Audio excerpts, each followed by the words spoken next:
Oh, okay. So, let's start that over. As I was saying, there's a lot of things.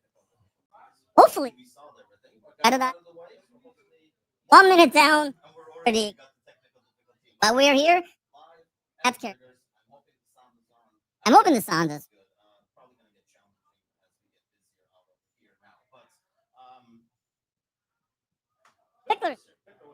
Yeah, I mean, we have enough problems doing this at home. So what could go wrong if we bring it into a big city and do it like this? No, it's exciting to be here. I'm glad to be with you guys. I think this is going to be a good time.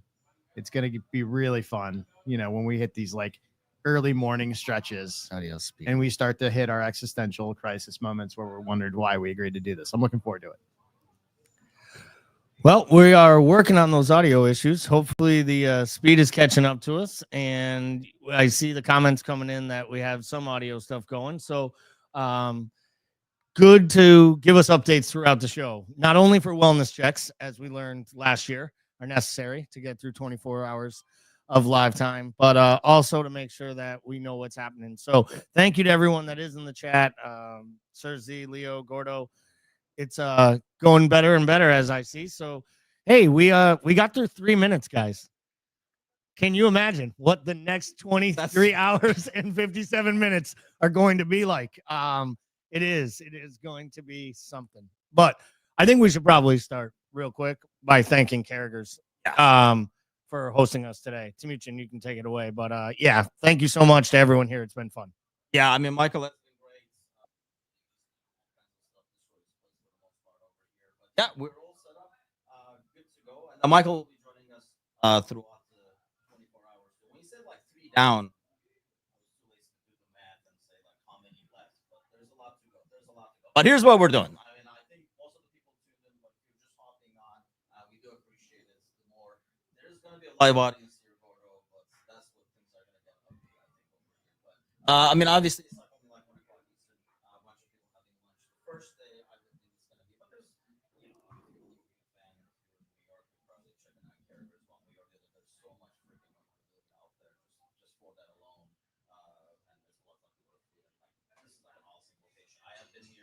Talking with Michael yesterday, I think like 5 years or so in the old location, which had its own vibe, but now this place is just like freaking amazing. But here's what we're doing. So we're going to be obviously live. There's a lot going on in terms of like the fundraising. We do have our sponsors, so we're going to keep bringing those guys on as like guests, so we can talk about their groups or whatever. I know there's like a bunch of like personal sounds really bad sponsors as well, so we'll get those in. We're doing a bunch of other stuff, so you will see a Q code on the screen. Oh, right there, right on the box. Oh, right on the box. But over here, my galley is over there. So the galley is right outside.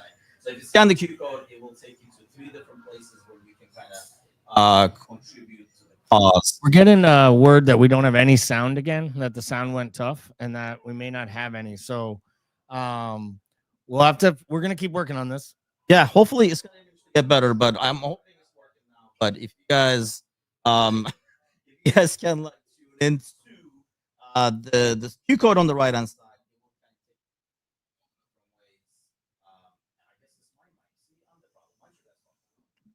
Yeah, I wonder if we just need to lower that thing a little bit and speak directly into it, because I know yeah. I don't know. We're gonna figure this out, guys. We will get to this. I mean, the good news is we have 24 hours to figure this out. Or we have an hour and a half to just quit, and I might be able to make a train earlier home, and then maybe we'll have to start doing this again. But they can hear Gally, which is probably the worst news for everyone out there right now. If I'm the only one that actually has got a mic that's working. But the good news is I talk 70% of the time when we're on a show together anyways. So it'll probably just take it up. So it's just Yim's mic that we're getting issues with. I mean, honestly, this is kind of a dream. We have a situation where like our host can't do this, right? Correct. So you're forced to listen to me and Gally make this up on the fly, which is hilarious because they put us in the library room knowing full well none of us actually read. So yeah, I haven't read a book. I mean, to be fair, these aren't real books. But a cover, well, I'm pretty sure they knew that nobody at this bar has read this many books, and every shelf looks eerily similar to the shelf next to it. So that would have been some decent organizing. How are we doing with the audio now? Are you guys still able? We're gonna need you all night to talk to us here. Are we doing all right with my mic and Bickler's mic at this point? And thank you everyone who is tuning in. We will get to the actual podcast and Pod-A-Thon at some point during this. We're just gonna, this is like an extended sound check for us. So like, this is good feedback for us. And if we have these issues, we're just gonna blame it on the Wi-Fi and not on user error. But yeah, so all right, where are we going from here? Okay, let me test me again, I guess. Am I better?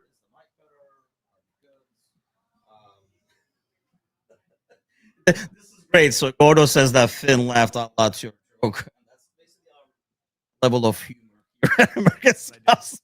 Yeah. I'm glad somebody's kids laugh at my jokes because mine certainly don't. Okay, but yeah, I was hoping you guys would do the Q code bit, but of course, so the Q code basically will take you guys. Does my sound better now? Teams talking, hopefully, sound is better. But yeah, the Q code will take you to obviously the GoFundMe that we're doing right now. That you guys can contribute, and also, well, you can buy the shirts to the left of the screen over there. We're actually selling up by Carra. Well, and it also takes you to the silent auction. So you guys can also start bidding on that stuff there. That's going to go on for like another week.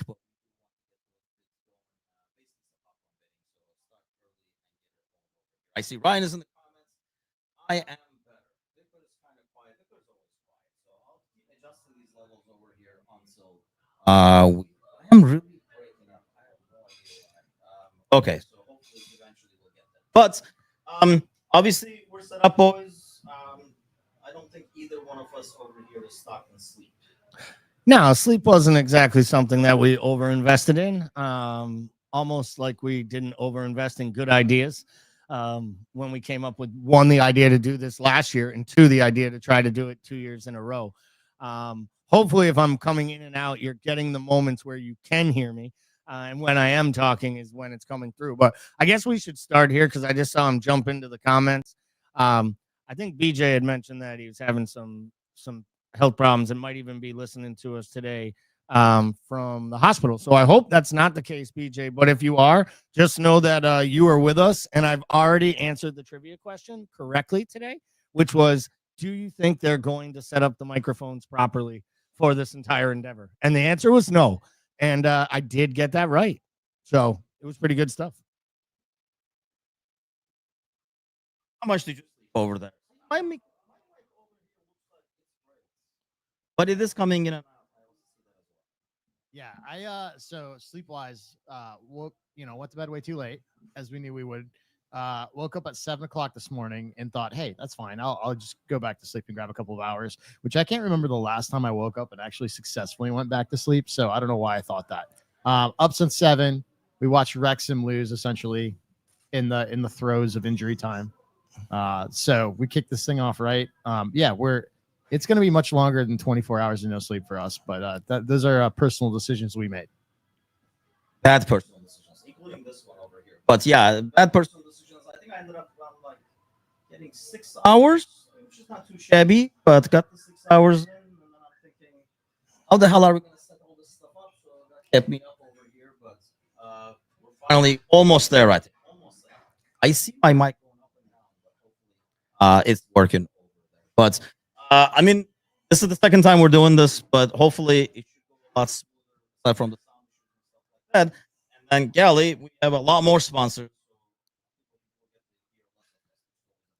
Always a good thing to get those sponsors in. And I just wanted to say again, I know I mentioned it earlier. We wanted to just say a big thank you to everyone here at Carragher's for offering us this opportunity to raise money for the 23 Foundation. It's a great cause.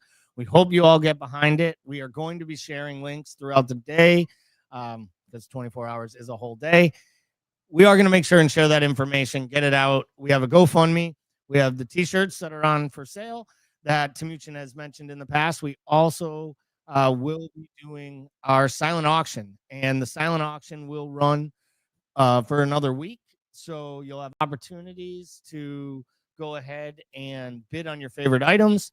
We'll bring up some images throughout the show with those, but we're talking about some autographed jerseys. We have an Allison Becker autographed glove. We have a couple prints from Abigail. How do I pronounce her last name? Rutkin, the famous Liverpool artist that many of you have probably seen and heard on the Anfield Wrap. She did the video for us, and she was kind enough to donate some of her prints, which is really great. So you can bid on those, as well as some American Scouser swag. Yes. So there's all kinds of stuff in there. Every single dollar we raise, whether it's in the cash box we have here, whether it's at by donating, all of that money will be donated to the 23 Foundation, which is a great foundation and helps a lot of children in the greater Liverpool area. So really, really happy that we were able to pull this off, at least for the first 12 minutes. Samus here says, where are the dogs? Twice accidentally for dogs. Dogs are home. Dogs are happy because they're being shout out to them because they traveled over here to New York as well. But yeah, they're being taken care of by the girls, and so they're happier. I'm assuming, like, now that the girls are like not living at college, graduated, that kind of stuff. They're double happy. They're kind of like double happy. But the thing about this season, I mean, last year when we did this, we were like 24 hours. What are we going to talk about and all that? And I think at the end of the day, we kind of like realized, hey, we'll talk about this. We'll do like some previews and all that. Last year, Bickler, nothing had changed squad wise. We had a new manager. We were like, what is he going to do and stuff like that. This year, it almost feels we're probably still going to say, what is the manager going to do? But now it's because there's a ton of new names kind of like talk about and dissect and all that stuff. Yeah, I think the reason this may be quickly becoming my favorite show that we ever do every year is not only are we raising funds for a great cause, but you don't put a time limit on our responses. So like, because we got 24 hours to fill.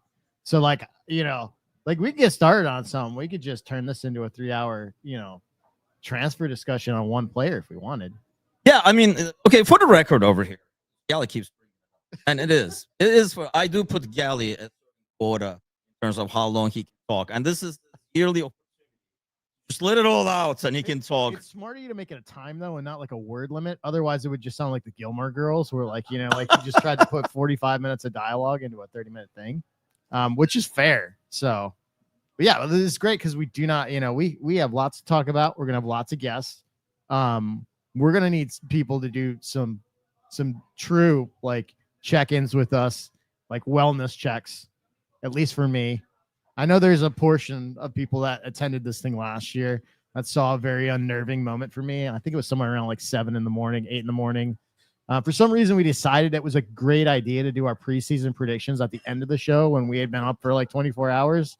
Yeah, so I'm just hoping that like I don't repeat that moment where I momentarily lost track of where I was and what I was doing. Yeah, I mean, we're going to finish with the watch along. So we'll have that, and then depends on how the game goes. On into penalty kicks and stuff like that. So as long as it doesn't, might still bring everybody on and throw their season predictions there. But I think the biggest thing is obviously we're going to talk a lot with like the guests in terms of like what they're doing and stuff. But about like the team, I'm sure there'll be a lot of e-stock talk. Maybe we'll get some news while we're on. But Gally, this is your time to shine, man. We did the ratio yesterday, and we figured based on normal ratio, 14 of the 24 hours, Gally.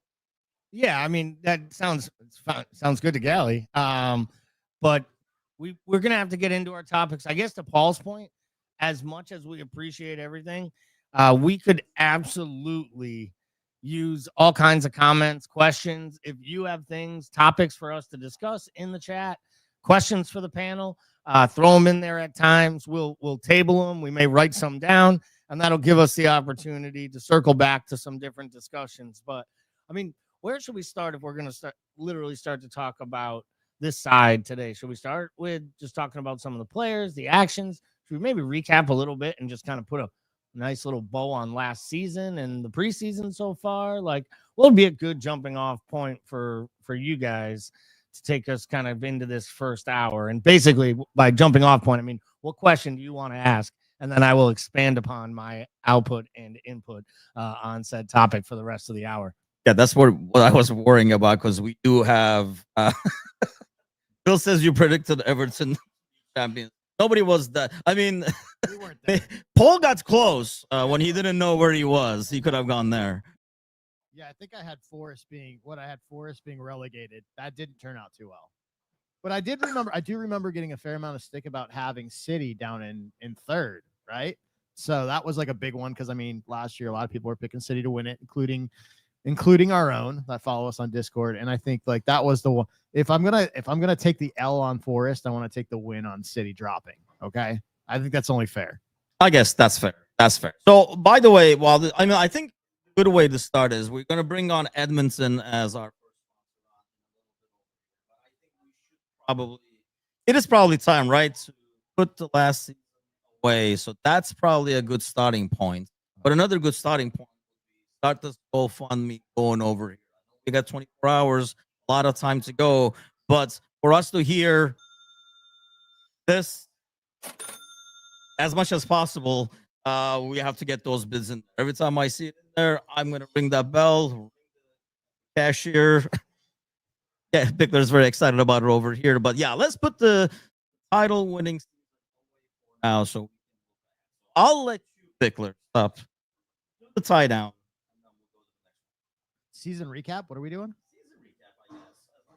All right, season recap, right? I think we came into this season thinking that this was the transition year, right? This was the year we got a new manager, new squad coming in that hadn't really played with this manager. And I think we expected a little bit of a drop, right?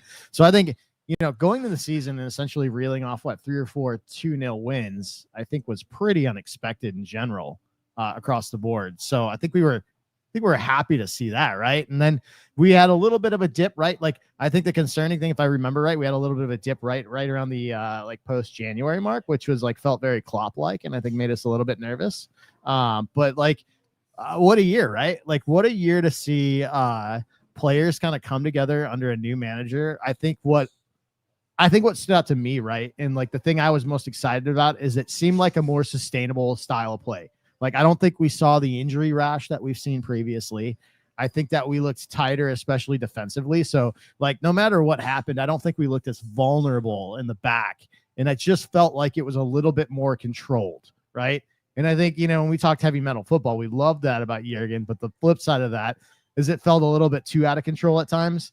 I thought we felt a little bit too vulnerable to the counterattacking sides that set up that way against us.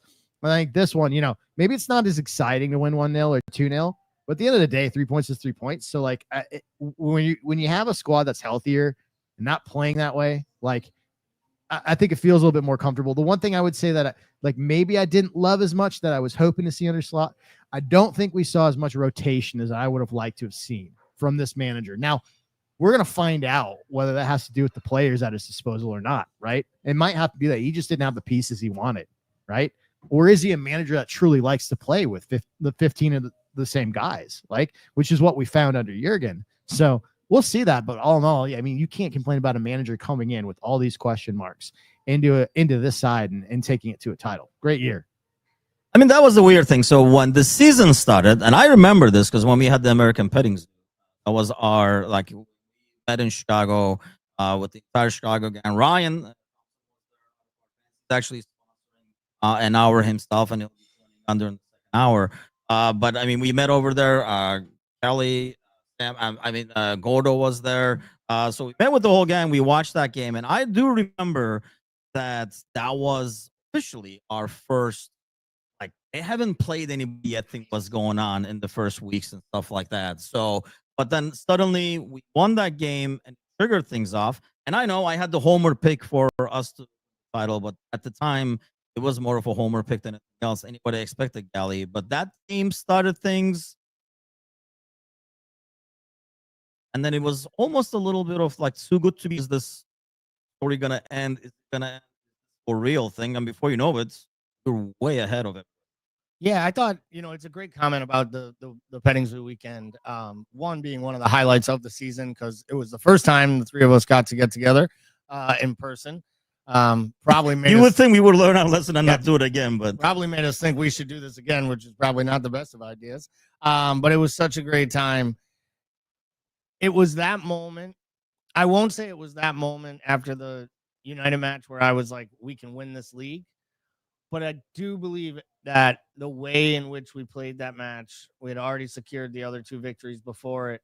It genuinely felt like one of the moments where I started to believe we'll be in it.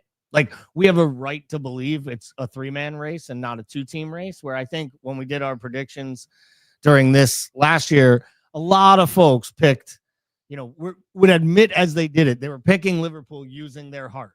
And if they maybe used their brains or their guts, they would have went with City or they would have went with Arsenal, and that it was going to be a transitional year. And I really do think that was the moment, that Labor Day weekend, when it turned the corner for me. And I thought to myself, there's a much better chance of this happening, and that we were in for something special. I want to be fair. I didn't know how special until around like Thanksgiving ish, which is when I think we really saw the kinks come out of City's armor, and Arsenal continued to drop so many points. It just made me realize we're going to be in with a shout when we get to the end of this thing. Wasn't so sure we'd get to 4 weeks to go, where the guys would literally be able to start their summer holidays and just take the piss and just go on the ale. But up until that moment, it really was a masterclass. And to Paul's point, there wasn't a lot of rotation, but I do think that rotation will be seen higher this year, because I think this is more about what the manager wants long term than it was an immediate gain. here's my thing. I mean, when we did, I think Gordo was the one saying it in the comment. Don't think any of us were worried. And I was I mean, seriously. But no, because I mean, I worry as a lifestyle, so I was kind of worried that it would come to an end. I guess I was worried that like one or two, like it felt more like a momentum thing. So when did you, Pickler, said, "Oh, this is for real. We're going all the way"? You have moments where you're like, "Yeah, this might slow down." I think where I started to feel very comfortable was towards the end of the calendar year. Like I mean, which is weird because I think typically I would think, this is going to get nervy going into January. We usually have that dip, right? But I think for me, I felt a little bit better about it just because, I think there was a noticeable decline in City, which is the main thing I was worried about, because City essentially turns into a different team after the new year. But when you're noticing that like gradual decline in like struggle to get consistent production out of that City side, especially offensively, and then they had a rash of injuries, I think I started to feel better about it. Arsenal, all those teams, it's almost like the league in general. There was more parity across the league, but really the top 6, I think, teams that we usually see in the mix, I think were almost like cannibalizing their own results. Like they were like beating each other and stuff, and not accumulating like the consistent 3 points that you would see Arsenal roll through the rest of those top teams with. So like for me, it's like when we were watching the results happen, the only team that was consistently running the show against top level competition was Liverpool. So I started to feel very, very good about this kind of right before the turn of the year there. Yeah, I think the Gordo said like the week where we beat City and Real. That was the thing, right? We never thought. I don't know. Like I was not as worried, at least, about Arsenal, but it always felt like Man City is still there. And I remember like talking a lot where a lot of people were questioning it, so kind of doubtful, worrying like me. Were really not worried. No one was ever worried about Arsenal for some reason, but everybody was worried, kind of like what Bickler is saying, that City would eventually figure it out. There's still, I don't know, that was PTSD or what was it? Yeah, I think it was a two-parter. I mean, one, we have seen Arsenal for multiple years bottle and come up short.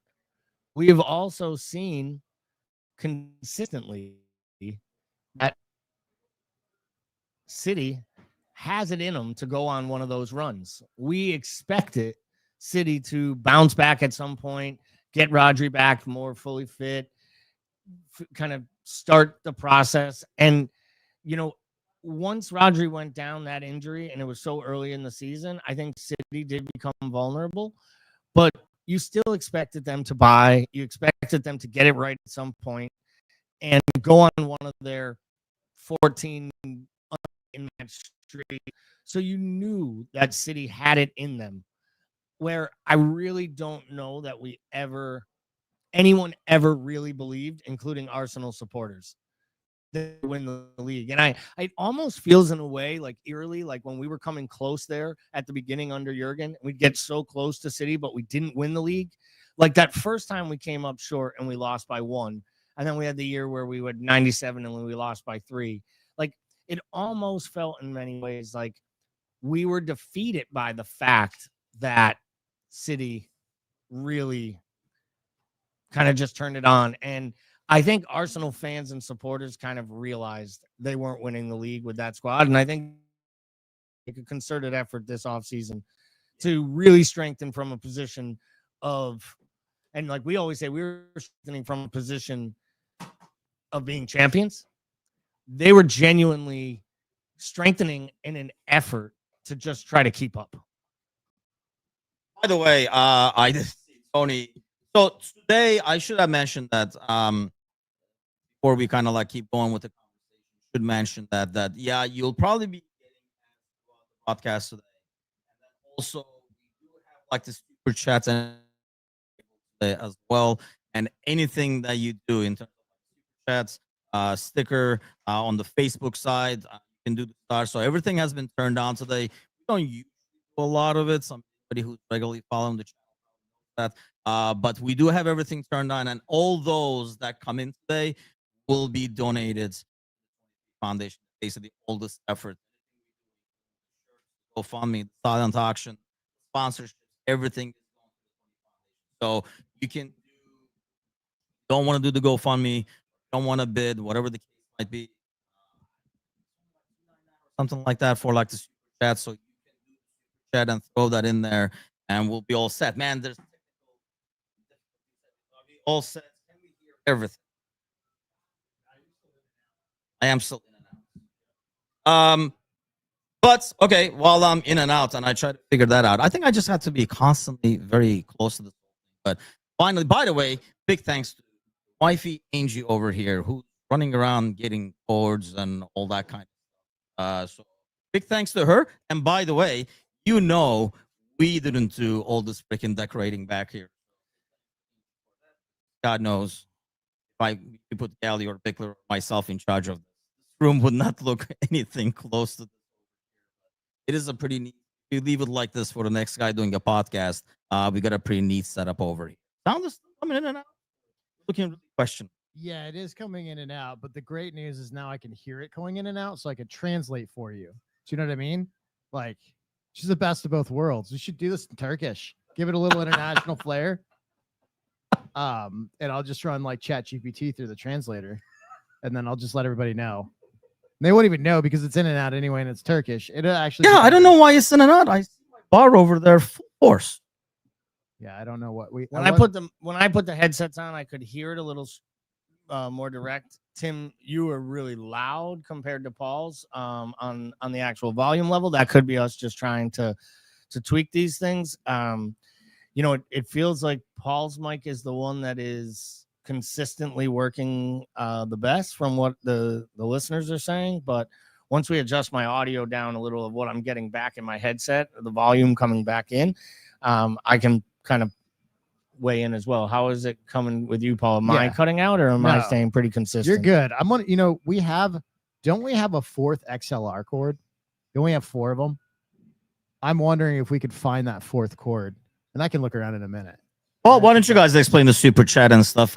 I was going to him, as Ozan calls me. I was going in and out. Yep. So we are. What are we talking about? What the super? What super chat? The YouTube, all the ads that are going to be showing up probably every 20 minutes. So anything that's basically through this broadcast will be going to foundation. Okay. Yes. So what Tim said there when he was going in and out is essentially you guys can expect to get these ads that are coming through. But any of the donations, anything through these ads is going to be coming. Any of the revenue generating is going to be coming back to the foundation. So it's a part of the fundraiser. So please accept our apologies for the interruption, but no, it's for a good cause, right? So Bill, I just want to get in here and just get your comment up on screen because you said that we remind you of the Beastie Boys, which is arguably about as good of a compliment as I could get at this point right now. My nose? Like it's probably partially your nose. I feel like these my nose is headsets. pretty Brooklyn. It's probably, yeah, it's a combination.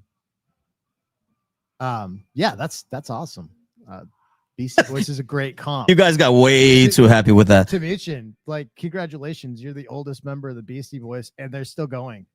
Like, so this is something. It is funny. You are the oldest member of the Beastie Boys and clearly the one who's having the most trouble keeping up with the technology because we're getting messages now that mine and Bickler's audio are like perfect and you're going in and out. Now, it might be the angle, like we said, with the mic and how we're doing things. So we'll keep working on it here. I promise we're going to make this better. And if we don't, at least we'll have something to talk about for the next 23 and a half hours, audio issues. That would be the name of this podcast if it was a Monday night. That is for sure. I don't think we have a choice because, like, guys, we're gonna do this annually, right? So if we screw this one up on location, it's a practice round for us, sort of, for the next one, but also like we have no choice but to figure it out since we're going to do it next time. So thank you for hanging with us and give us feedback as we sort this out. It's just three clowns with absolutely no sound production background. So we're legitimately just winging this. Thank you for all the people in our lives that have sound production experience that have been helping us troubleshoot in the background when we get started with this thing. So yes, it's going to be evolving. I choose to think that, no matter what religion you prescribe to, I tend to think that this might be some sort of divine evening and balancing of the cosmos, since Gally and I struggled mightily over the 24 hours last year, and Tim took it like a Navy SEAL. He just literally rolled in, the oldest of the lot, gets through the entire 24 hours, wraps up no issues, or me and Gally were essentially on death's doorstep. Which leads us to, we should probably talk about what this looked like from a health standpoint from us last year. For anybody who cared, Gally instantly got sciatica and had medical issues. Yes. Yep. I ended up having to have physical therapy for like a month and a half. Yep. Because I ended up with sciatica, and then I ended up doing these crazy stretches and all these things. And I prepared for that by thinking I would stand today through this 24 hours. And I got through exactly 11 minutes and thought about cutting a stool. Yeah, I had already come into it. So I promised myself that I'd be better about my work schedule coming in this. I was not this year. I was on site in Pennsylvania with another client directly before flying into here. But like last year, essentially, I lost my voice right after the pod and essentially got sick for a number of days. So the bar couldn't possibly be set lower. I think we're just rolling technical difficulties into this year and just, we're going to hope for the best, but we're going to get this through and get this stuff sorted. So keep giving us feedback, and we're looking forward to doing this. And to be fair, as far as the technical difficulties go, we've gotten it pretty sound now. We appreciate everyone and being patient. Feel free to keep sending in the comments, give us the topics. We have so much to go through today, whether or not it is the squad, the prep of the preseason, what we expect. I'm sure we'll do and spend some time actually talking a little bit about exactly who and where we think players will go. We'll probably talk about some of the opponents, the keys, some of the clubs that came up. And then, of course, we will give some predictions later on, and hopefully we'll have some fun along the way as well. So it's going to be a really, really good time. And let's see if worst case scenario, I'm going to stand right next to Bickler. Yeah, we could do that. We could just go share mics. Did you get it? Did you get a different XLR cord? Huh. Okay. Yeah, we're going to try to find that cord. Still going in and out, huh? So a little bit. Here's what we're going to do, because we're 36 minutes into this. I've got to take my first potty break, which is a good indication of what this is going to look like. Yeah, no, seriously. I'm trying to hydrate, but I've got to balance this thing, because now I've got to take breaks every once in a while, and then I'm hydrating. So I'm going to step away for a minute, and I'm going to let Gally run this. I'm going to let Tim use my mic, and in the background, I'm going to search and destroy this 4th XLR cord, and we'll go from there. Sounds like a plan. Let's see if it's any better or if it's just Tim's Maybe voice it's just that my breaks voice, the yeah. microphone. Could that be my voice? Is it just my voice? Maybe it's like anti-Turkish bias going on with the sound system or something like that. But somebody said he sounds like a DJ, and I definitely don't want to sound like Bickler. So that's Yeah, Bickler definitely does sound like a DJ with Are these. we all worried, by the way, now that Bickler is gone? I talk behind his back, but are we all worried about his every 3-hour bathroom break over here? Because he had a bathroom break last night, and then we walked to dinner, and he had a bathroom break again. Yeah, I have a feeling he's going to go to the bathroom quite a bit, to be honest. And some of it might just be an excuse to get away from me, because this is a long time to stand next to me. So I could understand that. I mean, heck, my wife decided to have a weekend away with her family instead of spending time and coming to enjoy this with all of us. So as Tim tries to work through this, please keep to give us some feedback because it is helping us. We're adjusting things on the fly as you guys talk through it. So keep the comments coming. Let us know if it's been any different now that Tim is standing in front of Paul's mic. I know I'm hearing it very well through my headset, and I can kind of hear it going fine and smooth at this point. Okay. So hopefully it's starting to kind of clean up a bit. And we have some really exciting stuff to get to and talk about. So Tim, where do you want to take it to go? Where do you want to start? I'll take it with this. We'll do the first official cha-ching going over here because thanks to Gordo over here donating the $50, that was the first official cha-ching. So that thing should be, I'm hoping that button is going to be worn down by the time this thing is over. I know Bickler is going to be worn down by the time this thing is over, but hopefully the button will be worn down. So keep those going. Thanks a lot, Gordo. Every little bit is going to add up. But what I was cutting off earlier when I was trying to talk is hopefully this is work. And I think I'm taller than Bickler, which is a rarity, but because this is like really low over here. But yeah, like anything in the super chat and stuff like that you guys can do on YouTube channel now, feel free to do that. That does get added up as well. And yeah, hit that like button, by the way, if you're watching us right now, because throughout the day, hoping with the number of likes going up, there'll be more people kind of like stumbling upon the stream and then basically find out what's going on and stuff. We're gonna have a lot of guests like throughout as well. I know this place is going to get really busy tonight because it was really busy last night when we came in to kind of scout out the location and stuff like that. So I'm hoping we'll have a lot of people like wandering in and out and stuff like that as well. I know we're waiting on Edmonton, who is our first sponsor, to join, so they're going to be joining us shortly. And then we're gonna have, I think, like Ryan is the one in the next hour over here. So let's go back and finish that conversation because we were talking about like last season and stuff like that. And I know like we talked about the City game, the Real Madrid game, turning around the corner, Arsenal.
We will be back up and running here before you know it. Sorry about that, guys.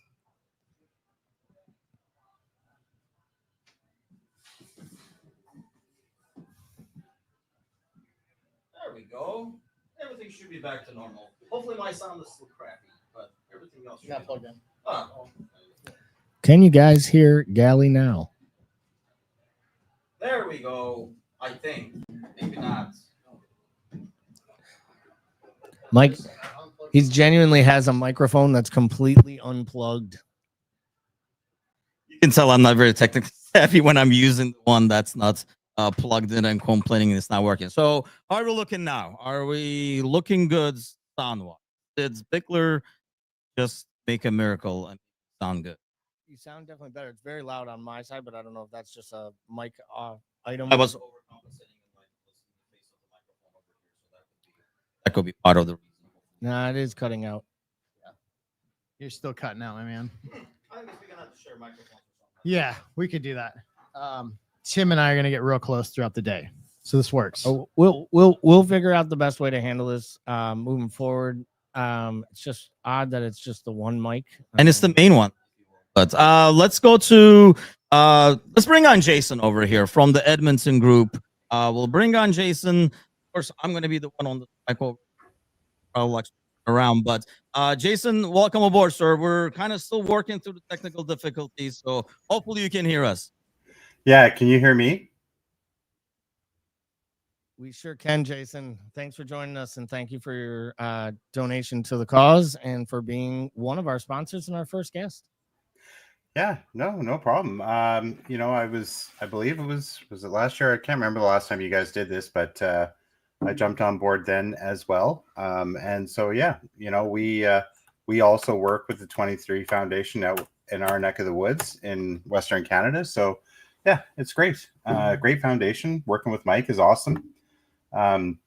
Always make sure that you know, there's stuff to raise funds for, and yeah, we've done a good job of fundraising with our group. I believe now since 2018, we've raised over approximately $70,000 for charity since 2018, and yeah, our group is plugging along with a lot of very, very generous donors. Yeah, we got a small but mighty group, and I call it small, but like it's not really that small anymore. We've got about 300 plus actual dues paying members, and yeah, it's a good experience for us here in Edmonton, and we're looking forward to tomorrow morning, albeit it's a little bit earlier for us than you guys because I'll have to be up at 6 a.m. and I'll have to head down to the pub for 7 o'clock to get everything set up for people showing up. But yeah, it'll be good.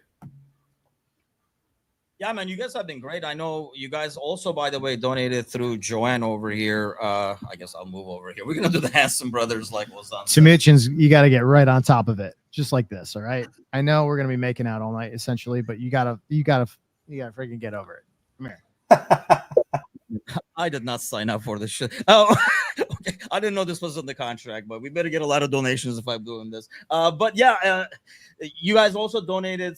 Joanne has been awesome as well, along with the group. There's in the silent auction, there's a signed Allison glove on there. Okay. That thing looks amazing, by the way. So that is a silent auction as well. Well, Jason, here's what I want to ask you, man. I know when we talked last year, we were just talking about like in terms of like how we felt things would go going into the season. We were very cautious in terms of how things go. So how do you feel now? I mean, you know, lots of conjecture about how this could go for Liverpool as a team because we're just adding so many new bodies, and like, you know, do we go to the direction of Chelsea where you have a collection of people who take a couple seasons to get it together, or do we have a collection of people and a manager that can get us out of the gates fairly quickly? And I would say, based on recent history, that we have a manager that can actually get us out of the gates relatively quickly. I'm pretty optimistic about it. I think Slot is different from Jurgen in the sense that he's a bit more cerebral, and I think that he is okay with pulling the trigger on substitutions much more quickly, and I think he's a good manager. I mean, he won the league last year. How do you get better than that in his first year in the Premier League? So I'm optimistic. I think we've added the right players, if I'm honest. You know, usual Liverpool way, players that can normally play like multiple positions. You know, you can move Frimpong around. I think that Ekitike is going to be a great addition. We'll see whether or not, you know, Isak actually shows up or not. We have no idea. But I'm I'm not even cautiously optimistic. I think that we have a good foundation of veterans. I think we brought on the right people. I would like to see us sign another young sort of prodigal center back. But in essence, I'm not at all worried about midfield. And even if we don't sign Isaac, I'm not all that concerned about our forward core either. I'm just worried about getting injuries at the back. And that's why I in a perfect world, we would sign a center back. But if we get Ishak and we spend over 100 million plus pounds on him, that's whether or not we can sign another center back on top of that can be debated. But I'm optimistic. I'm actually frighteningly and unknowingly why more optimistic at the outset of this season than I was last year. Well, I completely agree, Jason. I'm really excited. The work they've done, the business that they've been into this summer feels like they understand they're strengthening from a position of strength. And now is the time to build on last season's really, I mean, let's be honest, it was a little bit of a shocking run. I think most Liverpool supporters went into the season thinking, stay top four, give us a good cup run, make sure that there's zero regression to what you're going to done. And we gave the manager the time and the grace for that. And I think what we've really seen is that Richard Hughes and Michael Edwards by default really probably deserve a lot of credit because it's one thing to replace a legend like Jurgen Klopp, but to do it in such a seamless manner that allows the entire team and side to really step forward was a really big thing. So I think that was really important. Yeah, it was an interesting season because like Liverpool, in my opinion, anyways, they won the league through consistency. The other squads just went through much longer stretches of inconsistency, and Liverpool just stayed, steady ship ahead, and they got through it. It was a lot of fun this year because I of course. Our exec was fortunate enough to get a couple of tickets to go to the Black Tie Affair, which, if you're not familiar with it and you're listening right now, is OLSCs and Liverpool affiliated organizations have a social function the night before the last game of the season at Anfield. And at that function, you meet people from all over the world. And so it was a great function. Rafa Benitez was there with the European Cup. He was a guest speaker. It was a ton of fun. And myself and my lovely partner, her and I got to go. And so we got our picture with Rafa in the European Cup. And I got to check on my stone outside of Anfield because I bought one of those etched stones with my name on it. But and then, of course, we went to the last game of the year the next day and saw the trophy presentation, which was pretty exciting because it's probably something I'll never see again. But it, or maybe I will. I don't know if I'm super lucky, but I consider that one of my bucket list things. And then, of course, we went to the parade the next day, which was mostly good, but obviously had a tragic event occur during that parade, which it was a weird day. Myself and my girlfriend got separated, and she ended up actually closer to what was happening than I did. Anyways, crazy day for a parade day, but last game of the year, trophy presentation was amazing. Yeah, the trophy presentation itself, what a great day. What a great moment for you. Very happy to hear that you were able to be there and take that in.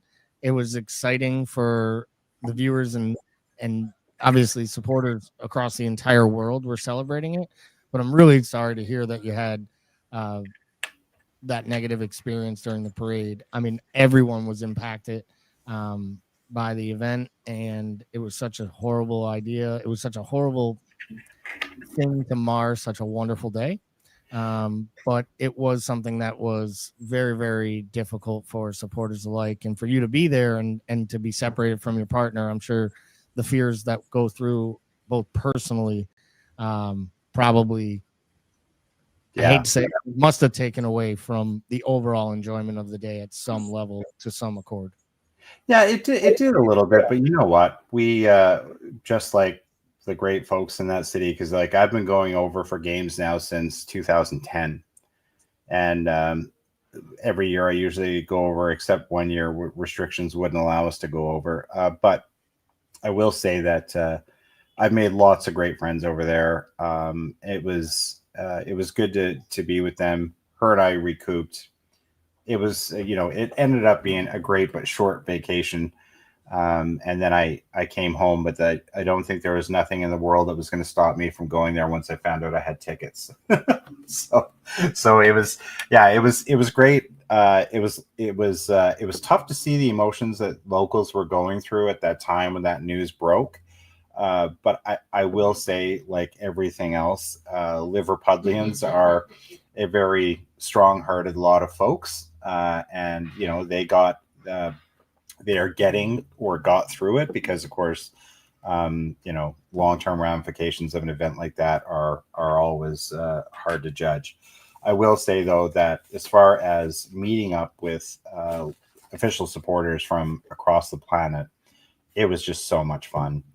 And then to have Rafa talking about 2005 was even more fun. And actually standing next to a European Cup was wild because you understand the size of the thing. I was just like, whoa, that is a big trophy. But it was tons of fun. I can say I'm totally optimistic about this season. Like, I'm more excited, I think, than I have been. I think all of us can say none of us have seen a transfer window like this in our entire adult lives. Like, it's been a crazy transfer window as far as I'm concerned. And that's without Isaac. If he comes on board, there's pundits all over the place that are talking about, is this the best window ever? Well, I think if Isaac comes in, clearly in my lifetime it is. I don't know what your guys' opinion is.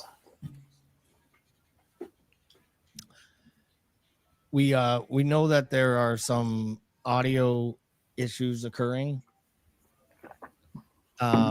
right now, so we're really, really sorry for any and all of the audio problems that are going on. We're trying to rectify them as we speak. So Jason, thank you, but I apologize if we are losing some of the storytelling that you have had for us. No worries. It happens. You guys are doing something new. You're on location, so to speak.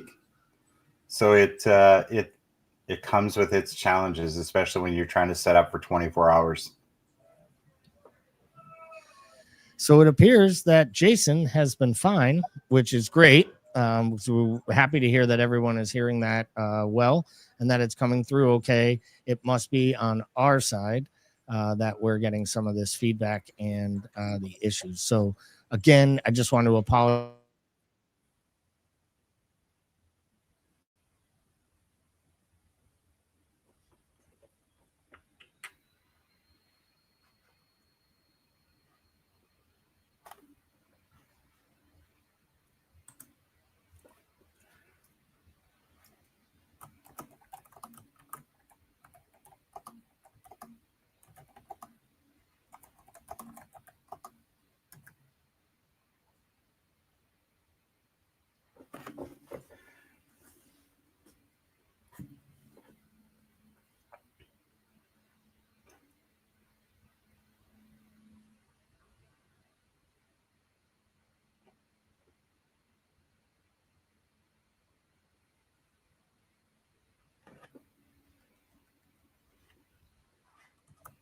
Hopefully we're back on. I think.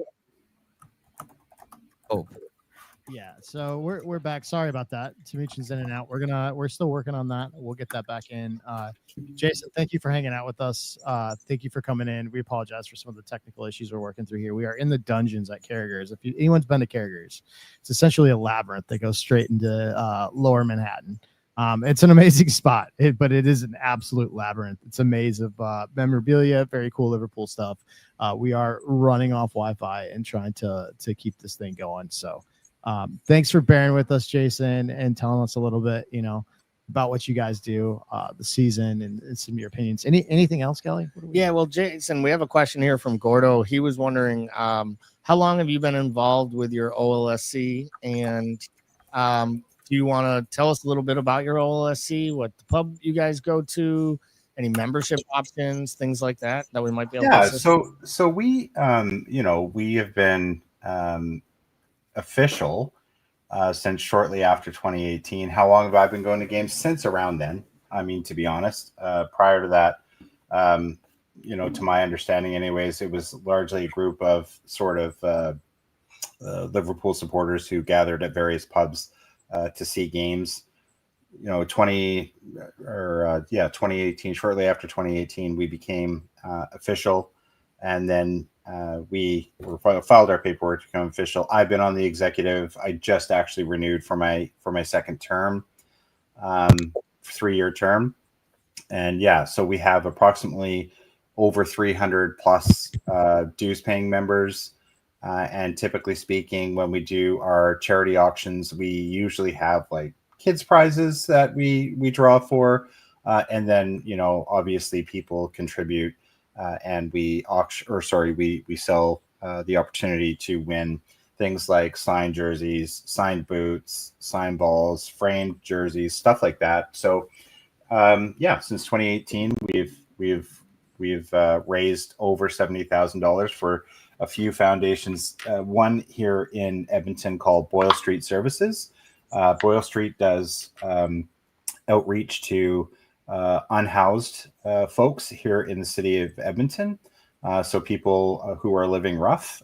So we've contributed a significant amount of money to that organization, the Edmonton Food Banks, and of course the 23 Foundation in Liverpool itself, along with some of the 97 survivors, the 97 group. We've contributed to various charities that are affiliated with that to support people who were survivors of that tragic event as well.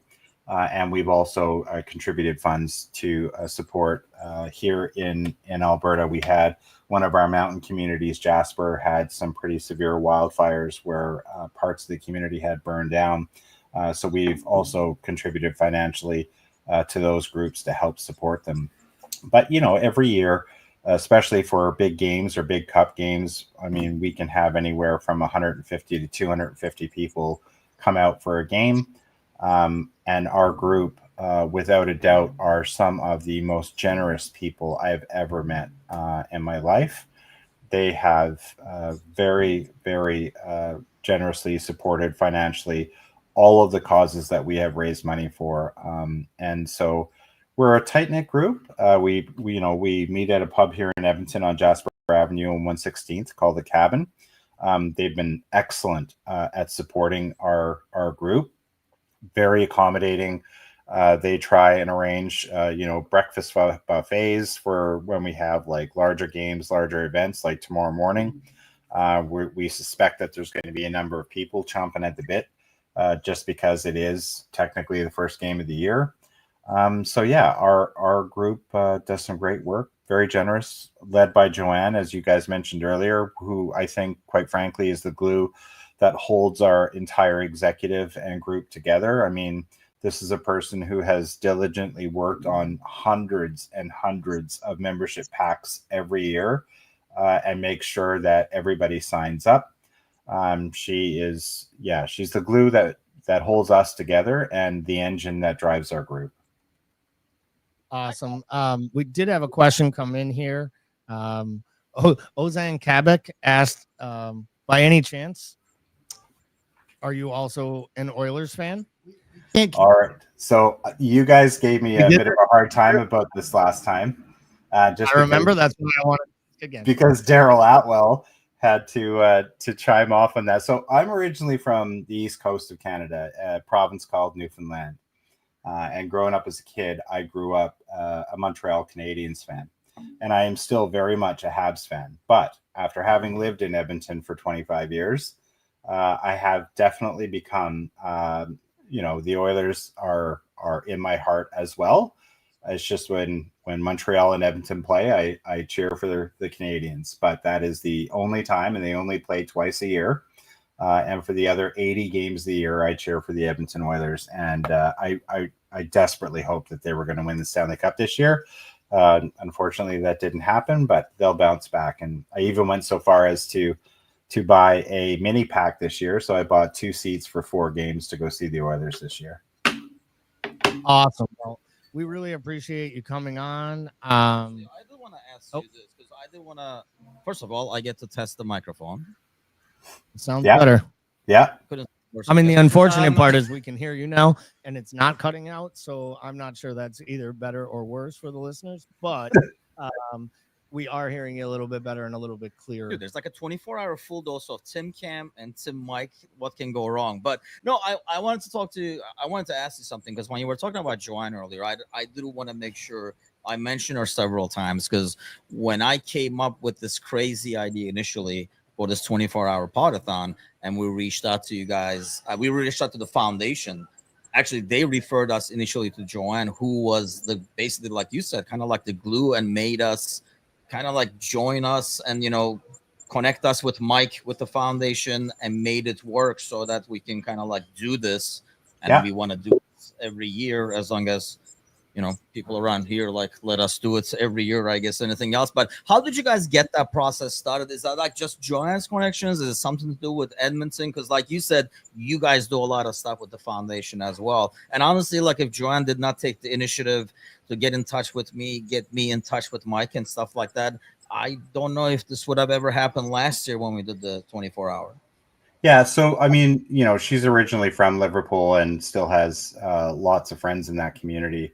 And so, and I don't know if I've met any individual that is more of an enthusiastic Liverpool supporter, but also somebody who is extremely generous with her time and more than forthcoming, trying to help folks out. Like if you need help around issues around the club or how to organize things, she has just been incredibly generous with anybody who's reached out to her to try and be helpful and persistent. And so, yeah, she's incredible. And I am the least surprised person on this podcast right now that she's a person that reached out to you guys and helped because that's just who she is. Yeah, I mean, I can't thank her enough, man. Like I say, if she wasn't the one that took the initiative to kind of get back in touch with us and get the ball rolling, I don't know. I mean, I don't know if Gally's happy because he's the one who ended up with the Sciatica last year. But I mean, it was, it worked out great. We were able to raise like $5,000 total last year. We're hoping that's to beat great. that this. Yeah, if you guys are watching right now, go to the GoFundMe, go ahead and bids. I do want to give the shout outs over here because we did miss it earlier while we were working on this mic fiasco. I was about to bring it up here, but yeah, Ozan Kabak had the super chat, $5. Really appreciate it, Ozan. Thanks a lot, man. Because any of these that are done during the day today also add to the tally over here. We are like collecting. We have like small cash box. We actually have the shirts over here at Carragher. So as it gets busy, every single dollar helps. We gotta beat the smack out of that $5,000 last year. That's the ultimate goal over there. So anything special for the game tomorrow, Jason, aside from like obviously expecting a lot? Do you guys expect, let me ask you this, do you expect, because of the summer and because of last year, are you guys almost anticipating like an influx of new fans? Yeah, that wouldn't surprise me. And the other thing that, about an influx of supporters is just how often we hear from people that through word of mouth have heard about us and what we do and that we're a Liverpool supporters group. And then just start showing up to games because it's a very family friendly environment. People bring their whole family, they bring their kids. And so, yeah, it's just a warm, welcoming environment. The cabin does a good job of bringing us in. And yeah, so we've definitely, we've grown.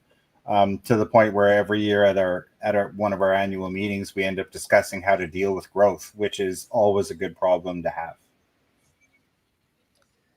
It is a good problem to have. Anytime you're worrying about growth, I think that's always something that is a positive, right? You're thinking about how it's going to go and how you'll build on from there. And it's like any good organization, right? It's basically preparing yourself for success in the future. So we wish you and everyone in your supporters group all the best for this upcoming season. Love the idea of having you back on 2 years in a row. Really appreciate the sponsorship again. and all the help that you've done to help us make last year a success. And honestly, for successfully helping us get through the toughest hour when people couldn't hear us, and ultimately they could hear you fine, which basically is letting me know might just have to get on the train and drive back home and do the rest of this show from my house, because that might make the audios go up a little bit better. But again, thank you, Jason, for coming on. Thank you for your donation. Thanks everyone from the Edmonton group for all their help in making this a success, and for your support in American Scouser. Yeah. Good luck, you guys. Have fun. All Thanks right. a lot, Jason. Thanks, Appreciate it. Jason.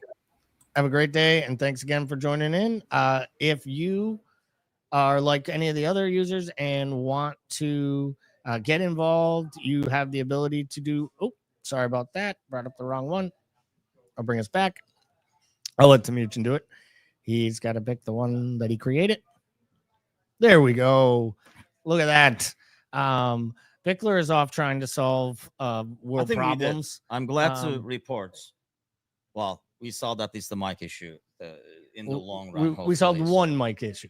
Well, right? yes, Like- only one. Now we have to decide whether or not Bickler's No, we saw the other one as We well. We do? know at least the troubleshooting has been done. the It's just a troubleshooting's matter been of figuring done. out. By the way, big shout out to Redbird, another sticker. Thanks a lot. Appreciate it. Like I say, all these do go to the final tally over there. So the more we get during the broadcast, and we do have 24 hours, the better. Thanks, Redbird. See, that's why I have my personal cam and everything like that, because I got to. He needs to show off his shirts.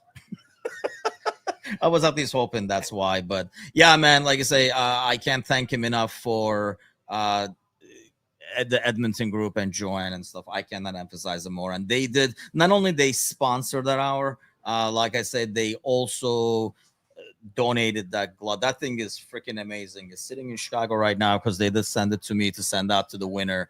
And it is just freaking amazing. So signed Ali glove. If you go to the Q code in the corner right there, if you scan it, it will take you to the GoFundMe. It will take you to where you can buy the shirts directly and actually donate additional if you wanted to do that. And it will also take you to the silent auction where you can see that glove along with like a bunch of other stuff right there. But let me get this sorted out over here. Let me and ask you, get Tim, our did next we guest lined up. remember, or did we put the link to the flow page in the description on the YouTube?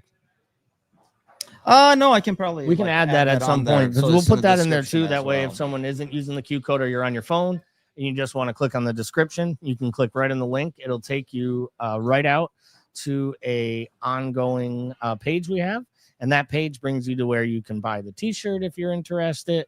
The podcast T-shirts that Paul will be wearing later, I'm sure, when he spills something on his Carragher's T-shirt, and then we will also be getting to making sure that we go ahead and update the other stuff that's in there as well. We know what that sound is. I think there was more cash. All right. This $20 is brought to you by BJ. BJ, thank you for that. Appreciate it. As we mentioned before, yeah, we'll get to the trivia. Don't worry about it. We got 23 he hours. sent a lot, man. He sent a lot. Yeah, of he them sent a our lot. way, He usually so- does. He usually does. We will get there. We are excited to do this. We are officially 1 hour done. It might have felt like a lifetime for those listening It does feel like a lot. and for everybody involved, based on the sound checks and the problems that we were having. But we will be getting this up and running, and we will be looking at where we go from here with the conversations. And I think, Yeah, we're about to bring on Ryan. Ryan was actually part of the petting zoo with us that day, so we'll have him hop on in a little bit, talk a little bit of Liverpool with him. He's like one of those hourly sponsors. Jamie says 23 to go. It did feel a lot because, you know what, man? That is so wrong. That is so wrong. but also factual. Maybe it is factual. Actually, here's another thing. We learned a lot about ourselves when we do this. Bickler packs really light. I think that's one we found out. Yeah, he basically brought one bag. I brought one bag that had clothes in it and then bought a separate bag to make sure that I could pack up all the lights and mics and all the stuff that we needed here. But it was just a little too much for It was a Bickler. little much. Even then, we were having technical difficulty. But Joanne is here. Yes. Here is the Joanne that I've been like talking about for a while. Joanne, thanks for hopping on. Yeah, I mean, like I say, if we're doing this year, more importantly, if we did it last year, if you were connected with the 23 Foundation and got things going, it's mainly thanks to Joanne and her efforts in terms of like connecting us and everything. And we're doing it. So see, Ozan, that's what I'm talking about, dude. He's in awe. You're probably in awe because the mic is working now, because I'm pretty much took Bickler's cord more than anything else. But at least we're kind of like functioning. We're hopefully going to solve the Wi-Fi issue and stuff like that too, and see if we can get on like a hard line because of the location and stuff like that. There will be, we kind of anticipated it. Honestly, we didn't anticipate these difficulties. If anything, when we came here last night, we were like, are we going to hear each other, leave alone people hearing us, kind of a thing? Because this place was like hopping, and I'm sure it'll be like that tomorrow as well, especially during the match and as well as tonight over here. But let's bring Ryan over here. Let me make this happen. Tim Cam back in effect right here. And Ryan, what's going on, man? Man, this is the worst cameo my wife's ever got me. I said Alyssa Milano. Pull him out. Ryan, was that jarbled for you? Could you hear Ryan? Yeah, it kept cutting off, unfortunately, for me as well. Yeah, I think it might be the Wi-Fi at the moment, so I didn't know if Ryan has a minute or two. Oh, there we go. Now I think we're back good. strong. What's going on, man? Hey, can you hear me? We Yes, can sir. hear you great, Ryan. How are you doing? Well, I made a funny joke, but nobody heard it apparently. So that's so. Nobody So heard is it. life, I guess. Yeah, play it again, Sam. Like doing it. I just said this is the worst cameo my wife's ever got me. I said Alyssa Milano, but Yes, it was well done. And I want to let everyone know, when we're cutting out and having issues, they are hearing our guests perfectly. So that whole We're the time, only ones. we're the only ones with the issue. So they did hear your great joke, because Yeah. we got. I don't you know if it missed was a great. joke. But, yeah. Maka Well, I'm doing thought it well. was How are you okay. guys? Is basically our jokes. We're good, man. Trying to like settle in over here. Doing the one down, 23 to go. How bad can it be? We get the stand, which is kind of like, I think I do like this. Of course, I'll complain about standing in 6 hours. That's a different story over here. But I mean, hey, you know, we were talking about it earlier. The whole American Scouts or petting zoo we did. My brother was there watching us. We were talking about it with my brother there today. He's sitting in the corner, sad, as we're like all high fiving and stuff like that as we kept pounding on him. Including his son, Yes, including your brother, Yeah. your nephew is a Liverpool fan, so that was fun. But I mean, that felt like the first time that we're like, oh, wait, they're actually, well, we found out afterwards they're not all that, but it is still an Old Trafford away win, which is like a big deal. When we were talking about it earlier, when did you become a believer last season? So I would say probably around Christmas time. I remember, like right around Christmas, New Year's. I believe we had a pretty big lead at that point. I think double digits, and it looked like City was falling apart. Arsenal, I don't know. I wasn't worried about Arsenal, so I would say around Christmas time last year. Did you guys hear that? To go along with that, then, because we were talking about that as well, did a doubt ever creep in? Because we were like, you know, it was almost like too good to be true. We were talking about it the first hour when we first, like, you know, like started out like trying to wrap up last year. Right. Did you ever have moments where you were like, man, this is kind of like too good to be true? You know, I Bickler said like at the end of like January, early February, we started to kind of falter, but we really didn't even falter that much. I mean, we're still like games we should have lost. We were getting draws, games we should have drawn. We were still getting wins. Like, I don't know. I think after that point, I was just 100% confident in this team or that team.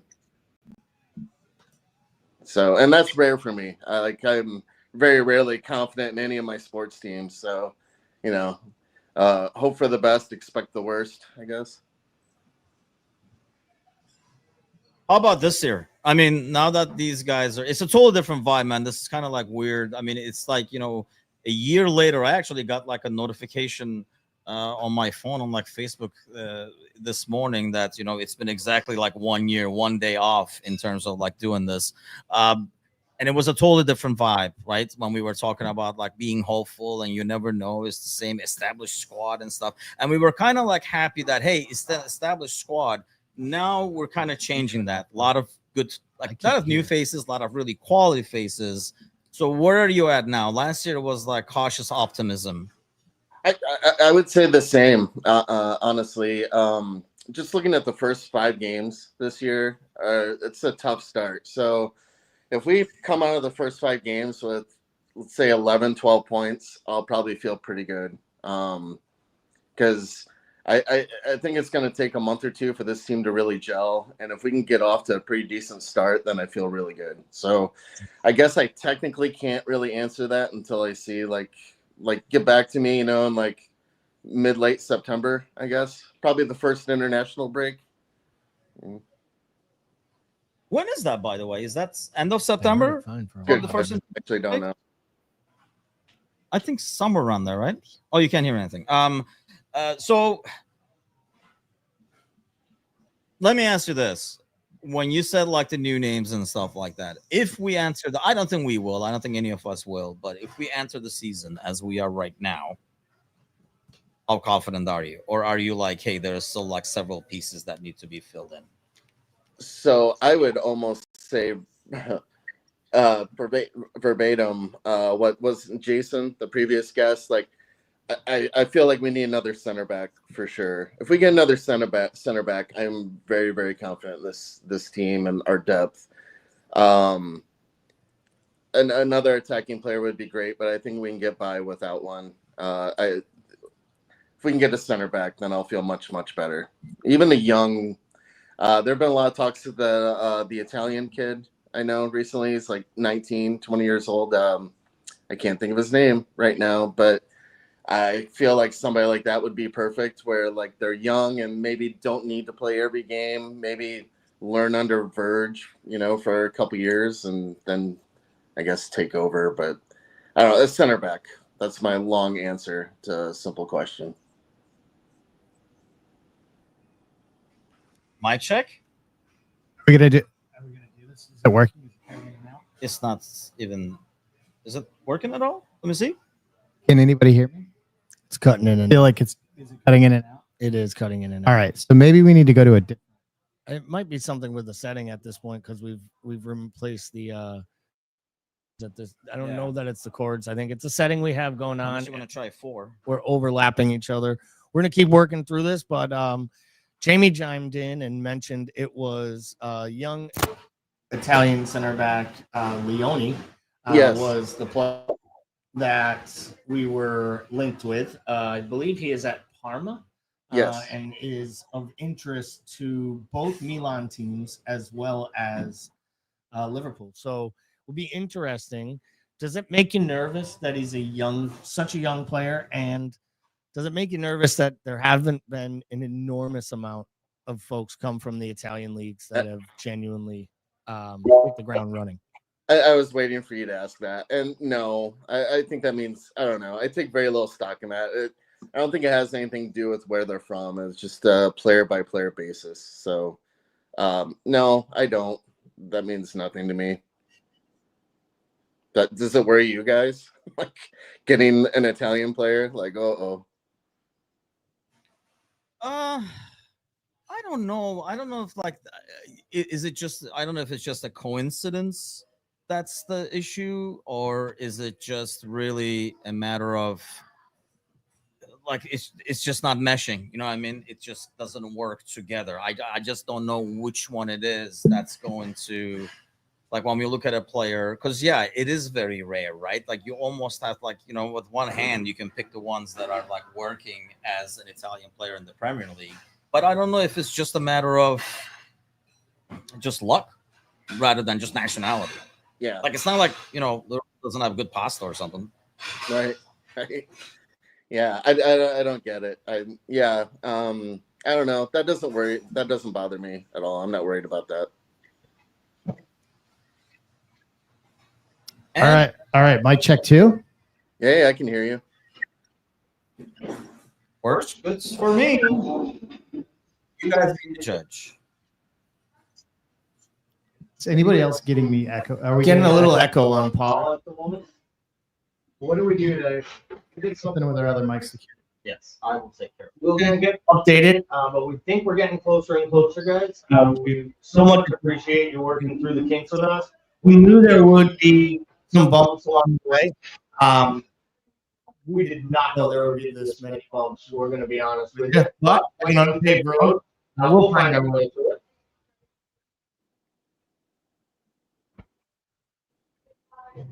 Ryan, what are you most excited about for this upcoming season? Oh man, I really can't wait to see the link-up play between Vert, Mo, Ekatike, like just those attacking players, and seeing how we handle a very low block. Like in years past, we haven't handled it very well. So I feel like we have some playmakers, especially in the midfield, that can make stuff happen. So I'm really looking forward to that link-up play. And then also Frimpong, like I'm not sure if he's the right back for the future. Like he may even be like Mo's replacement, you know, who knows? Like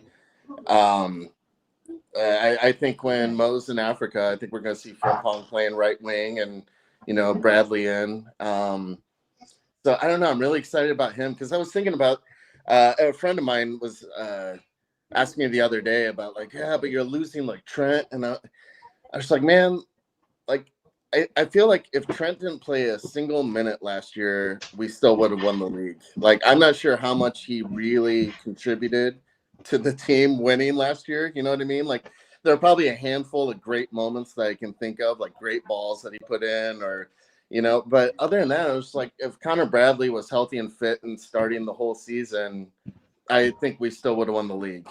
Do you guys agree? Or I don't know if I'll go as far as to say it had no bearing, but I do believe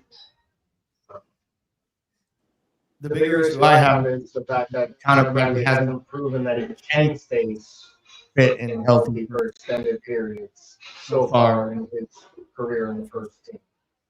yeah. Yeah. Here's my thing though. Like I know, like we're looking at the numbers. Hopefully there's not a lot of echo. So much echo. Oh, there's a lot of echo. Yeah, you guys saw me in the audience over there, but you look at like trends and maybe you look at just the numbers. But how much of it? I don't know. You sometimes see Trent with the ball, right? And everybody kind of like perks up and be like, "What is he gonna do?" And the defenses kind of react to it a little different, for example, than Konate just having the ball over. Do you think, well, that's the only impact that I guess I worry about with losing Trent? You know, like when he got the ball and the head went up, everybody kind of like it scares the defense a lot more. So there's one more person to worry about on the ball. And you know me, I mean, you really listen to us regularly. Nobody has talked on us defending more than me. Yeah. Yeah, I'm on Team Timucin on that conversation. I will say though, like I mean, we are getting a player that is going to attack just as effectively, but in different ways. So instead of like those excellent crosses, he's going to be doing underlaps and overlaps with Mo, and I find that very exciting. I don't know, like I find it more exciting than the idea of like Trent being on the team, I guess. But and I'm not a Trent hater by any means, but so I'm excited about Frimpong. Like very excited about him.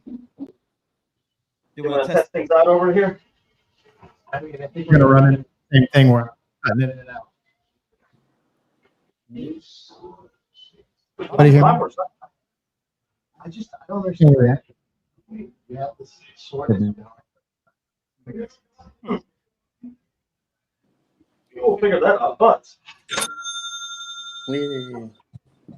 that's echo or not. That's all that matters. I think I'm the one echoing again. I don't know what happened over there, but yeah, like I say, like going back to the trend thing, that's the biggest ordeal. Do you think Beards replaces that creativity?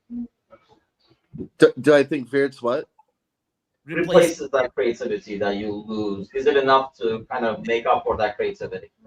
I sure hope so. He's definitely a creative force in the middle. Like, I mean, him and McAllister, Ekatike, Mo, that's very exciting to me. I very much look forward to that. Jamie's asking more than 0. Is that even a thing? Oh yeah. I don't know if they have them here, but they definitely have them. Like I said, I don't know those. I'm not a Guinness guy personally, but all I know is I know that if I drank any beers now, by 6, 7 p.m., I will be laying out over here somewhere. I will be like, pass out over there. So that is that. So Ryan, man, what have you been up to? I don't see you as much in the mornings. I know your work hours and stuff scheduled. So yeah, I did games and stuff. Well, I did the old, career change at age 47, so I was a brewer for 20 plus years. And in Chicago, when we got together, Bickler and I had a pretty nice conversation about our thoughts on the craft beer scene in America. And mine aren't great. They're not glowing. And so I was kind of really getting sick of it and on my way out. And a couple of just horrible things happened at work. And I was like, you know what, that's it. I'm done. And I quit, and I was looking to do something outside and with plants, and now I'm a tree man. I work for a tree care company, so it's a lot of fun. Unfortunately, the hours, I'm busy while you guys are on in the morning, so every once in a while I can chime in like at the last minute, like, oh, yeah, I made it. But I love it. I love the job. It's a great career move. I love the company I work for. It's small. It's a lot of fun. Even in the winter, being outside, I still enjoyed it. So that's what I've been up to. A lot of hours. So I guess why plants? Like what? Beer to plants is quite the jump. So just out of curiosity. As a brewer, I was always kind of jealous of winemakers because of the agricultural part of it, where like if you're a winemaker, you're actually growing the wine on, most cases like on the property. Beer is not the case. Like I always wanted like an estate brewery where I could grow like the malt and the hops, but in order to do that, I'd probably have to live in Idaho to get like the best stuff. And so like I don't know, and like I come from like farming runs in the family, so there's always been that kind of, I guess, in my blood somewhere. And so I just wanted to do something with plants, like whether like work at a park or something, or I don't know, work for the city or what. But it was a mutual friend of mine. He has this company, and I saw him at a party, and he's like, how's brewing going? It's like, it's funny you ask. I just quit. It's like, you looking for a job? It's like, I am. So here I am, like 10 months later. So. Yeah, that's, I mean, Ozan is saying that career change is such an underrated move. And but like you said too, like I mean, I didn't do a full career change from one to another, but we were actually just talking about this with Gally the other day. It's kind of like hard to go from one thing to another after a certain age, or maybe it was at last night at dinner or something. Yeah. Yeah, it is. Go ahead. Go ahead. Well, it's just, yes, it is extremely hard. It's, like when you do something for 20 years, when you walk in and, even if you go to a new place, you know how to do it. It's like you can step in like on day one, where this, I mean, it was the first 2 months of, what is that called again? What do you do? So it's just a big learning curve. And I don't know, it's great. I love the people I work with. They're very good teachers, and it's, it's very dangerous work, like what we're doing. So there is a lot of that, like, brother's keeper kind of thing, where it's like I'm holding a rope, holding a big limb that's like right above somebody else, and like they're trusting me literally with their life. And there's a lot of rewarding stuff in that job. So it makes up for the lack of knowledge, I guess. Sure, yeah. No, I just I think it's great, Ryan. jobs are difficult. When you have emotional, when you are taking other people's safety into your hands. I've had some jobs like that. It's definitely add to the layer of betting in. right. You're trying to learn a new craft, and at the same time, you're worried about others and their safety. So I think that's really important. Yep. And I'm really happy for you. I'm glad to hear that it worked out, that you were able to make this smooth transition. And I really appreciate you taking the time to join us today. And thank you for your support us here at American Scouts. Hey, you bet. I love you guys. The morning show, the evening show. Even if I don't watch it live, I usually watch it the next day or later that night or something. So I am watching it, and I love watching you guys and what you do. And good luck tonight. And Bickler, I expect you to do 25 push-ups on that table at some point. So, the return of the push-ups. Yeah. We've done it. Nobody wants to see that. Yeah, I want to see that. I tell you, I can guarantee that more people want to see it than want to do it because I do not want to do it. Don't blame me. But Hey, Ryan, thanks again for sponsoring, man. I really appreciate it. Yeah, thanks for having me, guys. Good luck tonight. We'll make it happen. All right. Thank you. I'll see you.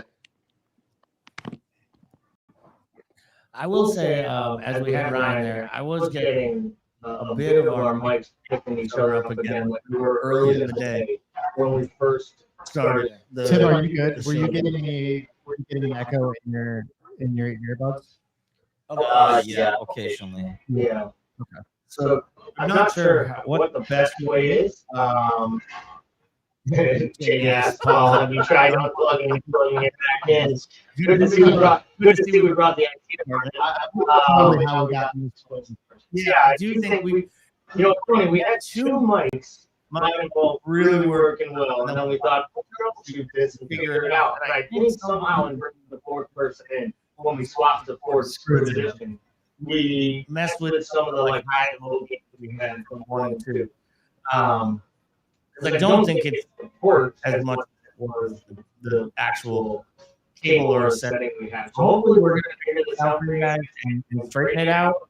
But as we said before, if you are having or experiencing audio issues, please kind of touch base with us and let us know. That would be really helpful as well. At some point, we may, even need to take a minute or two and pause things a bit if we have to really test this out. But we'll let you know we're doing that so you don't just think that we've gone silent as we also scramble on screen. But if you are in the chat and you have another comment or an idea, as we're just trying to get things settled here, please feel free to keep following those through. But also giving us the updates on any audio or technical issues we're running into are helpful because, as you can see, we clearly cannot hear that there's a problem because we just keep talking and yapping, and then all of a sudden people in the comments start making smiley faces, laugh faces, and telling us there's problems. Gally sounds like he's speaking through a straw. So maybe that was the sound changes. Well, drop the straw, man.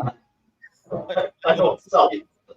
Yeah, I don't know what happened there that we suddenly went our route there where everybody's voice got affected at the same time with one mic over there. But yeah, I do want to say thanks to Ryan again. I mean, he's been one of those OG fans that we've had for a long time, and for sponsoring our personal. We do have several personal sponsors, which has been awesome. So yeah, we're gonna have probably. Yeah, the sound is completely off. Said by Tony at this point. So we may need to either kind of just leave the stream on and maybe take you out of it so that the audio doesn't go through. Yeah, maybe. I'm okay with that. And we can tweak a bit. Yeah. Oh, I just might have realized more. I bet you that goes on.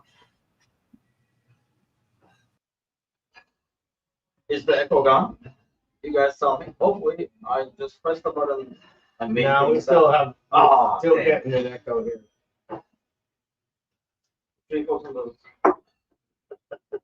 Okay, you guys go.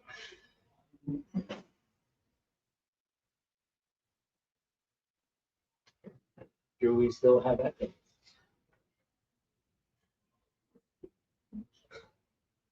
And when we're asking this question, I'm actually asking the audience.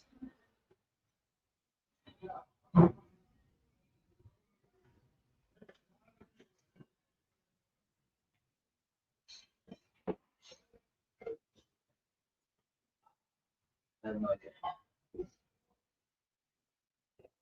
Yeah, we had. It's not really as much about Bickler's mic. Can we mute the other two for a second while we? Yeah, sure. Just to try to see if we can narrow down where it is.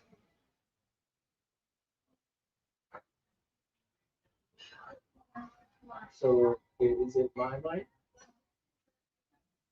I think just turn them off, but like one of them is. Go ahead. Go ahead, yeah. It's basically picking up. How is it picking up at all one mic from you? Do you have to do audio on a computer anywhere? The mic on and putting it in the computers? Try now. No, I just turned it off. Oh, let's try it now. Let's do it. How are we now? I do not have an echo on my side right now at all. And you know what I think it was? We have to just remember this, guys, because we keep jumping around. If we have to reset due to the Wi-Fi. Yeah. When you reset, that computer resets. It will bring back your mic up. And we were literally swapping cords, talking like crazy people. And it was purely a machine not being mic'd. Okay, well, the say Man. Jamie's effects. If they say practice makes perfect, we sure as F should have practiced a little bit more. The issue, I think, is, I think we're going to unfortunately have to wrestle with this for a while, but the Wi-Fi as it comes in and goes and out when it restarts, I think kind of like affects things and it's like started catching up, and it was kind of impossible to hardwire ourselves over here. So hopefully it's fixed now as much as possible, but let us know. Like it's, I know what Gordo's on today, but yeah, I mean, I think that's like the biggest thing right now is you're really good right now, and I think that said I'm pretty good right now. But now Bickler's going to talk and then ruin everything. So are we like 2/3 of the way here? Oh man, did we actually figure it out, guys? That all it was one bad cable and 3 idiots who don't know how to use a mute button. First of all, I don't appreciate the OMG in front of Timucin. You sound so good. Like the big shock is just rude, but hopefully we got it. Yeah, okay. See, Jamie is like, let's celebrate. Yeah, I'm not gonna lie. So if there's a time to put money in the pot, now is the time. Yes. Anybody listening? If there was a time, right? You can actually hear us. So I guess now we have to do the full shtick. Yeah. For everyone who's done a super chat so far, or a super sticker, thank you so much for your donations. Every one of those dollars will go to the cause. For all the people in the chat, for Ryan who joined us, we apologize for the technical difficulties. But I'm glad to hear that it sounds like we might have officially gotten our audio levels right. Won't be jinxing stuff. Well, I mean, it's the best we can do. Wi-Fi until we crash the Wi-Fi again. Yeah. So and then we just have to remember what we did each time. But it does this. I feel okay. Stop saying it. Stop. Tony saying says. It's amazing. Tony says corner taking quickly. Good shout, Tony. Good shout. By the way, I don't know if this is done by purpose, but. Ozan says, I wish, but Mr. Sefton, by the way, I do have to do a shout out as how nice of a person he is as well, because I was in communication with him in the silent auction. We actually have his book autographed by him that he donated for the silent auction and sent to the 23 Foundation. So it's waiting for his way to go to the winner over there, and quite a gentleman. I mean, I'm glad you brought it up so we can kind of like plug that as well, but it is in the silent auction. If you guys head on over there, scan the Q code, head on over there and throw a bid on that one. It is autographed by the voice of Anfield, Mr. George Sefton himself. And honestly, like when you do this, the whole fundraiser thing and you're contacting, you do find a lot about, like the individuals. Mr. Sefton was kind enough to send us a video as well. So we'll be playing that during the week sometime as we kind of like promote the silent auction and stuff too. We had one by Abigail the other day, for example, that we published. It's kind of like you really find out who really cares a lot about community and the club. So it's kind of like an eye opener when you like kind of like interact with some of these people that really care and like donate stuff. So I guess, I mean, listening to us was really hard. Well, that's normal. I mean, we got to be a little bit more basically specific. That wasn't the sound. It's basically a day that ends in Y. But I would say we would write it down if we were smart enough to actually bring paper and a notepad.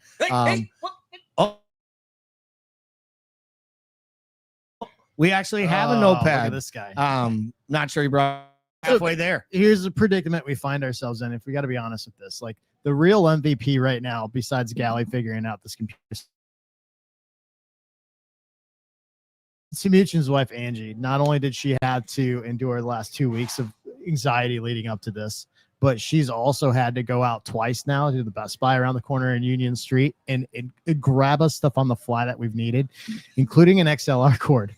So the real problem is that we've actually solved this and figured this out, and she's out getting us a cord that we thought we needed. So I think the tricky thing now, Tim, is like when Angie comes back, we've still got to act like we needed that cord so that she hasn't gone to Best Buy. And we tell her she didn't really need to take the second trip. On air. I'm gonna hear all about this. She has been the real MVP in the background, though. She is. Well, she's the real MVP for just dealing with me alone by itself. So, but like next one we're gonna bring in the next hour is going to be Iowa. So hopefully we won't have as many sound issues during that one as well. And Ryan, man, if you're watching throughout the day, just send us a message over here. Hop right back on now that we figured out the cell over the place. I was almost like afraid to ask a question over there at one point, but okay, this is like, let's get back to a little bit of like a Liverpool talk over here. By the way, there is also a section. I don't go to send like 100 questions as well, but there's also a section if you go to the YouTube channel, and I'm hoping like everybody who's watching right now is hitting that thumbs up and is subscribed to the channel. But if you go to the post section, there's a area where you can kind of like ask questions, kind of like a Q&A. So if you guys have any weird questions that you want us to answer to help fill the 24 hours, by all means, go ahead. But Bickler, let's talk about this. Would you rather say, if you had only one signing left, I'm kind of like converting that question to that. If you only had one signing left, do you get Isak? Do you get another center back? I would go Isak, and that sounds crazy. No, It does sound crazy. no, because you say that anxiety is a lifestyle for you. I think if I'm more specific, I think worrying about center back is a lifestyle for me. Like, because I feel like for the last 6 years, I've been concerned about center back depth, just in general, right? Yeah. Like what happens with life after Verge, right? I think in a lot of ways, I think that you can do things more from a formation standpoint to cover up what you need from an attacking standpoint. If you're trying to replace somebody like Mo, right? You can't ever really directly replace him, but you can change formations. You can get different attackers in. You have essentially 3 positions that you can pull from for attacking options if you need to. It's much more difficult to go find a stud center back to replace somebody like Verge, right? Oh, okay. I thought you said sign Isak. I'm getting there. I'm getting there, right? But here's my thing. Now, here's my thing. Like, I think that you can go into the center back market and you can get some younger prospects, and you can even go out and get a stud in a year from somewhere. I think Isak is the best and most proven goal scorer in this league outside of Holland, who had a down year. And I think what happens is if you don't get him in the door now and the player says he wants to come and he's going next year, you have more people that are going to be in that market for Isak and more selling options for Newcastle. So I think it's almost a now or never. And I think Gahey is the more immediate need, like center back is the more immediate need, but Isak is the bigger opportunity, if that makes sense. And I think he, like, I'll just go out on a limb. I think it's a done deal personally. I think he's coming. I think it's just a matter of timing that works for the optics of what Newcastle need, because they've made such a mess of this transfer window. I think Newcastle needs a win outside of the 150 million they're going to get from an actual marketing PR standpoint. And so I think, like, we talked about this at length. I think this has to do with the timing of the transfer and not wanting to have a situation where you have Isak and we're going to play Newcastle on the 25th and you got him coming in and banging goals against his own club. You have to make some sort of side deal where we don't play him. I think this has to do with the timing of it personally. Yeah, I agree with the last part in terms of like it's being probably done and stuff. But where are you at with that, Gally? Because I do say if it's one, I think it was Jamie in the comments saying like, am I the only one that now doesn't want Isak at all? Not that I don't want him, but the question is, Gally, if you only have one signing, are you getting another center back, or are you finishing off the Isak deal? Well, here's the thing. I don't think whether you get Isak or not, you're done at signing an attacker. I mean, that's not the game we're playing here. No, you only no. have one. But if I'm only getting one, yes, then I think the team is going woefully short into next season, regardless, whether it's one attacker or one. If you told me which player do we need, I'm kind of with Paul, where if there's an opportunity to get Isak, you push hard to make that happen now, because I think by next summer, there's a world where Real Madrid wants a striker next summer. There's a world where PSG wants a striker next summer. Do we think Ekitike can just become Isak though? He might, and maybe that happens. And in that scenario, then you got to go out and you got to get Gahey, you got to fill up the back line, and then maybe sign some other attacker. We were actually linked with Johan Wisa today. And it doesn't make sense. That'd be hilarious. It doesn't make it doesn't make sense from the money standpoint. And I do think that was more a reporter taking the piss out of Newcastle supporters, like, haha, they're gonna do it to you again. But I do really think this is the time where you strike for the Isak thing. I know there's reports coming out today that Saudi owners have literally told him, you are not leaving. Like, we are digging in. We will put you in the reserves. You will not play. And Isak supposedly is kind of calling their bluff and saying, like, okay, then we can talk again on January 1st. Yeah. And I'll train by myself until January. He's not afraid of not making the World Cup team. That's probably because he's seen what Gyökeres looks like for Arsenal, and he's not really worried about losing out on being a main striker. But let's be real. If Gyökeres were to absolutely fail at Arsenal, that's another club that might be in the frame. And you can never put Chelsea if you give Isak this window. And I think that's why they need to get this deal done, but they have to get a replacement in the door, and they probably need two.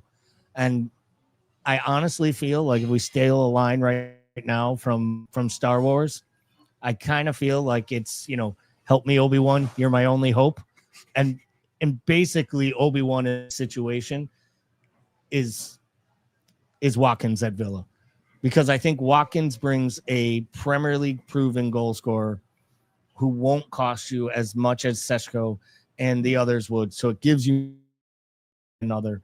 If you went out and got, and he would be willing to go and start for your club, he immediately gives you, a 20+ goal scoring threat that you can be confident or in the Premier League, understands the defenses, and can lead a line.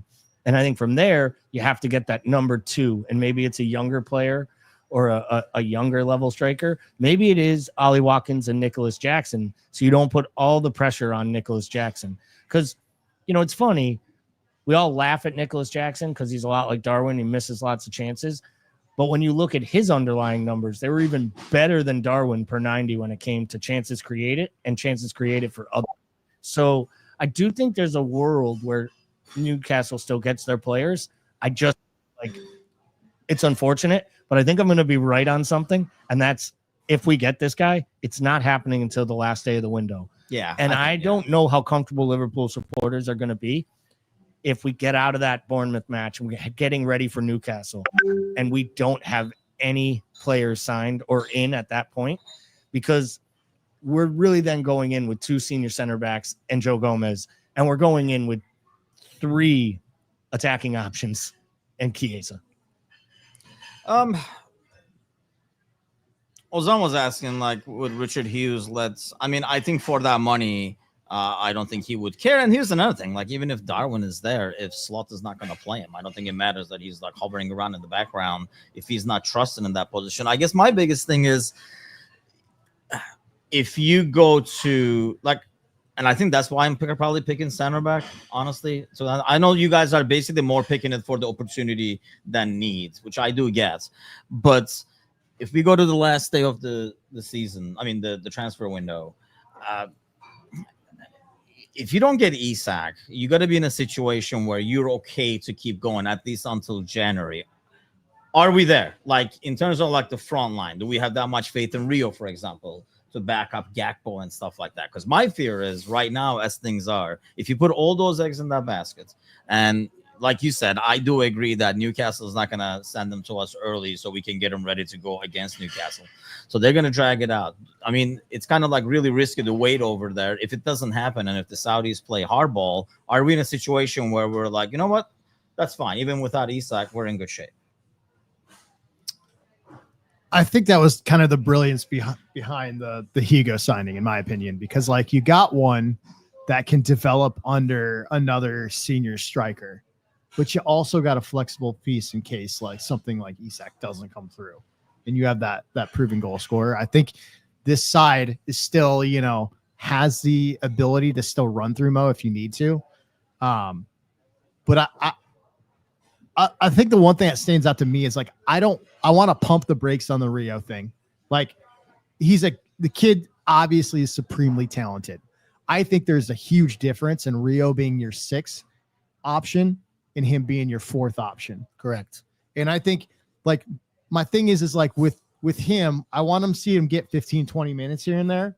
Right. Like, I think that's where he benefits, him getting like 15 to 30 minute runouts. I don't want to see him being subbed in at the last 5 minutes of the games because I don't think that really does him any justice. I don't think it does him good from a mental standpoint. I think it's much harder to get into a rhythm. But 15 to 30 minute runouts, I think, are great. But my main thing here is like with Rio, like let's pump the brakes. I think it makes sense to have him with the first team. I think it makes sense to have him be a 6th option and to get substantial minutes, get cup matches, all of those things. But I think when you start talking about him as a true like 2nd tier option on the team, I think I tend to have problems with that because at the end of the day, he's still a 15-year-old kid. And he's getting younger by the minutes. 16. Yeah, 16. Sorry. 16. But still, yeah, you know, I think like that, like all the stuff that we see from a footballing standpoint, I think we forget about the fact that like there's a whole nother side of this that has to do with your professional makeup and mentality that has to develop at that age still. Yeah, I'm kind of torn on that because like I know like everybody who's like, I mean, it's very easy to be big on the kid, right? And I'm probably like the most skeptical about these young kids because we've had these experiments before where we waited, well, here they are, here they come and stuff, and it doesn't pan out. It's one thing to look now and say, oh, look at him, you know, like, you know, beat players or dive into 2 players and come out the other side and get the crossing and stuff like that. In preseason, when there is no pressure or anything like that, I think it's a lot easier to, oh, he lost the ball and like walk away from that situation as opposed to we're chasing the goal. People are going to be a lot harsher on him. The question, I guess, there is, though, if you do sign another player, you almost don't want him to be an out-and-out winger, Gally, because you don't want to block his way either. So it almost has to be somebody, if it's not Isak, who can play across the front 3, so he's not necessarily just blocking him. Yeah, I mean, I think if you ask me flat out what institutes a perfect window from this point forward, it would be getting Isak across the line, acquiring a versatile attacker that can play in multiple positions, and a center back. I mean, that to me is the answer. And then Rio is your 6th choice because we keep saying, well, can he back up Gakpo? What happens if Gakpo goes down with an injury? And now you have just Ekitike and Isak along with Mo. Because let's be real, none of us on this panel, and anyone in the chat, please jump in. I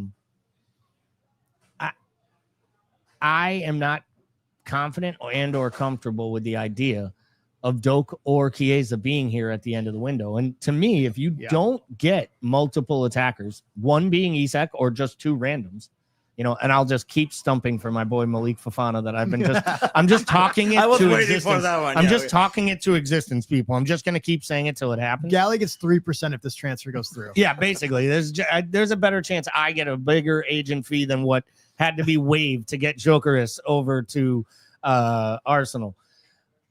I think, Jamie, you're just too much. The fucking really sad thing is I'm actually sitting down on a stool right now. Yeah, like that is short. My favorite part too. I'm just short. Yeah. We realized earlier that whether Bickler was sitting on a bar stool or standing, he was the exact same height. His microphone too. But we actually had this amazing conversation post dinner on the way back to the hotel last night where we realized that like me, Tim, and Gally, all sub 5'8", essentially. Like, we would have made an amazing HVAC team.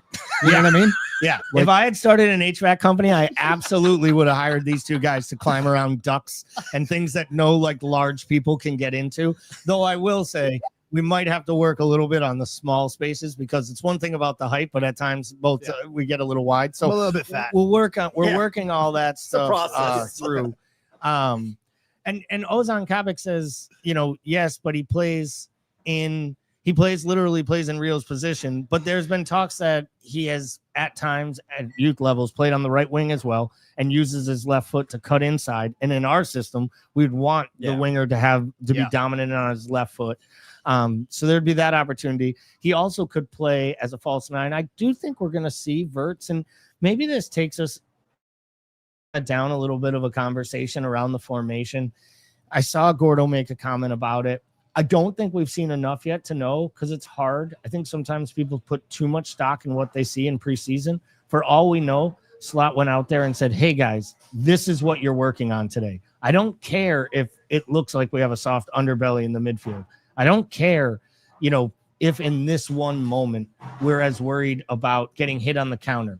If they score, we'll deal with it. But the truth of the matter is, for this minute, for this moment, I want to work on these things in this pocket of this match while you're in, because they're glorified training sessions. So a lot of that to me makes me think, it might be about some strategic formation changes, and those formation changes, being things that we don't want to hear about, or we keep hearing about the versatility of Gravenberch playing at center back, because in Slot's mind, there might be certain opponents and certain tactical setups that he prefers Gravenberch being the deepest of the center. Because then he gets all of his midfielders in and 3 attackers. Or maybe he's going to go with 4 midfielders and play Soboslai at right back. And, I think we're going to see things shift it based on exactly the opponents we're playing. We say that maybe we didn't get as much rotation last year as we expected or wanted.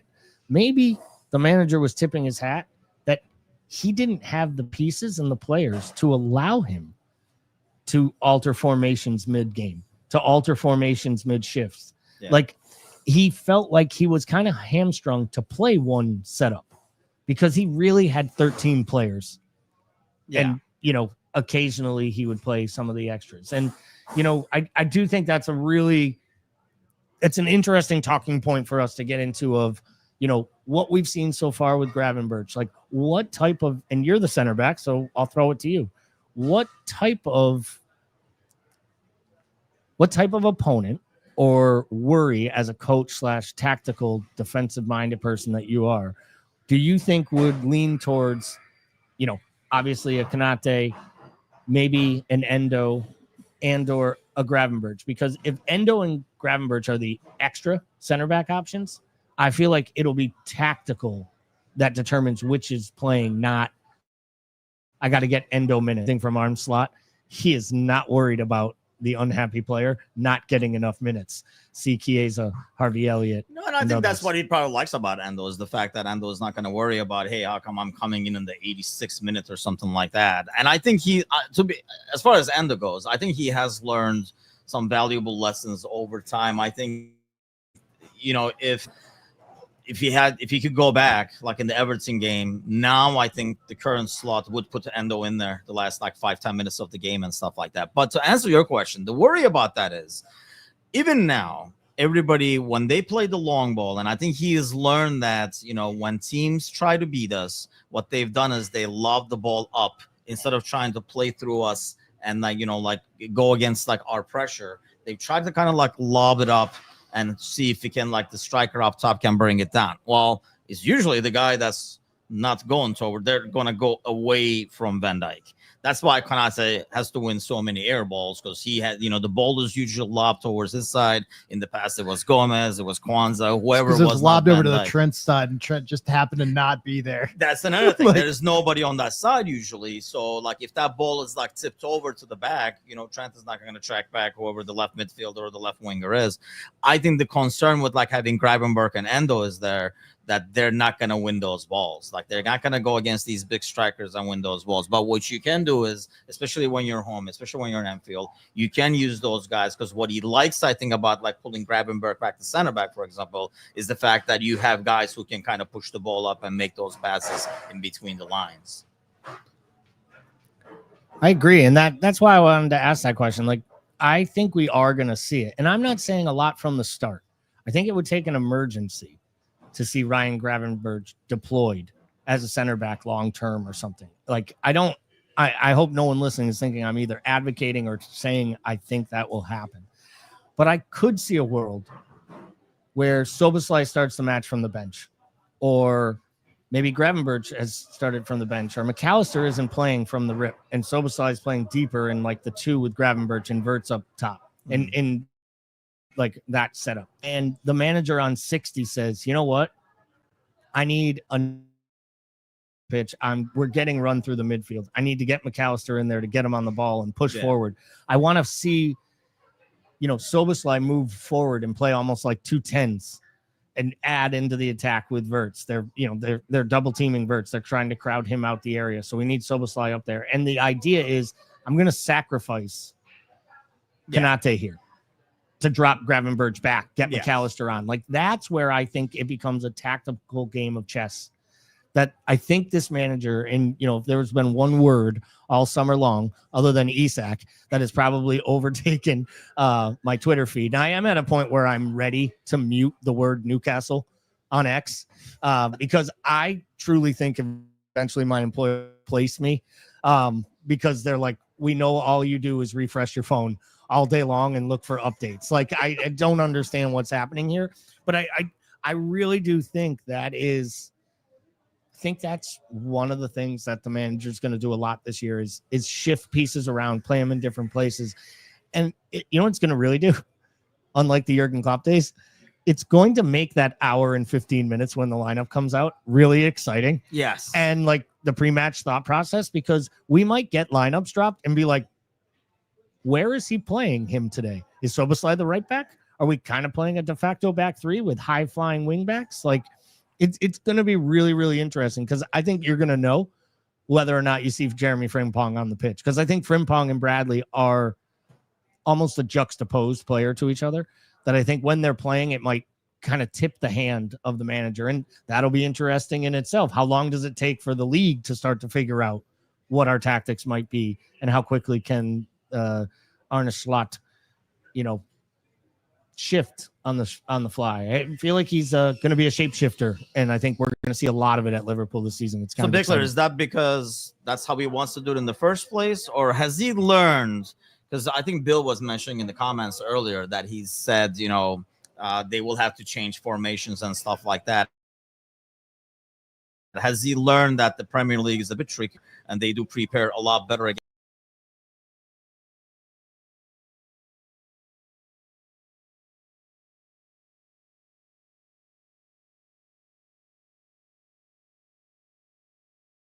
Is much more flexible and is much more tactically minded than Jurgen. And I think there's a degree of truth to that. But I also think that we're sort of not being, maybe there's a degree of ignorance, or maybe we just haven't really known enough about what Slot has historically done. But he has historically set up with the same system. Like, he has a system. He is a system manager. I think what we see with him, we see a quicker ability to adapt and change that system in a game.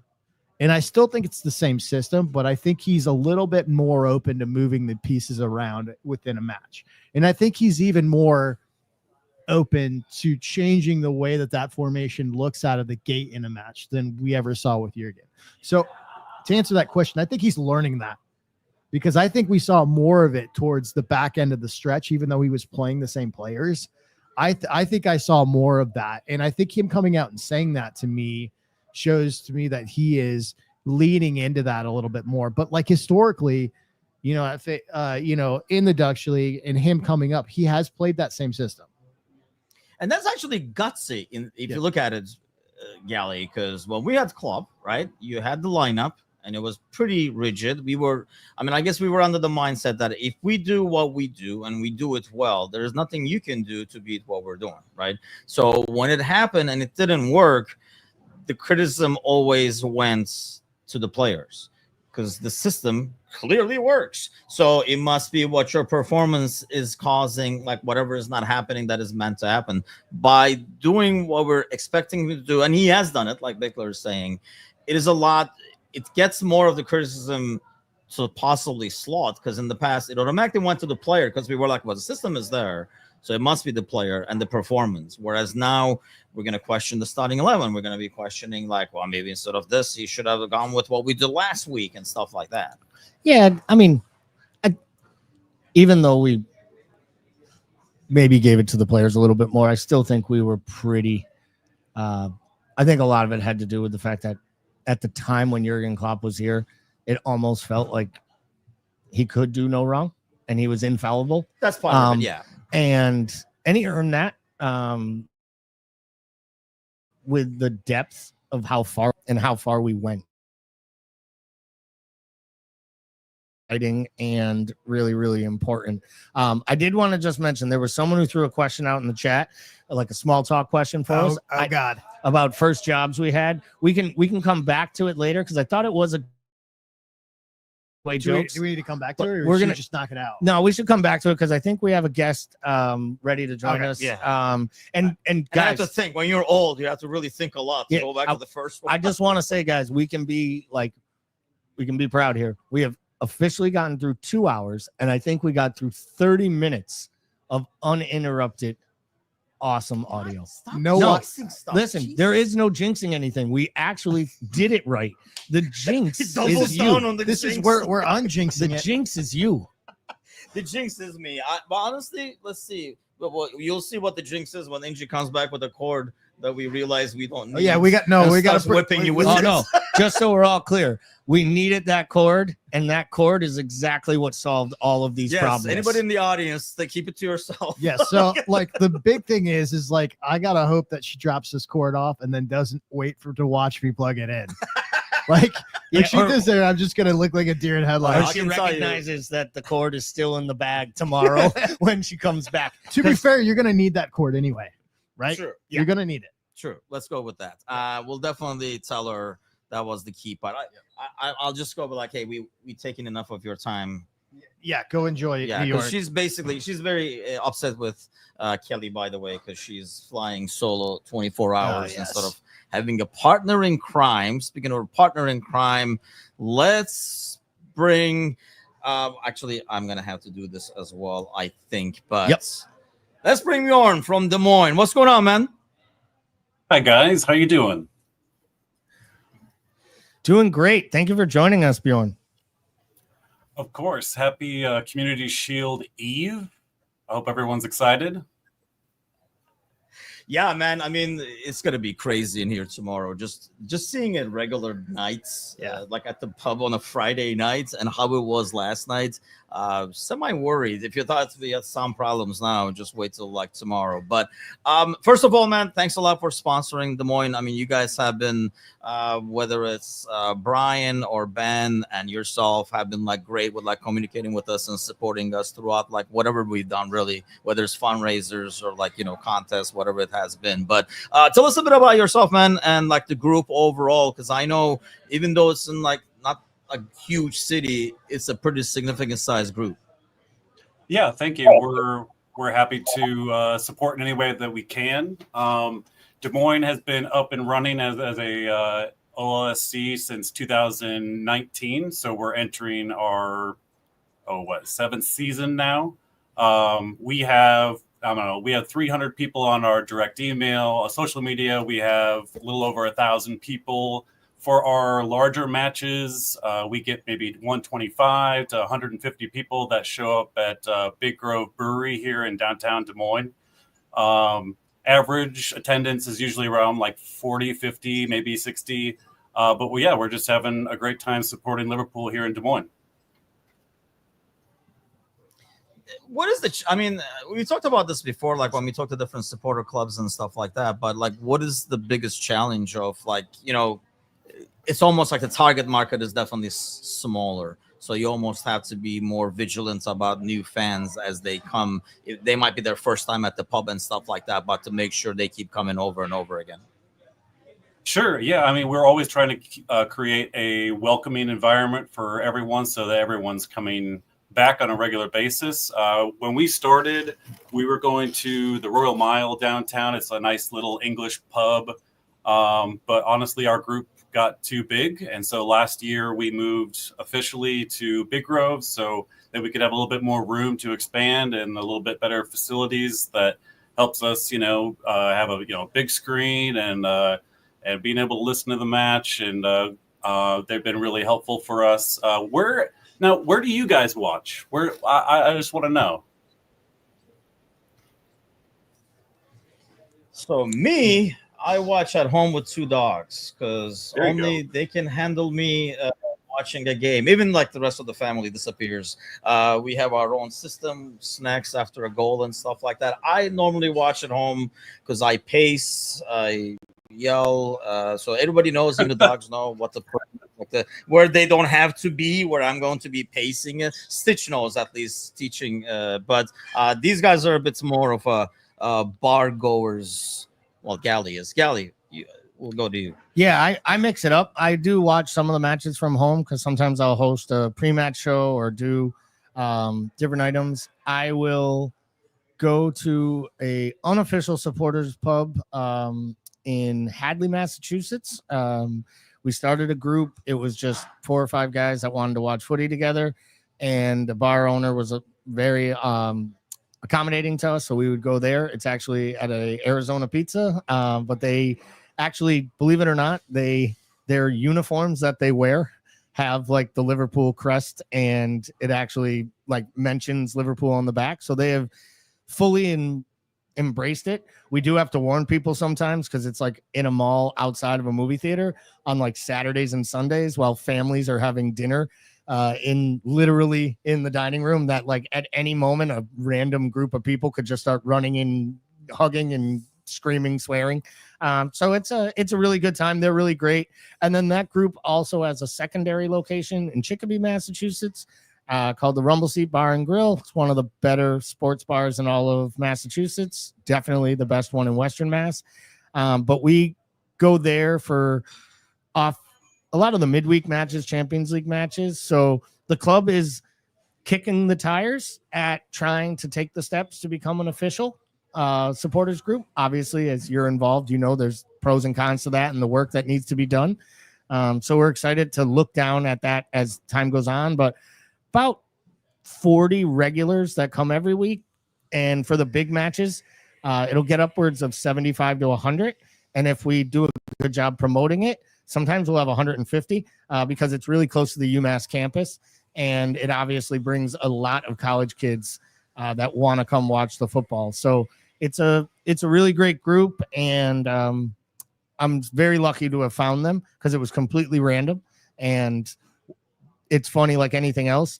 Now we all hang out and have like picnics and do stuff with our families together. And we go to like local USL League 2 matches together, like in Western Mass and Ludlow. So it's really nice to just have that community. And I think I learned that more than anything, my time here, both with American Scouser and overall.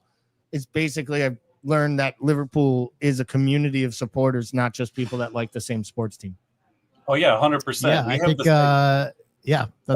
Sorry, go ahead.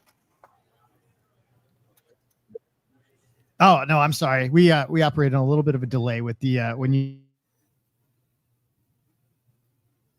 guys phone in. So like if we talk over you, that's just us like not hearing that delay. So I'm in Wilmington, North Carolina.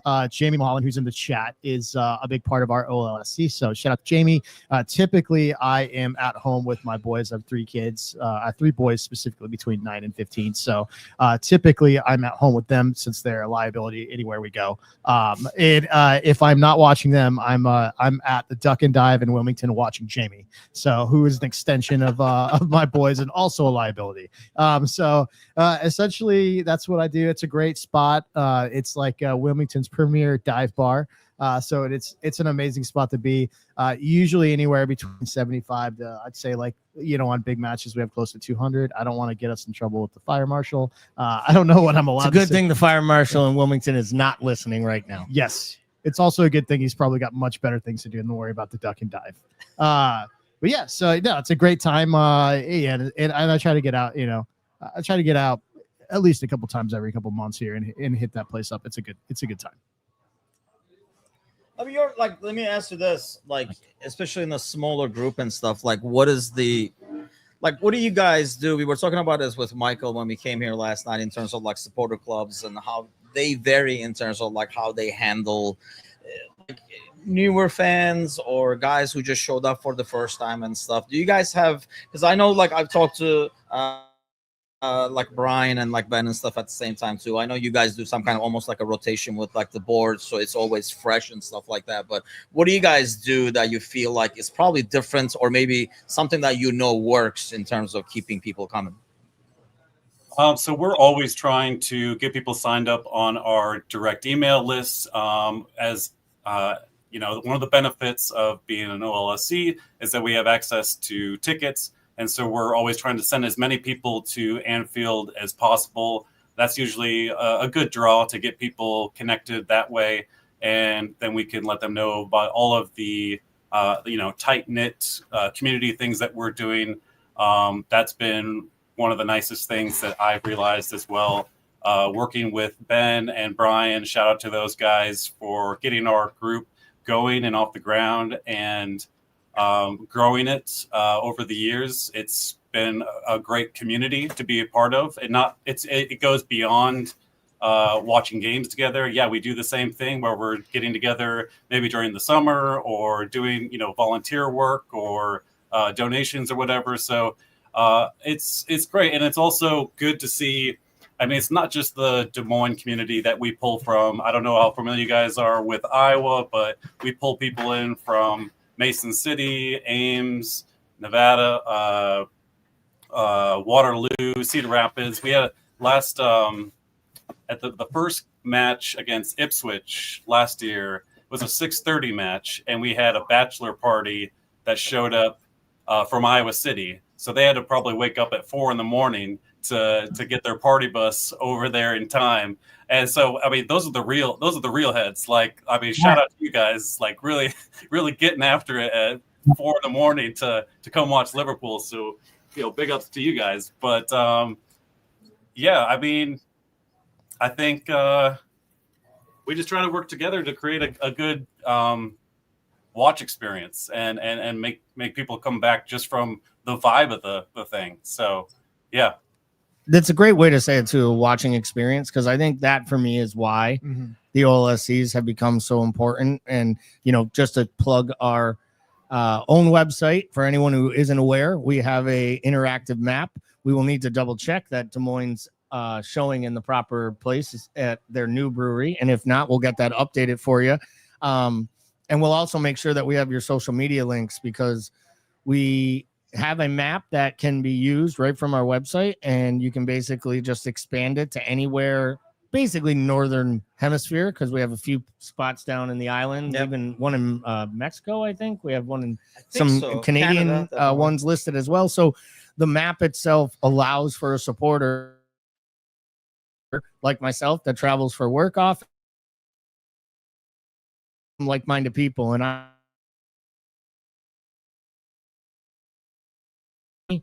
New Orleans, Nashville, trying to think, obviously those like in Boston, but the map has really helped because it helps me find the people, it connects me to the places, and then it also allows me to follow them on social media, or for events like this, it allows me to drip on them and ask for donations. And we love the people like you that respond, and not only respond to us, respond with yes.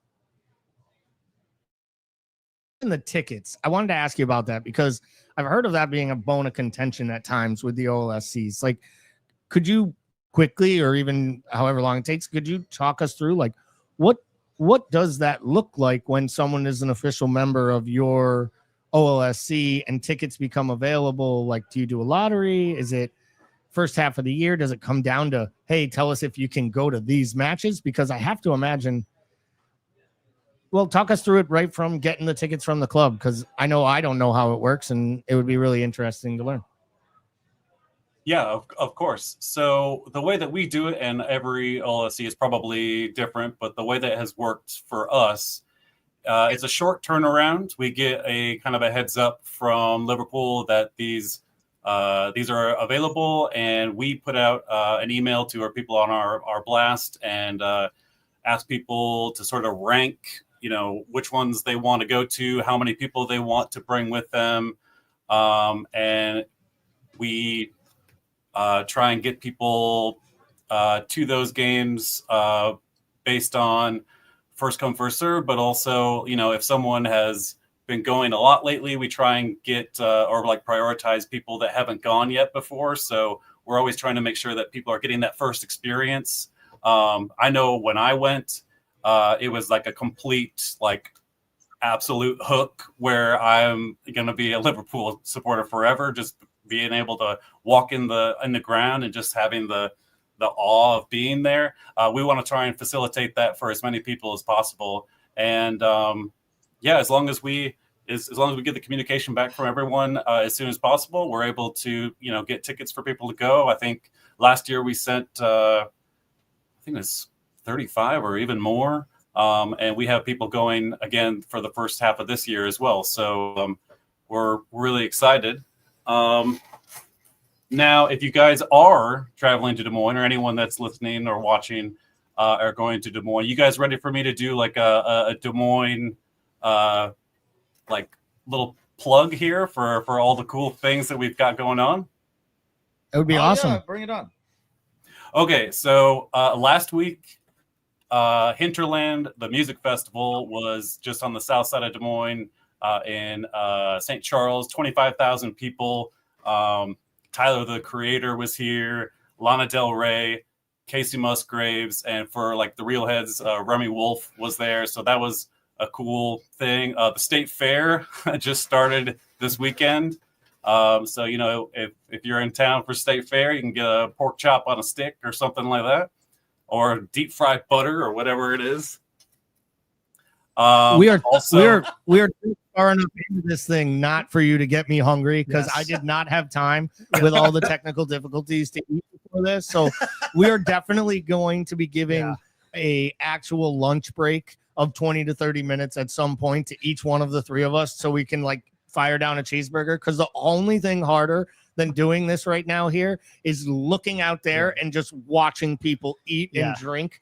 It's almost like they're just goading me, like, look at how good this food looks. Look at this freshly poured Guinness. Listen, I tried to get here earlier enough for breakfast, and somebody had troubles with the elevator. And then I did get stuck in the elevator for about 25 minutes coming down from the 25th floor. So I was afraid I was going to spend the next 24 hours stuck in an elevator with 14 strangers. And I'll tell you right now, by the end of it, we wouldn't have been strangers, and they definitely wouldn't have called me a friend.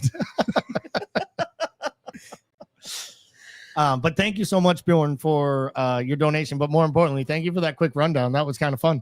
It sounds like there's a lot of cool stuff, and I am really jealous because pork chop on a stick sounds, well, right now it sounds heavenly, but so does a Twinkie. Yeah, wait, is that like a thing? Pork chop on a stick? Seriously? Oh yeah. For years, that's one of the things that you kind of have to go slap it down. Definitely. And so if you're in, like, if there's a Saturday morning match and you're in Des Moines, a couple blocks from where we watch is a place called Mainframe Studios.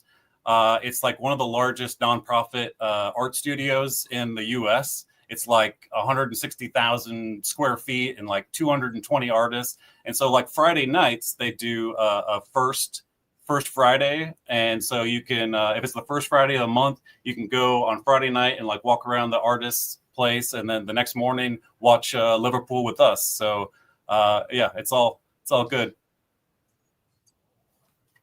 I guess we have to do a road show in Des Moines. I was going to say, that sounds like it's just. Does your bar have the ability to hardwire in the internet? That is the question. I'm sure we can work with them. That would be no problem. All right.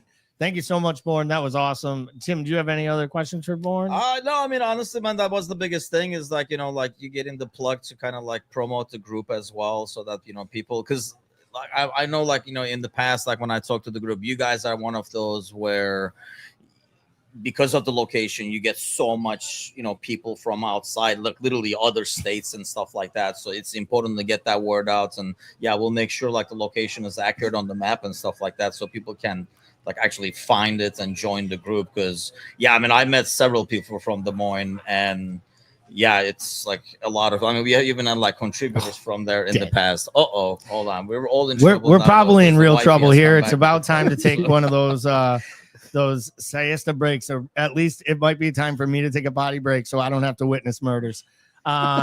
But I will finish with Yeah. you know, we want to hear from like people in terms of like what they expect from this season, like Liverpool wise. So I do want to get your take in terms of, you know, what your expectations are. That's one thing that we've been talking about all day so far. Mind you, it's only been 2.5 hours with like 22 to go or whatever. But in terms of like where we were last year in terms of expectations and what we were looking forward to compared to now.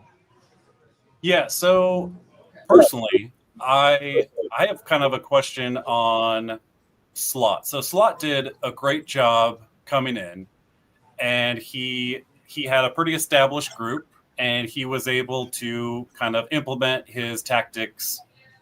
And obviously, they won the Premier Leagues. That's great. But I think this year he has a unique problem or challenge, is bringing in all of these new players. And so while Jurgen Klopp was, I think, you know, kind of the vibes king, and maybe tactically we could disagree sometimes, I think that this year is maybe a challenge for Slot to manage not only all of the new players coming in, but also the loss of Diego Jota, and like managing people's emotions and getting everybody on the same page. What do you guys think of that? I personally think I think you're valid to ask the question. I think it's a great question, and for three guys that need to figure out things to talk about for 22 and a half more hours, I genuinely appreciate the question, because I think it's a good one. Where I don't worry as much is this isn't the first time he's had to do this. Now, it is the first time he's had to do this with this level of player, but a lot of people, it's been talked about on some of our shows. A lot of people don't realize that when he first showed up at Feyenoord, he basically did almost the exact same thing. He made one transfer total in his first season. And then in the second season, they sold 10 and bought 10 players. And I do think we have to get used to this. He has a bit more of a ruthless streak in him than Klopp did. I think to your point about the vibes, right? I'm pretty sure we're never going to see Slot over a 4-year period allow 4 different midfielders to run their contract down and then give extensions to older veteran players because of how important they are in the dressing room. Because I think he backs himself to buy that next better, fit them into his mold, or change his mold to fit the tools he has, like he did at Feyenoord. And I don't want anyone to think that I'm comparing managing Liverpool and managing Feyenoord to the exact same level. But I think when you are as confident as Arne Slot is, and that to me is his number one trait, like you hear him talk in a press conference, he never steps in it. He handled the media so well. So I think it was a great question. I'm not worried about it derailing the season by any means, but I absolutely think it is another challenge. And if the biggest challenge he faced coming in was being the guy to replace Jurgen Klopp, which is like, nobody wants to be the guy after the guy, right? You want David Moyes to come in first so he can fall down. And then Louis van Gaal can hold up the FA Cup and be like, look at me. It was that idiot you hired from Everton. It's not my fault. You hired a boob. I think Slot has the cachet in the bank that it'll give time for the supporters. And I think that was the most important thing. And I do expect Liverpool, barring major injuries or, another massive crisis of some type at the club, I do expect Liverpool to, defend their title. But it was a great question. Paul, do you have anything more to add on that Slot idea and how you thought about it and, kind of to what Bjorn asked? So I'll be honest with you. I missed the question because I was out running conflict resolution. Yeah, that was a good point. Yeah, we were trying to make sure people were still alive. But as Tim sent the divorce dude out there to go deal with it, which was a good move. It was pretty I smart. just signed this. We're all good. The question was ultimately down to,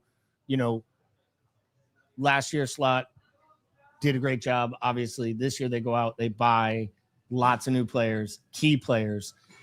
There's going to be some change to system, to personnel, and in some ways, his challenge going into this year is as much how those players bet in. And he is really gambling on himself here, because he could have held a little status quo and tried to stick with the guys that won it for him last year, but that doesn't move you forward, in my opinion. And I think Arne Slot's the type of guy, it's like it's 2 steps forward every day. And if you're not moving forward, you're going backwards. Yeah, in a lot of ways, I think this is almost a tougher year, right? Because the expectation is completely different. If you're looking at this thing, the expectation coming into this year is night and day different. Like we considered last year a transition year, and we were just prepared for whatever happened, right? You got a manager coming in, replacing like a club legend in a manager with a side full of guys that were his. So and now you not only are coming into a year where you are a defending league champion, but you have now gotten all these big purchases and big money buys coming in that are your guys coming in. And I think it's tough anytime that you have that much change to a starting 11. Now, obviously, we talk about whether Kirkez and Frimpong and those types of players are going to be bet in immediately out of the gate, or whether it's going to take a month and a half, 2 months for them to work themselves into the starting 11. But either way, that just adds another layer that wasn't there last year when it was a transition year. All these guys were kind of blocked into a starting 11, and there's an evaluation period. So I think, this year in a lot of ways is more challenging. But like you said, I think he now has that sort of cachet. He has a little more wiggle room now, right? Well, I would think a lot more wiggle room, but we all know how our supporters are. Every fan base is like this, right? We have supporters that just do not have the patience or the tolerance for anything outside of exception and excellence all the time. So, but I think in a lot of ways, this year is a bigger challenge for this manager. It's his side now. It's fully his side. So we'll get you out of here on this one, Bjorn. Let's ask you one more question. Of all the new signings, which one are you most excited about and why? That's a good question. I'm really excited for hopefully whoever they sign as the next center back. I don't know about you guys, but obviously everything has been very promising with all the new guys coming in. But I do think with Kwanzaa leaving, I think that there needs to be something done as far as center backs. I've got a couple lists going here of people that I like, a wish list of guys. But I mean, I don't know if you guys come on here and do hot takes regularly, but I don't think that we're going to get Gahey. Newcastle, they went in for him for what, 70 million last transfer window or last summer, and Newcastle stopped it.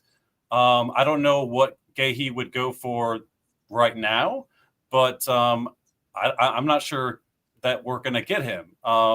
There's a couple other options, but it's something that I'm concerned about, honestly. Yeah, it's a good shout. It'll be interesting, the Gahey thing. It went quiet for a while. I think there's reasons for that. Timing of everything. I still think there is an opportunity for that deal to get across the line. I'm not totally sure that he'll accept Newcastle at this point. And again, he wants out of Palace, but he's a free agent at the end of the season. So if he has indications that Liverpool's in for him, or he could go to Spurs and play Champions League football, make more money. There's talk of Chelsea being in for him now after Levi Colwell went down with the large injury, and he came up through the Chelsea Academy. So that's an interesting one. I like the shout. Do you want to share for us who those people on your center back wish list are? If you don't think we're getting Mark Gahey and you think we need a center back, Bjorn, who is the center back we're getting? All right. Okay. So my homework here. Okay. So Giovanni Leone. You guys know this guy? The kid from Parma. Okay. He's about 750 feet tall. Listen. Okay. So looking at some of his stuff, I think he's got some pretty tactical sweet feet on him. Some of the passes that he sprays around, it looks like Virgil van Dijk out there throwing long passes out to wingers and stuff like that. But he's 18 years old, so I mean, that's a little young to come into the first or second squad. So obviously kind of a project guy there. But from Wolfsburg, we've got someone from Greece. Now I'm Just call him the Greek guy. We know who you're. We're not gonna put you on the spot to try to butcher that name. Koulirakis, right? Wow, Look at this. Bjorn is Greek because only Greek people would know how to say that. He's not Greek. It was a joke. Swedish. So like if we get Isak, we're good. It's close. Outstanding. Any other long shot center backs for us that you think might be on the answer? Not that I've seen, but I'm sure there's some out there. I mean, I'll let you guys. I love both the shouts.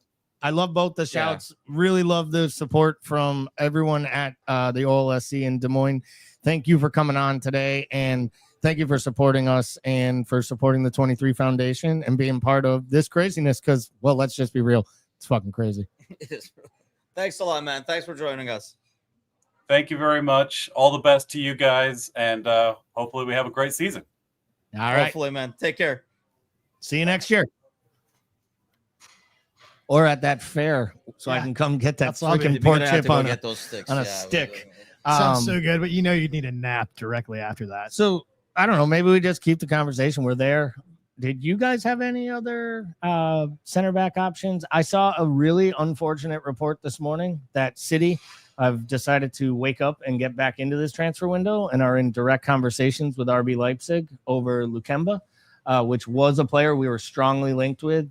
He's very much would be a Virgil not a Virgil. I apologize. Very much a Konate long-term replacement. He's a right-sided center back.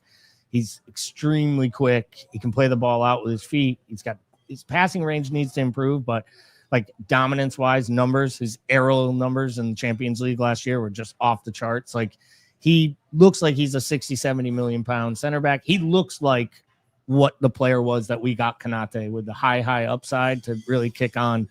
It wouldn't shock me if City were to go in for him. I did see they sent 2 of those center backs they bought in January out on loan, which I won't lie, I'm not opposed to getting Gahey at a good price and then buying the Leone kid and sending him back to Italy and letting him play another year on loan. Because my fear with Leone is he's got less than 40 senior appearances. And I know it's in Serie A, and he's Italian, so we automatically think he's a Rolls Royce of a defender, right? Because most Italian defenders are really good if they get a shot that early. But that is, Liverpool usually likes 100 to 150 senior appearances before they consider buying a player. To go spend on a center back that's your third choice option makes me a little nervous. I'd love it for one for the future. I feel like if you bought him, there's still a good chance sometimes you see Andy Robertson playing center back if Virgil needs a break. If that is, you know what I'm saying? Like it just makes me nervous. And all of this is us predicated on the fact that I have little confidence that Joe Gomez is fit because unfortunately for years he hasn't been fit. So that's part of this is we're talking about we need a number 3 because a guy who's good enough to be number 3. Yeah, you just can't put the eggs in the Gomez basket as much as I love Gomez. But that's the thing, Bickler, is that's what I really like about the Gahey name. There's always going to be options and alternatives, especially like young ones up and coming and stuff. But that's a player that I feel like can be out there and none of us are going to worry. If you say starting 11 right now and Gahey's name is in there, I don't think there's a lot of them on concern as opposed to seeing this kid out there and you're going to be like, how's he going to do and all that kind of stuff.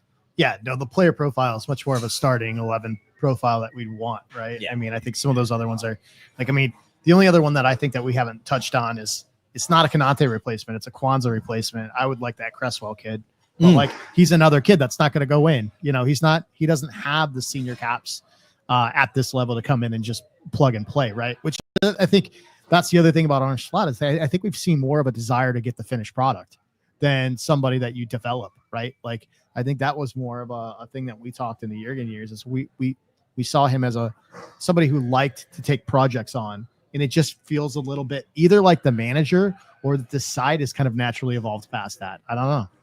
Thoughts, feelings? No. Yeah, I think the manager is, I think Kazi, one of our contributors, you see on the Friday shows, if you watch a lot, I think he said it all year, like, this manager has no time for projects, like none. And I think Is that, you think, because of slots, or you look at the team right now? You have Mo and Van Dyke. We always talk about American sports like the window and stuff like that. You have one of the, if not the best strikers in terms of creating and stuff. One of the best center backs there, and they are getting older. Of course. You have those. Now is the time. Now is not the time to get a project. Maybe in 2 years, you're like, okay, let's get some projects as well. But now the window is open. Let's go get it, especially with the signings we made. I do believe there is a bit of that in the next 2 years, of course. But I think some of these signings are with an eye towards 2027 as well, which is where I think the kid would be. Like, it may not be the big project for now, but he is there to be a replacement. Like, I think you're spending all this money now on Isak because you're trying to say, hey, with Wirtz and Isak, we'll see what Ekatike becomes. Because in some ways, the manager did take a project in Ekatike with the amount of time he's had and his exposure. What I say when I say projects is even last year when the manager made the comments, like, we could use a few more weapons. Like, he was specific to say, like, we have really, really good players. But if you got me a few more that were better, I might be apt to play more of these really good players in the squad more often than I did last year. And that's not a shot at Harvey Elliott, but let's be real. That's a direct assault on Harvey Elliott. It was a direct assault on Jarrell Kwanzaa. He basically said, go buy me players because the extra guys I have here aren't the players I need. Costa Simicas, albeit the right back decided to leave. So, the name that shall not be said, Trent, you prick. That's not bad. But no, it feels like he doesn't necessarily believe in the idea of a second team. He believes in the idea of an extended first 11. 100%. Right. That's exactly what I was getting at. And I think he wants 19 players, and every single one of them, if they put in a great week, can expect that they have a shot to start.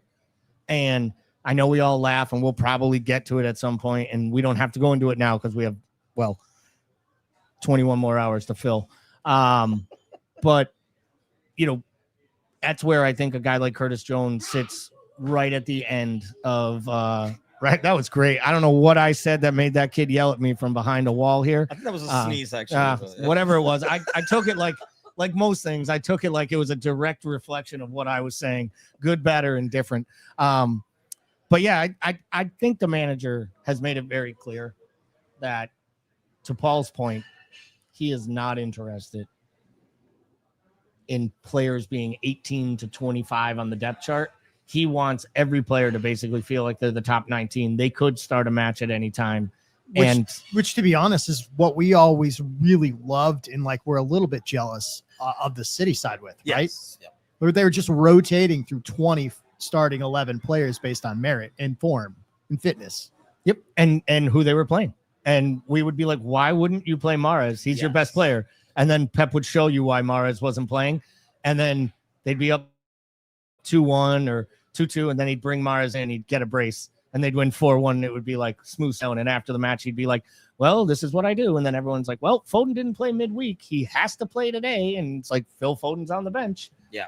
But, the deeper squad, and also knowing how you use those pieces. And year 2, I think we see even more of that out of Arne Slot, and that's really, really exciting to get to. I do want to do this, though. Yes. So let's not forget what we are here for. So we do have another $50 from Z over there on the GoFundMe side of things. So we're up to $165, but we are hoping to really triple, double, 10 times. Yeah, we got to move that needle, people. Over there. So maybe it's a good idea. No, I was saying maybe it's a good idea to not just say, if you are out there and you can afford to donate, we've had $50, $25. There's the ability to put $1 in a super chat. Every single contribution is going to go.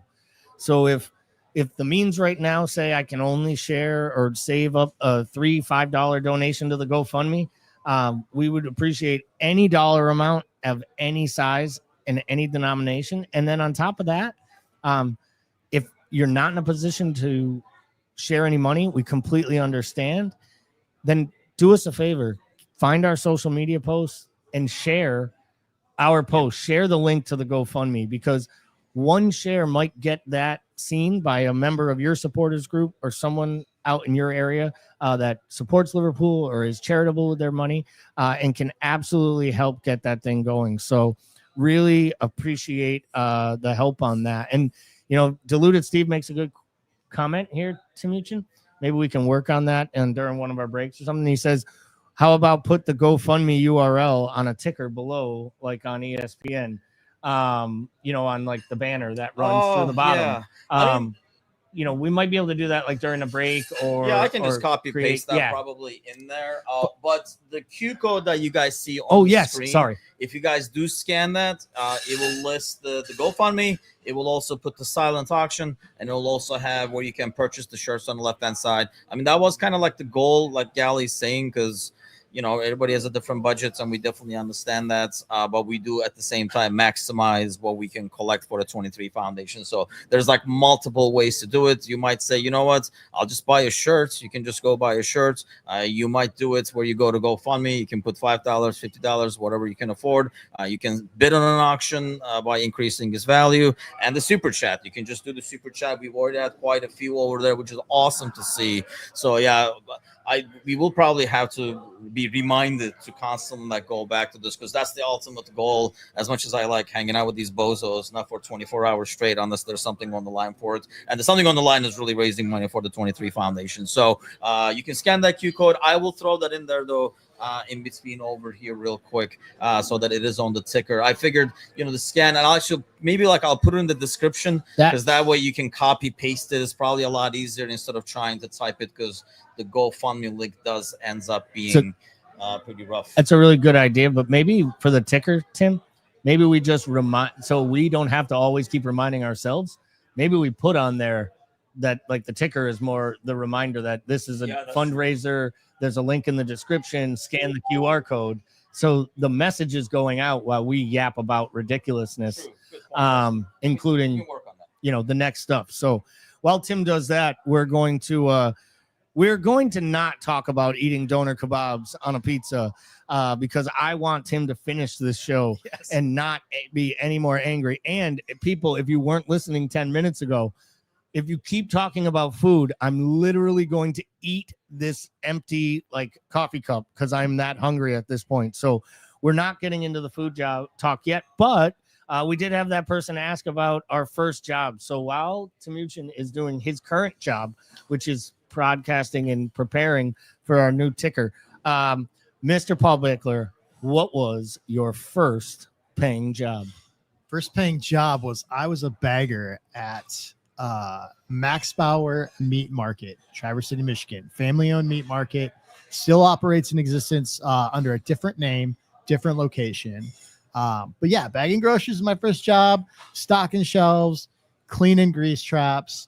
It led into my foray. Oh man, I get myself in trouble here.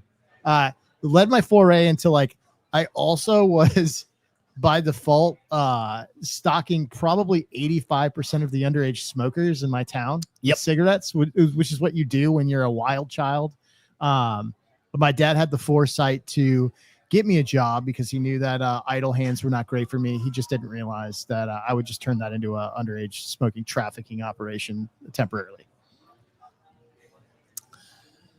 That's outstanding. And I saw sarcasm on that. Well, it is an outstanding story. I just feel like people like Diluted Steve are literally trying to see if I will just start to chew my arm off by now asking me questions live on air. Like, Gally, have you ever tried the Shankly pie across the street at Home Baked from Anfield? So I have only been to Liverpool once, and during that trip, we did we did go to Home Baked twice. Once during the week when we did the stadium tour, and then another time when we were right before the match, obviously, to get some pies. And I do believe I had the Shankly pie. I was a very big fan of all the pies outside of the mutton pie, but that is purely because my grandmother used to make mutton pies, and because my grandmother is no longer with us, I can let you know they tasted like absolute trash. And if there is an afterlife, I will probably be struck down on my way. Or I'm going to go up there and I'm going to order food eventually. And the great people here at Carragher's are going to make me a mutton pie. Like that is probably what's going to happen. But yeah, these are some good. This is a good talk here. That's a good story, Bickler. My first job,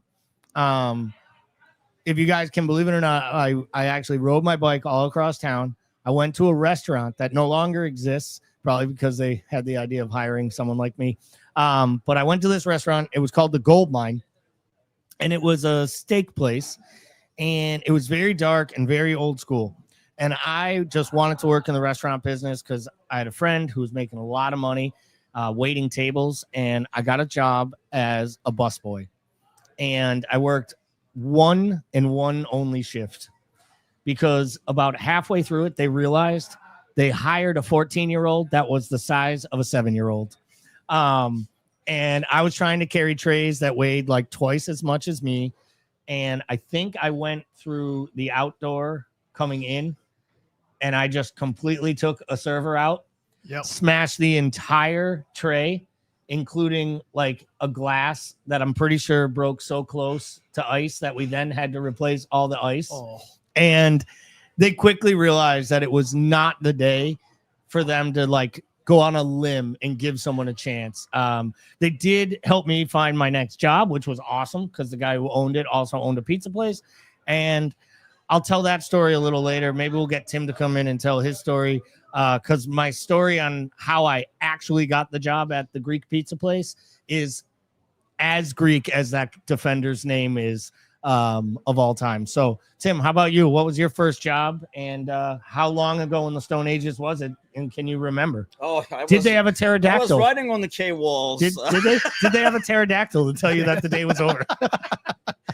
Well, I think I'm trying to figure it out because it was like during college, so it would have had to have been. I think it was so long ago. We had a middle class. You have to go back like 50 years. So no, it was actually I sold insurance the first summer during like college, and it was one of these. Actually, it was like an ultimately kind of like a scamish kind of a deal where they went through the training and then they were like, why don't we first go to a couple of people, so you can be like a lot easier with your sales pitch kind of stuff. And I was like, yeah, we're not doing that. I'm not going to anybody I know. But I remember like did that for a summer, made some sales just through different avenues because I hated just going basically call selling is what you're doing. Like you're just like walking into businesses and stuff like that. And it was actually a good program. So it wasn't that hard to sell it. I just hated the aspect of trying to sell something to somebody that was not in the mood to listen to or was not prepared to listen to me and stuff like that in the first place. So I did not like that and never did it again. Honestly, sales is probably marketing is, but for some reason, sales is not my cup of tea. You seem shocked, Bickler. You were like, really? I mean, you own your own business now, so I'm just surprised that you don't like the sales. But that's, I think, that's what I mean. I think there's a difference between like being able to sell by like either giving good service, communicating, marketing, as opposed to that's fair. Like just walking into a door, but like, you guys want this? You know, that's just not. That's more. See, Gally's like perked up. He's like, you guys want this? You should be out there passing out those cards. And be like, we'll get there eventually, but I'm afraid if I go out there, the only thing I'm going to ask them is if I can have a bite of those fries. They're gonna think some homeless guy made himself in and like just asking for food. Gally's gonna be busting tables except they're still there eating. By the way, if you are, I mean, obviously there's a ton of people right here like watching live. Do hit that like button, and if you have not subscribed, please do subscribe as well. But the like button definitely helps get us in front of more eyes over there. The ticker is going. Hopefully, it's not blocking the Q code. Let me know if it is. But scan the Q code. Everything should be working there. Take you to the auction, take you to the GoFundMe. And if you're watching on YouTube, honestly, like the instant wise is probably the easiest to do the super chat as well. Because anything that we get during today's 24-hour ordeal, whether it's like the ads that occasionally pop up on your feed, probably along with like the super chats, everything is going to end up going to the 23 Foundation. So hopefully we'll smack that $5,000 around. Okay, so we also have. We should probably go to this because there's a couple of good ones over there. And I know he posted like a ton of them there too. But the questions for us to kind of like address as we go We just did one of them with the first job thing, but there's like a couple of decent ones over here that I do want to get to that I was like, One of them is, it will get us back to Liverpool a little bit. So is Frimpong a right back or a wing back? Oh my God. And you'll be shocked to know it's not Kazi asking. This is Mecca. So well, I mean, he can't use YouTube. I'm pretty sure he's been banned. Or he hasn't used his NordVPN and he's still using like his American internet. So he isn't able to get it while he's over there. I did see Kazi jump in quick comments at some point earlier ago saying, "Oh, hello. Glad to know that he's catching us and good to know that he's going to be making. I think he's going to the match tomorrow, so we may have a rogue Kazi chiming in. He said he may do a little on-site reporting for us, so that would be really, really exciting if he is. But yeah, actually, all right. Here's my thing with Frimpong. You know what Frimpong is? A footballer, and I mean this with exceptional pace. And I think the coach is still figuring it out. He's going to be a fullback. He's going to play as a fullback. One, because that's what we bought him for. And two, because Connor Bradley doesn't stay fit enough to be a, twice a week, sometimes 3 times a week player at this age and at this point. I do think, though, when he plays, we're going to see him pushed really high up the pitch and playing in a completely different position than we used to see Trent play. And what we saw even at times in this preseason tour. I really do believe as time goes on, he will more be used as a attacking player on the right-hand side and not as much as an out-and-out defender. But it's going to be really, really interesting. I have said this before. I do not expect a lot of starts from Frimpong early in the season because I think there's other options there, and I think we've already seen it. He's willing to play Soboslai there. He'd be willing to play Gomez there if he was fit. He's willing to play Curtis Jones there. And I think right now, especially when we talk about no Isak, probably Chiesa leaving, Elliott leaving, Frimpong might be seen as the game-changing offensive player that you can bring on in 4 different positions from the bench. And I think at the beginning of the season, especially in the league, I think we see a lot of Frimpong super sub. So to answer the question, I'm not sure if he's a right back or a right wing back, but I think we're going to see him an awful lot playing on the right-hand side in a lot of different positions. Yeah, so I think you got to kind of define the difference, right? I mean, for me, it feels like when we're talking the difference between a typhoon and a hurricane, it has to do with like where it is in the world, right? What you call it. And I think like a lot of that has to do with like the difference between what a fullback and a wing back is. And to me, like the wing back conversation has to do with the starting position, like the combination of the starting position and whether you're playing with a back 3, right? So for me, like when we have that conversation, I think he's both. I think if let's say Bradley's out of the equation, he's starting in Bradley's position. I think when we are out of possession, he's a fullback. And when I think we are in position and Gravenberch drops back into a back 3, if we play that way, then he's a wing back. Like, so I think it has to do with whether we have the ball or not. And I think he's going to be kind of both. And to Galley's point, I think he's a footballer, and I think the manager is still figuring it out. Before I go to that, we have another one. Deluded Steve, thanks a lot, man. $5, and there is no small contribution. Lemon pepper wings, crinkle fries, and Texas toast. I don't know the Texas toast part, but I'll definitely take the lemon pepper wings. At this point, I would take beans on toast, and I've already told you what I think of the cuisine. Go get this guy some food. Well, I mean, Galley, you're excused to go get food whenever. Man. I'm just kidding. I'm having too much fun with this at this point. I am going to say we probably didn't think of this ahead of time, but we probably should have had like a soundbite of like, we are interrupting this broadcast with breaking news. Oh, yes. Breaking news.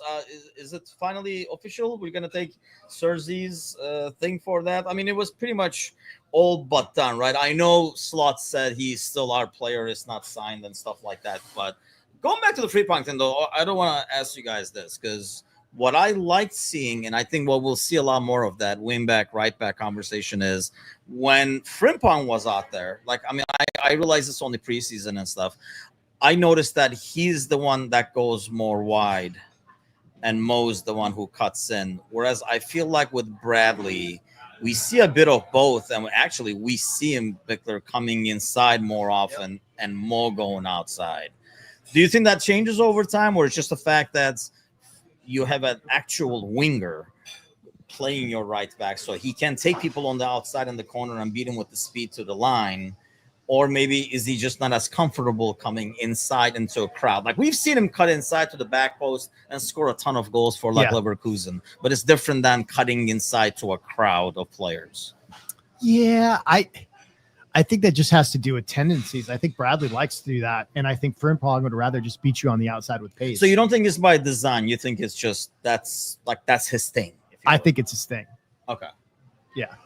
That's fair. I mean, that's what I was wondering. And I did like seeing, that was one thing I kind of wanted to see in that game, is how like Frimpong's relationship with Mo, because I did not know if they were going to trip over each other on the outside wide, and they're not. And honestly, it makes, I think, Mo a better creator galley, just because now you're worrying about Frimpong beating you to the line. It's definitely different than, it's a different threat that Trent, right? Like, let's not downplay like Trent's threats, because if it was outside, had the ball and could have put his head up, it's similar to what City had with De Bruyne. And like when he was able to look up, you were like, oh shit, because you know he's gonna put the ball in a dangerous spot or like where it should go.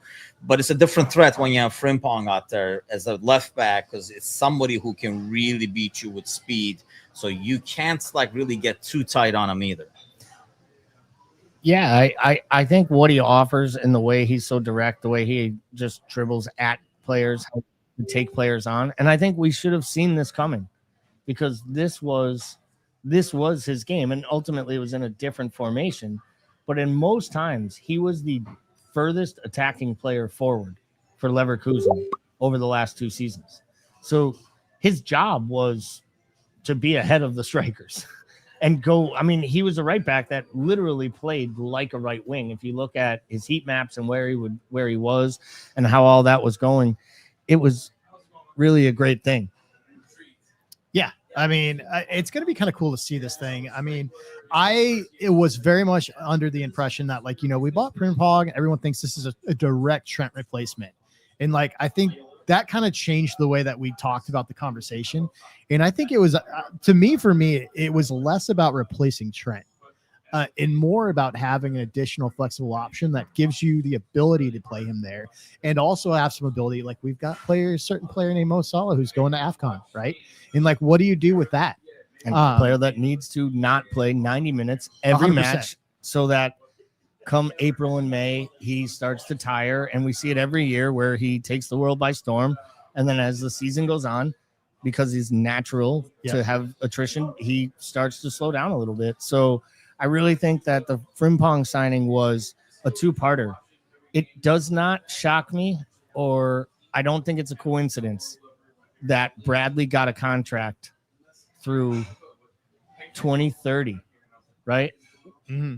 At the exact same time that they were getting prepared to buy a 35 million pound player. And let's also believe that, you know, let's not get ourselves. Liverpool also does great business when great business is when great business has had to be done. And the price they paid for Frimpong was an absolute steal. And if they decided to sell him today, they would double the money. Yeah, no, for sure. Right. Like I mean, I think the other variable that comes into play here is like, you go from like, well, why would Frimpong want to join as a rotational piece? Right. And like, I don't think there's going to be any shortage of opportunities for a player like Frimpong, because like, first of all, the one concern that we've had is we think that like, and I don't want to speak for the group, but I think Bradley has been a little bit underrated in terms of his quality. I think he's really good. I think the big question mark is, how durable is Connor Bradley? And where is he in the maturation? You know, he's a kid who they said had, you know, a couple late growth spurts. We saw this with Steven Gerrard. We've seen this with other players at times. You know, the injuries he's having are the type of injuries that young players go through, which is a lot of times why you're not allowing these young players to play all these minutes. And I think this is the club both protecting him, but it never got lost on me for the fact that they did this the way that they did. Wow. I'm just shock and awe because John is about a foot taller than I thought he was. Yeah, most people complain that we're shorter in real life than they imagine. John just walked in. He was a member of our Discord channel and, you know, a big part of American Scouters back I guess, admin team and helping us out. And he's about a foot taller than I thought he'd be, right? He's immensely taller, and maybe it's the way that room he has is set up, or the chair he has is just really. John, low to come the on ground. in here so everybody on can in see here. how freaking large you are. Yeah, I mean, I don't know if you're gonna fit in the screen, but Okay, so where do I talk stand to? right into that You mic. talk right into there. Yeah. So, All right. Yeah. I caught the broadcast earlier today, and there was like a lot of mic issues apparently. yes. But good to see you guys. It's Finally great to off see the you, buddy. screen, Yeah. We have it's wonderful to meet you in person. Yeah, I yeah. think we have successfully figured out Yes. the mic problems at this point. We've gone on a good hour and a half. I keep just saying it just to see Timucin's entire body. Yeah, you have Yeah. to sit down because you are too tall. Yeah. Let me sit down here. Okay, how's that? No, it sounded Yeah, so good. yeah, Just you- talk directly into yeah. the mic and you'll be good. Okay. Yeah. Yeah. Well, Perfect. How are you doing, my friend? glad to be here. Like, how's your trip to New York so far? It's been awesome. It's been awesome. We got in yesterday. I took the train in from Massachusetts. Oh, nice. Came in the morning. Track, yeah. We've eaten a ton. Paul and I walked way too much, so the puppies are they were barking Right. a few times. And I'm not talking about Timucin's dogs from the pictures, but those puppies were barking, and it was getting us pretty good. I will say we do have we are at 4:00, so we are 3 hours down. Yeah, 3 people, hours in. 3 Like, hours in. how's but- the topics department coming along? They're going good. We just started hitting on some of your topical items, some of your Right. questions. I was gonna go like, if y'all need some topics, I could bring up the Q&As. We can talk here. Like, first of all, I don't go on the Monday night podcast, so I would love to develop a rapport with you guys. No, I So- genuinely, I've always enjoyed the few times we have. The only thing I will say, one thing we may have to just curtail it for about 15 or 20 minutes because we have, when Timucin comes back in, we actually have our next guest who sponsored the 4:00 hour Absolutely. in the waiting room, ready to go. So Absolutely. I don't know if the boss man is ready to come back in. Sure, we have El Presidente ready, waiting in the queue. And then I can like Yeah, step to the side. step to the side. I'm gonna Yeah, come stick out. around. I'm gonna come out for a second. Yeah, The chat's Look. very excited you're here, John. this is how it works, people. It took us 3 hours to get the groove going. Yeah. John shows up and it's gold. We It's work just all gonna the be technical straight difficulties off. John gold. swoops in. Like, we're really flying now. Exactly. Any second, my wife's gonna text me. She's gonna be like, "Man, you guys got better looking right Yeah, there for yeah. a little bit. What We happened?" certainly got taller. That's We like our did. average got taller. We did. We needed that Gravenberg gravy. That's exactly what we needed, Our, John. our So- average height across the board is now over 5'9". Which, Uh, mind you, it didn't take a whole lot to increase the overall average. But I do have to do this because we just got another $20 donation to the GoFundMe over there by Oytun Palas. And do you guys know who that is? No. Of course you don't. Because he's actually my best buddy from high school. In Turkey? Back in Turkey, yes. Awesome. He actually lives in DC over here now. Oh, nice. He's like me. He's settled over here. There's al- So $20 from him. We had some super chats already. Yeah, there's Talking about- already calls for John to potentially be a center back replacement at the club. It's based. He's like, wait, I don't. We were wanna- talking Yeah. about you being a center back after seeing how tall you are. Yeah. They're absolutely. He's not good on the ball. He says, nope, not me, not Can't me. play out of the back. Wrong system. By the way, bear in mind, it's an optical illusion. Since we're so short, he looks Yeah. like he's huge, but he's actually not that. But let's make things really good looking. Let's bring Steve and Steven on, and let's get this party El Presidente in the house. What's going on, gentlemen? Hey guys. Good afternoon. Well, we got Steven, obviously El Presidente with the Austin, and Steve is with BD Riley's. You guys were on last year, so thanks again for sponsoring again this year, man. It really means a lot. Steve, I'll start with you with the pub over there, because once I give it to El Presidente, he'll go on for like an hour. So I'll start with you so we can get a couple of words in. But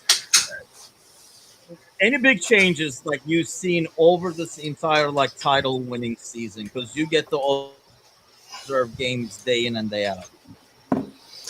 Well, it's been a roller coaster. First of all, thanks very much, Timucin, for having us, and we're happy to sponsor. It's a great cause and a fun thing to do. And there's few things I like more than being asked my opinion on anything.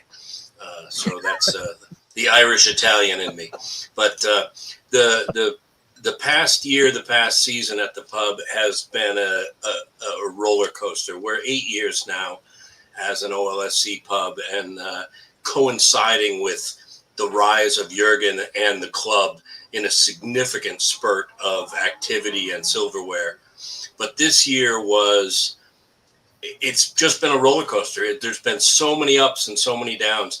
Everyone predicted the club to go nowhere in the league at the beginning of the season, and they all had to eat those words. And suddenly we're when everybody thought we should be reeling from adapting to a new boss, we were thriving under a new boss. And just watching the excitement build as the season went on has been amazing. And you're like, are we doing this? Are we really doing this? Is this really happening?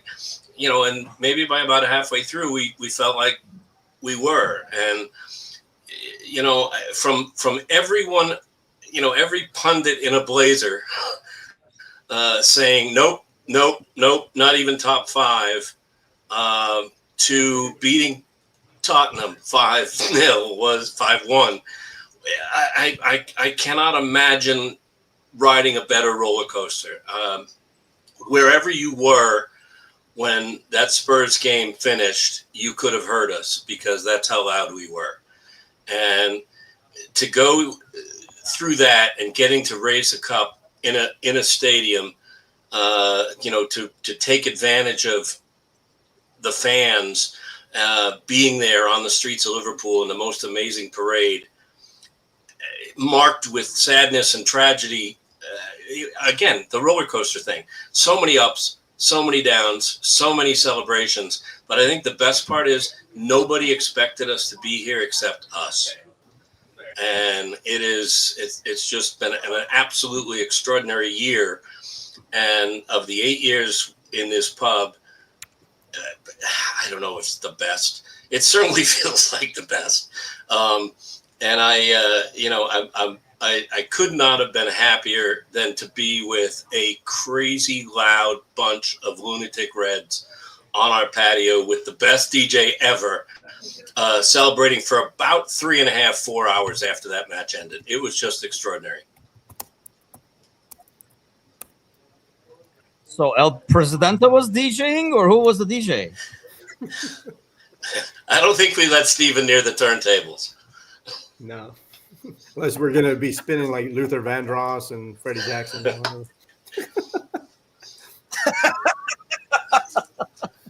Well, Steven, I mean, you guys always have like a really loud and like passionate crowd. I've been there for a game and stuff. It's like an amazing group.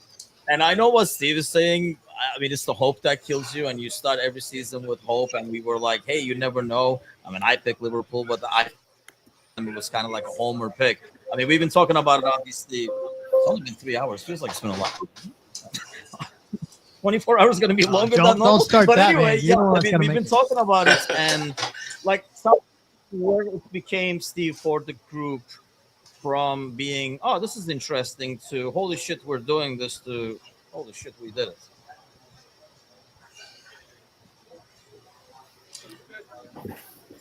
Steven, you want to take that? Sure. I mean, I'm the eternal optimist. You guys know me. I always think that every year we're going to win the league or win a trophy. And I kind of broke it down last year on our podcast before the season, how I felt like we were going to challenge for the title just because we had the team in place. And, people kind of forget, we were in for the quad late into the previous season, and we returned with the same players. I know there was a lot of question marks about Slot, and he only had a couple of weeks prior to train with the full squad before the season started. But I just had a good feeling that the veteran players, I didn't think the gaffer was going to change too much, especially without any signings. So I had a full confidence that we were going to be able to perform at the same levels. And again, this last season, we probably should have won more than one trophy, right? So and going into this season, I'm just as optimistic that we're going to be at the races again. So appreciate you guys inviting us on. I wore this hat because you guys are legends for putting this all together. And so good luck for you guys the rest of the way. And maybe I'll come back later on tonight when you get your 21 hours, Bickler. Yeah, you got to check in on us here in like 10 hours and see how that's holding up. Tim did this like a Navy SEAL last year with no problems, but he is already complaining in 3 hours in, so that doesn't bode well for the rest of us that struggled last year. I'm not complaining. I'm just like saying this. Actually, I kind of like this because we can stand, sit. Okay, yeah, we have very different seating than we had last year where we're at home. We've had some discussion about how different this is when you're not into pajamas, right? Like, so like the fact that we're actually in like real clothes and stuff could be problematic. But we're going to see. We're in these like backless stools. We may have to switch out for different chairs halfway through. We're going to see how this works out. Last year, we had a lot of health issues after this. Like Gally instantly got sciatica. I was sick right afterwards. So like, yeah, this thing sounds good in theory until we actually do it and realize that old people probably weren't designed to do this for a reason. He's just complaining because he has to wear pants this year and he couldn't last year. It's true. That's I don't do well. But Steve, I mean, you were talking I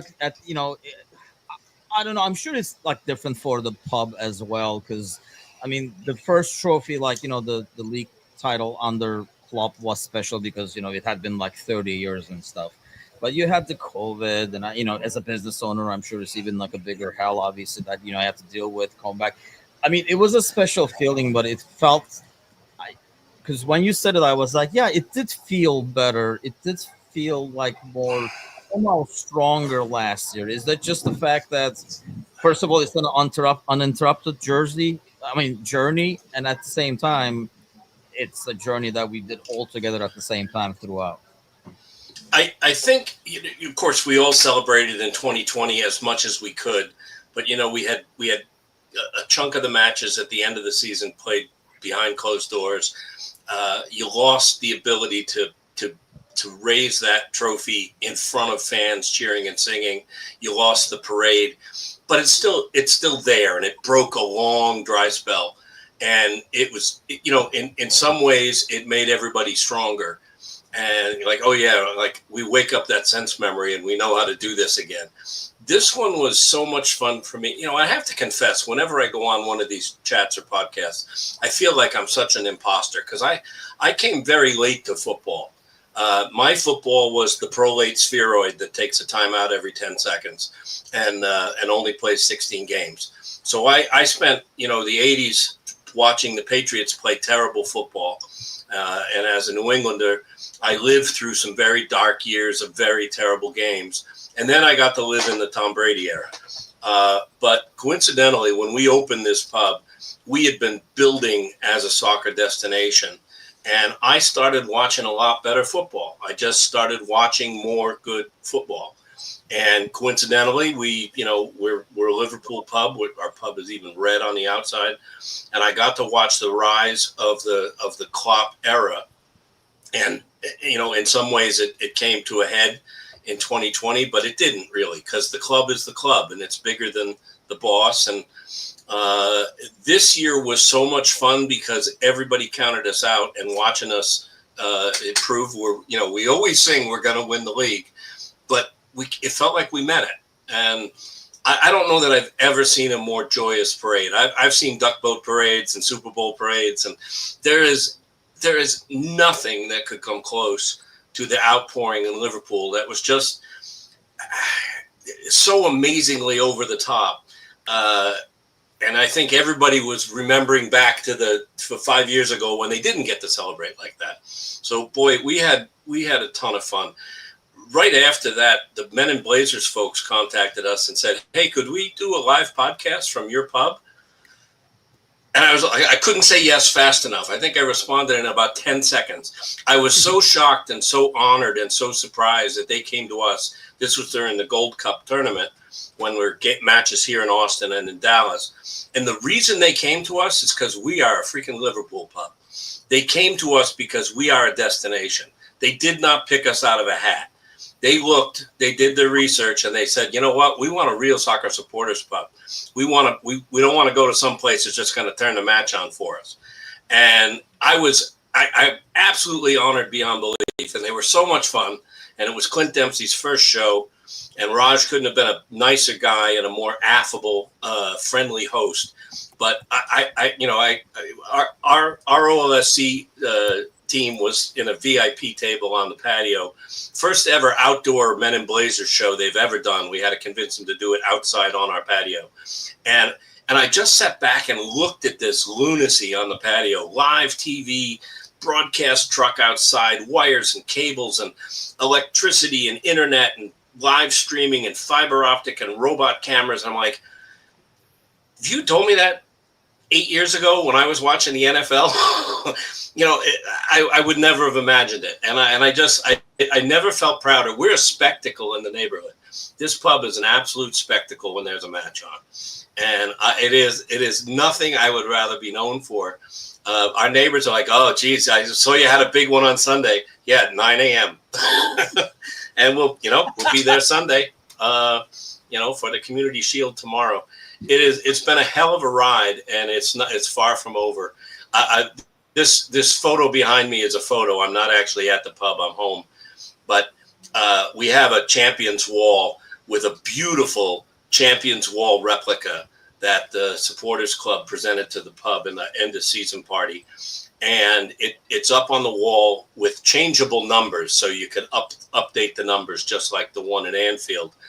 And just below that, there's a little frame photo of number 20. And I look at that. It would be over my shoulder here. I look at that and think, man, I'm so proud of that wall. I'm so proud of all the numbers on that Champions Wall of Champions plaque. And I'm so proud to honor number 20 permanently in the pub. We retired him as well. That's another part of the roller coaster. I mean, we just got off the most amazing parade and celebration and happiness and all of the great things happening in the transfer window. And then we lose number 20. I'll tell you what, we saw the supporters come out. We had memorials, we had gatherings, we had flowers, we had candles, we had tears, we had singing. It makes me emotional now to see how people came together that day. Immediately they said, let's go to the pub. And that's where we gathered. And there's no supporter base in the world like that. The outpouring of just people being there for each other was just absolutely heartwarming. And, again, I keep saying there's no place I'd rather be. This is the best software retirement in history. I worked in the tech business for a long time. This is so much more fun. I can definitely vouch for, you guys have an amazing pub, first of all, itself. And then it has a ton of amazing people inside, and this guy El Presidente over there. I talk about, that's one of the groups I always talk about in terms of being very inviting, positive. You lead the gang over there, and I'm not trying to, God knows I'm not trying to toot your horn because I'm sure, but you lead the gang over there, and I think it's a very welcoming group, for a group that's established, that you can kind of tell, where everybody is and stuff like that. But what do you do, dude?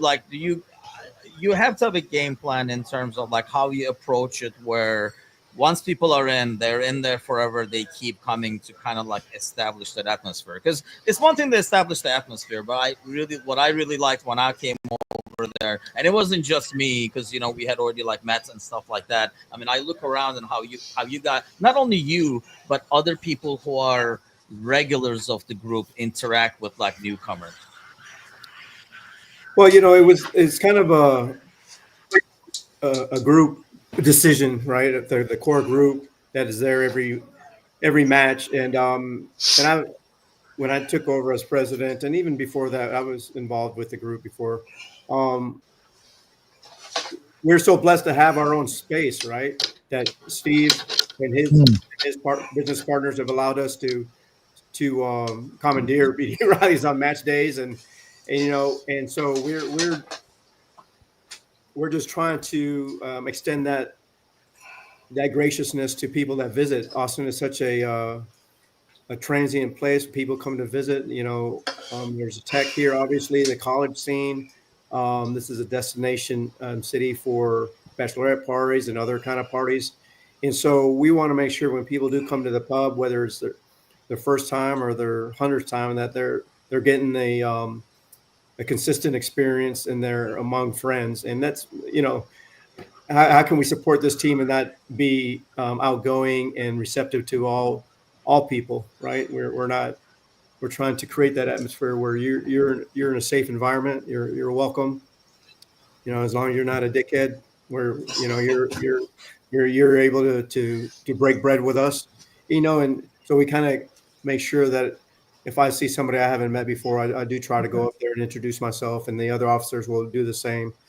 We have some established song leaders, so they're always leading us in song, and I think that helps with our atmosphere. People that are coming across the world really to come watch the match with BD Riley's, are seeing some of the a similar experience that they would experience back at Anfield or in Liverpool proper. So they comment to us after the match, say, hey, you guys really brought the atmosphere. And so that's what we're trying to do, kind of give people a home away from home if they're visiting from Liverpool, but also from other supporters clubs. We want to set a good example for them as they go back to their home base. Yeah, it's great when I wander around and meet somebody who just looked us up and like, hey, do you think we'll get in? And we're super focused on making sure that somebody's over from Liverpool or over from England or over from Ireland, and we know we're going to have a full match. We try and make sure we get them in. But I see Stephen, and I see the other club officers going over to make them feel welcome, and we make sure we buy them a round, and they immediately feel like, oh, I'm home. And I hear this all the time, like we do this a lot. We go to a pub in a different city or in a different location, and this one's great. This one's the best. And the reason it is because of the supporters on the patio.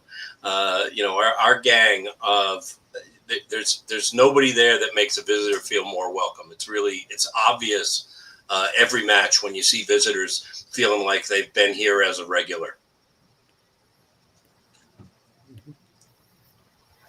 When is the best time of the year to travel to Austin? Well, it's hot all the time. I would say technically, if you're trying to get out of the heat, like it's 105 today, I think. December, January, February are the cooler months, but our weather's pretty notoriously unpredictable. We're in a covered patio with a big ass fan on the top of it. So even if it's warm, it's okay. We also have 8 TVs inside and 3 outside. So if you want to come for an event, Austin City Limits Festival's in October. The Formula One race is in October. In March, Paddy's Day is a tough day to get a seat. But we're here, of course. But that's also South by Southwest, the Film and Music Festival. Lots going on there. There's a rodeo just a little bit later that month. So I don't think there's a bad time to visit Austin, but boy, June, July, and August, it gets hot. Plus, you don't want to come in June, July, and August because Liverpool is not playing. So yeah, that's the doldrums. We are, we're hours away from the Shield match tomorrow, and ready for the start of the season. But fortunately, the gap between season end and season start seems like it's getting shorter. There's always something going on, whether it's a friendly or a tournament or whatever. So, but come after August for sure. Let me ask you guys this, because you mentioned the charity shield and stuff, and I see in the comments that weekend. How much? I mean, I'll start with you, Steven. Like, do you see it as like the most serious preseason that can be? Do you see it as a way to start the season? Is it like a must-win, or how devastated would you be if we did not win and stuff? How much, I guess, stock do you put on the match tomorrow? It's funny because we always go into this match thinking, it doesn't really mean a lot, right? Because it's a preseason match. But then when we get into it, we're pretty excited. When we won it before with Adrian in goal, coming off the beach and winning a cup for us, and so it does mean a lot once you start playing, and I think it means a lot to to this group, knowing that there's going to be pressure on them to hit the ground running this season, to defend their title, to assimilate all these new players into whatever system we're going to play. So I think for those guys, it's going to be very important. And let's be honest, we should be beating Palace, whether it's tomorrow or in a regular season game, right? So I think that we'll have a good blend of the starters playing a good amount of minutes to kick on for next Friday. You know, it's silverware and it's pride. And back in New England, Teddy Bruschi used to say, we always win the hat and T-shirt games. For a division game, you get a hat and a T-shirt, and he goes, "We always win the hat and T-shirt games." He goes, "They're crappy T-shirts, but we really like to win them." You know, there's silverware here, and I don't know that I've seen a transfer window full of activity like this one in a while, and I'm still learning the names and learning the pronunciation, but every time there's a signing, I flip between reports of Liverpool fans and supporters and groups celebrating, and the other side going, "God, I can't believe we lost another one," because there's been battles for all of these players. It'll be great to see them together, and you know, it's really early to see how this group gels, but seeing them all on the pitch in a match that means something in a stadium that size, you know, with that kind of spectacle. And sure, yeah, we should beat Palace, but you know, they're riding high too. They're there for a reason as well, and they're playing for some pride. But I'm excited because it means we're just about underway, and it's you know, we'll have some preseason singing, and we'll have some preseason gathering, and we'll have some preseason drinking 1 hour into the match because Texas is Texas, and we can't serve at 9 a.m. But we've shown historically that we warm up fast. Hey, we've had people in for the friendlies in Hong Kong, so this group is very ready for some football, and what a great way to start at Wembley tomorrow. Yeah, I agree. Well, with I you. have to say, I asked that question. I asked that question about when the right time to come was right after you said that your officers come around, say hello to all people that are coming for the first time, and then buy them around. So all you have to do is basically offer me around, and I'm ready to drop thousands of dollars to fly to Austin. That and the fact that I do a lot of these trips, and it always seems my wife doesn't come. And anytime we've talked about like what cities she would like to see that she hasn't seen or been to, that she's heard about the vibe, the scene, it's always Austin. Like it comes up at least once, twice a year when we're talking about places we should go and cities we should go to. And we are that type of people. As soon as we travel, the first thing we do, well, first thing my wife does is look up when Liverpool plays during that vacation, because then she knows when she can't schedule anything else for us to do. And then she finds a place where we can be amongst all the people, because it is the energy. And I loved when you talked about the singing and the atmosphere, because you can have a great group, but if it doesn't make you feel like you're somewhere else, like a great OLSC will transform the match going experience. And it sounds like that's what you guys are doing there. And it's just so awesome. And I just really appreciate 2 years in a row you supporting this and supporting us on this crazy ass idea that this idiot over here came up with. Just really, really, it's impactful, and it's so cool to hear what you guys are doing in Austin. And Steve, I'm from Boston, or from the Massachusetts area, so I know about the hat and T-shirt games and all the comments and all the quotes. So you did get all those great years after all those down years, and it'll be interesting to see whether you get those good years coming back again, because I'm not going so far as to ever talk about it being as great as it was when you do as much winning as they did with Tom Brady. But there's the one way to look at it is there's only up from here after the way the last couple seasons went. So did you have anything else, Tim? I just wanted to, before we let you guys go, obviously I wanted to thank you guys personally as well. I mean, twice in a row, you guys both as a group. I mean, we've had several groups, but a group and the pub. I mean, it's the only real pub who's sponsored this, aside from Carragher's, obviously. So we do really appreciate that. But kind of asking everybody, I kind of know the answer, I think, but wanted to see what your guys' prediction is going into this series. What do you guys expect to see? I think we're going to win the league. Yeah, I think I mean I thought I love it. I thought we were going to win it last year, but I really think that there was a lot of disrespect towards this team this last season, right? With the Arsenal, their rhetoric about injuries and Man City's as well, and then you know how they're saying that the league was soft when really all the stats say that it was actually the hardest it's been for a long time from 1 through 10, just because you know, and you have United and Spurs are even breaking the top 15. So I think that in itself will provide a motivational stick for slot to say, let's go earn it again. But also the fact that now everybody's saying we're trying to buy the league, spending our money judiciously, because we haven't spent a lot, in the past few windows. So I think adding those two things together, plus the team is already strong. We've gotten younger on some of the positions, a little bit faster. We led the league in goals last season, so I can't see us not scoring as many. I think that we're probably going to increase that by 10 to 12. Going up, yep. And so I really think that those two factors will drive this team, and especially you kind of see the determination that Salah and Van Dijk in their interviews, they want to really. That's why they re-signed with this team, to achieve more silverware. And I think the new guys are going to really step into to the fore. Wirtz, you could just tell on his training videos, he's all serious all the time.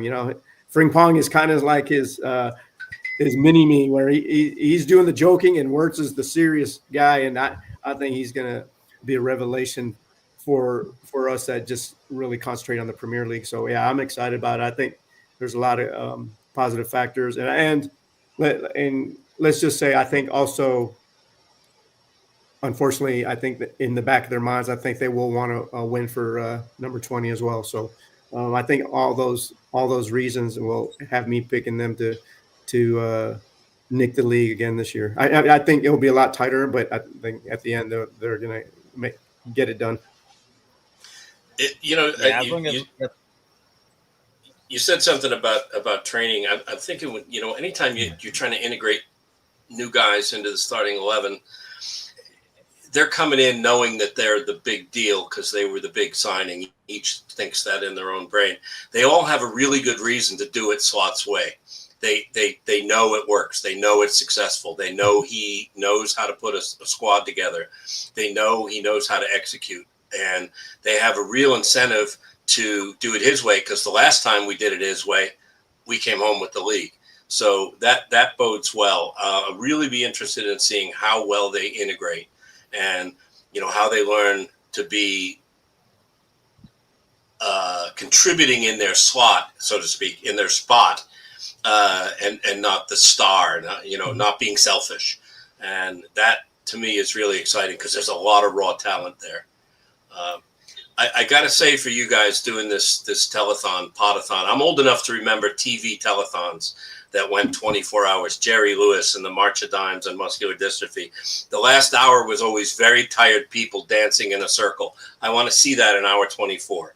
I want to watch you guys do a slow waltz around the table to You'll Never Walk Alone, because that's the way to wrap up a Pod-A-Thon.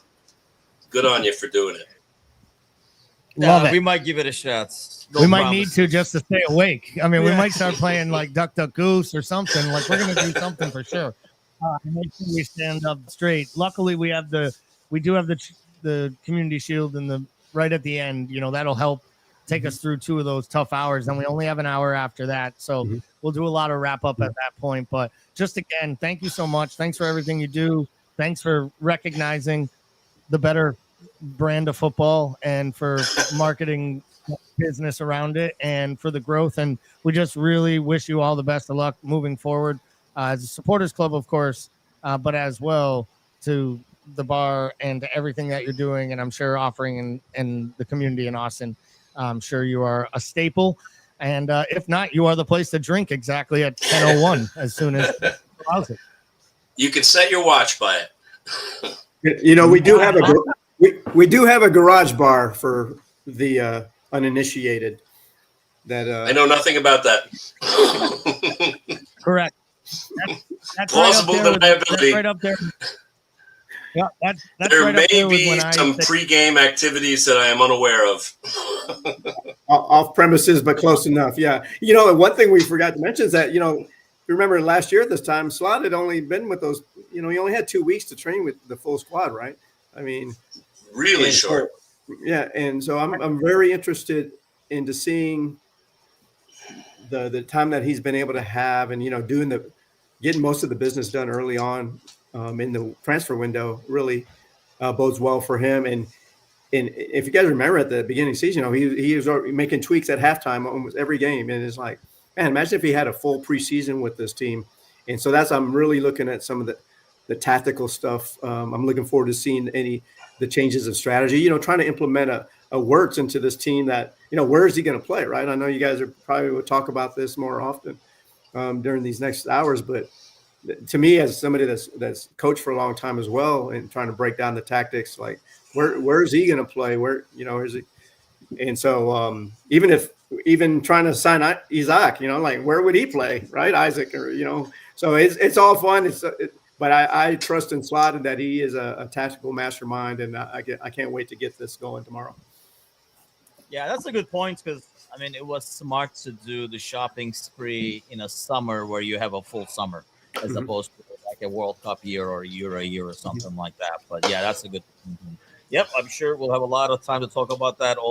Thanks a lot as always, gentlemen. Thanks for hopping on. Thanks for the support. We really do appreciate it. Yeah, Happy to be here.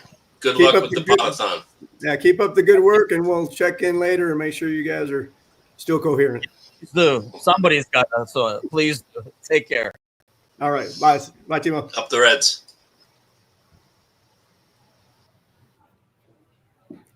The galley, finally go to get something to eat is the question over here. By the way, I do have to do this again, and actually, it goes with these guys. Oh, I just messed it up. While I pulled that up over there, entertain the crowd, Vickler. You're apparently the verts. I don't know. We're pushing a lot of buttons over here. I'm not sure. I did see something in the chat about me being the serious one, which I thought was interesting. I don't know. Well, then again, somebody said those the I optics? looked 6'1" when I was the individual camera, but the camera adds like 6 inches and 8 I think I will say that, like, if the optics are that I'm the serious one in the group, I think that my therapist would probably view that as growth. Like, you know, so yeah, let's bring the serious guy in the group. Come grab John, Galley's come grab the mic, because I'm sure he's eating somewhere or anything like that. So I do want to do this though. John off the press bench. right button. We have another $50, and actually Stefan Rutter, who is with BD Riley's as well. So that's like another donation by them, aside from sponsoring hours. Obviously, all the money that comes in from like sponsoring the hours goes to the foundation as well. So we are at 235 on GoFundMe. And if you're just joining us now, please hit that like button. If you have not subscribed to the channel, please subscribe to the channel. But most importantly, it says on the ticker down below. Maybe I should occasionally remove the ticker out of there so it doesn't kind of like get in the way. But most importantly, the Q code is there that I don't want to get blocked. You can scan that Q code. You can donate to the GoFundMe. You can purchase one of those shorts where like I say, anything comes from the shirts goes to, it's from our sponsor, JLA Fashions. So they have been kind enough to throw those on there for us, where all the purchases, all the proceeds do go to the foundation as well. There's the silent auction link over there. And if you're watching us live right now, you can do the super chat as well. All the super chats goes into there. What's that? Holy shit. Galley turned into John. I was on mute the whole time. I was saying something. You want to keep that muted. There we go. I want to keep it muted. Okay. Yeah. We're running it through this. So okay, got it. Okay. We got high tech going over here, John. Right. Well, we finally figured it out. So we kind of got like high tech going on. So what's going on, man? Since you don't have to, you can drink, since we're not going to be on for like 24 hours like us. Oh yeah. I'm at my second pint, but not quite enough to talk about politics yet, mind you. But yeah, we got to go 24 hours without burning this thing to the ground, dude. We'll stay away from that. Well, yeah, says roll on, roll off subs. Yeah, I think we're gonna have to do that just to get a bite to eat and stuff like that. So, No, my question is, how are you guys? Because what is it? Hour 4, hour 3, hour 3, almost right? 4 hours in, almost 4 Yeah. hours in. So Yeah, it's yeah. not too bad. It's not too bad. Like I say, I don't know when we did it last year. I mean, he's talking about Navy SEAL or whatever, but like 2-3 o'clock there was a time where I questioned the decision making of coming up with this idea. But then once we were over that, I can at least speak for myself. It was smooth sailing over here. So it'll be continued to do so. I am getting messages, by the way, if you are in the New York area and if you would like to jump on, come on in. We can use more roll-on subs. So we will have some people joining us later on in the show too, like late night, because this place is open till 4 in the morning. So there'll be people trickling in till like 1, 2 o'clock joining us. But if you're joining us on YouTube, thank you. Facebook, thank you. Twitter as well. Give that thumbs up, all that like. Bickler and John, take it away. I was just thinking that's when it's going to get interesting. Is when when they shut at 4 and the cleaning crew comes in. That's when we're really going to know how we're doing. That scene in The Office where the cleaning crew walks in on them and they're still there. They can't leave because the owner. Yes. You were like, take it away. I was about to start singing. I'm kidding. we wouldn't want the glasses to be breaking in this fine establishment, right? Like I haven't been here I was telling Gali, I haven't been here since they moved. I usually watch my Liverpool games like up in 14th Union Square up in Grafton. But man, this place is glorious. Like you guys are gonna watch the game through here. Yes. This is some nice venue. This is a nice venue, man.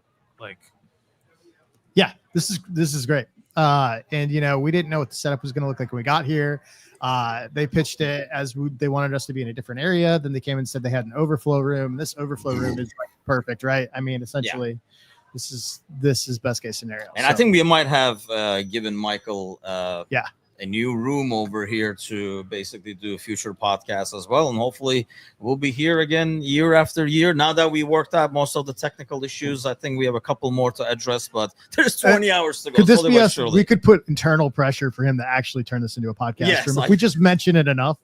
Like he's gonna feel like he has to. We'll have Michael join on later on as well. There's a ton of stories about Liverpool. He was there during the parade and stuff. But John, since we have over here, let's have you talk, and then we can take a break. Because one thing that he was talking about, like we were talking about with the Austin guys, I think that's a good point to see that season totally different from last season. Oh yeah, is this more of? I'll ask you this. How do you think the squad responds? Does it help that we have all these new faces on top of a title-winning squad? Is it there's like a pressure of actually being Slot's team now as opposed to Klopp's team and stuff? Right, and we talk about it loads in the Wednesday morning show, which I'd like to believe. I mean, we talked about it a few days ago. Like you're the yin, I'm the yang, or the yang, I'm the yin, or whatever. Like there's like two ways of viewing this, right? Like you could think how many changes are too many changes. Yes. Like we talk about it a lot because like we lost Luis Diaz. Obviously we lost Jota, who's something we didn't plan. And, everyone has their gripes on those two players. Title winning before some people say, oh, what do you mean championship? We're competing for the Premier League, right? So that's still 2/3 of a title winning side that we're losing. And it's not like we're replacing them with some scrubs as well. So that's the confidence that comes in with Ekitike coming in. Who knows if Isak can still come in, with Nunez officially leaving today, it's kind of imperative, I guess, that we bring we bring a striker in. So listen, in terms of where I'm at, like I said, the yin and the yang analogy, I'm trying to look at this from a glass half full perspective where the players that Slot got are the players that he wants. Like, if you could talk about last season, if we didn't succeed the way we did, there was always that caveat where, this isn't his squad. This still isn't the players that he would like, or this still isn't his first choice 11. But he came in, did the job. Now he's got players that he actually fancies. I'm looking at it from the glass half full perspective, going like, okay, he's got his guys. He did it with another manager's guys. What more when he has his guys? If that makes sense. Yeah. Do we really see? I mean. Look, last year we didn't know how we were gonna play, and we just talked about it with like Steven about last year was a short summer. This is a proper summer, so it was probably, if you're looking at it pragmatically as Slot, you're saying, hey, don't have a lot of time anyway. This is what I got. These guys know how to do this. If I adjust a couple, This is the ideal scenario over here. Whereas this season, he brings in a ton of talent. He has all kinds of time. Do you think we see? I mean, obviously we saw the preseason. It's not night and day or anything. But how different do you think, Bickler, we see a team that we're like, holy cow, this is not nothing like last year's team? Well, I mean, I think this goes back to our conversation about how he's still like, I think we give him a little bit. I think we view him as more of like somebody who doesn't really operate out of a system, but just independent tactics depending on the match. And to me, I think that like he has more of a system than we think he does. And so I think it's not going to affect the way he plays as much as we think it's going to. I think the big adjustment is, what do you do when you have that many new players coming in, right? Like, how does that work? Like the chemistry. Yes. Like if that many people introduced into the starting 11. Yeah. But do the new guys help in that sense, where it's like a title-winning side, whereas you bring, I know it's cliche, but you bring hungry players, John, if you will, who have not won the title, who came here and probably picked Liverpool over other options, players like Wirtz and Frimpong. I mean, all these guys who brought in had options, and they picked Liverpool to win trophies. Do you think it helps kind of almost have that new blood hungry guys in there? Or is that kind of like a phrase that's overused, the hunger to win? No. I don't think it's overused. I think it's completely valid. Like, there's a reason why, there's some criticism that goes to Jurgen about him being too sentimental for certain players. Like, aside from the fact where, we could use a stylistic change every now and then. There are some players, obviously, we can say this speaking out of the podcast, right? In terms of like how we think these players think. But sometimes when you win that league title, sometimes, levels drop off. And, for the levels that we aspire to for this club, sometimes that's like that 1% drop is very noticeable. And that would show in like, maybe a few points dropped here and there that could be critical to the title and stuff like that. So I think it's critical that we keep chopping and changing, at least when necessary, because I mean, obviously too much chopping and changing ain't ideal. And I think it's the perfect time actually with a new manager coming in. Like, he worked with the old manager squad. Now he wants his guys.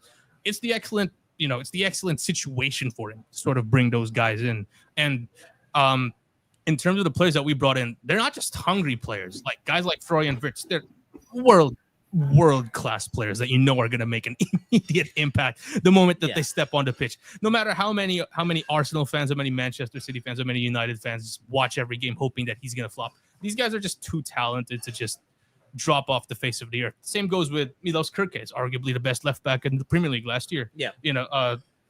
We know he's Premier League proven. We know he's got the speed. He's got the strength. He's like I said, like we make the Kostas analogy in the Wednesday show where Kostas is a kid. Kerkez is a man, right? That dude is a man in terms of how fast he is, how strong he is. Yeah. So I'm perfectly confident. Frimpong as well, obviously played the right flank in a team that was invincible. So like, what more can you say in terms of these players coming in? The manager wants them. He got them in. I think we just write it. I mean, I would write it. He brought us a league title in his first season, for God's sake. For me, that's enough reason to write him, By the way, Steven is in the comments. He's selling Isak for 150. He says we can have him. So I don't know. We talk about we'll probably go out to Solo is in his house. What's going on, man? And yes, like Solo says, please hit that like button. As you hit the like, other people will be able to see the stream. And honestly, for every person who comes on the stream, maybe throw a super chat, or they go to the Go family by scanning the Q code, $1, $5, whatever you might be able to. Any amount helps, throw folks. in. Yeah. So because we're at like 235 right now at the GoFundMe. Obviously, aside from the sponsors, we're actually taking like some donations over here on site as well, but we got a long way to go. So every dollar helps. Scan the Q code. Doesn't matter if you're a Liverpool fan or not. It's for a good cause, for the 23 Foundation. So scan the Q code, throw a couple of bucks in, or do the super chats. Donate as much as you would like to, and we'll get things rolling over here. So Ozan says John's pint glass control is elite. That thing ain't moving and slipping from the table. I don't even know what to say to that. But I bet you Gally can teach you a few things or two when it comes to This goes back to the jinx thing. I think I'm more comfortable talking about jinxing the pod than I'm about spilling on our electrical equipment for some reason. Could it be because if you guys want me to move this glass away, No, just let me- okay. you're good. Yeah, No, because I ingest. Yeah, to be fair, the only thing you can no, damage because is I know galleys and how much you laptop. guys have put into making sure that everything is in tip-top shape right now. I hate to be the guy who just waltzes in. Yeah, just starts. Well, you already like just kind of blew in. You let us get all the kinks out and then came in when it was all straight. Yeah, it was exactly. good timing. It was a good timing. Hey, do you guys need anything? Yeah, we had a rough beginning, but I think Yeah. we'll figure things out, at least until it gets really loud out there, and then we'll see how we manage that over there. So you brought out Kirkes, so let's go back there, and we will have a couple more guests coming along the way. So while we they get on board in the green room over here, let's talk about Kirkes, because you brought it up. We talked about Frimpong earlier. Let's talk about Kirkes as one of the new guys. To me, Bickler, it's like a young Robertson in terms of like the fierceness. I get that, like he has like a nastiness to him in some of his tackles. So I see that like in terms of like a young Robertson. Defensively, how would you compare him? Not to the current Robertson first. I mean, that's probably not a fair comparison, but overall, because we've always kind of said if anybody cheats the line, it's usually has been Robertson in the past. Yeah, I think the comparison of Robertson's probably fair, which is probably why we purchased him, right? I mean, I think it's like a like for like comp, and I think the thing about it is, I think just like Robertson, I think his defending is probably a little bit better than most people think. Yeah, I've been the 1v1 defending, I'm fine with, and the work rate is like, it's this terrier like work rate, right? Like that up and down, like it's like a ratting terrier. He's just like consistently up and down going after it. I think, if anything, the thing that excites me about Kirkes is not only does he have a great delivery on the ball, but I think he's a bit of a better finisher than Robbo. And I know that's a low bar, right? But like a low bar. But I think the thing about him is I don't think he's afraid to take a pop from outside. And unlike Robertson, he probably has probably it's a decent shot. Like everything I've seen is he's able to get it consistently on. It's more frame. like the Robertson who plays for Scotland when it starts going forwards. That's I don't know I don't know why he turns into Pele when he goes international. It's not a good time for me to watch. It's probably the pressure of like leading your country. I don't know, like those players where the pressure is higher. They do certain things that they don't usually do. Yeah. I don't know. It's just a theory. It doesn't hurt that they start him as a winger. You know what I mean? Like, Exactly. Right. Exactly. Yeah, he does have more. In my experience on Wednesday, it's always better with John. I don't know if Tim was saying shots people are gonna take to me in 24 hours. You think? We're averaging we like talking 5 about an hosting? hour or some shit. I bet you're just like, oh, this fucker just rolled in, and everyone is just disrespecting me like crazy. Like, how about like I'm gonna find a way to get him out. Like, by the way, Cersei says, "Where's Gally? He's been kidnapped." So Gally actually went to go take a quick break and come back, and then I basically told him not to come back for a minute until he's had food, because that was my, we have to do these health checks on each other, and that Gally's is actually my purpose here, Yeah. to kind of like sub for each guy who needs like food. But Jamie is right. Whoever kidnapped probably will just drive around the block and drop them off once Gally talks their head off. Yeah. You have to let me go because we'll be back there. But okay, going back to Kirkes, how would you compare John in terms of delivery? Here's what I'm basically asking. We've seen some ridiculous crosses for Bournemouth and stuff, but I don't watch Bournemouth games on a regular basis either. unless they play someone. But let me answer this, because there's a lot of questions about will he start, will he eventually go, who starts Robertson and stuff like that. If you have somebody on the left-hand side about to cross the ball and they lift their head up, do you want it to be Kirkes? Do you want it to be in Robertson? In that specific situation, I'm saying they look up inside, they see somebody, they're going to cross the ball. Which left back do you want on the ball? So that's a difficult question that I can't answer impartially, because both of us just agreed right now that we don't watch as much Bournemouth games as we would like. So in terms of like the familiar, we would like, I don't know. I guess if that's the word, right? Like sort of, you know what they say. Like, it's, for example, you're hiring someone, you'd want to go you want to go with someone you're familiar with. Let's say you start a business, right? You're building up a new company. You want to get some people in. Obviously, if you're looking for people, you want to hire people you've worked with and people you know what their habits are, stuff like that. So if you're asking me in terms of whose delivery I would like to see, I'd like to go with someone I'm familiar with. Okay, if that makes sense. Yeah, like Robert said, like sometimes it doesn't come off. Most of the time it comes off, like based on his reputation. He's declined a little bit last year, but I thought his end of the season was excellent. Like the way he ended the season in terms of like he kind of got that energy back in terms of like the leadership and the communication with Verge. It was there. But obviously it would be more beneficial for him if he could have someone to kind of cover him throughout the entirety of the season so he could show that Robertson more consistently. To answer your question directly, yeah, I would have Robertson right now, but then at the same time, it's the happiest problem to have because we have two excellent options there. We're not even counting Costas, my friend. Like we're not even talking about him. Like I know you bag on Costas, but he's got a good delivery there down the left. Here we go. Conversation. Here we go. Like, listen, man, the assist to win the League Cup. You gotta take the cross. Somebody's got to take the corner. Yeah, somebody's got to take the corner. Somebody's got to make that cross for Virgil to head in. And I know you and I have kind of talked like. I feel like the manager almost gets the assist there for actually having him in. Right. You know what I mean? Yeah. So basically, John is giving credit to Costas for winning trophies for taking corners and taking penalty kicks. Right. I didn't even go to the penalty, man. God, that was I didn't even go to the one over there. Somebody's got to take that pen. Like, listen, if a guy steps up and he misses the pen, we wouldn't be hearing the end of it. But my guy stepped up, took the pen, and scored it, and you're downplaying it, man. It's this guy now. I don't know if you caught that, but it's time for another cha-ching because we have another $100 donation by the wives are coming out. They're coming. That's not the sound of a successful Costas cross.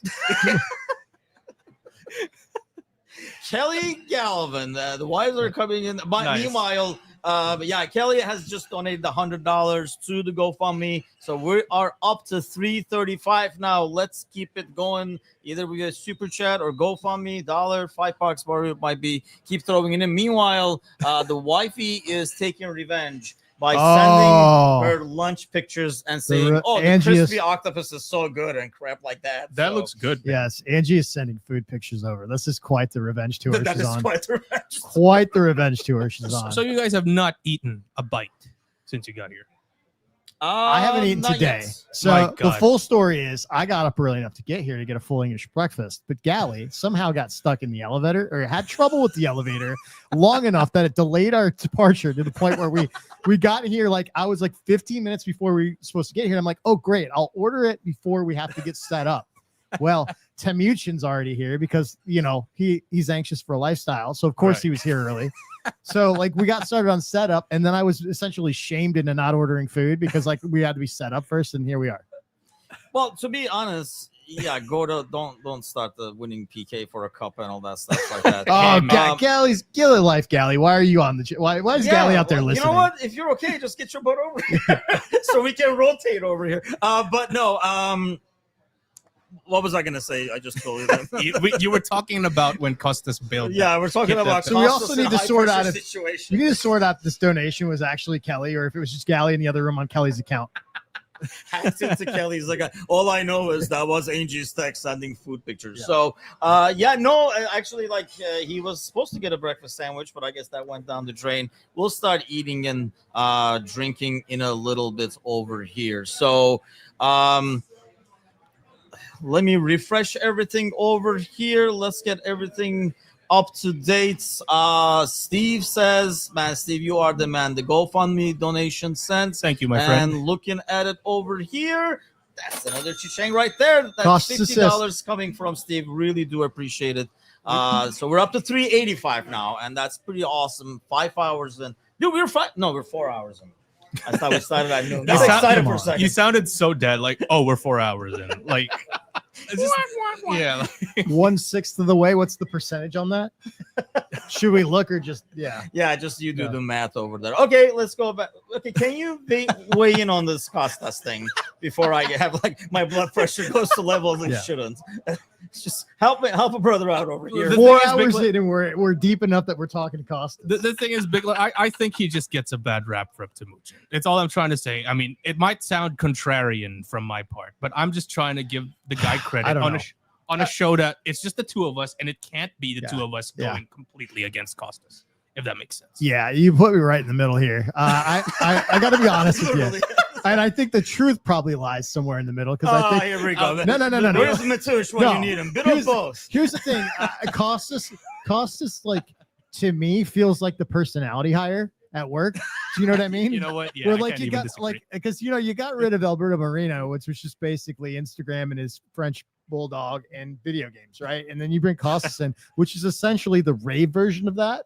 Like, I mean, it's essentially the same thing. He just listens to more techno. And like, I don't know. I think Costas is a wand of a left foot, but it also goes missing for weeks at a time. You know, he has that crazy cross, and all of a sudden he can't make it past the first post for like 3 weeks in a row, and you don't know what's going on there. I mean, great player. I don't think he ever got anywhere near where we thought he would. And the fact that we went into the transfer market and got a top line option just tells you that, hey, maybe we're comfortable with him as being a rotational piece. That's a good part of the locker room, but he's not going to be the starting 11 answer ever. And I think we've known that for several years now, right? Right, John? We did. I'm just saying. I'm just checking with you. Yeah. I'm just saying, like, it takes a player with great character to accept that he is the undisputed backup. If that makes sense. And like, listen, I'm just saying. Yeah, sorry for being diplomatic. Yeah, Jamie says you have splinters in your ass from sitting on the fence on that one. I mean, here's my biggest thing. I mean, if you're like, oh, by the way, I just did the comment, but let's do another one. Ozan, again, man, that cha-ching is a successful Costas cross. Man. Yes, that's right. Yeah. Look at that thing go in there. Okay, let me take that back. We've just ruined the Pod-A-Thon for Timucin. And you know that people make it look like I'm Turkish, he's Greek or whatever. Like that has nothing to do with this. We didn't even think that, dude, until you brought it up. Now I'm really. Now I'm wondering. Yeah. No, and honestly, yeah, we're the same people. Don't worry about it. We just have better food. The food's the same, right? I am completely. I have zero knowledge on that matter. So if you can give me like a read version. TLDR. Yeah, TLDR. I on the Turkish Greek thing? Yeah. I'm sorry. Like, I don't mean to put you on the spot, but then you brought it up and my mind was... Listen, we got 20 hours. Take your time. It all started in 18. Let me grab one of these books out of here. But no. Let's get a map out. No, I mean, obviously there's like a lot of history. We're neighbors. I'm not trying to be funny, by the way. I'm genuinely interested. I mean, like I say, I don't know if anybody wants to listen to me talk about history. Not to mention, I don't know most of it. But no, actually, I do know most of it. But yeah, I mean, there's like a national rivalry, history, different religions right next to each other over the years, like a lot of battle.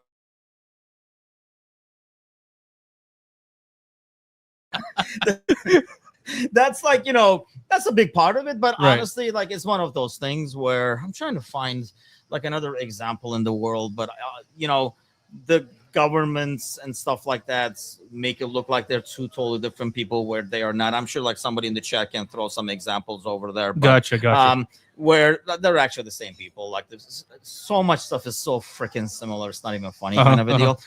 The food and stuff. Like I say, ours is slightly better, of course. But apart from that, it's really close. But I mean, that has really nothing to do with it because I don't look at things like that. I just think the thing that constantly gets to me is, I mean, obviously he's a quality player. We wouldn't have signed him in the first place. His strength of like a 5-year-old out there is what really gets to me because I have no confidence that he's not going to just like topple over like when he's battling a winger and stuff like that. I mean, are we all in agreement though that he is the third in the depth chart? We're all in agreement right there, right? Oh yeah. Right? You sure? Oh yeah. Oh, take a minute. Take a minute to answer. Okay. But if it is, my point is, he'd be happy to be third in the depth chart. Okay, look, let me ask that. Look, as long as he's not working himself into the center back depth chart like we've seen in the preseason, I'm cool with whatever. Just don't line up. Wait a minute. I missed most of the preseason games. He played center half. He played like Robertson. That was more like a shortage than anything like that. Yeah, okay. For a half. But he's cool with it. He's just gonna serve coffee and entertain the crowd in the gym. Yeah. But are we cool? I mean, do you guys think it will happen? We've talked about this before, and I know like it was one of the morning shows. I mean, do you guys see a scenario where we keep 3 left backs, Bickler, regardless of like the squad depth and stuff? Like how he, like as a good part of the squad he is. Do you think we keep 3 left backs that you even just said that you don't want to see him anywhere but in left back? I mean, I can see a scenario because like I don't think like this club ever sells. Like I don't think they ever move players out like unless there's a move that makes sense and the money's right. You know what I mean? Which you could make the argument, well, like any offer for Costas is probably good enough for the club, but like I don't I don't know that the club feels that way though. I mean, like for me, like I think the one reason that I was really glad that like nothing really ever materialized between the Atletico and Rabo links is because I think like Rabo has the opportunity to do what Henderson should have done with Szoboszlai and be an actual mentor towards a young passing of the torch succession plan at left back, right?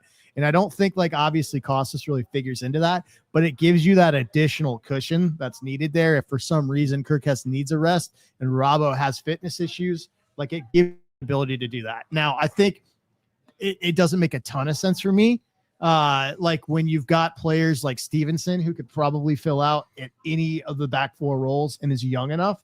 But then again, like if you're looking at the side and you want that additional depth to be vetted and not a kid in the academy, then like at least you have Costas who has put some serious caps in over a number of years at the club. Yeah, I just the fact that and he won't have any problem with it, by the way, just sticking around. That, I mean, don't get me wrong, that's a big plus to have somebody like, I'm just happy to be here, I'll do whatever. Kind of like me, I'm happy to be here. Yeah, like Mo, you want another cup of coffee? I got you, man. Like, like I'll go get it. That's all good. I just don't know, like, when you form a squad, assigning 3 slots, John, to basically a single position, and none of those guys, or do you think? Contrary to our fears, they are like, and they can be center back too, kind of a thing for Robertson and Costas. That is the mind you. I mean, I can't think of a game. Yeah, putting Costas or Robertson as a starting. Right, exactly. And we're talking about how much Robertson has declined physically. A Robertson at peak physical strength would struggle at center back in the Premier League. So what are we doing here? If that's the case. Yeah, like I said, the preseason was more by force. Oh yeah, it's more by force, and we don't have that. See, because Gomez somehow got injured again, right? So, listen, it's going to be difficult. I can actually see Costa.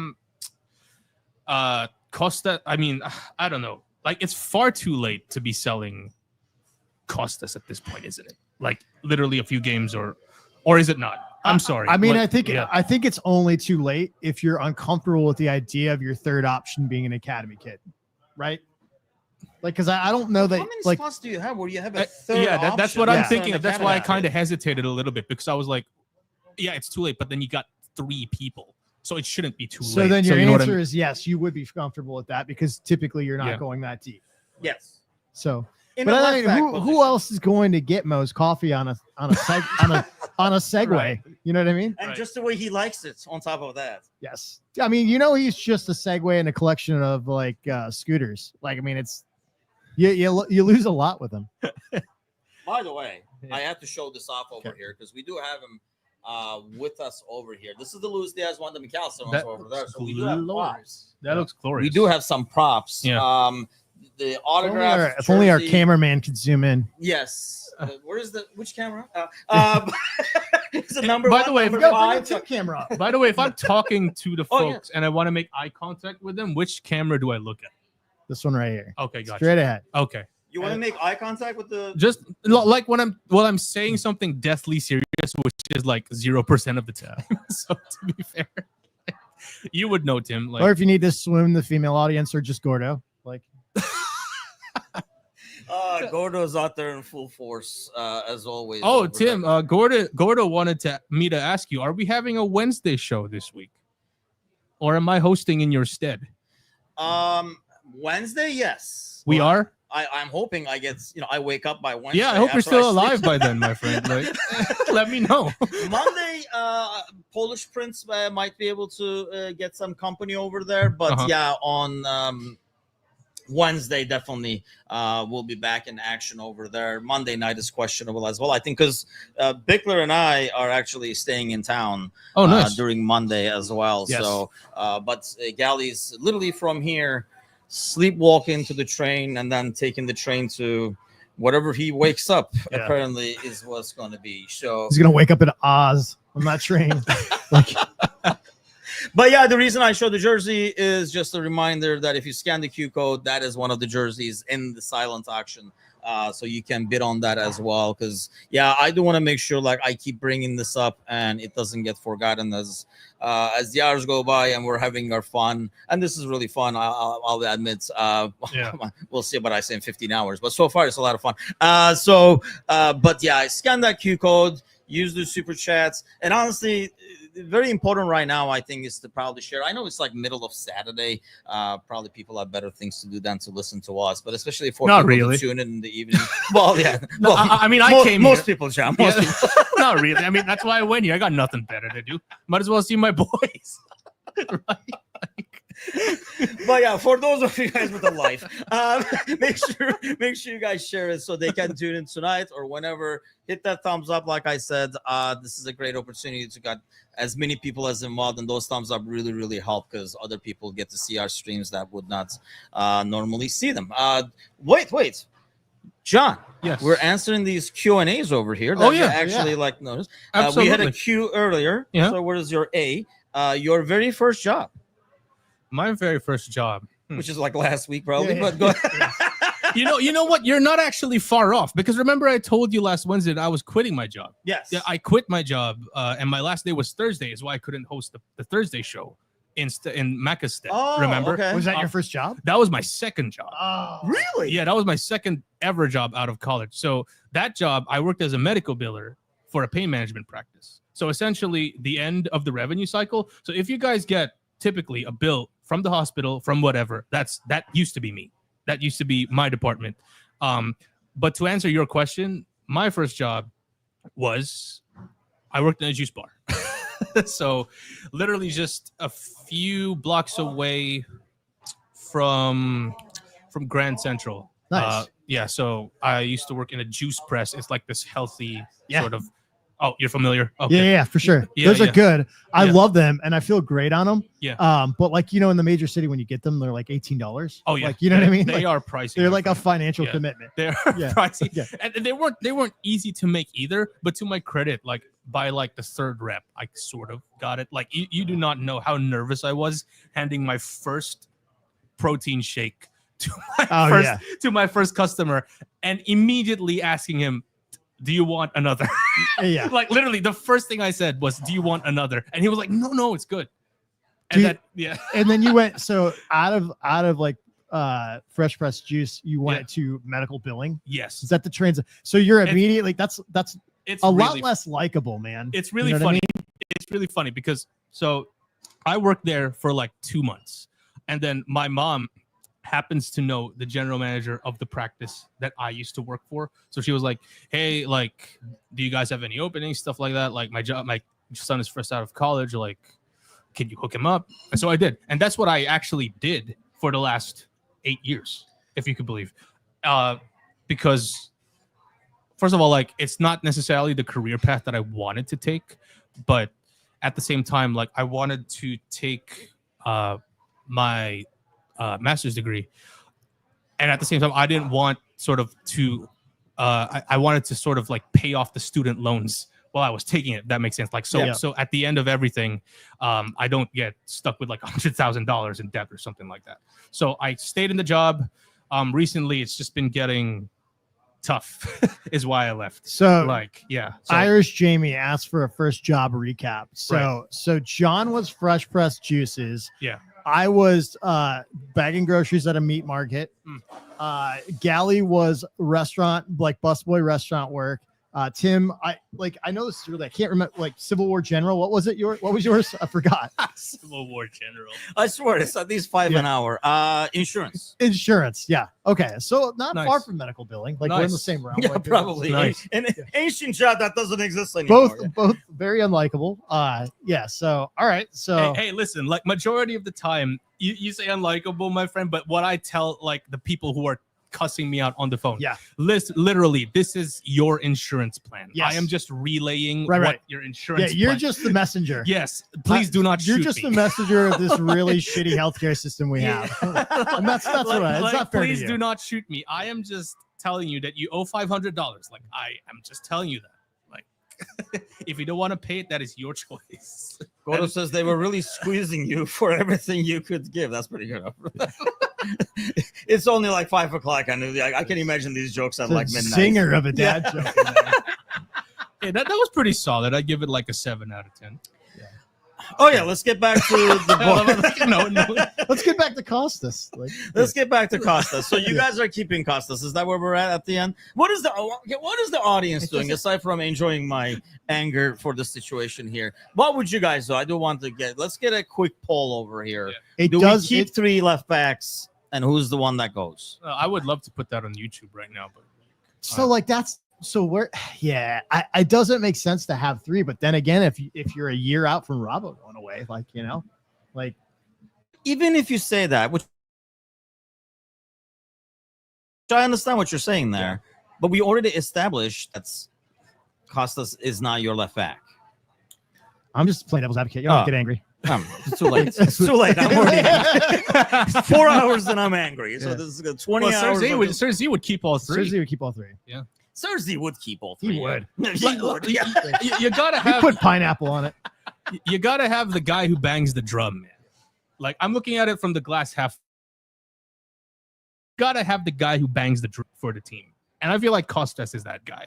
He can't even lift the drum thing to hit it. Cersei's got a good point. We do traditionally keep one best friend for Salah. You know what I mean? Right. So look what Well, happened. what do we have? We have Lovren? Yeah, look what happened when we let go of Lovren. Yeah. That was a disaster. We could have used Lovren that next season. Right? But I don't know. Stop with the pineapple. Yes, let's not do the pineapple. Not to mention, let's not do the doner on the freaking pizzas either over here. By the way, yeah, now that you guys said pizza, lunch does sound good. I would By the way, assume we're not for carriers. There's like food everywhere. That's probably not helping. you, the food here slaps. Did you eat something, or were you just chugging down pints? Oh earlier? well, I ate something before because I was anticipating subbing for you guys. So okay. Yeah. So you didn't bring that's it the in. move. When Gally gets back, like sometime today, I'm out for food. I'll eat right there so I can run table interference if people are looking at shirts and stuff. That's nice. So I can eat and do double duty and sales. You know what I mean? That's nice. Yeah, because we do have, if you're in the New York area, Yeah. do stop by the way. We do have some shirts over here. You can kind of join us over here like this dude. So let's go back to the team. While we Let's wait go back to Costas, you mean. for me to ring the bell again for like another one, because we're at 385 right now. So All right. Yeah. we're keeping, what are the audience? Is the audience keeping Costas? What are we doing over here? Well, Cersei said he would keep him. I mean, I would, like I said, you gotta have that guy who bangs the drum. You gotta have someone who's gonna keep everyone happy, and I mean that in the least inappropriate way possible. Yes. No, sorry. No, you're good. I'm just gonna tighten. Okay. Yeah. So it's not drooping on you. Mhm. There we go. Appreciate that. look at you taking care of John. Yeah, over appreciate there. that. I'm an amazing host. Yeah. Well, you should host more shows. Actually, let's do that. I walked right into that. Tony's gonna come in over and cook for us next year. I know. I'll take that as long as you're not putting crap on pizza over there. But yeah, I mean, look. Sorry. like, What is the inside joke? Okay. With Oh with- God. the pizza? Yeah, I am not familiar. You missed this Yeah. because last week. This is a Discord thread that you missed. Yes, and it Is- was. is Oh, this- thank you. is Talking this about on- being a good host. Is Look this at on Kelly's the back. is this on the fan chat by any chance? The fan server? Because Yes, it is on the fan server. Yeah, I missed tons in the fan server. Yeah, it is in the fan server where Cersei claimed to go to a Turkish restaurant and then showed me freaking pictures of doner on pizza, which no self-respecting Oh Turkish my person goodness! would do. It's a good thing you mentioned that because my sister and I are planning to go on this Turkish restaurant soon, And I Let wanted me look to, at the menu. I'll tell you if it's Right, I legit wanted or to if it's get- like Cersei's kind of place. And yes, do you have a picture of people working behind the counter? Let me just go through. Like, we got all the time in the world, so I apologize to people for us kind of deviating in our cost ask conversation. But we do have, how many hours do we have? We have a ton of hours to go. I think it's called shit. Damn, I hate to keep people like sort of waiting here. Well, they'll only wait for another 19 hours. Yeah, they'll only wait for another 19 hours. Let's go back to Costas. Oh, yeah, well, here's the Yeah. thing. Actually, the funny thing is, we went to Cat's Deli, right, to try that out. And then when we were walking there, right down the street, there's a place called like Ankara. It's like a Turkish restaurant. I was like, hey, while you're waiting in line, I'm gonna go scoop that out real quick. I went over there, looked behind the counter. Everybody was like full-blown Turkish. I was like, this is going to be legit. Yep. So we went and actually had a sandwich over there, and it was legit. And they didn't have freaking pizza on the menu because it was legit. So it was all Imagine that. Turkish. Imagine that. Yeah.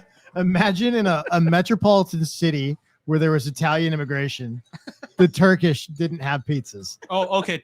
It's called shuka. That's not Turkish. It's Done. not. I mean, you're not even gonna look at the menu or nothing. Well, the name is not Turkish, bro. Okay, so what is it then? I don't know. Oh, you don't know? Okay. Well, you it says spell it? Mediterranean.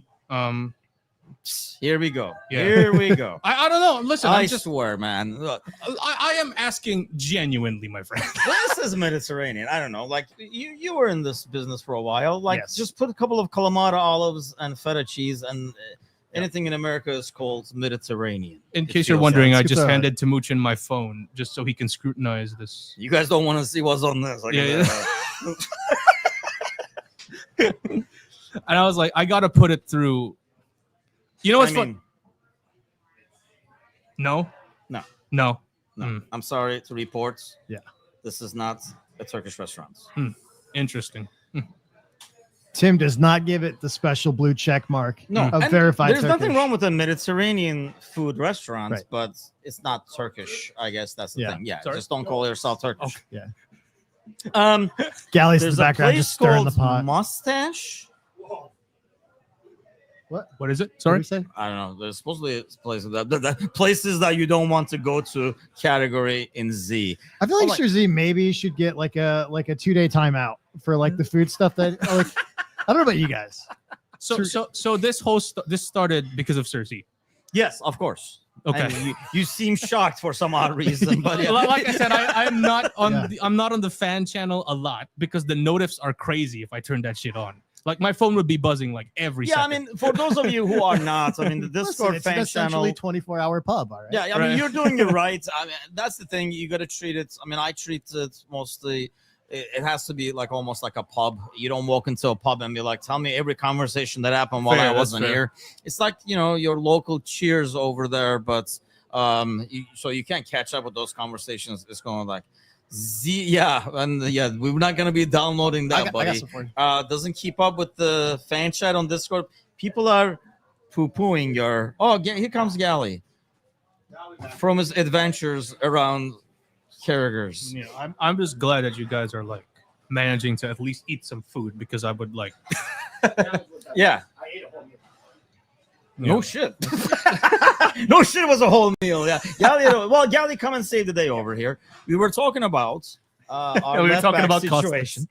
And well, I mean, not necessarily. I mean, obviously, a lot of the conversation was Costas. But do you see a scenario where we keep 3 left backs in the squad who So my really argument- essentially can only play left back? Okay, so for context, my argument was that you got to keep a guy who bangs the drum, who sort of keeps morale with the squad, and it happens to be Mo's best friend. It sounds ridiculous, but then it's not necessarily quantifiable squad morale, if that makes sense. So, and I am saying this purely to be contrarian, for the record. I think it's ridiculous to have 3 left backs as well, but I am saying this to be contrarian. No, you're not. Hell of a conversation. No, you're not. Enjoy. Yeah.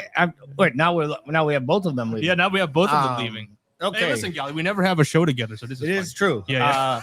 I personally don't think it's a problem to have the 3 if you There had we to do go. it. Let's And fucking I go. was listening. I do agree with you. I made the comment, I forget, on one of the shows that sometimes when you get and you have as many talented people as we have at the club, you need to have players who are willing to just be a bit part player, a guy who's willing to be there. And it isn't one of those situations where you just have to keep the guy happy, or, it's not about keeping Mo happy. But I also think there is some merit, because I was listening. He said there's merit, by the way, Tim. Well, I said there's merit in. He was really hungry at that point. Yeah, so I mean, I was don't know. listening. I was listening at the bar as I ate. And for all those in the audience that were worried about, what I could eat or what I would eat, I ate a big ass hamburger, fries, had bacon on it, blue cheese on it. It was outstanding, actually. Yeah, the food here slaps. It was really, really good, and it came out really, really fast. So I strongly recommend, like, Bickler should be ordering food right now and getting some eat in. And then you can take a little subset at some point too. Thanks, man. No, but it feels like I feel better. Like I actually have more energy. I feel like a little better just sitting down. The other thing, Yeah, just talk to John for 5 minutes. Let's see if that goes away. You will realize What's that supposed to mean? Is this how you feel every Wednesday show, man? Like, oh my god, it's like my weekly fucking. You will realize very, very quickly, though, after eating a bit, how much you appreciate the back on the bar stool, and more importantly, the slight amount of cushion on the can. Yes, that'd be nice so to have. it was definitely, and I got a little update on the coffee situation. We may be good because they make coffee and they keep it in a large ass like vat. And then when it runs out, the barrel. No, but if we ask nicely, they will probably make one for us before they leave, and we may have coffee after the hours, when they close. And they do when we really will need the coffee. And they serve food till 1:00, which ultimately means going to start eating again. Yes. So I feel like we each eat meals. Yeah. And then maybe we like go in for like late night apps where we just get like wings and just make a mess. And worst case, I'll buy one of these t-shirts and use it as a napkin. That, or I'm going to literally buy 5 of them and use them as pads for this effing seat. So yeah, it's been a great time. As far as Costas goes, to be honest, we've spent more time on Costas than any other Liverpool supporter would spend talking about Costas. I know, it's Thanks been to John. It's been like 45 minutes. I've been keeping track. That is quite the talk. But have we had any movement anywhere? How are we doing on? I know the pod. I saw, and it was not me, by the way.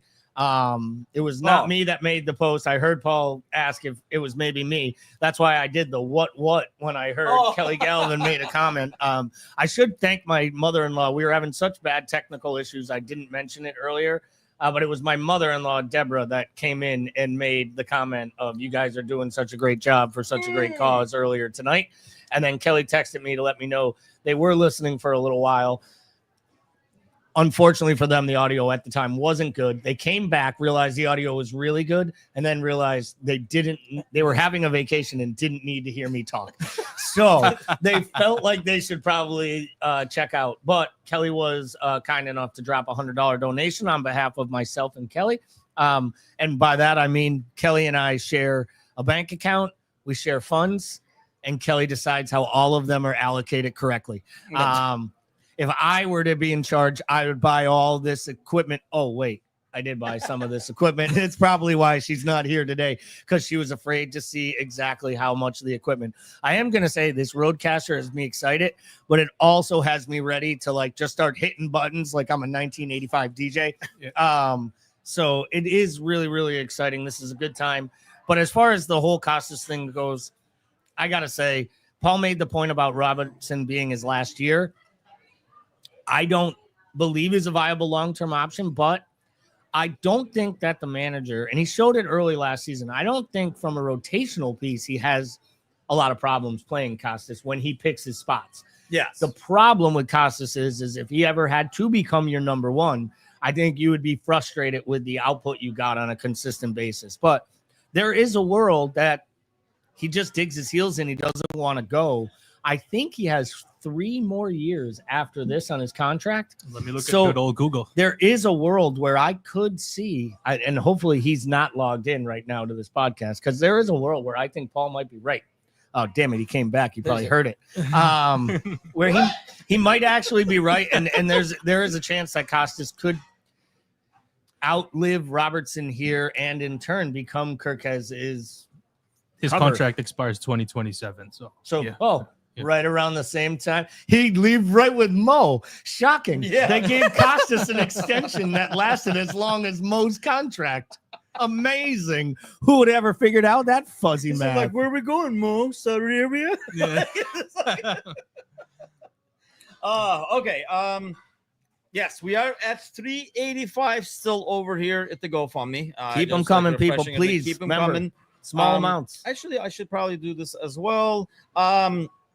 No, like I say, the conversation was mostly Carquez, which eventually evolved to the left back conversation, which eventually evolved there. So, meanwhile, like they're playing the right here at the pod, they're playing the last preseason. Well, the first of the last 2 preseason games over here where Rio kind of shines. So I'll ask you about Rio because we talked a little bit earlier, but get your take on it, John, in terms of like how many minutes, how long, what he gets. Is he a regular part, or this is just kind of like a good teaser in the offseason and we kind of give him some time to develop? See, we actually talked about this last Wednesday, and I think I asked you if the entirety of the preseason moved the needle for you. I guess I'm throwing back the question to both of you because obviously I don't tune into the Monday Night Podcast as often as I should. I've known Timucin's take on this, but Gali, I would love to hear your take.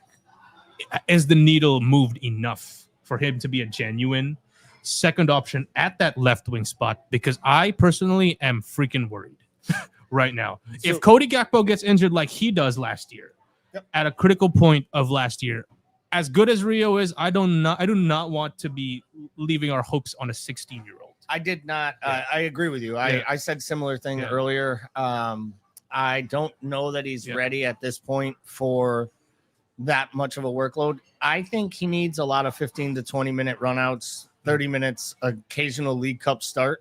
If by November, December, he gets to a world in which we truly believe he is in a position that he could be starting Premier League matches, that's a best case scenario. But absolutely, I don't want to put too much on the young man too early, though his talent is there. So I think his ability to play in the squad is very important. But they need some cover options. The thing is this, I don't like to think of the worst case scenario if a major injury happens or the injury happens. For sure. But if Florian Wirtz had to play out left, am I distraught that Szoboszlai has to play in the 10? No. If they move Ekitike out there because they're able to secure Isak or a different striker, if a world exists where Chiesa sticks around after the end of the window, like there are ways you can do it by using your depth and numbers. I mean, Szoboszlai could do a job if you had to in different places.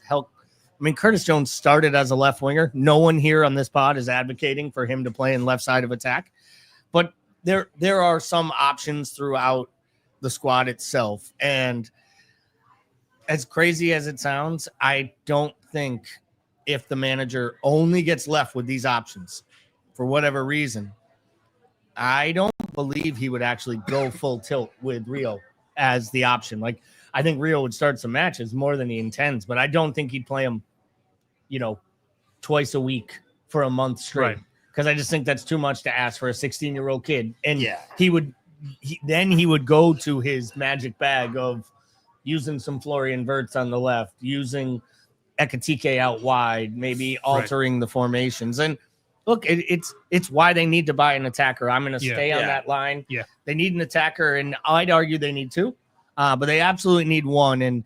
And you can't just wait all day for Isak. Yeah, we lose the profile of a player who just takes people on. When we lost Diaz, and Tim and I were talking last Wednesday, Rio is the only player that we have who would legitimately want to straight up go one-on-one with a dude the way Diaz used to do. So the fact that we lost someone with that profile is big. because Diaz was and I think we're in agreement. Tim loves to throw this at me every Wednesday show that I hate Diaz. You didn't hate him. You just didn't like him. Yeah. The thing is, I mean, you know, I just like Gakpo a bit. I mean, if you wanna just toss a word salad over here, you can go for it. But I mean, the truth of the matter is, you just don't really. You didn't rate him as highly as you do Gakpo, which is fair. Yeah. I rated Gakpo a bit more. I liked the steadiness of Gakpo more than the up and down of a Diaz, but that's beside the point. I guess the point that I was trying to make is like we lose the profile of that player who just likes to go and take guys on old school, if that makes sense. And people like knock on Diaz for the lack of end product. When Mo was off, he was trying his best to just drag us over the line there. Just trying to just take everyone on that left wing, score a goal or two. Ended the season with his best goal tally output. And we still haven't replaced him. That's still a big thing to replace. So the name that we kind of like mentioned and kind of like moved on fast from, because obviously we were focusing on like the whole Rio thing, is Chiesa, because who we assumed that would make the move and would be gone to Italy, which is still obviously a possibility and stuff like that. As now I feel like these last 2 weeks, a lot of like those leagues are kind of like starting to sign players and stuff. But once they're done, that's when I think you're going to see the signings and like the other leagues, like the Turkish league and the Greek league and stuff like that. Yeah. Where are you at with Chiesa? I guess not where yet in terms of opinion, because I don't even know if we've seen enough. It's hard to with this current formats, like if he would fit better or whatever. We kind of like going off of last year, but do you think he ends up staying? The thing is, I would like him to stay based on the idea of Chiesa, not the reality of Chiesa, but the idea of him, what he used to be in Juventus, what he is for the Italian national team, and in terms of us not having a direct substitute for Mo. Like I just read an article on The Athletic earlier today that Slot was basically saying, and obviously we could take that with a grain of salt because managers like to do these things. When Mo is gone, Frimpong is the next man up, which he can play that position, but then at the same time, like you'd want a natural right wing there. You'd want a natural, at least a natural attacker, mind. So I don't know. The idea of Chiesa wants me to keep, or rather, the idea of Chiesa makes me want to keep him, but then it's like heart and mind, if that makes sense. I get you, but I mean, there were still people in our comments, who still want to keep one him. of the videos, want to give another opportunity to Nunez, and I guess that's where I go back to.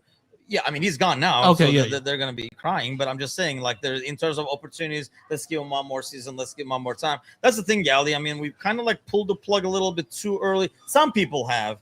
And I know there's the potential, but there's also the reality, like John is saying. Like, where are you at with it? I mean, I'm where I was at the end of last season.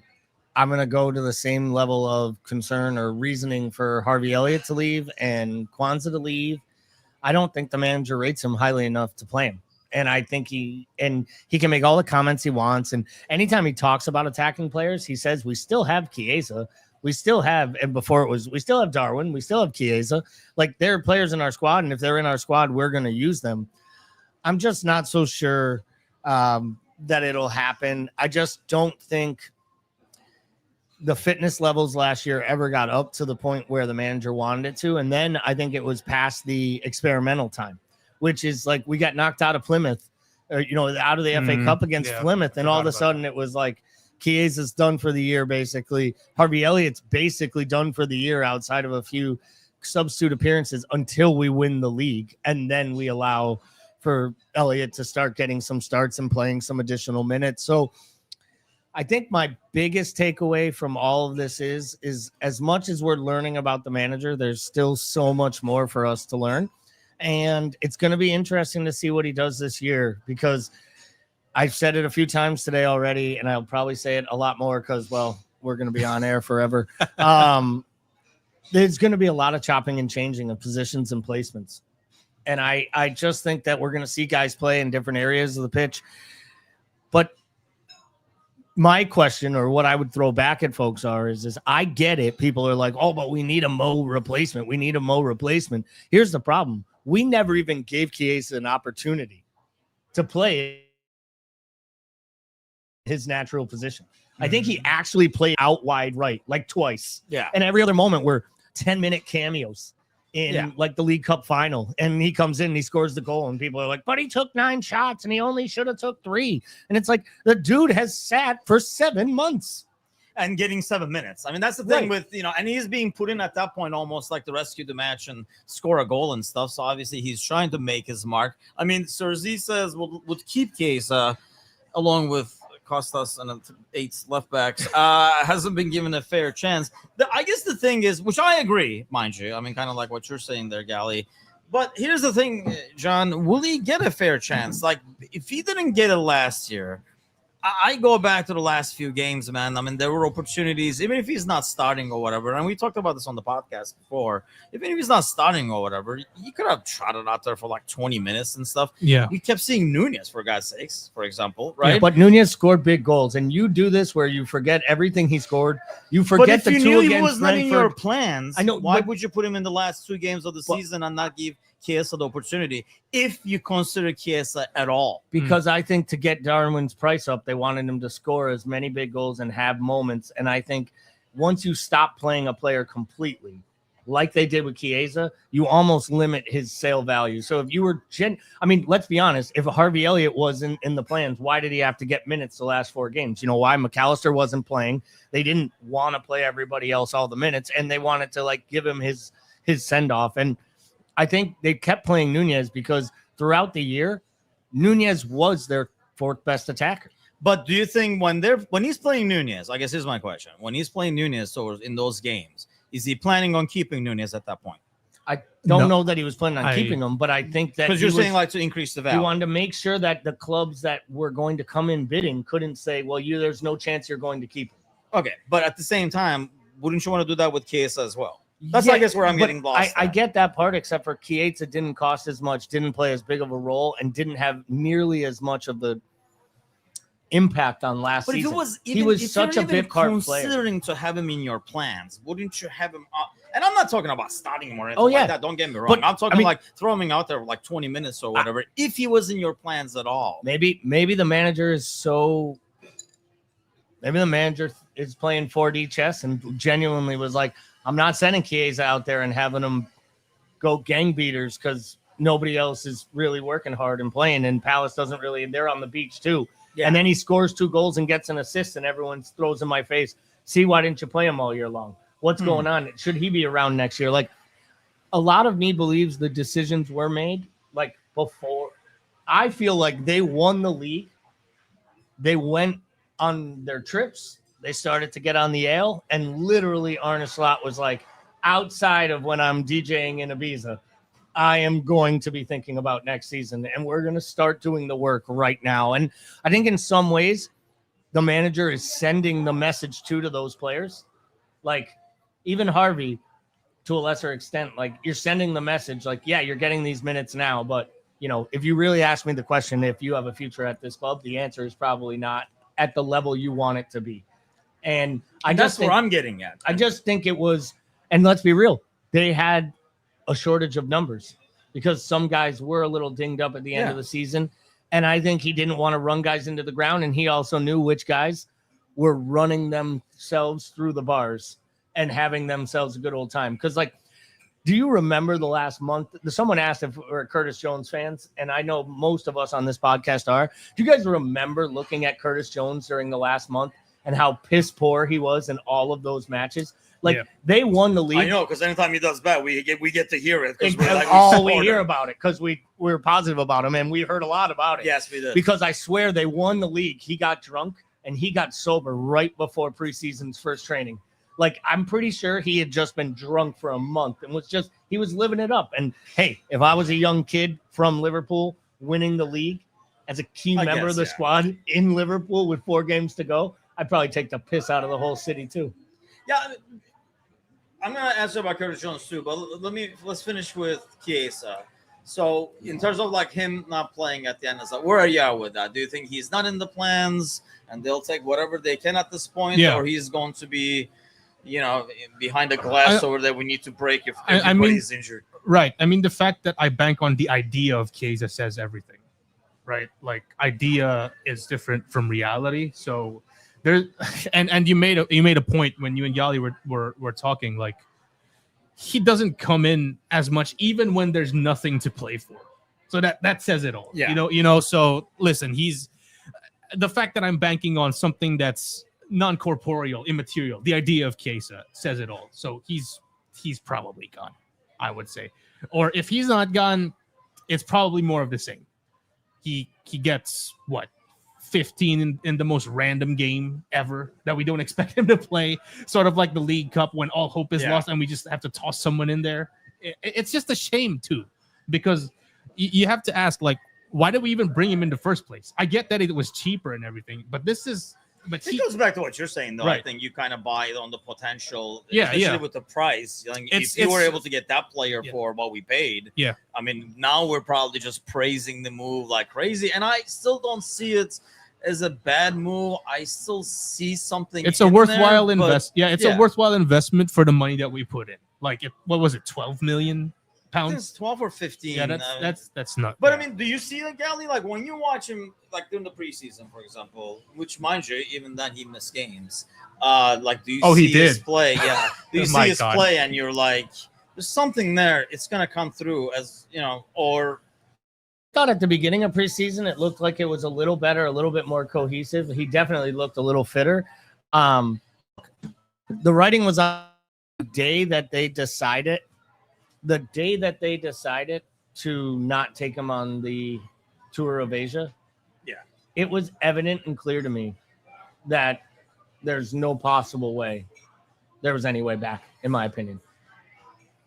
so it's just a matter of we're gonna. I think at they were this stage, protecting. It looks like you're taking a loss, probably, right? I mean, late into the window now. I mean, it was looking that way. I think what it might end up being is something Liverpool never likes to do and something Italians love to do, which is the loan with the obligation to buy.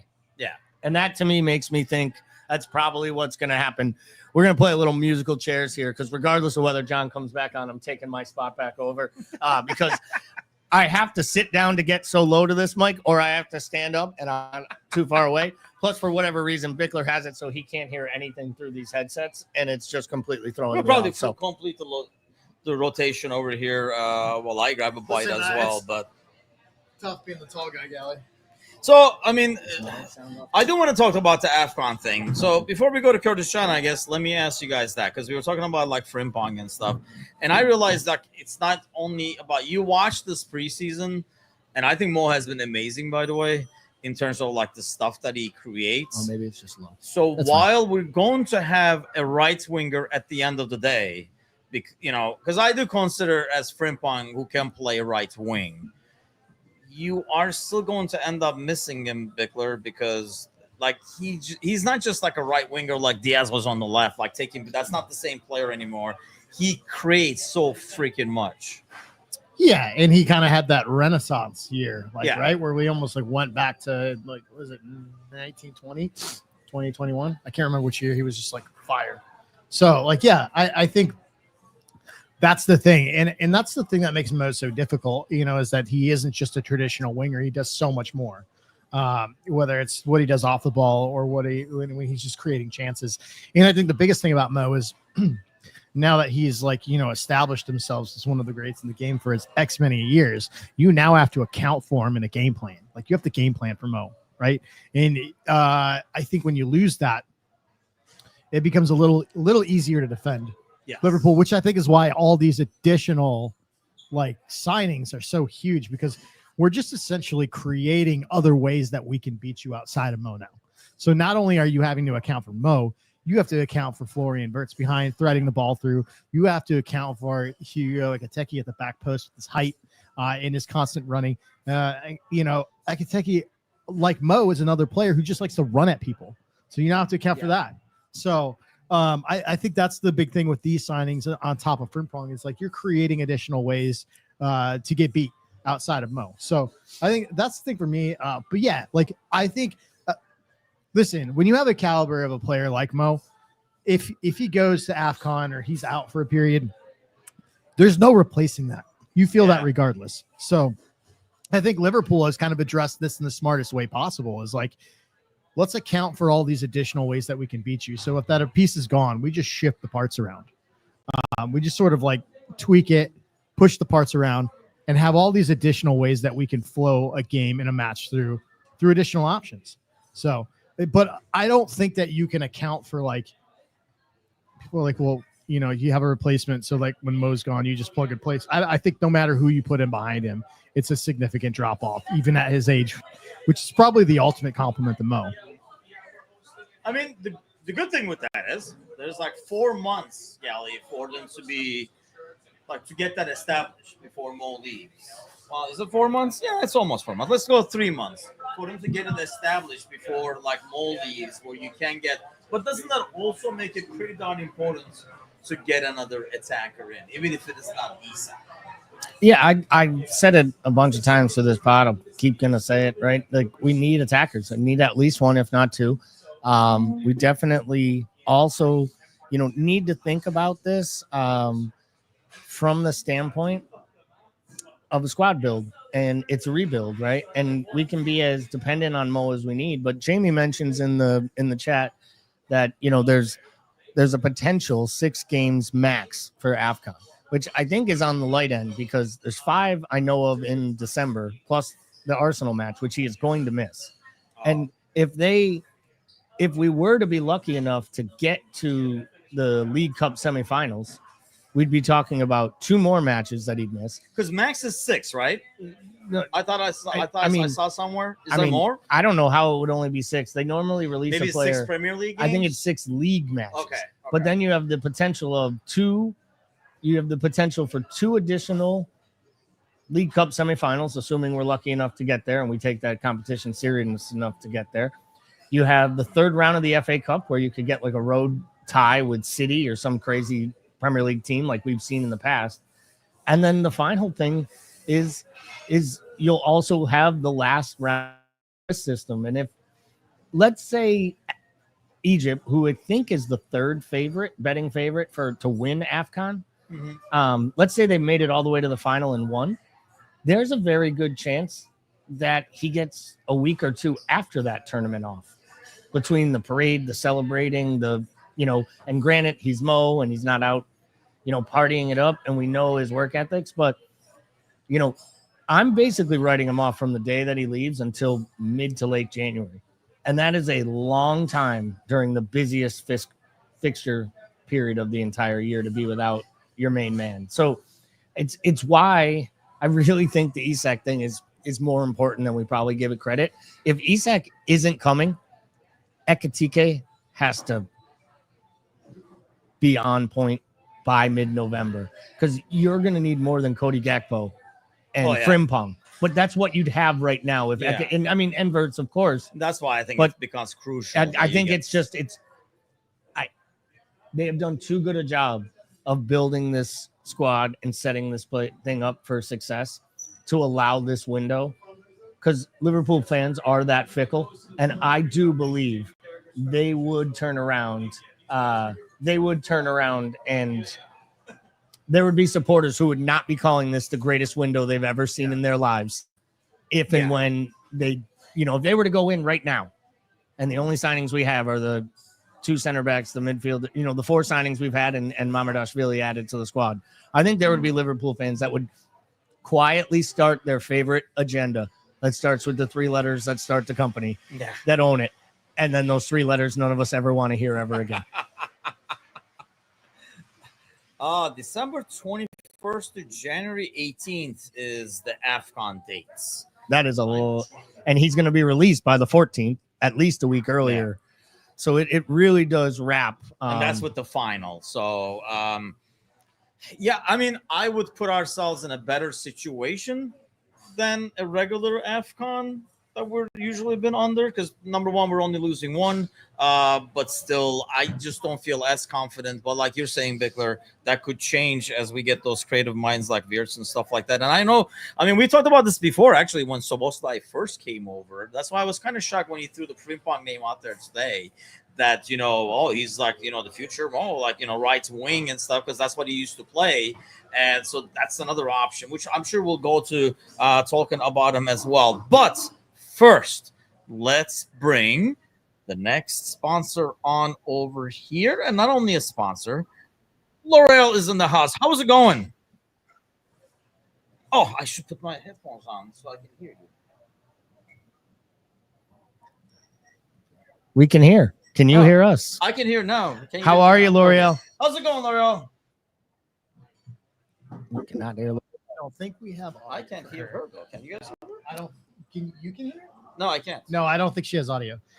L'Oreal, let's check your mic settings. Let's make sure you're not muted. Going in.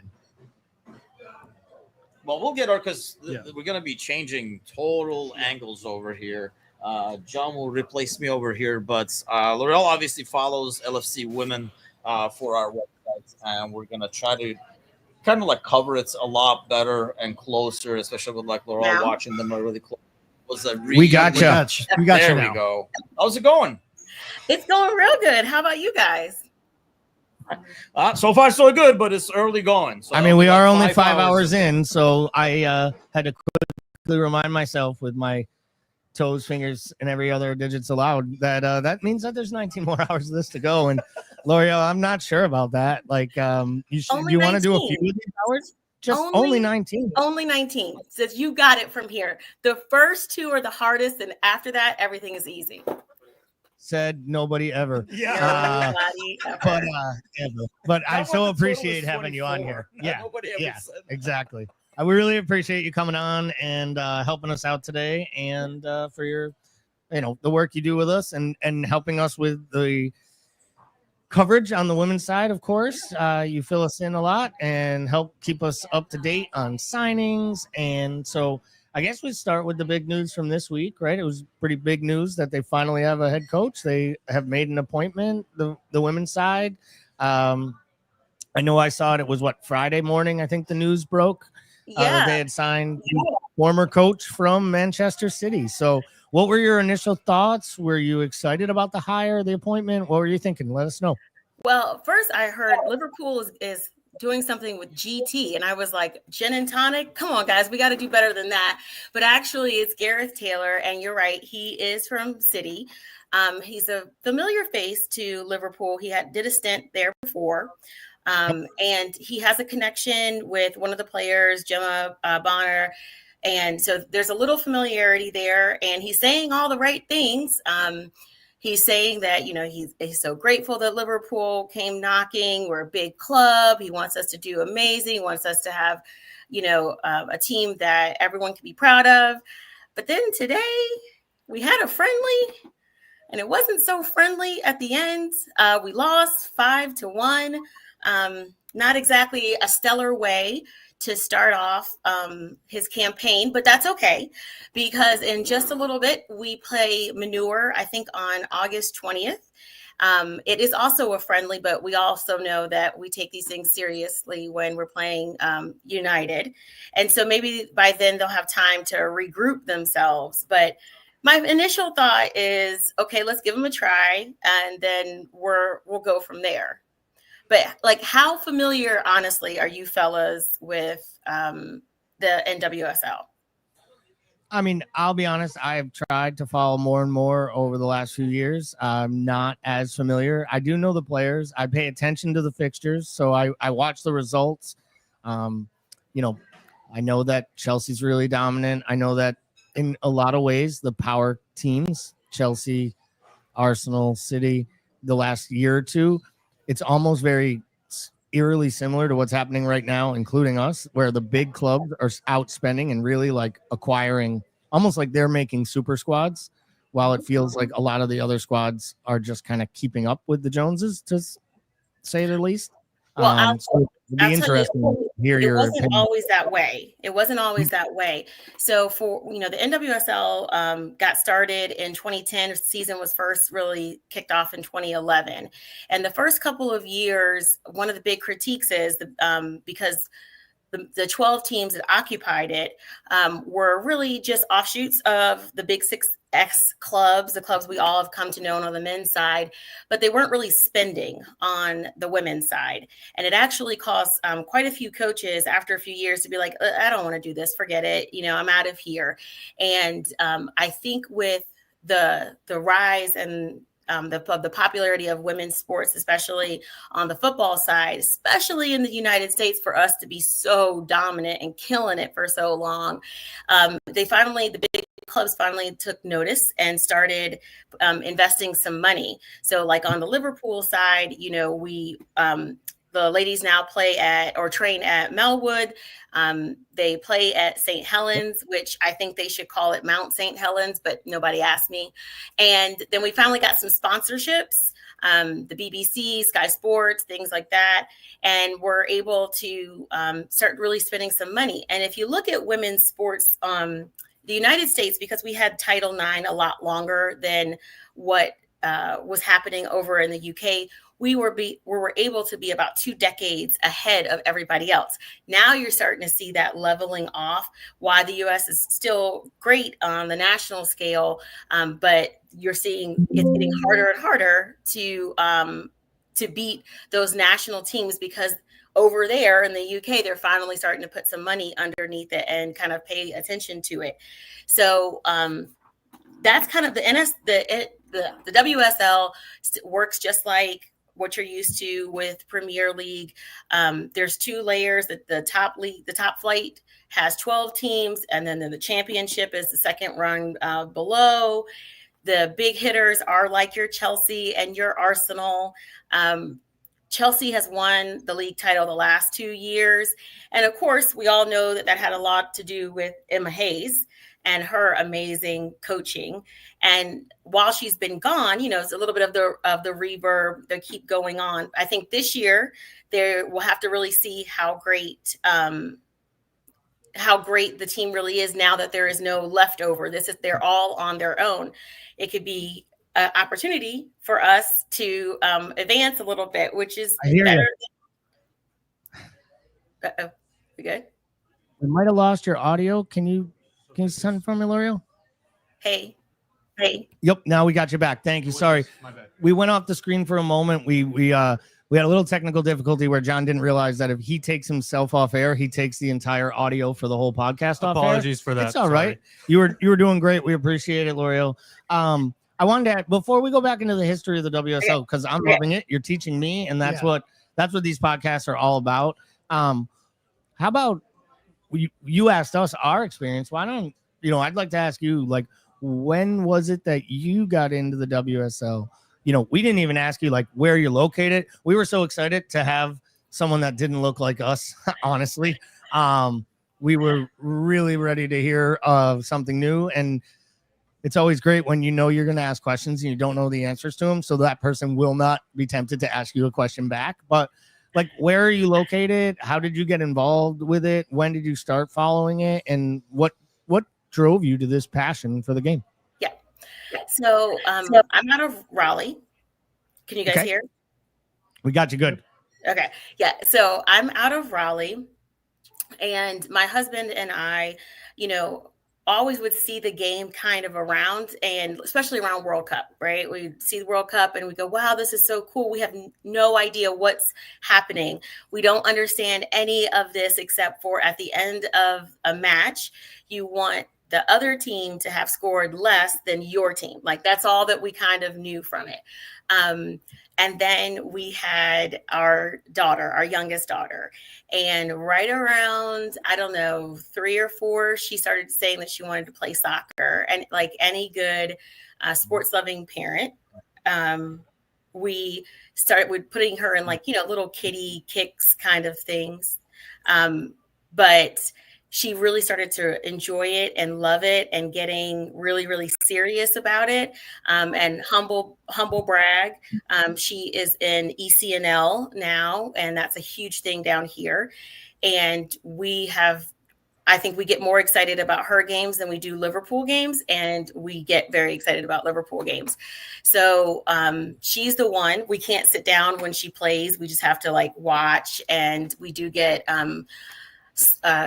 a report from her about how well we have cheered or have not cheered.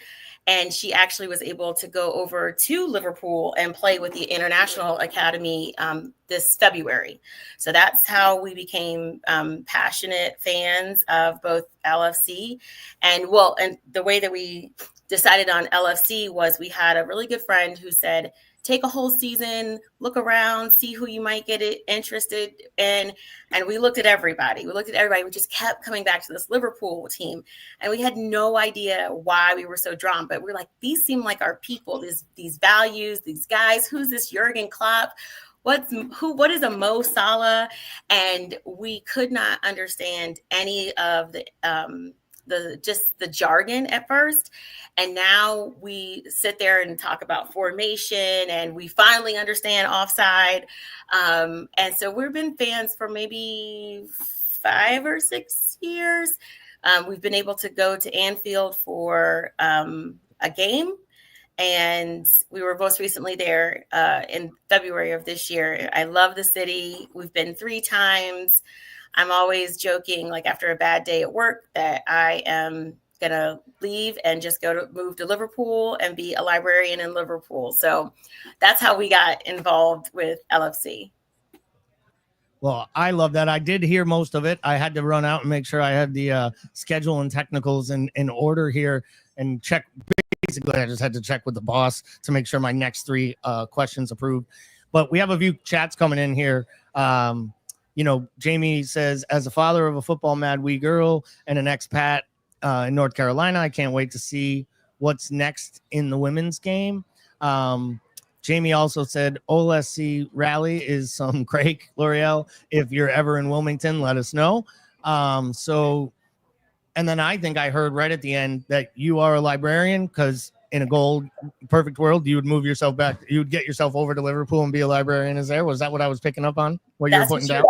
That's what you were hearing exactly. And being, I think with Jamie's point about the women's game, what's happening next, being in North Carolina is fantastic for learning about the women's game, because the University of North Carolina is maybe 10, 15 minutes away from where we live. We go to games all the time. And last year they secured their 23rd national title win for the NCAA.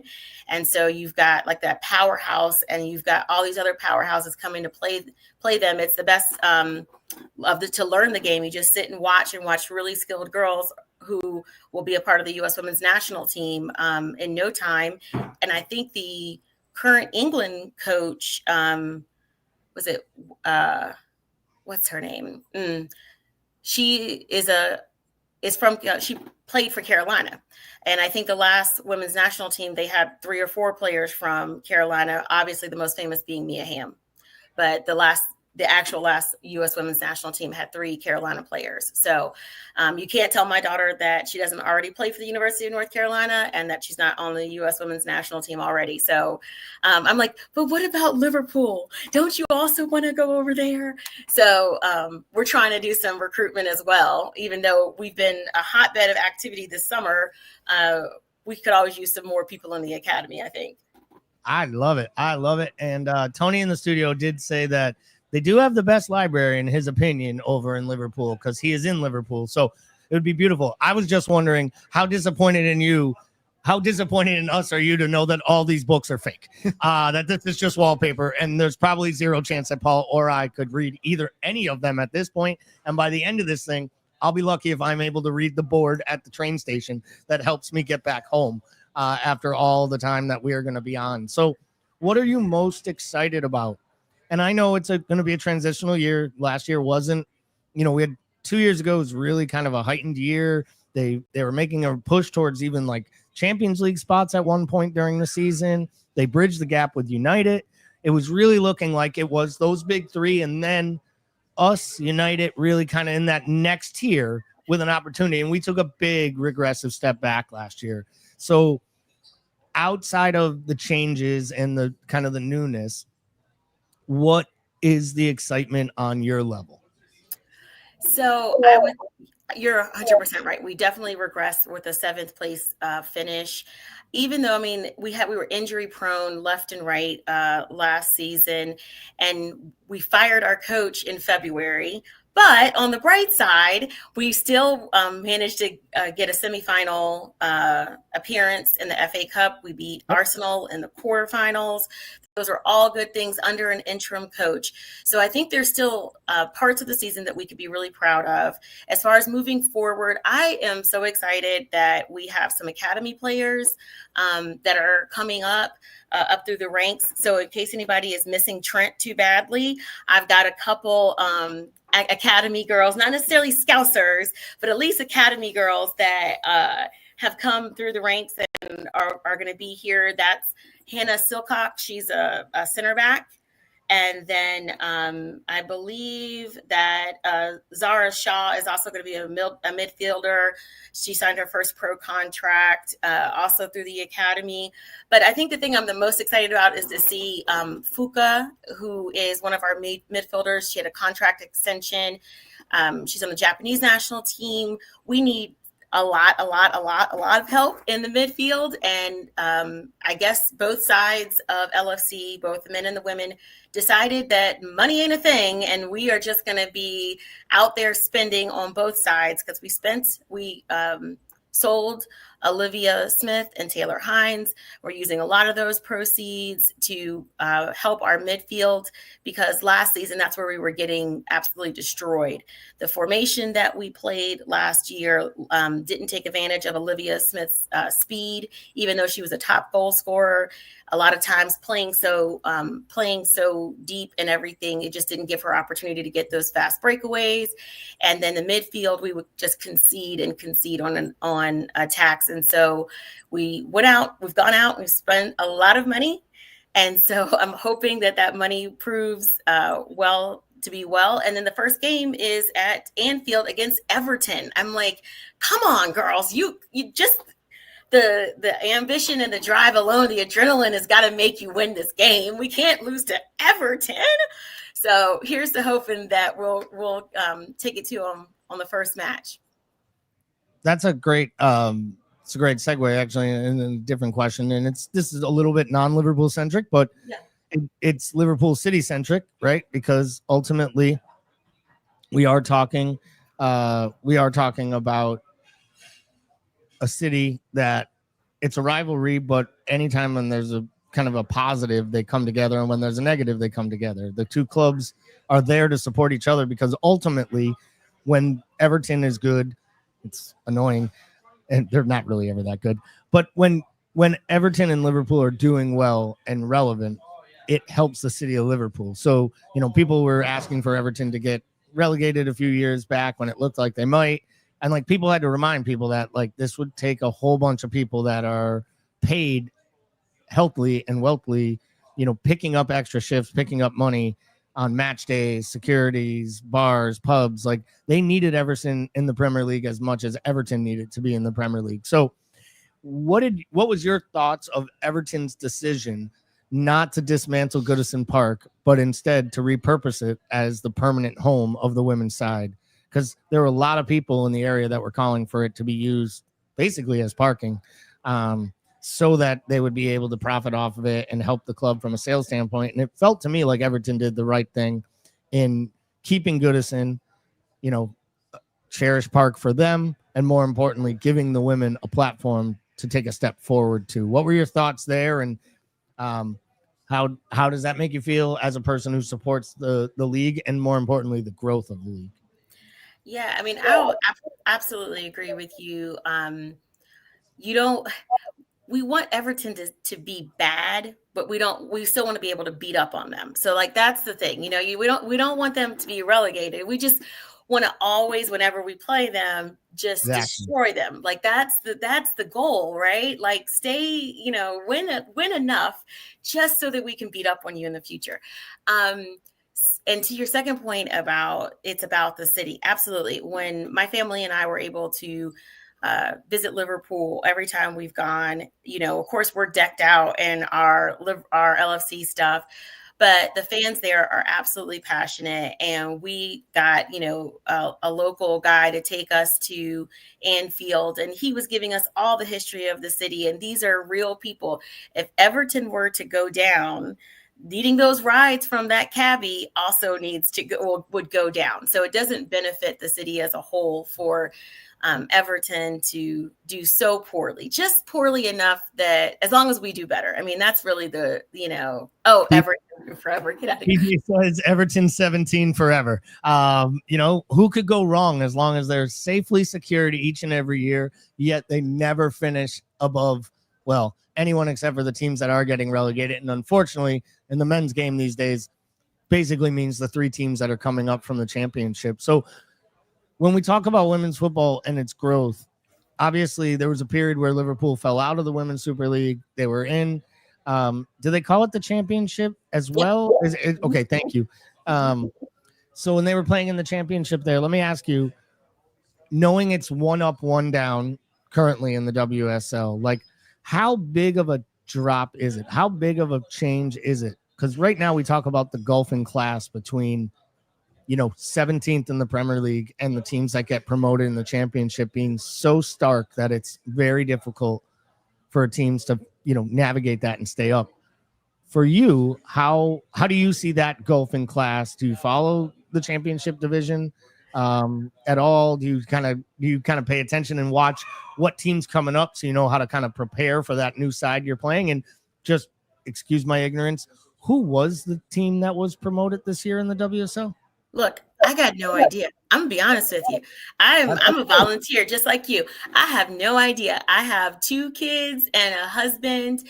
I have no time to follow championship as well. I don't have it in me.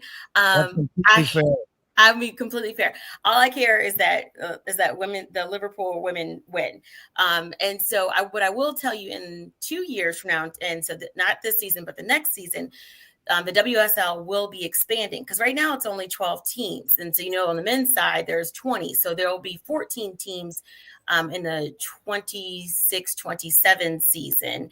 And so they'll do relegation and promotion slightly different then to be able to be expanded, a little bit more of that playoff, like play in to win kind of thing. So I think that along with your comment about keeping Goodison for the good of Everton women, the good of the women's sports, I think it's great. It means more women are going to be able to play the sport, play it competitively. And so I think it's a great thing.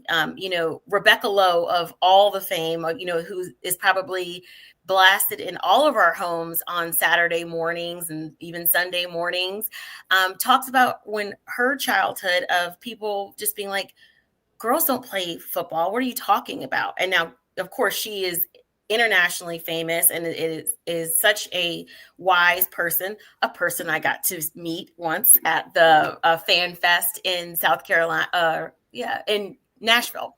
Got to meet her. But anyway, that's just 1 or 2 generations removed. And now you're talking about keeping a great big stadium like Goodison that's so storied, and to be able to have women come and play there and see that and be a part of that history. I think it's a wonderful thing, even though I want Everton to lose.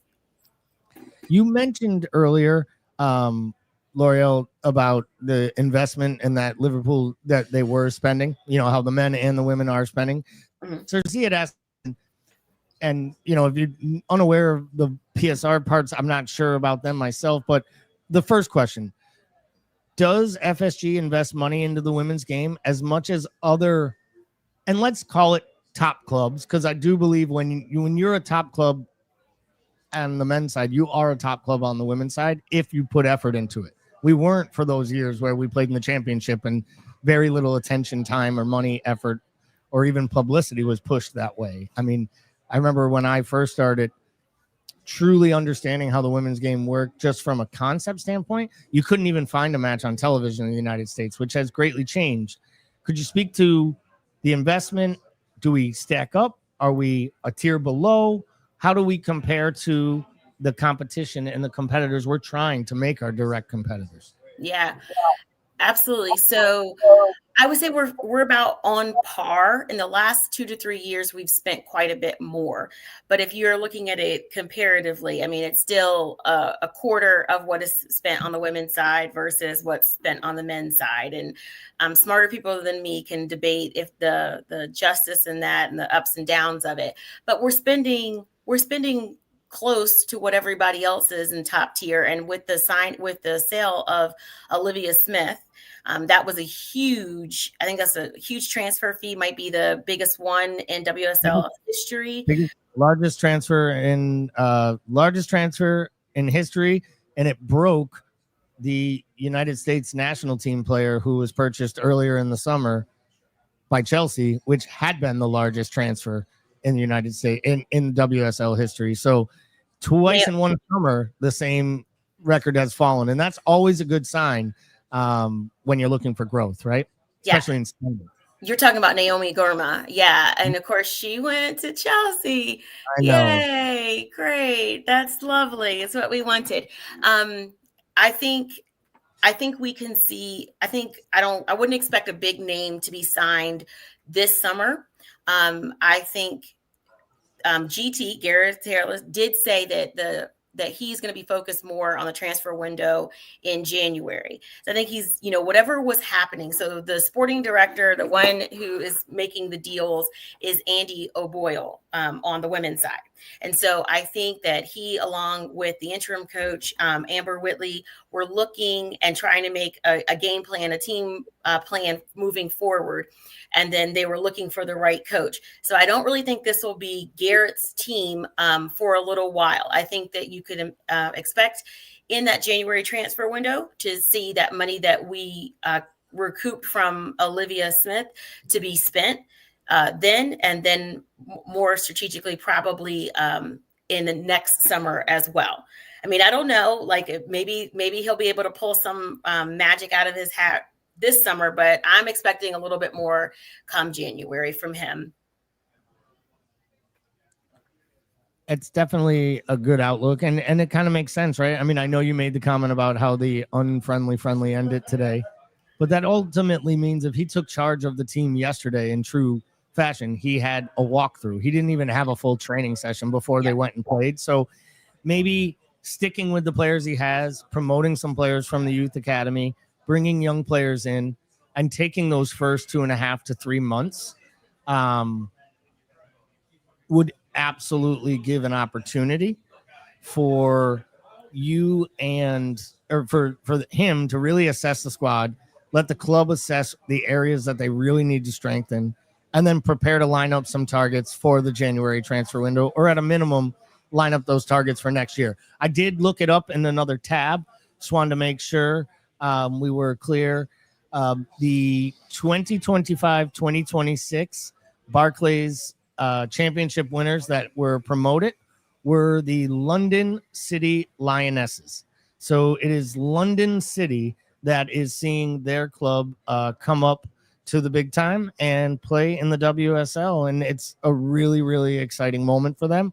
And it'll be exciting to see a different set of unis and a different set of badges and something that we haven't seen in the past. So London City, I do want to say, I just want to let Jason know we didn't miss your message, Jason. We were just focusing here with L'Oreal on the actual women's side and doing kind of a direct interview with her. As soon as we wrap that up and we let L'Oreal get back to that important thing that she does, which is I think you said it in the right order.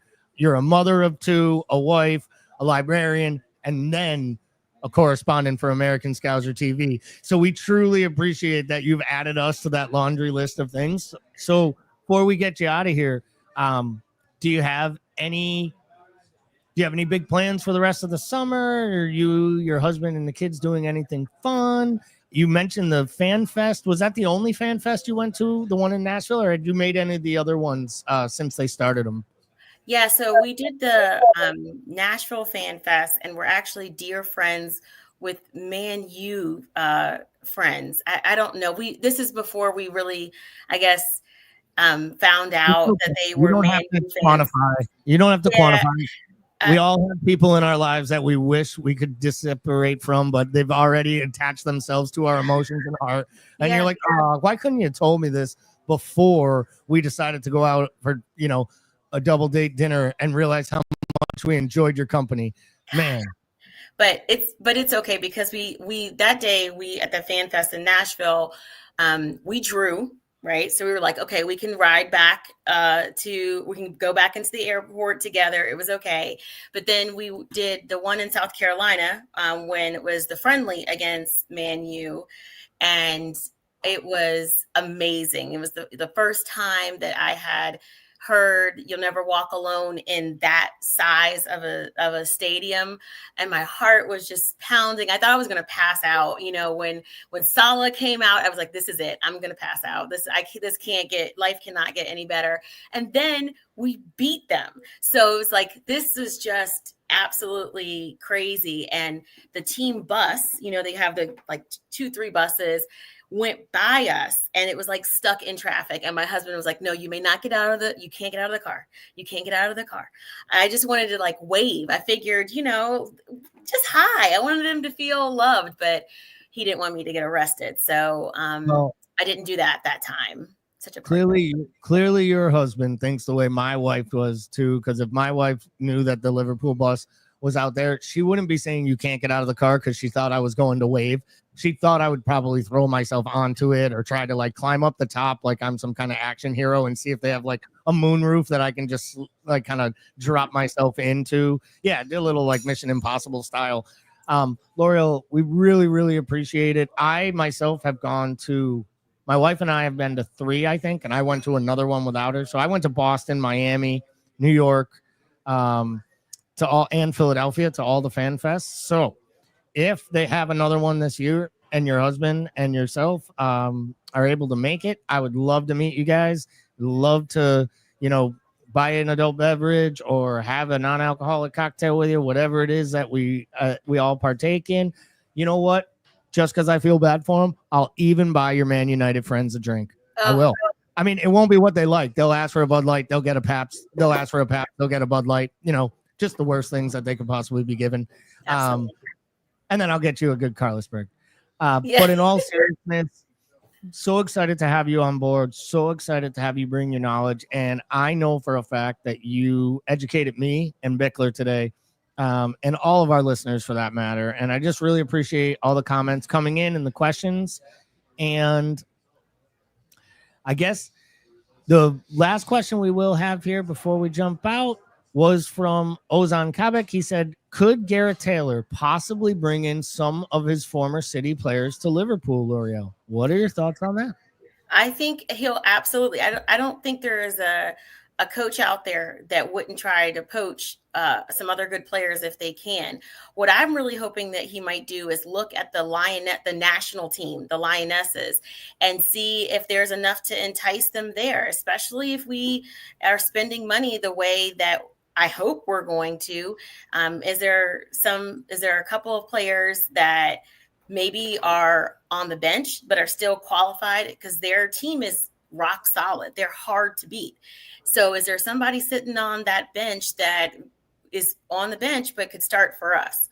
I'd love to see some more forwards or, just getting some really potent offense because it wasn't that we couldn't score last season. We did, but we would concede. And so we've addressed the midfielders, but now we don't have that sure foot in Olivia Smith anymore. And so I would love for him to go out and poach anybody that could get us some more goals and help us to be a force to be reckoned with the same way that we are on the men's side. So I promised you're out of here on that last question, and just for enough time for me to ask you another question. So Jason in the chat came in, and we always love to get the things up on screen. We begged people to ask questions that would help us fill all these 24 hours, and then they all sent us questions about random stuff like our favorite colors and what our first job was and where we're going on vacation, which is why when I ran out of questions, I asked you if you had anything fun to do this weekend or this week or month or summer. But Jason says, oh, I have a question. Could Kerr become a Liverpool player now? Connection. I think he's talking about Sam Kerr, who I believe was on loan. Am I not? And I think that loan either was extended or made permanent. She is permanently ours. We got her from Bayern. She's permanently ours. Now, what I will say is there are 2 Sam Kerrs. Right. Not okay. Exactly. There's so the one that we have came from Bayern, and the other one is the Australian national team. But just so that I don't want people to get confused and be like, L'Oreal, you lied to us. No, but the Sam Kerr that was from Bayern, it is permanent. She is a red, and I'm hoping to see big things out of her. But yep, I think that deal came through within a week. It was like, I don't know, maybe they were all emailing back and forth and the Wi-Fi got turned off. I don't know, but it just all happened all of a sudden. It was just like another signing. All good things, but yes, she's ours now. So last question for sure, for real, and then you can kick yourself out or kick us out, whatever you want to do. Prediction for this season, Liverpool side. Where do you think they finish, and what institutes a successful campaign for L'Oreal? I'm expecting us to finish 3rd. That's where I want us to finish this. I mean, of course, I'd like to send for us to finish 1st on the women's side and 1st on the men's side, but you can't have it all. I would take 3rd because I think a new coach, new money, new players, and some players that are in the academy, I think that would be great. And I'd like to see us in as many competitions as we can be for the next season. So do well enough so that the season after we're in lots of competitions and just see where we go from there. So that's the hope. Now, did you guys cover who we think is going to be the vice captain on the men's side? So we have not gone to that topic yet. That was one that we thought about, that we knew we would bandy about. But let me ask you, you're basically asking us to ask the question. So who do you believe it will be? Who do you believe it should be? Well, first of all, I'm an unapologetic Mo Salah fanatic. And so I would love for it to be Mo, because I think as a senior player, he offers stability. He's such an inspiration to everybody and everyone loves him. But by it being the vice captain, I think there could be some real opportunity to grow one of our younger players to keep that for this to transition. So when Virgil leaves, you become the captain, which I think was the whole idea with Trent. But it obviously didn't work out. So I would sentimentally, I would love to see Curtis Jones as a Scouser fulfill that and grow into that. But I'm not so sure that Arna is going to appreciate my thoughts on that, because it seems like anybody could be let go at any time. And the only couple of players that are going to arguably be out there are Virgil and Mo. So who knows? When we get together, if I'm right, then I will buy the 2nd round of drinks. How about that? Beautiful. You were speaking my language right there. Jason chimed in with Salah or Allison. I think both are viable options, but to your point, I also think that it's same with Robertson. I think those are the leadership team. But that breaks from what you talked about, which is the succession plan, and all good teams, all good management have succession plans in place. And that's where I really do believe, there was a kind of a surprise when they went through and they talked about who the new leadership group was. And they named all the ones we knew: Virgil, Mo, Robertson, and Allison. And then Arne Slot dropped in that Alexi McAllister was also included in this year's leadership triumvirate. And I wonder if a player like McAllister, who is very vocal, speaks well, understands the side, has been here now almost 3, going into his 3rd year. I think it's going to be Mo, in my opinion, because I think he's earned it, and I think that's what's easiest to do. And kind of the manager's cryptic talk in his presser before Crystal Palace almost alluded to that. But I personally, if Galley got to decide, I think I would give it to McAllister. He's won the World Cup. Mm-hmm. He's the closest thing we have to the next level of world-class player, in my opinion.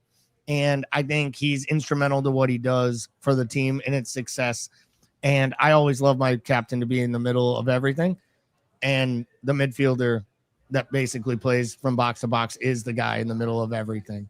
And I just think it's a perfect transition, but it's a wonderful problem to have when you have an entire leadership team that you wouldn't feel uncomfortable with ever wearing the armband.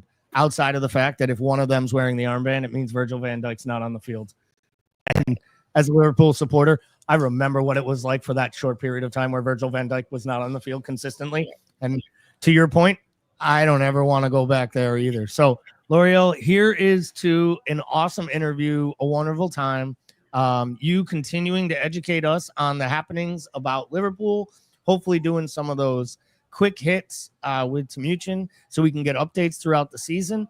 Really excited about that. And more importantly, here's to a geographically aligned fan fest and, well, a round on you. Yeah, absolutely. Thanks, guys. Thanks for having me on. We so appreciated you being here, and we can't wait to have you back on again. Bye. I'm going to try to figure out how to get out of here. we can boot you out and say goodnight. Bye. All righty. So, do we have another guest coming up? Is in the waiting room? Because I just want to make sure, because I would take you out of the screen, but walking away now. So no, you can take us out of there. Perfect. So we'll go back at it here. Back to us. It was a great question about the vice captain. Maybe we continue that conversation for a couple more seconds. Get your two's take on it. Obviously, I gave mine. I would. Do we want to talk? Do we want to talk Carragher Foundation? Oh, thank you. Thank you for the reminder. Actually, first off, though, let's do. This is awesome. Jason's newer to the chat here today. Appreciate you in here, Jason. But great job, and bless you and the family, L'Oreal. Yeah, L'Oreal was outstanding. I've always felt that the only way you get smarter and better about things is to admit when you're ignorant to something. And us three bozos are really good at calling ourselves ignorant. Yeah. But in this case, we weren't just ignorant; we were uneducated. There's a difference. Yeah, I felt like I learned a lot. I learned so much in that little period there, and it was just really great having her on. And especially, I mean, outside of the fact that it's just nice to not have a bozo like us on the listening to ourselves ramble and rattle and make jokes. And she just brought energy and passion to the sport that we all love, but one that probably doesn't get enough exposure. And, you know, in a time here in America where women's sports are finally starting to get a bit of the level of respect. And I know Jamie mentioned a name that shall not be named in the chat, and rightfully by being negative about it. You know, there is a lot of hate for women's sports, both in America and in England. There's hate on social media. And I think we need to champion both men and women that support the game. And, you know, we make a lot of jokes and we make a lot of fun of Arsenal, right? And like, it's fun to make fun of Arsenal and make fun of their supporters. But like, Ian Wright might be the biggest, like, mainstream media person with support of the women's game. And, you know, before we go into answering the question about the Carragher Foundation, I also have to say, you know, when we talk about like that moment with Ian Wright and all he's done for the women's game, you know, there is a lot of negativity that follows this bit, and the respect levels, I think, should be shown. And the only way it gets more is when players defend it. And I know at some point tonight we'll emotionally talk probably about Jota and like revisit a little bit of that. But that was one of the things that came to light for me personally during the tragedy, was reminding me of the things that he did and the fact that he gave, I think it was the women's appreciation moment, and he basically was like the first person from the club to volunteer. And then in his speech, he talked about like having how he was proud and, you know, excited for his daughter to have role models, you know, like the women's players and also like Serena Williams and other great women athletes.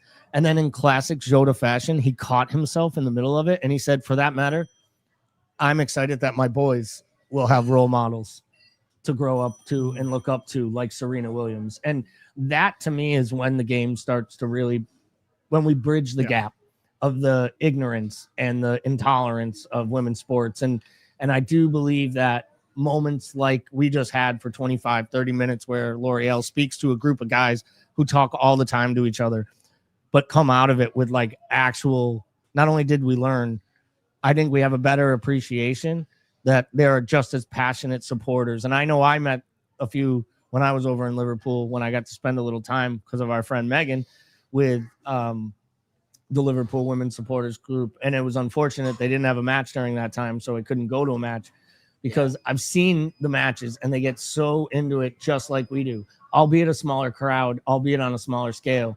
But, you know, people talk about going to low-level league football and it being just as good because of the atmosphere in the crowd. And it's time that we start to give that same respect, I believe, to the women's game. And that Jota story just kind of hit me there. Felt like I had to kind of bring it up there and just mention it. I did want to, we had the question a few times about the Carragher Foundation and ultimately what it was and kind of what it did. So I thought it might be positive to help Jason and answer that question. So I'm just going to read you their mission statement because it's probably the easiest way to understand what a business is looking for. But the 23s Foundation's mission is to provide opportunity for local disadvantaged children and their families in Merseyside to achieve their dreams by supporting local charities, clubs, and community initiatives with a focus on youth, disadvantage, sport, health, and the fight against poverty and homelessness, while also offering support to young people worldwide. So whoever wrote that up, most likely before ChatGPT came along, they did a really good job. Because I'll tell you this right now, since I got an account into ChatGPT, I haven't wrote an email myself because I realize that I can talk, and everybody knows that, but I can talk quickly, and then people can craft shit up and make me sound really, really smart. And normally when I talk, I just make myself sound dumber. So with that, let's go to some other dummies and bring them back into the conversation and get right into what we're thinking here when it comes to what we're thinking here when it comes to the vice captaincy and where we think that might go. I'd love to get your guys' input. I know we've talked about it on the pods a little bit, but I think we have a little bit more information now on the new leadership team. It's definitely going to come from one of them. And even the comments we all read into from Slot the other day that it's pretty much Mo, but he hasn't told them yet. Sounds like it's Mo, right? Yeah. I mean, and I think I get all the, like you were saying, like mentioning McAllister and stuff like that. I think if it was going to go to someone like McAllister, it was always going to be coming from Mo or somebody like that saying like, I'm good, I'll lead from where I'm at. He can have the armband kind of a deal. But I think if that didn't come, I think it's only natural for Mo to be the one. I know McAllister, like the World Cup winner. I think when we say McAllister, we're almost like also looking to find the future captain. That's exactly why we're giving the vice captain. Way more. Whereas, you know, with Mo, we're like, well, they're both going to go at the same time, kind of a feeling that people get because of like the contracts and stuff like that. But at the end of the day, like I say, Slot was not going to jump over Mo to go to McAllister unless Mo goes out of his way to say, yeah, that's fine. Just let him have it. I'll do my leading anyway. What about you, Paul? What are you thinking when it comes to the captaincy? And I'll pose it to you the way I posed it to L'Oreal. Who do you think will get it?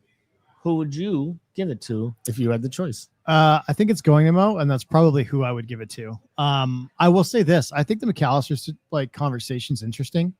I know that typically you want your captain, your vice captain to be on the pitch, right? You want them to be players that regularly start in that starting 11. I think when I look at the side though, and I'd say like, who would I give it to? I think I at least entertain the possibility. And this is where I get to, like, I would probably pick Mo because Mo's the most obvious. He's been there. He's earned it. Right. But I also would put in the conversation that this side is probably 2 to 3 years away from being Florian Wirtz's side. Like, I just think that like so much is going to be built around what he does that it almost makes sense to start looking at what he looks like from a leadership standpoint in terms of like him having some sort of say in the band. Now, the other thing that I think is interesting is that the fact that everybody is like, we're having this conversation with McAllister. If I was giving it to any midfielder, to me, I think Dominic Szoboszlai has more leadership. Like, to me, he has a lot of what I would look for in a captain in terms of his demeanor, in terms of how he communicates on the pitch, and even how he handles press conferences and how he talks to the media. No, it's not a bad shout. I thought about Dominic Szoboszlai because he is captain. I also think you're kind of onto something that it very well might be Wirtz. And who knows, maybe this is Arne Slot's the type of guy where he likes to change leadership over time. And maybe it starts with Virgil and Mo this year, and next year it's, it goes to Virgil and the future successor to the armband. Like, Mo does it for a year and then it moves on. And, we got so used to having Henderson and Milner. And Milner was the perfect example. You didn't need Milner to be on the pitch every day because you knew that he was still running the club. He was running the dressing room even when Henderson was at the club. Nothing in that changed. And I don't think it would have. So it was a really exciting time. Really good stuff. I did just want to mention to Jamie, I think he might have jumped out for a bit. We did touch on indirectly the comments around the disgusting fools. I tried to avoid saying Joey Barton's name on air, but we did touch on it, Jamie, and we did talk on the importance of it and why, and how you need positive voices, and that was what prompted me to bring up Ian Wright and then eventually bring up Jota as well. Battle, I really think, and I mean, Jamie, having been on both sides of the pond, can probably allude to it a lot more, but I think it's a bigger battle on the other side of the pond than here. Maybe it's because I think face it, U.S. women's soccer is better than men's soccer and the success. But I mean, I feel like we're a lot. You don't get as much of a reaction over here, I feel like, as opposed to over there overall. I think that we've advanced this. I don't want to say controversy. I think this sort of gap between like women and men's sports, I think that we sort of entered into this conversation earlier than they did over in the UK. That's my feel on it. And I could be totally wrong. I just feel like we sort of have had this conversation and had a more consistent and progressive push on it earlier. So it's almost like I feel like we on this side of the pond have essentially had the same dialogue and the same issue that we see this pop over in the UK, and maybe we just and I still think we have a lot of, let's face it, in this country we still have a lot of work to do, right? You see this specifically with the NBA WNBA conversation still. Yes.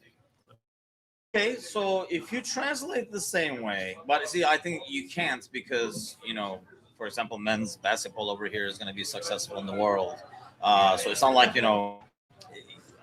I don't know why do you think, Gally, it's less of a battle over here that like women's soccer is not as frowned upon? Oh, it's a great question. I think ultimately it started with the success of the women's national team. So we always talk about how in America, right? Oftentimes the greatest players, our greatest athletes don't play football, our footy, right? Because they play American footy, they play basketball, they may play baseball. Or at least they did before 12-year-olds stopped playing baseball. Outside of the one Paul watched down in Wilmington playing on the Little League World Series stage, and that's still got to be one of the coolest things in the world to watch 12 kids running around acting like they're pro athletes and getting treated great, except for by Turkish immigrants like Timucin, who just doesn't care about them and doesn't care about anything because it's baseball. But that's a different topic, and God knows we're going to get to other sports later in the night because we have run out of stuff to talk about at 7 p.m. My favorite thing is always a trouble. My favorite thing is the professional production that goes in the Little League World Series, and then they're like, favorite food is hot dogs. Like yeah, it's so great. Or they ask the favorite player and it's the same guy because they all came from they all watched the same team. You're like, we're asking a kid from New York who their favorite baseball player is in 2004. Say Derek Jeter. No other answer at that time. But where I was going with the women's game, and what I was talking about was that in footy, especially in American soccer, the women were so dominant for so long that it led to a growth in a sport that hadn't ever seen before. So at the beginning in the MLS, right? Men's soccer at the beginning, the majority of people you would see in the crowd often was a woman and 3 or 4 of her kids. It was a mom bringing their families out and bringing them to the stadiums. And I think it changed the way that soccer was looked at. And I hate to say it, it's the same stereotypes we deal with as soccer fans, that it's a girl sport and that these guys just roll around on the ground. And, and I always make the same argument. You run as fast as you can by me and let me kick you in the Achilles. And you're going to realize that it hurts and you'll probably hit the ground. Is there feint? Yes. Is there fanning in the game? Yes. And is the women's game different? Just like all sports, the women's professional soccer game is different. But there was a really great, and I'll get off the soapbox and let you guys give the thoughts, but I do believe it kind of comes to the conversation. Foreign players consider coming to America to play because we pay our female women professional soccer players in the NWSL better than they do in some of the professional leagues overseas. And recently there was a documentary, I think it's on Netflix. Don't quote me on that if it's wrong. And it was a female basketball player, Diana Taurasi, who's one of the most heralded United States women basketball players of all time. She's probably, I think, the most decorated at this point. I think she won 5 Olympics or 6.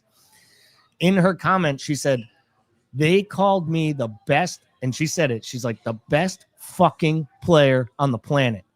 And I had to go to a communist country to earn a capitalist wage.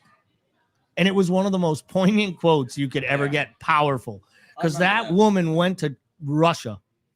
Like an American, a homosexual American woman went to Russia to earn money she couldn't make in the United States of America as the most decorated and greatest athlete. And when that happens, that's when I want to throw up in my mouth. When I listen to men on sports radio, or I also want to throw up in my ears if I could when I listen to sports radio. But it makes me sick when I hear people talk about, let these WNBA women take off the shirts, about, pay us fair wage, and because they're basically striking themselves. These women are literally making $60,000 to $70,000 a year. And yes, they got endorsements, and yes, they make a lot of money, but it's just not commensurate to what the business of it is worth. The Boston Celtics are in negotiations right now to buy the Connecticut Sun for over $200 million.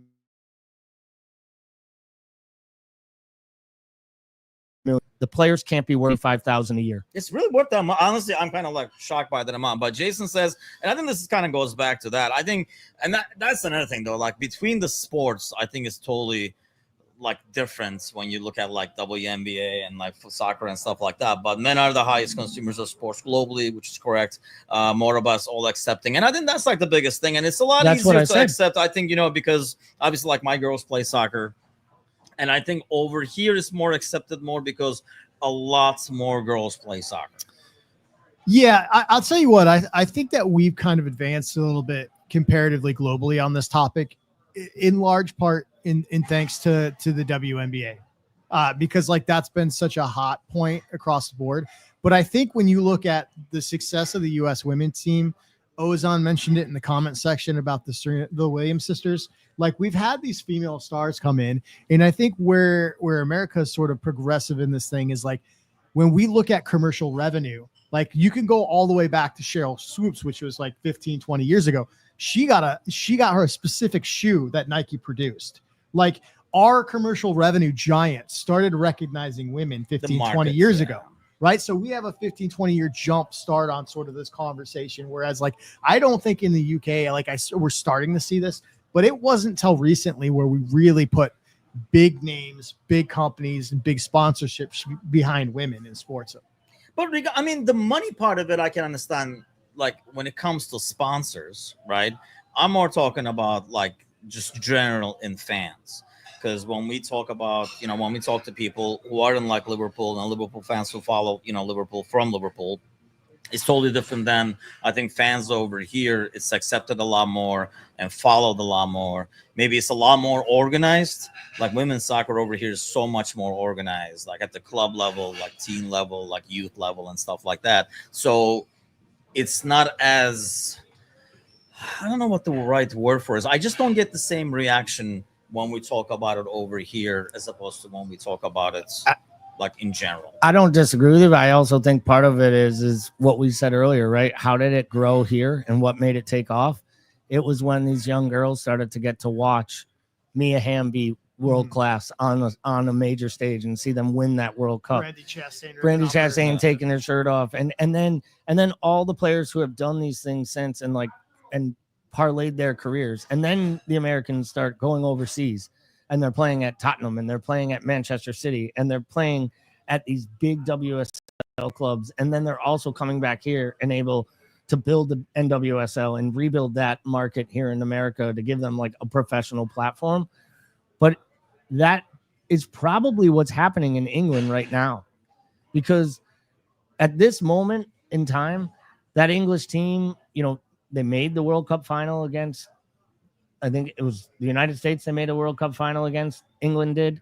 They made back-to-back Euros where they were victorious, even though it took a. So you think with them having that's my success, thing. I'm it'll thinking change? it'll help because now young girls in England, yes, they still love male football, as is seen when you listen to the Anfield Rap and you hear all these women that are like basically pro pundits and they talk the men's game because they watch every ounce of it. If little girls have opportunities to root for people, it's like everyone else says, give me the opportunity to see people that look, sound, and act like I do, and I'll believe I can do it too. And I think it just goes a real long way. And I think it's guys like Ian Wright and it's women like, Rebecca Lowe. It's people with a voice giving, to Jamie's word, giving credence to the sport and building a history. Like Rome wasn't built in a day. That's fair. And you're probably right in terms of like the recent successful change. Then it is a gradual process. It's just like, I know, like just from personal experience that it does vary a lot. An awesome comment. Ryan says, yes, great. I mean, that's great to hear. And I think that's why I always felt like it was never covered. And it comes across odd to me because it's still Liverpool Football Club.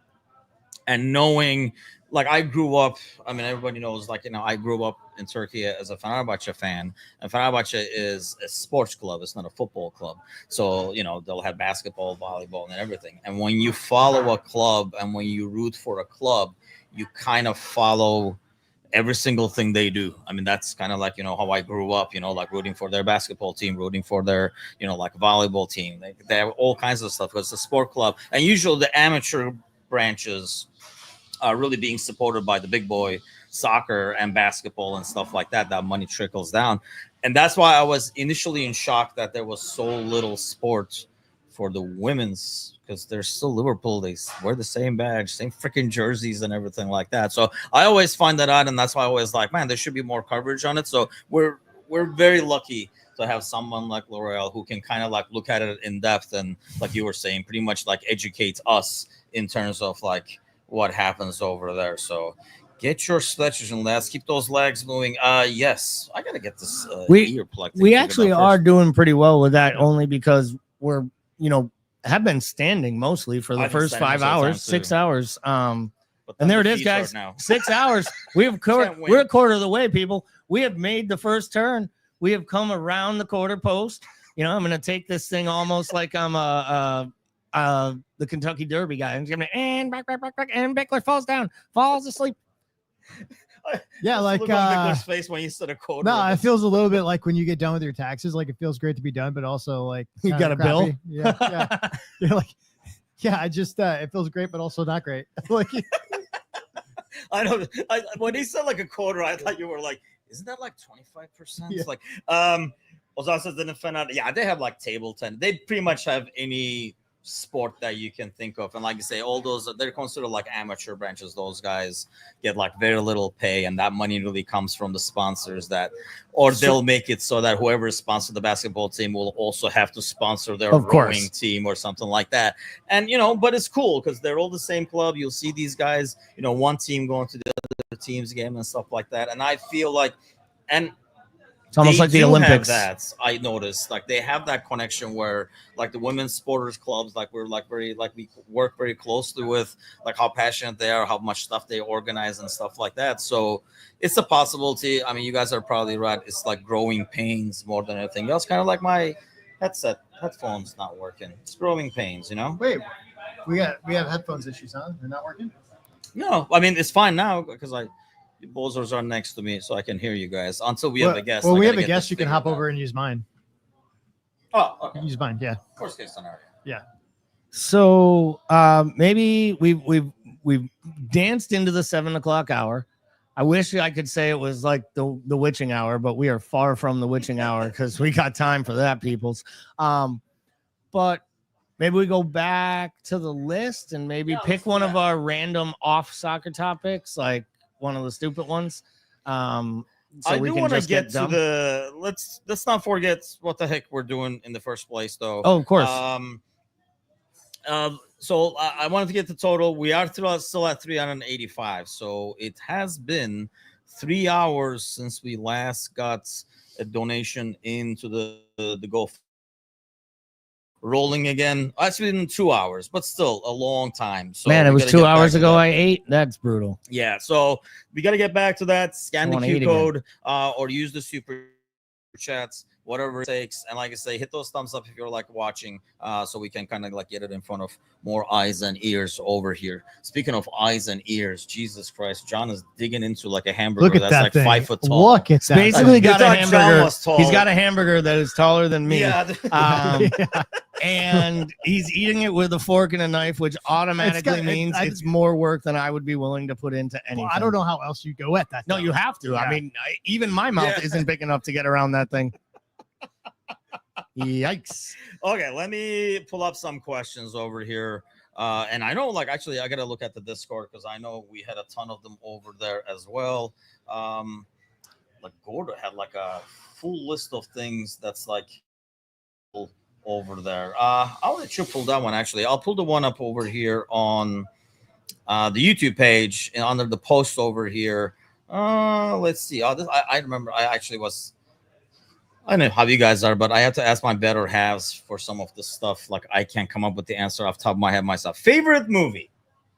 Oh, all right, Beckler, you go first. Favorite movie?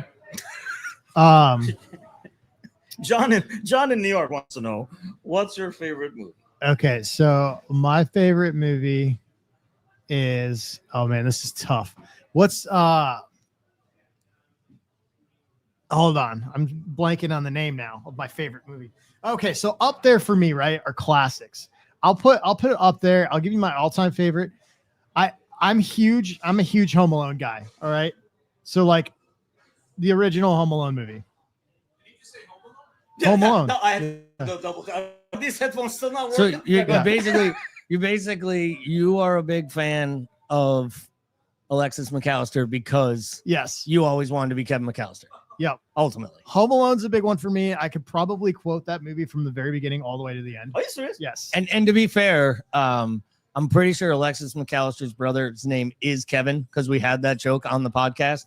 So remember when we watched that? Yeah, that's right. We had that picture of the two McAllisters and their dad, and the father right after the father had like won a big trophy, but it was when he was a teammate of Diego Maradona, and the father literally looked like he was as high and rocked up as Diego was. Yeah, so up there with Home Alone for me is The Goonies. So variations on a theme, right? These are like nostalgic blasts here, but I think my all-time favorite movie is I'm a huge true crime junkie. Obviously this is not true crime, but like Goodfellas is probably my number one. Yeah, so Goodfellas is right there. I used to do this. Like I used to have this on my like wheelhouse of like random ass shit I'd ask someone in a bar. One of those questions where like you already have all your answers. So you're like, what's your favorite movie? Mine is Usual Suspects. Let me tell you why. And it always was Usual Suspects. That was my answer because the first time I saw it, it blew my effing mind because like the whole thing played out right in front of my face. And I'm one of those people that like I watch TV shows or movies and I figure out who did it. And I figure it out with like the clues in which they drop throughout the movie. And Kelly gets so mad because I tell her like with like 20 minutes before they even do the big reveal. And I had no idea really. Like I was playing this thing through my head of like who Kaiser Sose really was in that movie. But honestly, it can't be my favorite movie anymore because the whole thing hinges on Kevin Spacey's brilliance. And there are Yeah, certain I know. things in life that you have to give up. And I had to give up that was the greatest movie ever because, well, Kevin Spacey is not the greatest human ever. And on the list of good humans, Kevin Spacey's basically at the bottom. But so now I think, you know what I'd probably say? I'll take it a different direction. I'll take it to like that movie that if it's on TV, I'm not effing changing the channel. Like, and I'll catch it with commercials and still sit through it. Like Goodfellas is one of those movies, or even The Godfather. But the problem is, if you watch the Godfather trilogy and they do the part 1, part 2 with commercials, it's basically 3.5 days. So I think I would probably go with Shawshank Redemption. That's a good one. The music, the theme, that final scene when he's on the bus and he's just walking up the beach and like he's there, Andy Dufresne's there, and he's just scrubbing the boat. And it's nothing like he said, because he's going to be living in a lap of luxury and all this. Yeah. And it's like, no, I'm just a poor guy, but I ain't in fucking jail. Like that movie to me was great. I really, really loved Shawshank. I'm a kid from the 70s, so probably Empire Strikes Back, because I think it's the best film of all the Star Wars movies. And I really did love Star Wars as a whole. Yeah. But I wouldn't say it's my favorite movie, but it's a movie I wouldn't change. And if I needed a comedy on that list, it's probably Spaceballs. Because if I see it, I will laugh, and I will laugh at all the wrong things, and I will laugh at all the things that most people don't find funny because I've seen it so many times. And I do want to say I'm on the record. They should not be remaking Spaceballs, because you can they're making a second one. You can make second ones and you can do redos if everyone that's important is still there. Yeah. But the two best characters in Exactly. Spaceballs are John Candy and Joan Rivers, and neither of them are able. And Joan Rivers is way underrated for how good she was in that movie as the droid playing, C-3PO in their little parody. So yeah, I guess I'm going Shawshank, Spaceballs, and well, because I love Star Wars so much, I love Spaceballs, but I'll go with the original, and it's Empire Strikes Back, because I just think it's the best film of any Star Wars movie ever made. Speaking of Star Wars, we were trying to do, because we watched the series on like Disney, and Angie was like, see, this is the prequel to that. So when we watch this now, it's going to make sense. So we ended up. That's the debate. Do you do it in order of release or the order of the story? So we were like, okay, so now we go watch this. We're like, oh, we should like start from the beginning. I don't know if you guys ever go back and watch the Star Wars. It's so bad. It is so like the acting, and I'm not only talking about effects and stuff like that. Obviously, it's an old movie, but man, some of the acting and the level of cheese in some of those movies are ridiculously bad. But Shawshank Redemption is a good shot. That was one of them. I literally asked when I saw it this morning. I literally asked Angie. I'm like, what is my favorite movie? Like I know if you guys do this too, but Did she go do I Citizen like that? Kane? Yeah, Did she do go I like Citizen this? Kane? Is that what she said to you? And you were like, I'm The not that only old. movie- I'm not that old. Shawshank Redemption, Citizen Green Kane. Mile. Oh, that's a good shout. Depressing, Depressing, Saving but a good Private shout. Ryan.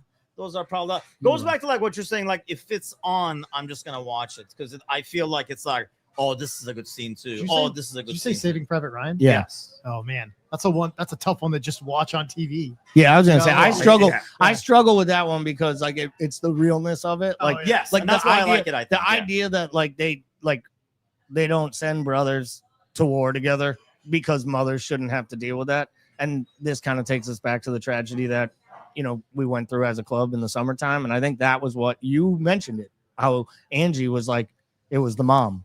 Yes, that And was the first thing. The first thing she thought of. And I think, and that's where my brain went to, like, there's a reason they don't send multiple children into combat together, because mothers shouldn't have to deal with it for once, if not twice. And it's not just mothers. That's unfair to the fathers sitting next to me that love their daughters too, and sons. But I like Angie more than you, and I went right to Angie. So I mean, I don't know what to say. I know how much Angel likes us now, but no, I mean, I think that's why I like it probably. So I'm like a huge documentary guy, I like war and stuff like that, and I'm more into stuff that shows real war as opposed to. I bet you like the World War, just like the fake like in stuff. color ones were cool. You like that? Have you seen that documentary? Which one? The Chem Books one? They do the World Wars, but they're recolored. Oh no, honestly, kinda cool. I have not. But there's like, for example, like because I'm literally foreign to it, I watch a lot of stuff on like Vietnam War and stuff like that. So, but I do want to pull this question up because I think that's a good one too, as part of like the Q&A over here. Okay, Some have heard it. we'll get there. Ozan got there already. Casablanca. Casablanca. Well, I will say, when me and Paul and Timucin and Angie were walking back last night, we actually had a moment that would have brought us back to what was it? It was the Sharks and the Jets, basically. And literally, we were just coming up this street, and it was literally just an alleyway, and it was just white T-shirts hung levels from all the different windows. So it was basically like all we needed was dudes snapping their fingers and having a knife fight in the street, and we would have been absolutely ready for it. So, but you know, do you want to go first, Tim? Seeing that you're the Mansour, the senior Mansour. Seeing that this dates back to Casablanca. Yeah, seeing that we're right around Casablanca. Which one? We'd How ask we became John. a Liverpool fan? Yeah. Okay, I guess I'll do the how we became a Liverpool fan, but he did say short, so I'll go short. Basically, growing up, obviously in Istanbul, watching. I mean, at the time, you watched obviously the local stuff, so saw a lot of Fenerbahce and stuff like that. But you only got like the finals and big games. These kids these days are spoiled; they get to watch every freaking game and stuff, especially over here. But those were the only games in 1984. The spaghetti legs, Gerbiler is probably the first time I saw Liverpool. And I think that's when I was like, oh, I like these guys. You know, I was like a little kid. And I thought it was funny and cool and all that kind of stuff. But then I started like slowly following them. Again, it was kind of like hard to follow at the time.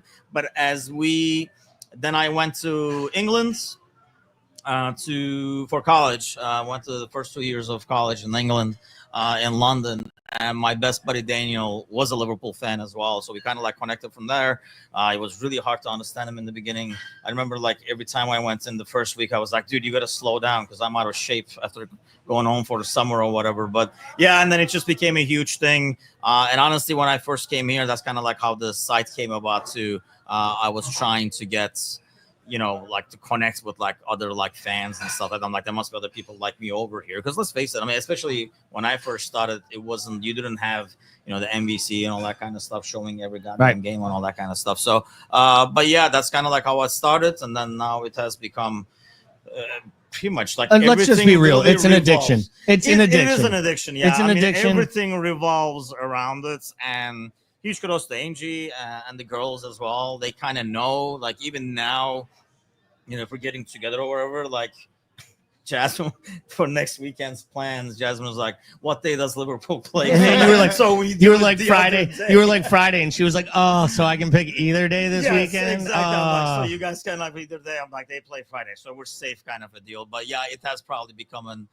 addiction. I know, like Laurel, we were talking when I first met Laurel, she was saying the same thing. She's like, "We're freaking addicted over here and stuff," and it does become that, especially for us. I mean, I think maybe we followed way too closely, but it's kind of like, you know, the good thing about that is I know it does seem psychotic in some ways, like how closely we follow it, but at the same time, it enables this, you know, talking to, you know, connecting with other stuff. So it's not just like, oh, what are you guys rooting for? Because people who are not into sports never understand how we go so much into sports. But yeah, that's basically ends up being my story over here. Bickler, how about you? I know you've shared, you know, how important Liverpool was to you recently, but you were a fan before that, and you were, was it during your time over there doing school? What? No. So what was it for you? This predates. This goes way back. Actually, I probably owe my high school soccer coach. Actually, this is an interesting tie-in. All right. So my high school soccer coach. At that time, I was playing high school, and I was also playing year-round. And then I also was getting into the Michigan under 21 Olympic development program for soccer. This is back late 90s, where you could be as short as I am and get away with it out there. But essentially, my coach was playing a Dutch diamond. So back when 4-4-2 was the sort of like formation that everybody wanted to play, right? We used to watch both the Dutch national team in the Liverpool side who was playing that same midfield formation at the time. And we used to watch these like bootlegged VHSs, right? That was like us watching game tape. Let's go to the tape. Yeah. So we're like, you got to jam a pencil in it if the thing if the tape folds like back in the day. And so it was between those Dutch tapes and watching Liverpool where I kind of got that ingrained in me. Well, after I graduated, moved on to college and stuff, I sort of like, whenever I'd look at the back of the back then, the back of the newspaper is where we got this information. The very back, past the baseball box scores, like you'd get these lines, right? And so I would just kind of check to see the scores, who was winning, and then gradually going into the 2000s, ESPN started to adopt more and more of this information onto their ESPN website when the web started to really take off, right? Like back when you weren't on dial-up and like you weren't hung up if your mom got on the phone type deal. With the advent of sort of the internet really kicking off and more information becoming on ESPN, what I was sort of gravitated to following was Liverpool. And of course we had all these great storylines with Istanbul and Gerrard, and like we just had these great stories that were Liverpool based that the more and more I followed, I just went deeper and deeper into this rabbit hole and then fell in love with all the storylines. When you have, I think soccer or football is a little bit like NASCAR, where like the longer you follow it, the more you have these like storylines that will like weave through them.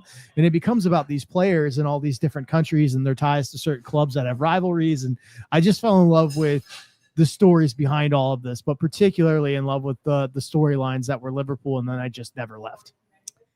Awesome. I think I've mentioned this before a few times.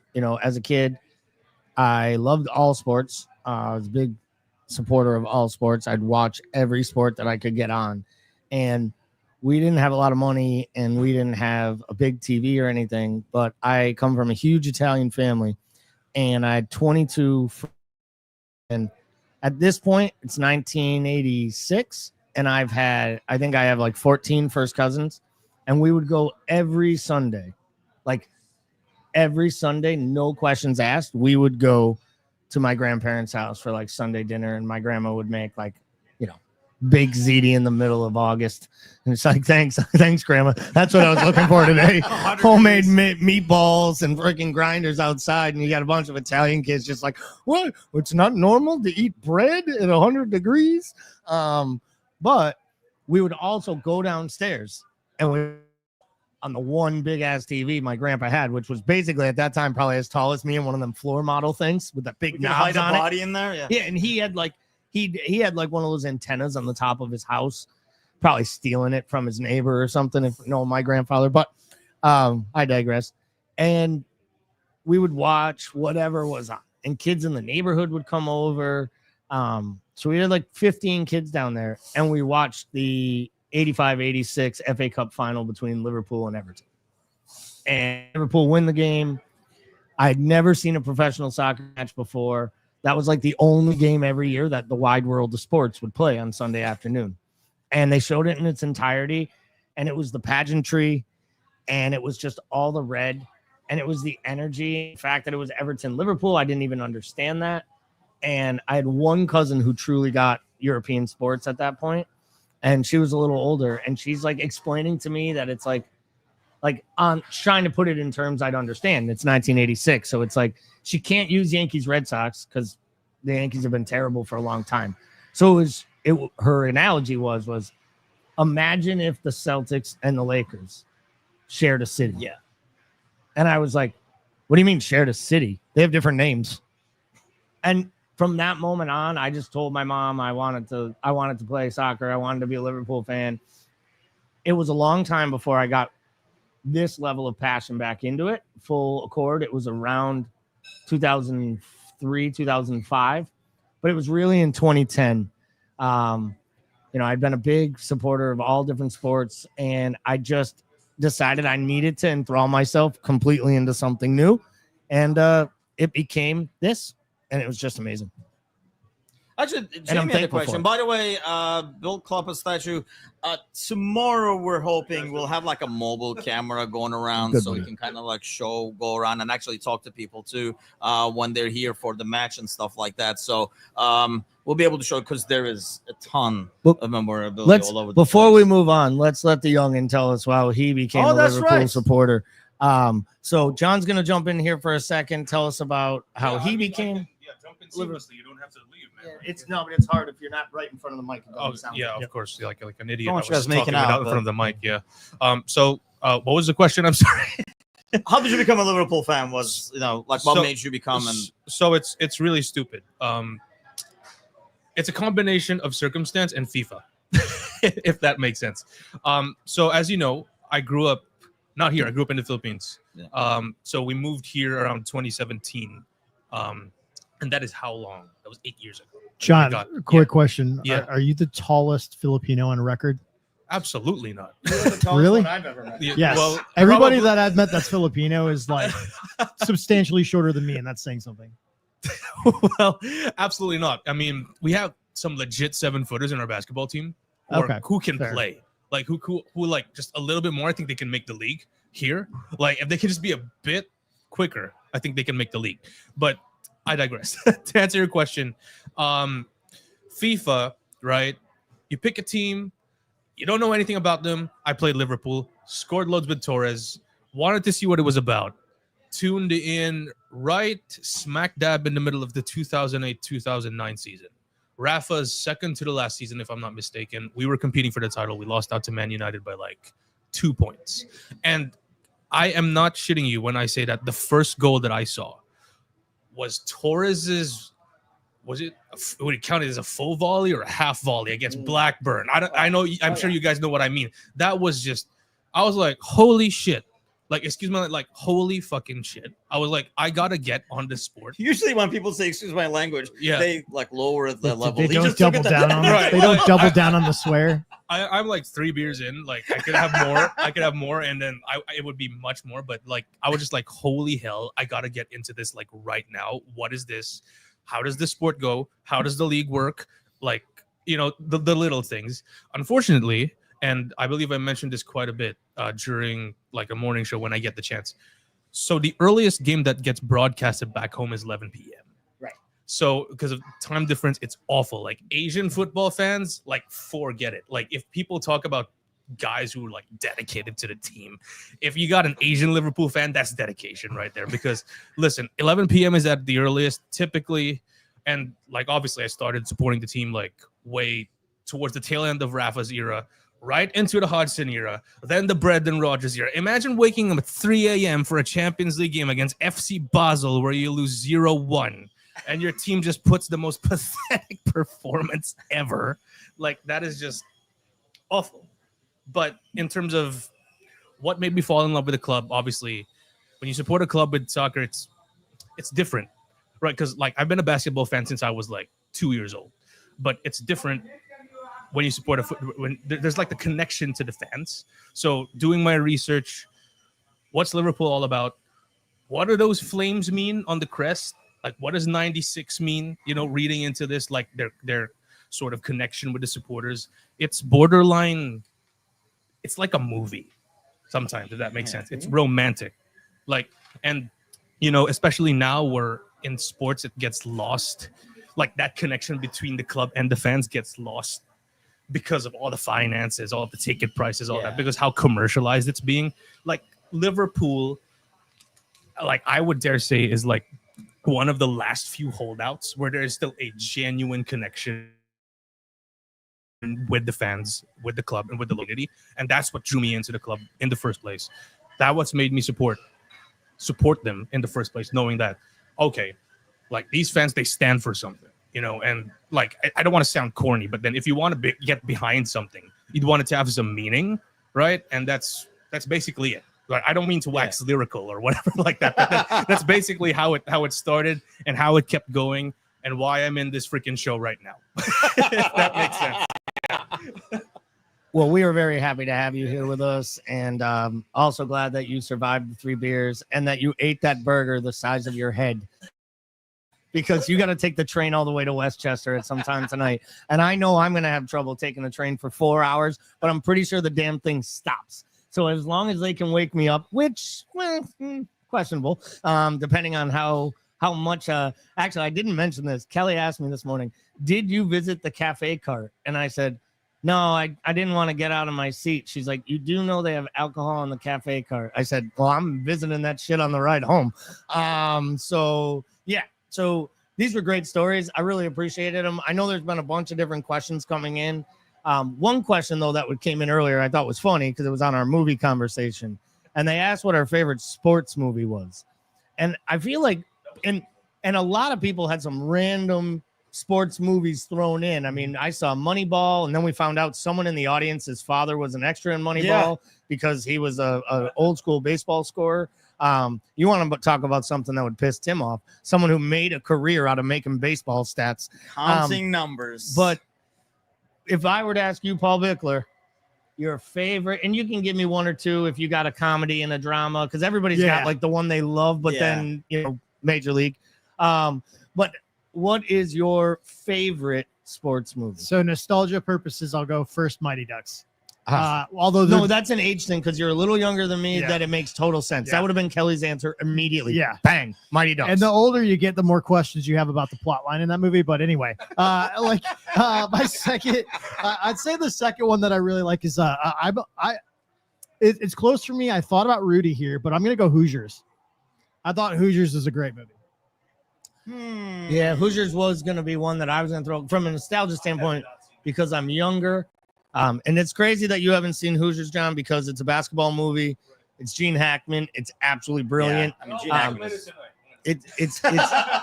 it's smart. It's a smart movie. It's got an actual storyline to it. You know, I still get shivers like literally in my back if I'm watching it, and like the hair on my arm stand up when Jimmy Chitwood finally walks in. It's just like, and they all start cheering, and they're like, we told you when we got rid of him. And he's like, oh, yeah, one more thing.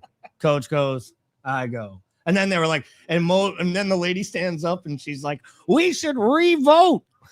And then they keep dude, I think see, like you've been like a hardcore. Well, you know what it is? It's because I was a kid, and I watched it, and I watched it with the mindset of like, that's every little kid's dream. Like every little kid to be the young kid, to play, to hit the winning shot, to go further than the town. And I mean, it's this, Hoboken town in Indiana playing in a state tournament back when Indiana only had one division. So every school played in the same tournament. And these guys were never supposed to. I mean, I always say, like, he's like, the kid walks up and hits him on the foul line. He's like, I didn't know they grew him that small. Like it's just an outstanding film. So I would definitely say number one, Hoosiers.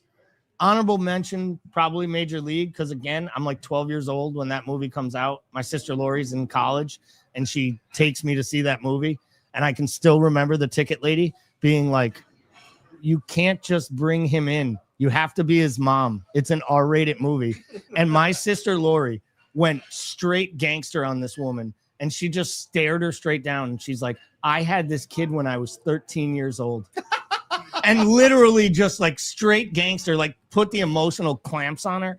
And literally as we walked away, my sister's just like, how good was that, huh? I'm like, you're a really good liar. She's like, you ever tell anyone that story, I swear to God, I'll kill you. And then I told everybody on a podcast. So, yeah, those would probably be, I think that's where I'll roll. I'll say 1 and 2. And if I think of another one that jumps in, there's probably one out there. Sports ones are like harder, man, because I always feel like they just can't capture the sport. Like a lot of the stuff can't really capture the sport. Hoosiers is a good one. Like I have an oddball one for you. Blue Chips.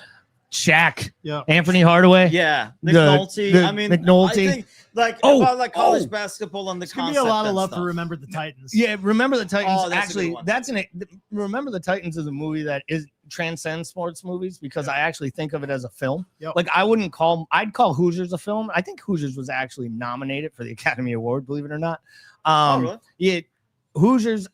Obviously, Rocky, the original Rocky. I know people are putting Rocky 3 and 4. They were more fun because, like, he fights the Russian. Rocky 1 is brilliant because, again, it's a film with a story, and he doesn't win. Yeah. And it's the single greatest part is that he doesn't win. It's the reality of the sport. You don't always Yeah, and I remember like you listen to the montage, the music montage at the end of Rocky, and they like play it on orchestra, and then there's like the bell, and you can actually hear Apollo Creed lean in and say, he whispers in his ear, "Ain't gonna be no rematch," and Rocky says, "Doesn't matter, I don't want one." And it's like the best line of the whole movie because it wasn't about winning the title, because that was always beyond his dreams. It was about proving to everyone that he wasn't a bum and that, you know, a finger breaker from the docks could find a way. Sir Z, it's so good. Sir Z with the Cool Runnings was something. I mean, yeah. Cool Runnings is a great shout Yeah. purely because it made me laugh so much. And then I realized, and another side story, one of my buddies had a first date in high school, and he took the girl to see Cool Runnings. And like they went on to date for years, and we would always bust his balls. And like, you took her to Cool Runnings, and he's like, she kept going out with me. I must be doing something right. He should have just always had an egg in his pants. It was just the most unbelievable thing. That was actually a really, really good shout. And it's funny, people are coming in with so many of these. You know, this hits close to home, but I think Bull Durham was really good too. Yeah, and, you know, Bull Durham was great, but I will say maybe the one that hit me in the head when you were talking about Blue Chips was, I think, The Replacements with Gene Hackman. Like, oh yeah, that's a really good movie, and Keanu Reeves and like the goofiness that is. Yes. So, but we should probably find out what 2000. That's John's favorite sports movie. Oh yeah, mine would be Coach Carter. Coach Carter is right up your alley, brother. Yeah, it is. It's absolutely like it sort of epitomizes like why I wanted to get into like the sports industry as well, because you can. It sounds corny, right? But like making a difference, like sports as a concept, making a difference to people, like I'm all about that. Like nowadays, like some folks, they just need, I guess, a higher call, right? A higher calling. Oh, Friday Night Lights. Yeah, it's a good. Friday Night Lights, a good shout great as well. shout. That's a great show. Yeah, The show was better than the movie. Yeah, the show was amazing. And the best part about the show, the coach was great. The wife was it was 100 times. I was better. on the fence if The Longest Yard. I was feel like not- Friday yeah, Night 'cause- Lights was essentially just Dawson Creek for dudes. Like it was pretty much Dawson Creek for dudes. Yeah, I was on the fence whether Longest Yard. We're counting that. Well, I my bet is though. My bet is that's the original Longest Yard, not the one with Adam Sandler. That's the one with. Burt I Reynolds. would think and that, you wouldn't understand that, but Yeah, Burt I Reynolds and watched his the one with Adam mustache- Sandler. Yeah, Burt Reynolds and his mustache both should be in like the movie Hall of Fame. It's right up there with Bickler's mustache, to be honest. The only mustache better. While we're on it, Mr. Baseball, Tom Selleck and his Mr. Mustache. No, that thing was something else. Let's see. Yeah, and true. That is true. man. topical with the sequel. Yeah. So, you know, this is what happens when your better halves are listening from home. Yeah. And Paul's better half just chimed in, and anyone who hasn't met Sarah, she is much better. True. She came in with Happy Gilmore. It is another one, a really good, like the first Happy Gilmore, the first time you saw it, the way they toy with golf, the jokes, the scene with Bob Barker, like there's just so many highlights in it. I am afraid that I'm almost afraid to watch the second one. I'll tell you what, I thought they did a tremendous job with the sequel, like the second one, because they basically tie all of the first movie into it. I thought they just hammered it out of the park. Not only did they do a good job of taking the original Happy Gilmore and sort of giving you the backstory into the second one and reminding you, because they're reminding you who these characters are 20 years later, right?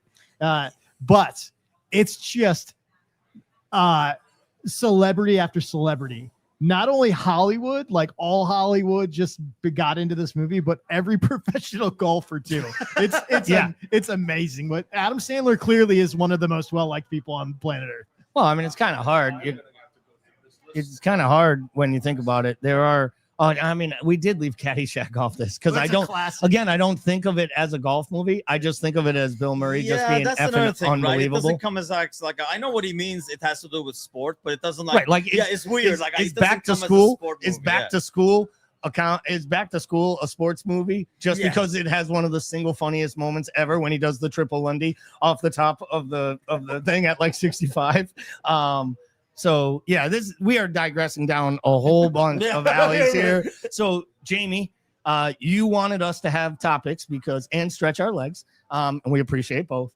And I will say, favorite sports movie has taken on a toll of its own. Dude, yeah, we've run that it just a went good. all over the place. This is why we need these topics. Keep them rolling. This Keep your feels like a question good clip. coming. It really does feel like we are literally doing like a question and answer, like phone in from a friend. Like, let's get to know the panel.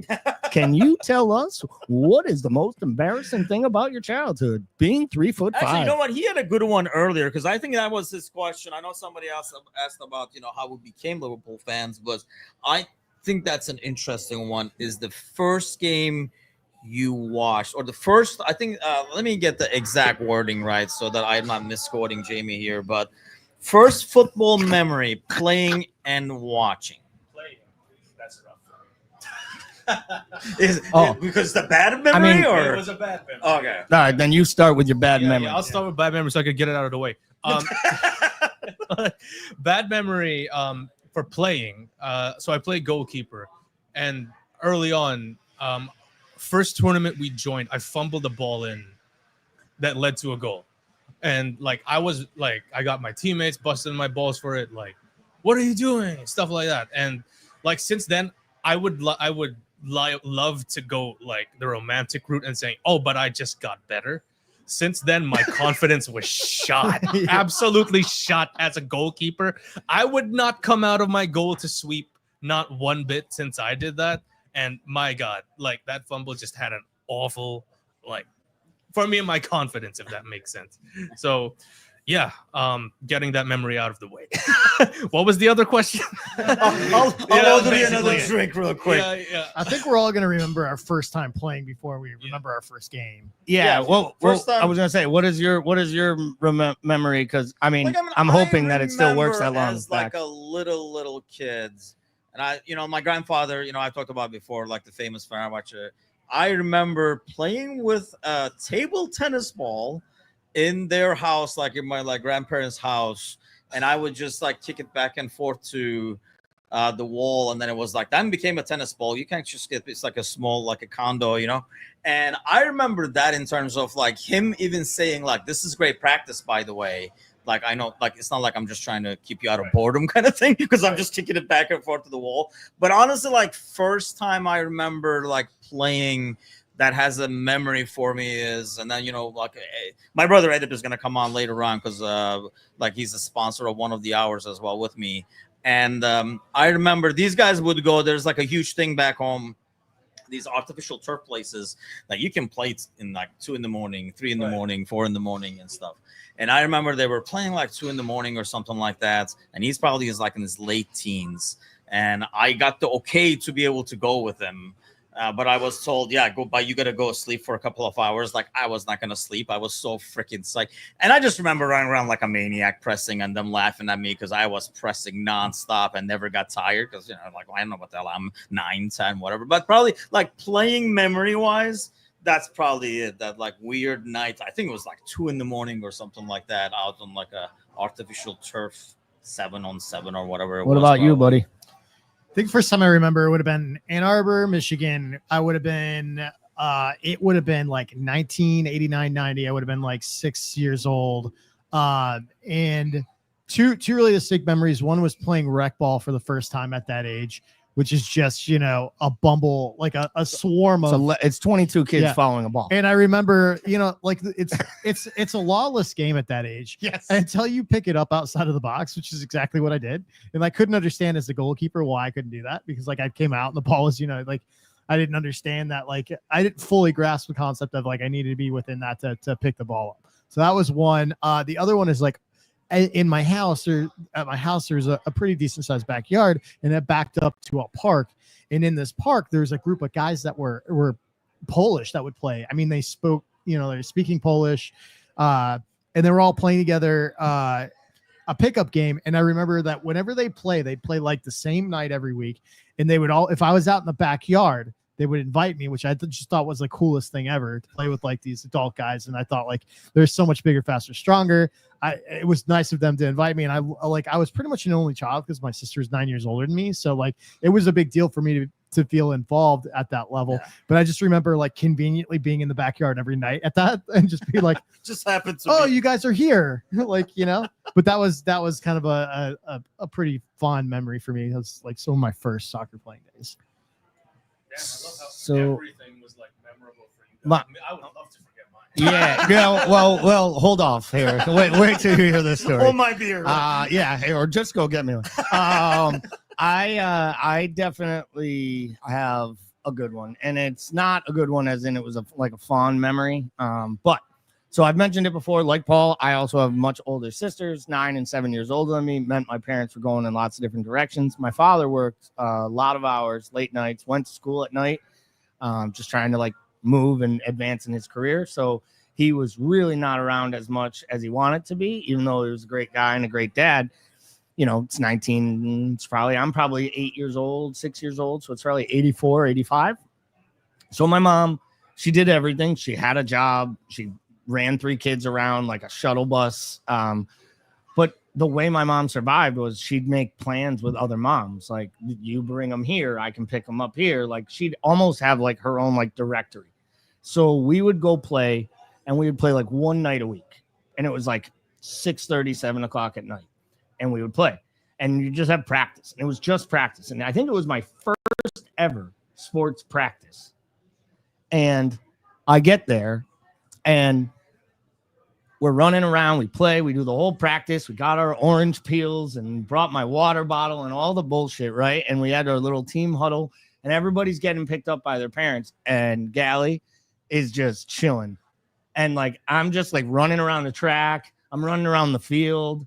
I'm just pretending things at this point. Like, I'm acting like there's other kids out there, and I'm kicking it to them and then running to the ball like the coach. And the coach is like, I'm not going to put this kid in my car. I don't even know where the hell he lives. I've never met his parents. It's the first day of practice, and they don't show up for him. So I'm also like 6 years old and a little uncomfortable and embarrassed that like my mom's not here. Nobody knows. And there are no cell phones. So how do you call someone from the soccer field? So the coach is either like, I leave to go call his parents, and leave a 6-year-old in the woods, basically. And I'm just getting pelted by mosquitoes at this moment, right? I can remember it to this day. And I'm just like, and I'm so upset, and I have to go to the bathroom. Like, I really, really have to go to the bathroom. But I'm like 6, and I'm not about to just like run into the woods or go off like without this guy. So I just kept running and running and running. And eventually, as you can imagine, I went home with some wet Umbro shorts. So my mother forgot me. I was too embarrassed to tell the coach that I didn't like that. There was no restroom. There was no toilet. I didn't know to run in the woods or where to go. So I just ran and ran thinking I would run this pee off, and it didn't work. So caught up. I caught it in my fucking cleats is where I caught it. All right. So now my mom finally shows up. She's mortified. The coach is pissed. I smell like piss. And I'm literally just like, I'm never playing sports again, Mom.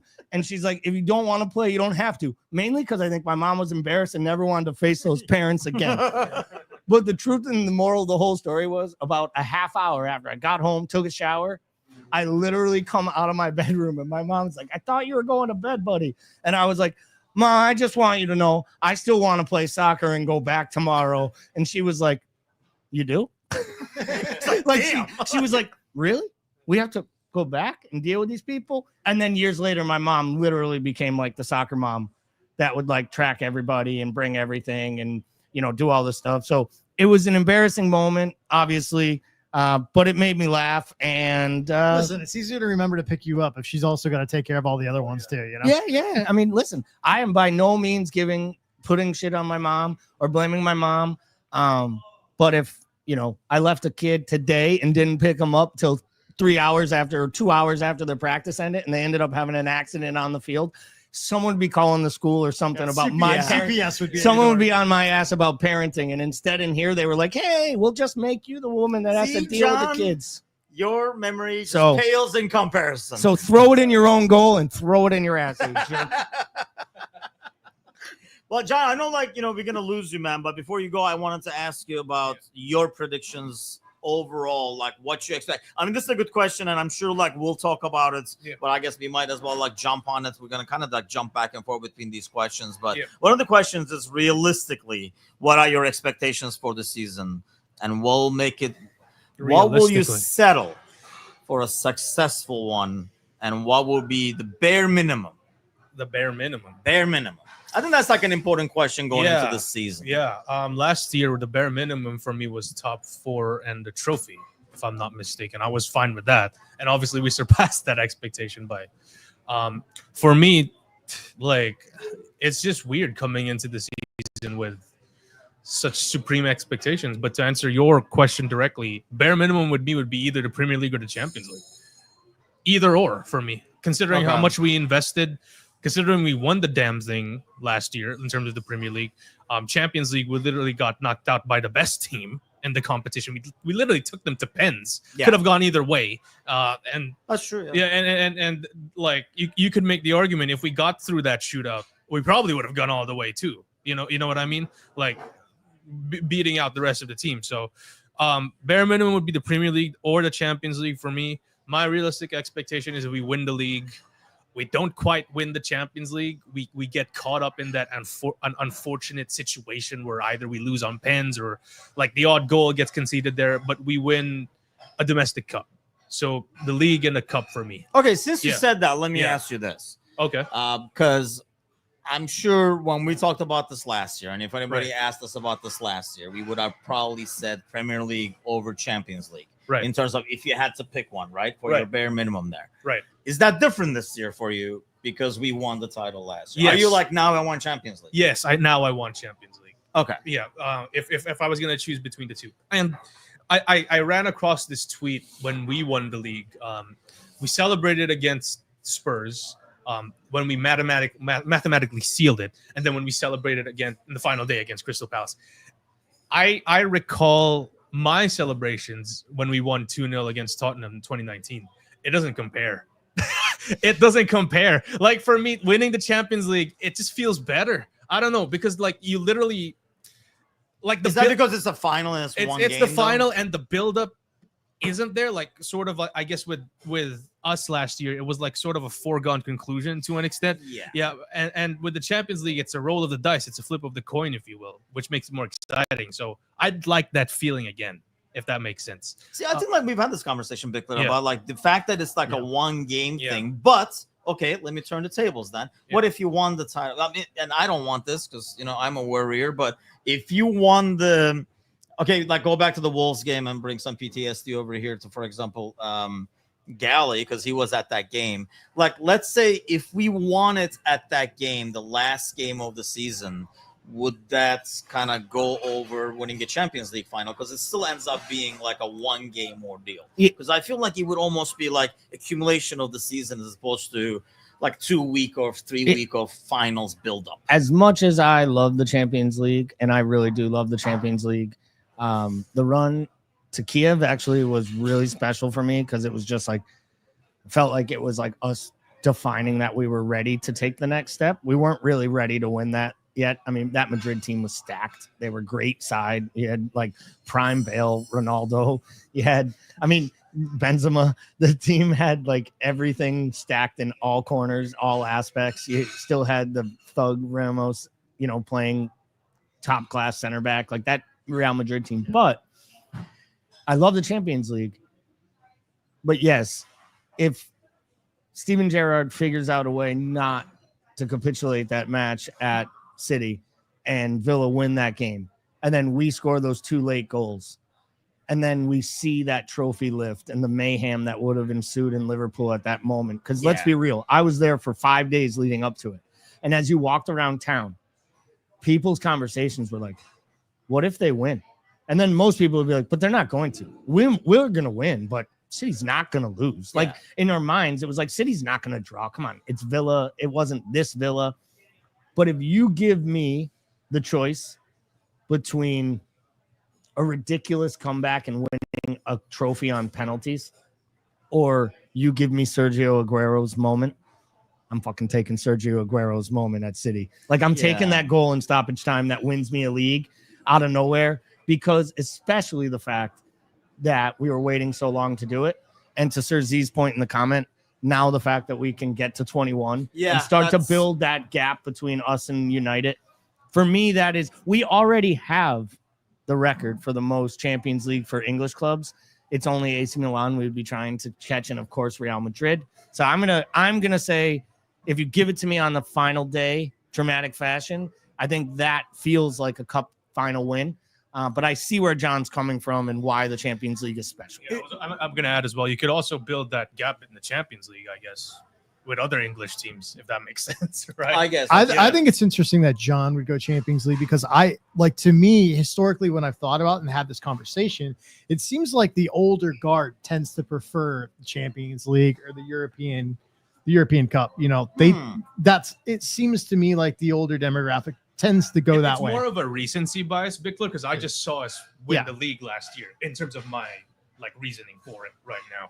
If that makes sense. Here's where I land on that. Like, if I'm forced to pick one, I will pick the Premier League title every single time because I think it means more. It's a better accomplishment for sure because it's over 38 games. You don't luck your way to a title. When it comes down to it, the best when it comes down to it, you can win the Champions League and it does happen and you're not the best team in the tournament. 100%. You can't do that in the league.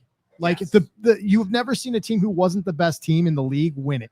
The only argument you could make is probably when you go back to Leicester and they were just unreal that year. Over the course of that long, they deserved it, you know? So to me, I think it's Premier League is the harder one to win. And for me, that's why I would pick that one over the Champions League. Yeah, I think I agree with that sentiment. I do Premier League. So I think that it's because of that. And I think that moment, if it's on the last day, is bigger because, like I say, it goes back to 38 games building up as opposed to, 2 weeks, 3 weeks of build up in the Champions League. And I think, it just becomes like a one game thing. I know what John is saying, though. There's like a thing about that one game build up because you kind of the nerves go up and stuff like that as opposed to the other one. I mean, you could go down and say you're the best in the world, truly. You went against all the big teams and all the power leagues across all the world, and you came out on top. And so in a way, it is the most prestigious because you're going against all these other leagues. I just think I just prefer the league just because I think it's harder. It just comes back to there's also the randomness of the draw and how the matches happen. Yeah. Where you play every team twice, home and away, in a league encounter. That year Chelsea beat City. They deserved to win because Thomas Tuchel just took Pep to the cleaners from a tactical standpoint, and then Havertz scores the goal, and they deserved it, right? But at the same time, no one in their right mind was getting out of that and saying to themselves, this Chelsea team with Kai Havertz and, the rest of the flotsam and jetsam they had at the time was a better overall side than that Manchester City team. And, that Chelsea team probably finishes 15 to 20 points behind them that year. So for me, I think it's the league. I think we've come to the right decision, and ultimately we came with the fact that John's wrong. Hey, listen, it's the happiest problem to have. We're kind of choosing between two of the most prestigious trophies in the world right now. So listen, I don't know. And I have been wrong a lot of times in this podcast. I don't mind. It's a lot of entertainment value. Great point. So I guess I have to just say, where do we rank the trophy on offer tomorrow? I'm just kidding. I just wanted to get Jamie pissed. Yeah, really just wanted to get Jamie pissed. Say, it would count towards the trophy haul. Yeah, Ryan was saying, I don't count tomorrow. Is this an Arteta quote? No, that was what the joke. Quote. That's what the joke was about. As Arteta would say, it counts towards the trophy haul. We got a trophy. But one, so it's not on the Liverpool wall because it's not a recognized top level trophy. But I will say this: I heard a podcast recently, I forget where it was, and it was a United player. It wasn't Gary Neville, but it was an ex-United player and an ex-Liverpool player, and they were talking about how culturally you create a mindset, and you create a mindset when you say that trophy, that's not one we really care about. But at the end of today, someone gets to pick that son of a bitch up and bring it home. And if it's not us, we lost an opportunity to win it. And you only get so many opportunities to build the muscle memory of how you close things out and how you win. So I do believe that they'll want to win this. Oh, yeah. And Arne Slot said so much in his press conference. We have an opportunity to win something before we even play a real match. Yeah. And I think he didn't even say I want. He's like, they better come to win it. Like, I love that mindset, and I think you're going to see that on the players. I think we get a very strong team. I want to hold off the preview for the you got time. but we have plenty of time. But I do think we come strong, and I really was saying it in tongue in cheek, like in passing, because I just wanted to see if I could crank up Jamie and if he was still with us by calling it a real cup and asking what people think about the Shield. So Travis says, who's going to be joining us later on tonight, actually from like the Omaha group. For this year, I could see losing the league hurting more than losing. I agree. I would actually. Is that because it feels a lot more? One, we won comfortably last year, and we got stronger, and it feels like it's there for the taking. Is that why that is? A lot of that, yeah. And I mentioned it earlier. It's Slot's guys. It's Slot's team right now. So in a way, we're more fully equipped to win it this year. So if I would be a bit more up in arms if we don't, if that makes sense. At least in my opinion, right? Granted, I would expect our competition base to be stronger as well. Like City kind of retooling, Arsenal retooling. It gives also, like, I hate to get into this negative territory. Like, they come in stronger, we come in full strength. If we lose it, it feeds into the stigma that we were fortunate to an extent last year because of said injuries, which is why I think is why he was going, it would hurt, because it feeds that narrative, if that makes sense. Like, I don't know if I worded that well, but I don't know. What do you guys think? Like, I just think the expectation is totally different. Yeah, it is. You know what I mean? So there you go. Like last year, we were all trying not to be homers and look at this sort of from a neutral perspective and thinking like, hey, we'd be happy if we crept into the top four. Yeah. And this year, we're legitimately would be disappointed if we don't go back to back, because not only did we comfortably win this thing last year, we've had arguably the biggest transfer window of any team ever. Like, and this thing isn't done yet. And so if anything, I think we feel like we should be widening the gap. You've got a declining City side. You've got an Arsenal team who's good defensively, but struggling to find a striker. Let's see if they've got the answer now. You've got United historically, they're down right now. You've got Tottenham who's down right now. Like, so when you look at the top six traditional powers, right? Like, I think Chelsea's the one that, we'll get into this later. I think Chelsea's poised to make a bit of a jump this year. But I think when we look at this, the expectation is like, we should be better than we were last year, and we won comfortably. Why wouldn't we go and repeat this thing? So between Arsenal and City, who do you guys have in terms of like? We're going to get into these a little deeper, because I think we should spend some time talking about the moves these teams made and why we think where they'll finish. I think that we'll have plenty of time to get there deeper. But I think the biggest challenge for Liverpool this season is Liverpool. Yep. It's not just complacency. It's the betting in the new players. It's making sure that the things we learned last year and the stuff we saw with regards to the training techniques and things that led to lessening the injuries. And I think, as much as it's great to buy a lot of players, and we're buying a lot of players, we're also selling a lot of players. Yeah. And that means that our squad isn't really getting deeper. So we need the injuries to be on par with where they were last year. And then we also need to make sure that a few of the big guys hit, that the complacency, and then you have the AFCON, conundrum in the middle of the season. So, there's some real challenges for Liverpool. There are some real landmines, pitfalls for them to navigate. Honestly, one of them, I think, is this the first time ever we are the favorite? It is the first time they are the betting favorites, I believe, in 20 years. Yeah, because I mean, that I don't even when we were, let's say, like battling, it was us or City and stuff like that. It was us or City. We were still not the favorites. Like, we were the chasing ones at least. And we were not the betting favorites going into the season after we won. City were the betting favorites because they, I forget what big signings they had made. We had lost some players, some things had changed, right? So we are currently the betting favorites to win the Premier League title before the season starts. And I do believe it's the first time, at least in the entire FSG era. And I don't know, Bickler. To me, I mean, obviously, to me, that's like kind of like not a concern, I guess, but it's just kind of like something very different that most of these, and I know there's a lot of new faces, but some of these players, this is the first time they're going to be in that situation. This goes back to the conversation we had earlier, where it was Slot's first initial campaign, a bigger challenge than this year.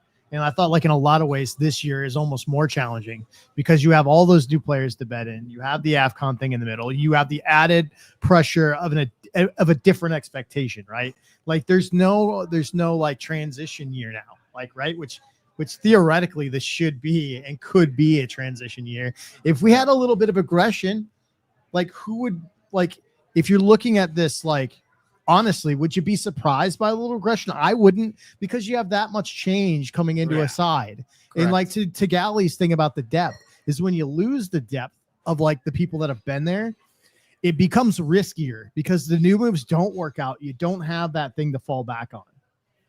Yeah, that's a good point, I guess, because you have some guys that can go back to default settings a lot easier and faster. But at the same time, doesn't that make it easier to change something when there is no default setting to go back to? Well, I feel like the best thing that they're changing, not something, but the main thing that they're changing is they are ultimately changing to the idea that they're changing to the idea. We got somebody actually donating a little cash for us. Thank you so much, my man. Thank you. Appreciate that.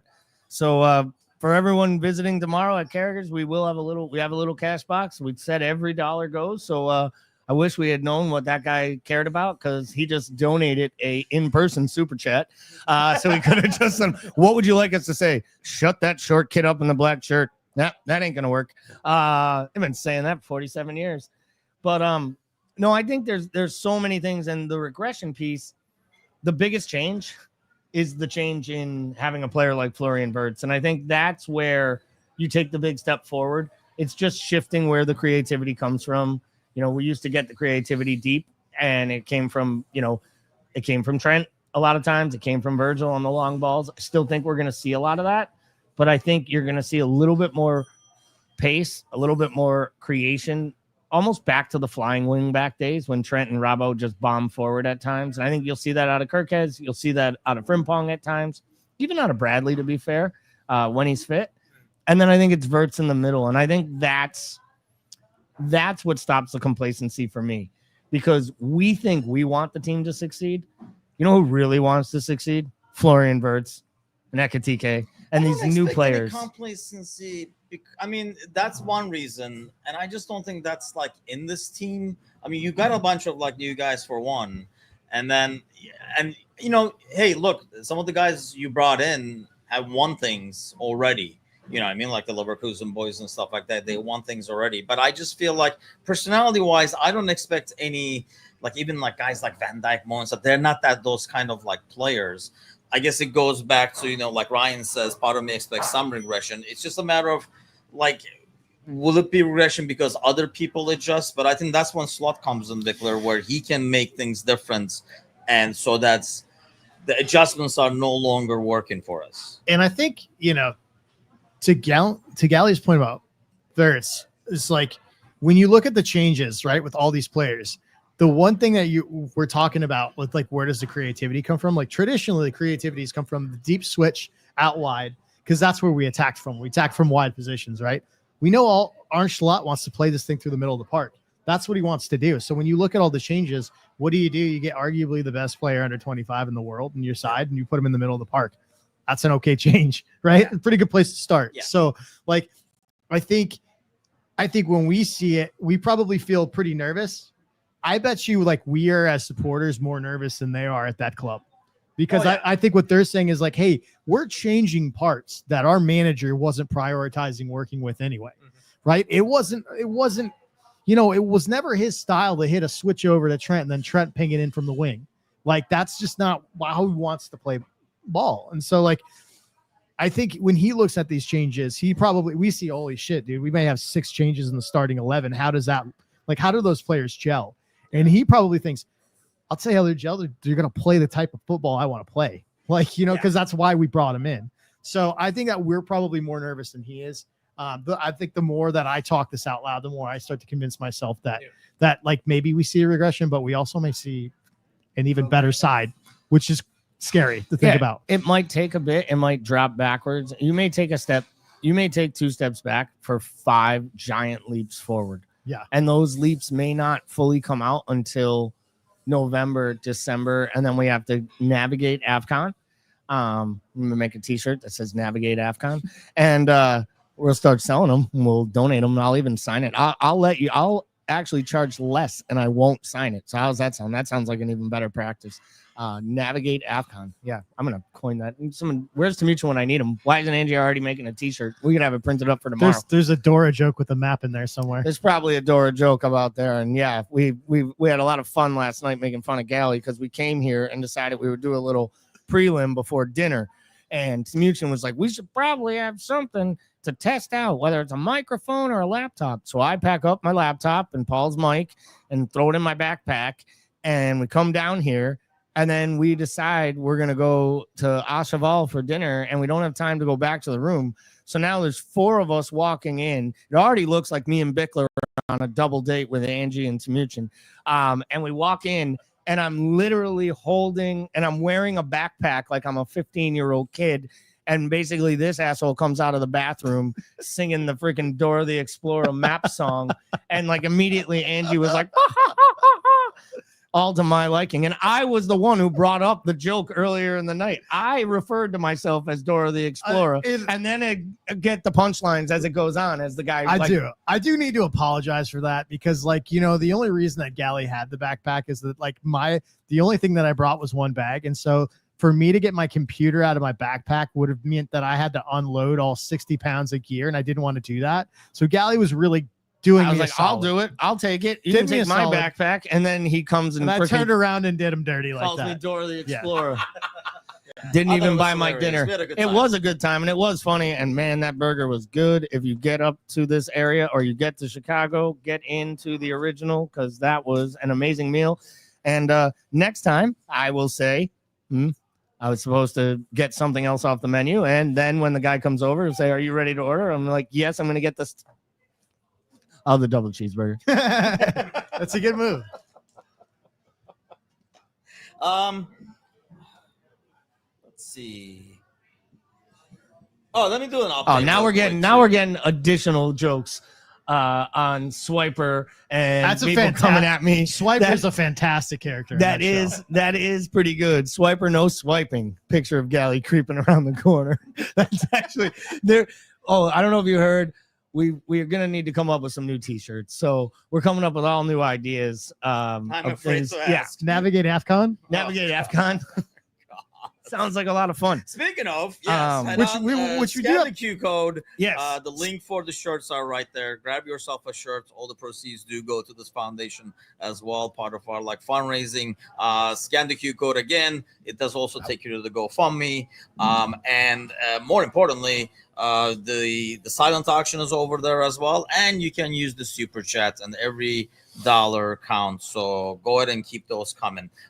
So Z says, am I the only one who's completely optimistic about the upcoming season? I don't know any of us not I think optimistic. we're all optimistic, but there's almost like a little bit of expectation. Yeah, even John is always optimistic. Yeah, even I was like gonna there's say. a little bit of expectation of or understanding that there might be a slight hiccup here and there, and it's not going to be continuing from where you left off, plus the big boys. We're talking about the squad making adjustments. I think all of us as supporters are making an adjustment to having the expectation of winning out of the gate. The league, right? It's a huge adjustment. That's an adjustment. I mean, granted, we would say it every year, but you can say things. That's like I basically, and I can talk about it now because Timucin walked away.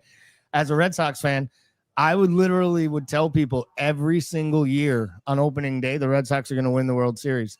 And I knew for damn well sure many times they had no chance. But I figured if I just said it every single year, one year it would finally effing happen. And when it did, I'd be the one to be like, see, I take a victory lap and I got it right.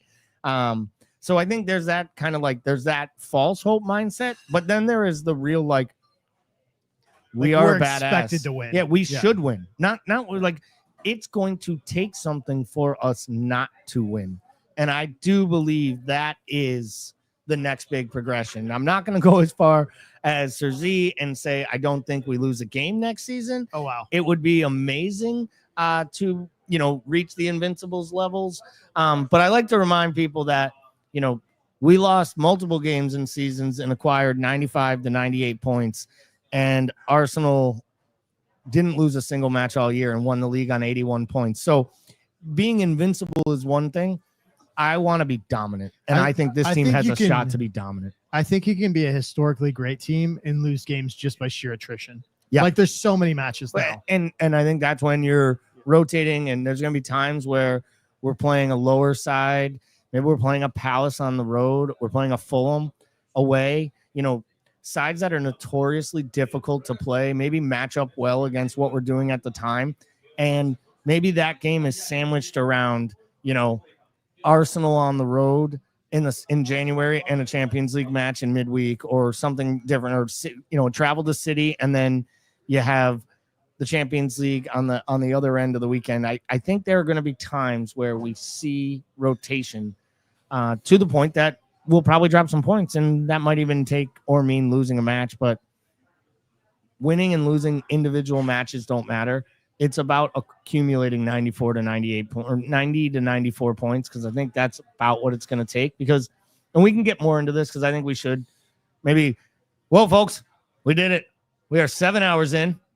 All right. Another hour down.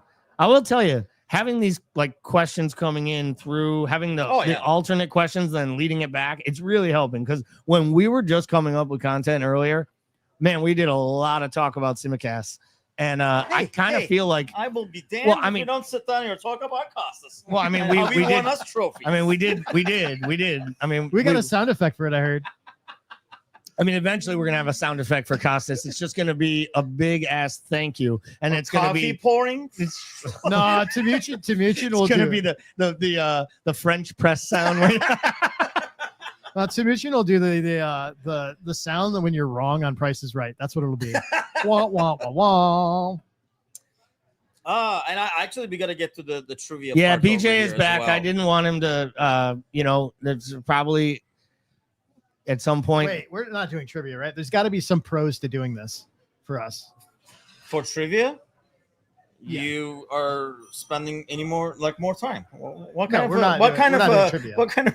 That's the part of the terms and conditions of staying up and doing this for 24 straight hours is that we do not have to do trivia. I was kind of thinking that was the case, but it feels like he sent in a lot of trivia questions, so I have a feeling we're doing a few trivia questions. We're not letting these go to waste, baby.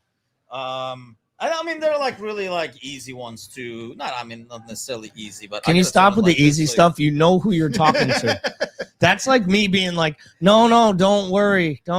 This test is easy. It's just my optimism. But more importantly, we got to get that cute code to work, man. We're still at to be 85 over here. John is actually doing the rounds in the pub right now, so I'm hoping he's gonna either shake some people. I mean, we sent the tallest one out of all of us because I know we're not going to be as intimidating. And then Michael is going to join us in a little bit as well from Carragher, so we'll get his take on some of the stuff that we talked about earlier. But yeah, I mean, there was a question I didn't want to get to over here, but now it's kind of flown up with the comments. And it was regarding, I think somebody mentioned in the comments that the teams, at least two of the teams that we feel like we will battle against were in the Club World Cup, in Chelsea and City. Does that kind of almost make the beginning of the season a bit more palatable if you're losing points, because we do kind of expect of a drop off? If long as you're on pace with Arsenal, maybe if they have the drop off, that's my big thing. And I think if we look at it, you look at City's start, it's not brutal. Chelsea has a really favorable start. Yes, they do. And we have a very difficult start. And I was saving this kind of mindset or conversation for when we went more into back into prep for the season and maybe previewing some stuff. But I think we play all 4 of the 5 teams outside of Tottenham that qualified for Champions League away in the first 11 matches. Or maybe it's just Arsenal we play at home. It's something, it's all but one. We played them all in 11 matches, and 4 of the 5 are on the road. That is a tough start to the campaign through 11 matches. especially as to our point, we're all betting in and trying to figure out our maturations and when ESAC comes. The only thing that would concern me is if City, for some reason, were to click right from the jump and go on one of their, like, if City go out there first, win 10, draw 1 in their first 11, they're a type of front-running team that I think could put some things together. We know they'll strengthen again in January if they need it, and we know they're usually good for a second half of the season run. Now, Rodri is already not ready to start the season, and it sounds like he's out till the end of September. End of September is what I read last. Just taking that torch from De Bruyne. Yeah, And, like- he's like, hey, you know, I need a little extra time off. But Pep, very similar, you know, to what we saw with Slot last year. Pep will have players in his side, like for like, made replacements, and not use them. He'll play other players. So, I think it could be a really interesting thing. I think John might be leaving, coming back tomorrow. Yeah, John's going to come back, say goodbye. And then we'll see John tomorrow for the match. John's got to get a train. How many trains did it take you to get home, John? Just 2 trains. Oh, just 2 trains. See, I would have absolutely took the over. If you asked me, how many trains does it take to get to Westchester? I would have been like, 4. Like, because it took, his way. It's an hour and 30-minute journey. It's an hour and 30-minute journey on 2 trains, but it took me and Paul 40 minutes or 30 minutes yesterday to get 6 miles, and it took us 2 trains. So that's why the questions were, and where the questions were coming from. So we absolutely appreciate you stepping in today, John. Appreciate you coming. Why don't you say goodbye to the audience, and you'll be back tomorrow. Yeah. Appreciate you guys. If you still haven't, like and subscribe. It's a massive help. I believe we're at 1,300 right now, Tim. Yes, we are. We're at 1,300. Obviously, every subscription helps in the YouTube, Facebook, Instagram, all that. If you haven't yet, go donate. Every little bit counts. This feeling, it might seem that we're having fun here, just talking about whatever, but all of this goes to a good cause, and which is why this is the best thing that I've ever seen this channel do, and I'm 100% down to support it whatever way I can. So yeah, happy to help, and wishing you boys absolutely good luck. I mean, hopefully when I come over here tomorrow, you guys are still alive. Yeah, well, we're gonna try to be alive. We're gonna try to be alive. So John's efforts have absolutely helped. We have people taking Instagrammable moments over here as they donate money. Thank you. That money is going to help kids that need it. So we absolutely appreciate it. Thank you, John, for bringing attention to it. And thanks for coming in, man. Yep. It was a great time. And I'm so happy we got to meet in person. I'm not happy that you are a good effing foot taller than me. All right, get the hell out of here. Bye, buddy. Yeah. Take it easy, man. All right, take care, guys. Yeah. So Liverpool FC Republic did exactly what we need everyone in the chat to do right now. If you are not currently a subscriber to this YouTube channel, please click the subscription button, click the bell so you keep the notification to do more match day content this year. Really, really excited to move this forward. We were just a bunch of buddies and talking heads, and we're still just talking heads, Still just because yammering. now because we actually spent time together in person and dealt with the stress of doing this whole thing. I'm not even sure by tomorrow afternoon we'll still be buddies, but we'll be something. As of now, no, but we'll be something, right? And we really do appreciate it. We're making a lot of jokes here, but to Liverpool FC Republic podcast, absolutely send us a message. Maybe we can figure out a way that we can collaborate at some point over the coming year and the coming season. And it's an interesting one. We did get the question, are we NFL fans? And that's one where we could actually expand upon. We have different teams, we have reasons, and what we don't have is really an overall rivalry with any of those teams. We skated through that. Yeah, we don't even have a rivalry there. The season is kicking off. Believe it or not, the bar is full of NFL fans right now watching preseason games. So they are out there. So that's a good comment to go to. Gordo jumps in with the Bears. That was probably to the guy who said I'm a Packers fan now. It's like we already talked about the Jets and the Sharks. I mean, let's just really get down to it. But I mean, if we got Packers and Bears, I guess we have to talk about the Lions. Yeah. Oh my! Lifelong Detroit Lions fan, which really like sets you up for disappointment in sporting stuff at a very early age. 9 years of his career, so for me at 9, that feels like essentially what I would believe it would feel like losing a parent. Like if dad just walked out on your mom and never came home. Like that's what that probably felt like a little bit. Yeah. So, and then of course it happens again with Calvin Johnson, right? So like all of our best players, all of our Hall of Famers retire in their best years. Yeah, and they basically give up on Detroit the way Detroit gave up on itself. Yeah. So Lions fans, it's good to see them good. I'm hoping we didn't miss out on a brief window for Detroit to be able to capitalize on this team. So we'll see. So Sir Z did give his, he said Dolphins. Miami Vice was my favorite show as a kid, and it makes so much sense knowing Sir Z. It's the most Sir Z thing ever. It's the most Sir Z thing ever, and I absolutely am here for it. Yeah. He says Lions gonna have a difficult season after losing Johnson and Glenn. It's not a crazy idea, except for they did promote, didn't they, from within one of the two? So the defensive coordinator is now the previous linebacker coach, Shepard, and they're really high on him. Yeah, I think they're confident that there's not as much of a drop off there. Johnson's a different story because he unlocked the enigma that is the quarterback. Yeah, and I think they're going to be fine. I think Morton's good. I think the main thing for the Lions is going to be the main thing that was last year's. Can they stay healthy? Yeah, you know what I mean. And they need a second edge rusher. They only have one. And we don't know what that looks like for Aiden Hutchin coming back from snapping his leg in half. So there are some question marks on that team. I still think they're good enough. I think the biggest thing for them, not only the coordinators, they have a remarkably tough schedule, and that's the biggest key for me of why they may struggle. And a lot of those games are outdoors, where if Goff has a bad game, it's going to be outside. Yeah, and that to me would be my biggest concern, and the fact that the teams in the divisions are getting better. The Packers, you guys went full NFL freaking analogy over here. Well, no, I didn't think you guys were going to go that deep. No, well, we're getting asked questions. The people obviously in the chat are actually going to do teams that move on. I didn't think we were going to. We got to get some NFL donations into the Carragher 23 here. Yeah, we're trying to get as much money into this damn pod as possible.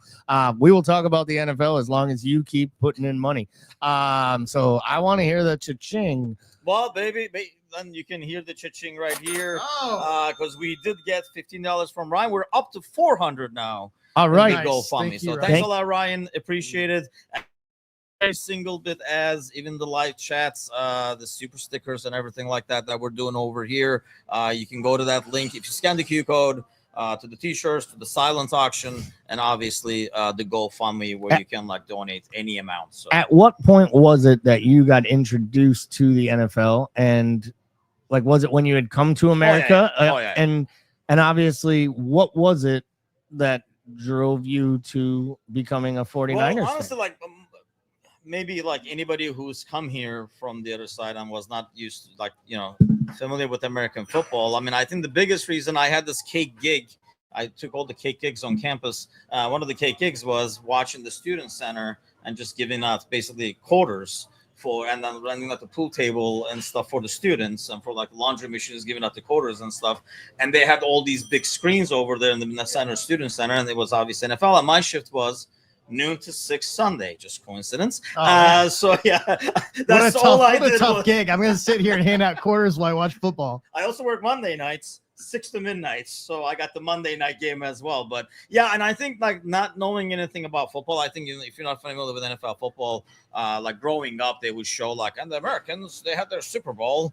And it's they show a highlight. It's like a freaking Pittsburgh Steelers 1-yard run.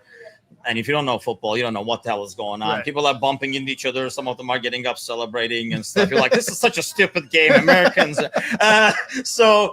But when I came here, I mean, they had Steve Young. It was the West Coast offense. There's a lot of passing. So it was a lot easier to watch for me as a soccer fan, watching NFL. So I was like, oh, I like when these guys play. And then, always watch their game, switch to their game and stuff, and kind of became a 49ers fan. Met a bunch of buddies in college who were also 49ers fans, and kind of it's kind of like stuck. I mean, I do enjoy actually. I mean, And I make a lot of fun of baseball. I cannot stand it, but I do enjoy NFL. Actually, Yeah, I was gonna say I wanted to ask that question. Like, you have now become an NFL Yeah, fan. yeah, You I watch it watch a on lot. Sunday when you watch your team when they're on TV. You'll watch a game if you have a little action on it. And your wife is also a very big football fan and was before she met you, or she kind of wanted a team and didn't want to root for yours. Football. And then she ended up drafting Edgar and James and Peyton Manning. So That'll now change she's it a all. Colts fan, yeah. So like in the office they had something and she got into it that way. But yeah, I mean we do. If there is no conflicting Liverpool game or Fenerbahce game or something like that, that's really our Sunday, especially noon to 6. I'll be honest. I don't know anybody can say that else joins, but I have a very difficult time watching one game now. I know if it's like You just watch the red has zone. spoiled me or something course. like that. Oh, yeah. Like so, I can watch the Sunday night game. I'll make it to halftime. I'm like, I'm done, man. I Like, get all the irritated. commercials and stuff. I just get irritated watching football if Scott Hansen's not involved. I might be able to watch a game if Scott Hansen talked to me the entire time. Like, I feel like Scott Hansen created the watch along. He basically does an American version of what Mark Goldbridge made millions on doing. Like, he does the watch along, but it's the watch along with the NFL Network. And it's like, I think it's like I feel you like know, I have a you don't have friend. the commercials and stuff The, like that. the and Red that's what Zone it is. channel is just 8 hours of uninterrupted serotonin boost. Yeah. You know what I mean? That's so hard to go back to watching a normal game with commercial interruptions and all that stuff. You're used to watching that. So my I think I've said it before. I'm from New England. Obviously, I grew up outside of Springfield, Massachusetts. My whole family's from there, and we're not Patriots fans. And whenever I say that to someone, they're like, "Oh man, you missed out on it." I was like, "Well, I'm 47 years old. You guys must have missed out on the first 27 years of my life when they were absolute trash." It was obviously a big deal when they drafted Tom Brady, hired Bill Belichick. It was a big deal when they got Bill Parcells, but as a kid growing up in Springfield, Massachusetts, the Patriots didn't sell out Gillette Stadium, which was at that point the old Foxborough Stadium. And even before that, because I'm an old bastard, Schaefer Stadium. And you always know it's a trashy place when it's named after a cheap ass beer. But Schaefer Stadium was a tough watch. It was a tough grind. It didn't drive a lot of fans. So because of blackout restrictions, the Patriots wouldn't be shown in any New England state. So as a kid, we couldn't watch the Patriots. So what do we get? We got Hartford TV. So we got the New York Giants. And at the time, Parcells is coaching, and you got that defense with Carl Banks and Lawrence Taylor and Phil Simms. And my sister had this huge crush on Mark Bavaro because, well, we're fucking Italian and we just kind of stay within. And he kind of looked like he should be an extra in a Bruce Springsteen video. And then years later, you realize he was a fucking extra in a Bruce Springsteen video. But Mark Bavaro was like a hero in the house. I still remember him dragging Dallas Cowboys like 40 yards down the field in the playoff game on the way to the first Super Bowl. So as a kid, it was Giants all the time in my house. My sisters kind of like my best friends, my big brothers, and in this world were my sisters. So I kind of got pulled in with them. And then I just stuck with the Giants. I kind of fell out, but it just became so much more fun because on top of it, I live in New England, and there weren't many great Giants moments, during the Eli Manning era, but there were two, and they were pretty goddamn good. So yeah, so New York Giants is my team. Kelly and I are actually going to the our first Giants. Well, strike that. Going to my first New York Giants game with Kelly at the new MetLife Stadium. Oh, Kelly nice. and I actually went last year to Bills Giants in Buffalo, the Sunday night football game. And just quick story, because it's a great one. That's a classic Buffalo game. Like, always turn down a ticket if the game is at night. And those people are so drunk that they light themselves on fire when they have 1 o'clock games. It's just to stay warm. By 8 o'clock at night, what those people are willing to do in the tailgate party aisles. And like, we were not opposed to tailgating that day. And we were staying walking distance to the stadium, and we were in the line going in. And literally Kelly made like best friends, which is shocking because Kelly makes a friend everywhere she goes. And she made a best friend with this girl behind her who, in shocking Buffalo fashion, had an entire bottle of Monet in her hand, and the two of them just sucked down a bottle of champagne. I said at Buffalo, it was probably like a slushy. They literally drank this whole entire bottle. So, and then we get like, 2 beers each as we're walking to our seats that are like 2 rows up.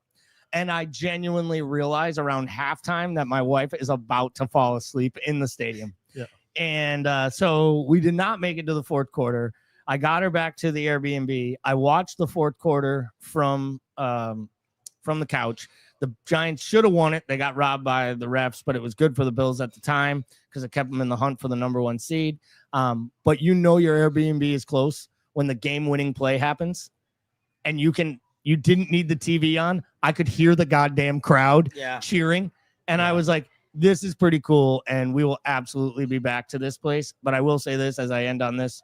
Kelly was up watching the Hard Knocks thing the other night of the Bills, and they showed the new stadium being built, and that stadium is being built and modeled on Tottenham Stadium. It is going to be the greatest spectacle, and like the fact that they're putting like an automated roof on a stadium in Buffalo is kind of sad because you lose the outdoor match. Yeah. But it's kind of not, because they actually play now like a team that would play really well in a dome, and the way that their offense moves and what it allows Josh Allen to do. Somebody wants to win a Super Bowl. Yeah, it's gonna be really cool. But let me tell you something right now. These people in Buffalo, they know how to do a few things. They know how to make wings. They know how to get drunk, and they know how to party. And that means that place is going to be the ruckus crowd of all time. So I can confirm it's they excitement. know how to make wings, because when we were there, went to Niagara Falls, that's right. did have some wings up Well, there. We almost felt like we had to. Maybe that's a good segue to get off the NFL. What is your experience of Niagara Falls? What were your thoughts of it? It is considered one of the wonders of the world. So I could ask you, do you feel like you went to the pyramids? I mean, it's a one-time thing. Now, I don't want to downplay it. I thought it was we had a lot of fun. It was really, really cool. I mean, if you have never been to Niagara Falls, we drove here from Chicago, so we figured we'll do make it a trip out of it with Angie. So we did go to Niagara Falls. It is you got to do it once kind of thing, because we did the boats. Yeah, when the boat is in the middle. Yeah, by the way, bring 2 sets of clothes. Did you take my advice and wear a life jacket? Did you wear the human condom? I figured I was. So yes, it doesn't matter. I mean, it doesn't matter if you have a poncho or not. You get soaked. That's my favorite part there was no hesitation. I said, "Did you wear the human condom?" And you went, "Yes, yes." It's and all I could think of is literally Timucin looking like Liam Neeson in the original Naked Gun when he shows up and he's like, "We practice safe sex," and they just show Dude, up. Honestly, I wish we had something like that better than the poncho. Because it was pretty rough. It's a lot of fun though if you do the bull ride and all that kind of stuff. But yeah, it's just for some reason I'm I never just gonna do it again. For some reason I just pictured Timucin looking like Bill Murray and What About Bob in that fucking rain jacket and that raincoat. or just looking at it or just because sometimes you're so cynical and so direct with things, and just looking up at the falls and be like, there's no way Superman saved that kid off that railing. It's absolutely no way. Water pressure, and I went to a hotel up there, and they did not have a heart-shaped bed that you could put quarters into. What is going on here? I am cynical, unfortunately. Ozan says, which hour tonight, which we are 7.5 hours in. So that's not even, if you're keeping track percentages, that's not even halfway there, by the way. This is interesting how deeply different our experiences were on this last year. I think honestly the hardest hour might be the 8 o'clock hour, because someone just asked me about going to sleep, and I didn't think about getting tired tonight until you just read that off, and I'm like, oh man, I'm kind of ready to yawn right now. No, honestly, I feel like the energy I get with being around you two fools, and I mean at some point I'm gonna have to get a chair with padding for my ass and a cushion for my back. If I can get that by the end of the night, and honestly, they'll have no choice because they're going to leave and the cleaners are just going to put the chairs up and I'm just going to go take one. But oh yeah, we're getting there at some point. And I'm still good because I feel like the standing is actually really helping. It's keeping the blood moving. It's kind of keeping me moving around. My feet disagrees, but sure. Yeah, no. You know what we needed? We needed those again, things you learn. Now that we know we're standing, mats. We needed those rubber mats that you have that you put under you. Dude, the dude travels with a freaking one shirt and a backpack. Oh yeah, there's 3 of us. I sure as shit ain't bringing it. No. I mean, I'm surprised.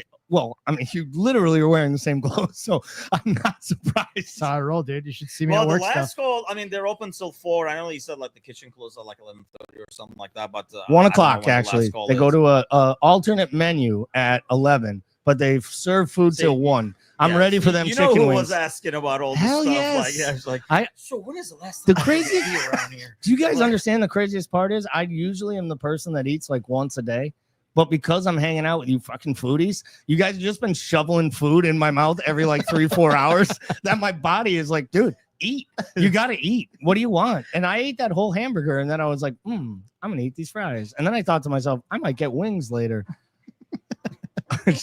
I'm already thinking about dessert. I'm that person now. I'm like going to the restaurant thinking about what I'm going to get for dessert, then eating too much to have room for dessert. See, when we came here last time, Michael was like, "You guys want anything to eat?" We were like, "Oh no, we're good." And then at like an hour and a half later, we're like, "Actually, we gotta get going because we got a like, reservation at 10 o'clock." But yeah, listen, let's stay on topic. I think what's interesting last year is that I dipped. I'd say probably like 1-2 o'clock. I started hitting a little bit of a wall, and I remember Timucin, like we were because we were like remote, we could chat each other and stuff, and like you were saying that you were feeling great, and I was like, oh shit, I'm in trouble because I'm fading already. Well, I hit a second wind right around 3:30, which was really strange, and I was like, I feel incredible. I'm gonna like this is not gonna be a problem. 6-7 o'clock rolled around, and I think that I physically expired. Like I think I might have passed. Believe me, we knew. I think that I might have passed. You away. basically just gave up. Yeah. I mean, you just mailed in like the last quarter of the pod. You're like, it's 7 a.m. This is where I go. Yeah. This is what I got. And you will just expect it. Punching out. Yeah. Yeah. Exactly. Swipe the card. He was just like, you know what? Yep. Put in the code, found the app, clocking out, not here. Oh, this is good stuff. Ryan says, eat dessert first. Angie is the kind of person, by the way, who will stop eating to middle save of room. the thing, and she'll be like, "Oh, I'm stuffed." Smart. And then they'll be like, "Dessert menu." She's like, "Yes." I was like, "Wait, what? Like, you're not gonna finish that?" But Smart. I can't do that. Leave Rome for this. I can't. No, I eat until I hate myself. Like like not full, like on the verge of being ill. And I think this is like a problem that I have. Like I just overeat, and I don't know where I got that. Okay, let me answer this. Is this where you got it? Because I have this. Look, anybody in the audience, especially if you're old school, because I blame my parents. Yeah. I blame my mom. Eat everything on the starving plate. kids in Africa, eat everything on your plate. I mean, growing up, you did not get up from the plate until you finished everything on it. So it wasn't a matter of you're full, you stop kind of a thing. You kept going on and on and on. I get it from there. I think I was telling my mom, she didn't appreciate the blame game, but I was like, it's kind of built into your system. You do not get up until the plate is empty. It's absolutely true. That's exactly where it comes from. I think it's just the mindset of guilt. And I mean, then again, I was also raised like Catholic. So guilt was basically instituted into everything. It was in everything. It came with everything. It came with like I said earlier, either fear or guilt or both at the same time. Fear, guilt, and then a mixture of like just awkwardness and like lots of weird songs and getting up early on Sundays that I didn't want to do. But the whole food thing was the same way with my family. One thing my parents didn't do, and I wish they had, because I was telling Angie last night about what a picky eater I was as a kid, because my mom didn't force me to eat things. Like my mom would make things that I liked, but she'd make me eat everything she put on the plate. But like I didn't get food I didn't like. So in my mind, like we were having dinner, like I liked everything that I was getting served. Maybe like green beans or something weren't my favorite, but I still liked them. Yeah. But like I wasn't one of those kids where it's like, we made broccoli, son, eat it. Like it was like, I don't like broccoli. And then I wouldn't eat the broccoli. Like my mom was that mom. She'd make me peas because she knew I ate them, because she'd rather not the fight. And that's what happens when you're the third kid and she's already had 2 other ones and she's working 2 jobs. You know what I mean? Like it's just so it kind of set my like development of food and like liking food back, because I was so plain. Yes. And now as an adult, and if my ex-wife was listening to this right now, she'd be like, that son of a bitch ate all that stuff. He ate a hamburger that had mayonnaise, cheese, and pickles on it. Who is he? Like, because she was a great cook and I was kind of still eating plain. And I think in between that and meeting Kelly, I was like, well, can Kelly's probably not listening. If she would have got mad at me telling the champagne story, and I'd be getting texts right now. But Kelly's not a great cook. Kelly would say that about herself. She doesn't like to cook. So we eat out more than we should, and we enjoy it. So we eat good restaurants. And at one point, she's like, are you genuinely just going to eat like steak, medium rare, and not take any of the shit they put on it for the rest of your life? Are you like, you're going to try something? And I started trying food, and all of a sudden I go out with Paul to ramen restaurants and eat things that I've never like. Oh, that place is unreal. Yesterday, Yeah. Try that. Unreal. I'll talk about that, but let's go to you. Yeah, first. no. So I don't, I don't remember my mom ever being one that like struck fear into me for not cleaning a plate. But the one weird thing about my mom with food is every friggin' day before I left school and when I came back, I was force fed a banana. So like to this day, I have an aversion to bananas. Have you eat one? Yes. I just want to clarify. Go ahead. Yeah, I just have an aversion to them because I was like made to eat them. Like, Okay. and I think she was thinking like, hey, you're getting potassium and like, it's like a good whole food to like force down before you're off to school and back home. But I still have an aversion to them. But I think my main issue that I have with food is that I eat like a rescue puppy that's come home and been like in a kennel. Like I huff food down at an obnoxious rate. Yeah, same. And I don't know why. Like you would think, I used to think it was because I have 3 boys and I'm just in chaos, but I actually don't even eat with them. I just eat whatever's left over when I'm doing the dishes. So it's like, it's not that. Well, we've seen that, and it's on the shirt and in the ads. You just eat out of a pot. Like when we do the podcast, guys, on Monday night, Bickler's got a green screen that blocks off seeing that he's at his kitchen table, which is totally fine. We've all sat in random ass areas, but it's when after the post pod, like sometime we should record it and release it like an extras. I mean, we can't let you guys, we can't let you guys hear it. We got to unplug our mics because the shit we say is stupid on air. Yeah. You should hear the shit we say to each other off air. But one night, Bickler like just gets up from the table and walks back.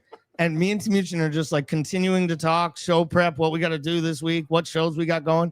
And Bickler just comes up, and I swear to God, I'm pretty sure he was just eating Chef Boyardee straight out of the pot, like with a fork. Like only thing he was waiting was him like mouthing how hot it was, almost like me last year in the podcast. Like just holding it like this. Yeah, listen, So I live in a Victorian home that's split in between 3 units in downtown Wilmington, a historic home. There's no dishwasher. So like if I don't have to hand wash dishes, I'm skipping that motherfucker and going straight to the pot.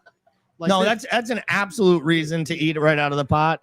I just, like I said, I just envision like burn mouth syndrome, like constantly, like you have nothing on the top of your mouth. It's just like an ongoing like cratered bubble because you're eating everything directly out of the pot it was cooked in, and it's just like you're drinking He's eating lava. It fresh though. Hey, it's fresh. Listen, It's fresh, not everybody can just step into that lifestyle. It's a thing that you've got to gradually. It starts with getting divorced and going on bad times, and then next thing you know, you don't have a dishwasher, and next thing you know, you only have one pot. But no, and like Galli's story is funny because we had the same thing actually with Jasmine, and we always get like she wouldn't eat anything. But the funny thing is I grew up the same way. The only thing I would eat growing up is cucumbers. I'm making up for it now. But the only thing growing up. So like Bickler got fucking force fed fucking bananas, and you got cucumbers. That's why I was clarifying. So I wasn't forced fed. That's all I would eat. Like I would turn down everything else, but a cucumber. But you had to say, but a cucumber for some reason. You're getting a cucumber salad snack, tomorrow. Yeah. like I'm absolutely buying it for you. Would sit, but then whatever was made, you had to eat whether you liked it or not. And I remember like taking Jazz. Like we went to a doctor. She was like extremely underweight, and she's like very petite and everything. And the doctor was like, "Oh, like if she likes that, you're gonna have to make that stuff separate." I was like, "Yeah, we're not doing that." Like, so she just had chicken nuggets. No, like we never did that. So it was basically like she either because when my mom took She took just me to the starved doctor. her. You starved her, is what you're telling me. No, she started eating stuff. She realized, basically, yeah, but maybe like this could be a court case now. But pretty much, I'm yeah, sure we the were, statute like, of limitations is up on child let's abuse. hope so. Because she's not a child. But now she basically, I mean, they started trying everything. Hey, I give full credit. I got like 2 awesome daughters. You do. And 95% of the credit goes to, because they're so awesome. First of all, 95% of the credit can goes we to can we Angie. just can we up those numbers? Can we get realistic here? It's higher than 90. I'm taking the over. But you know, like she was like, "Hey, try it. If you don't like it, that's You don't have to fine." eat And it. I think trying is the thing that, you know, like once you start trying it, they're like, "Oh, I like that." I mean, my girls eat all kinds of. I mean, we eat like such variety of stuff, and that's why they would eat when they were 4 or 5. It's important. Like really complicated stuff just by trying. So for all the new parents out there, There's a that's my downside to parenting that tip. though. There's a like my kids have grown up. I was in the food industry for a number of years, so they grew up around like pretty adventurous eaters. The downside is shit like food's a lot more hey expensive. guys, it's Friday night. What do you guys want for dinner? Sushi. All right, pick again. Like I guess I'm not spending $75 on dinner tonight. Like Oh, this is a good one for Gally. We totally went off, by the way. We'll eventually get back to Liverpool. Oh, I'm sure. yes, Gally. What's the weirdest food? Oh, I got to think about this myself now. What is the weirdest thing you eaten? Jelly deals. No, I'm just kidding. The hamburger last night. No. Oh, weirdest food I've eaten. Weirdest food I've eaten. Are we talking like oddball stuff? Well, Like- that's like it. I I've mean- had frog legs, for example. Like, is that what we're talking about? Yeah, I have had frog legs in the past. I had ox tongue at a restaurant in actually right around the corner from where I think your hotel might have been in Rochester. I went to a place and I forget what island, like it was The like Jamaicans are big on that's oxtail. what it was Yeah. actually. Okay. It was a Jamaican restaurant. I said to the girl I was going with, it was a training for paychecks at the time when I was working there, and we were staying at the hotel and we could walk there. And she just wanted to go and she wanted someone to go with her, and no one would go. And I was like, I'll go with you. Like, I'll go to this restaurant. Anything Gally will do to, you know. Oh, but I'm thinking Maybe to get myself, no, I was married actually for the first marriage at that time. Faithful. That's nice. Faithfully, like the band, like the song. Now, but I ended up saying like, the only deal is you got to order. Yeah. Like I'm not even looking at the menu. And I went to the bathroom and I came back and she's like, I ordered. And they brought that shit out and it kind of looked like an ox tongue. So I knew immediately. I was like, is this a tongue? She was like, yep. No. And I was like, okay. And I did try it. I didn't love it. I thought it was okay. It was a little rough. It wasn't my flavored. Didn't hit my flavor palette. But at the time, I was still not as an adventurous eater. So I'd probably say that's what it was.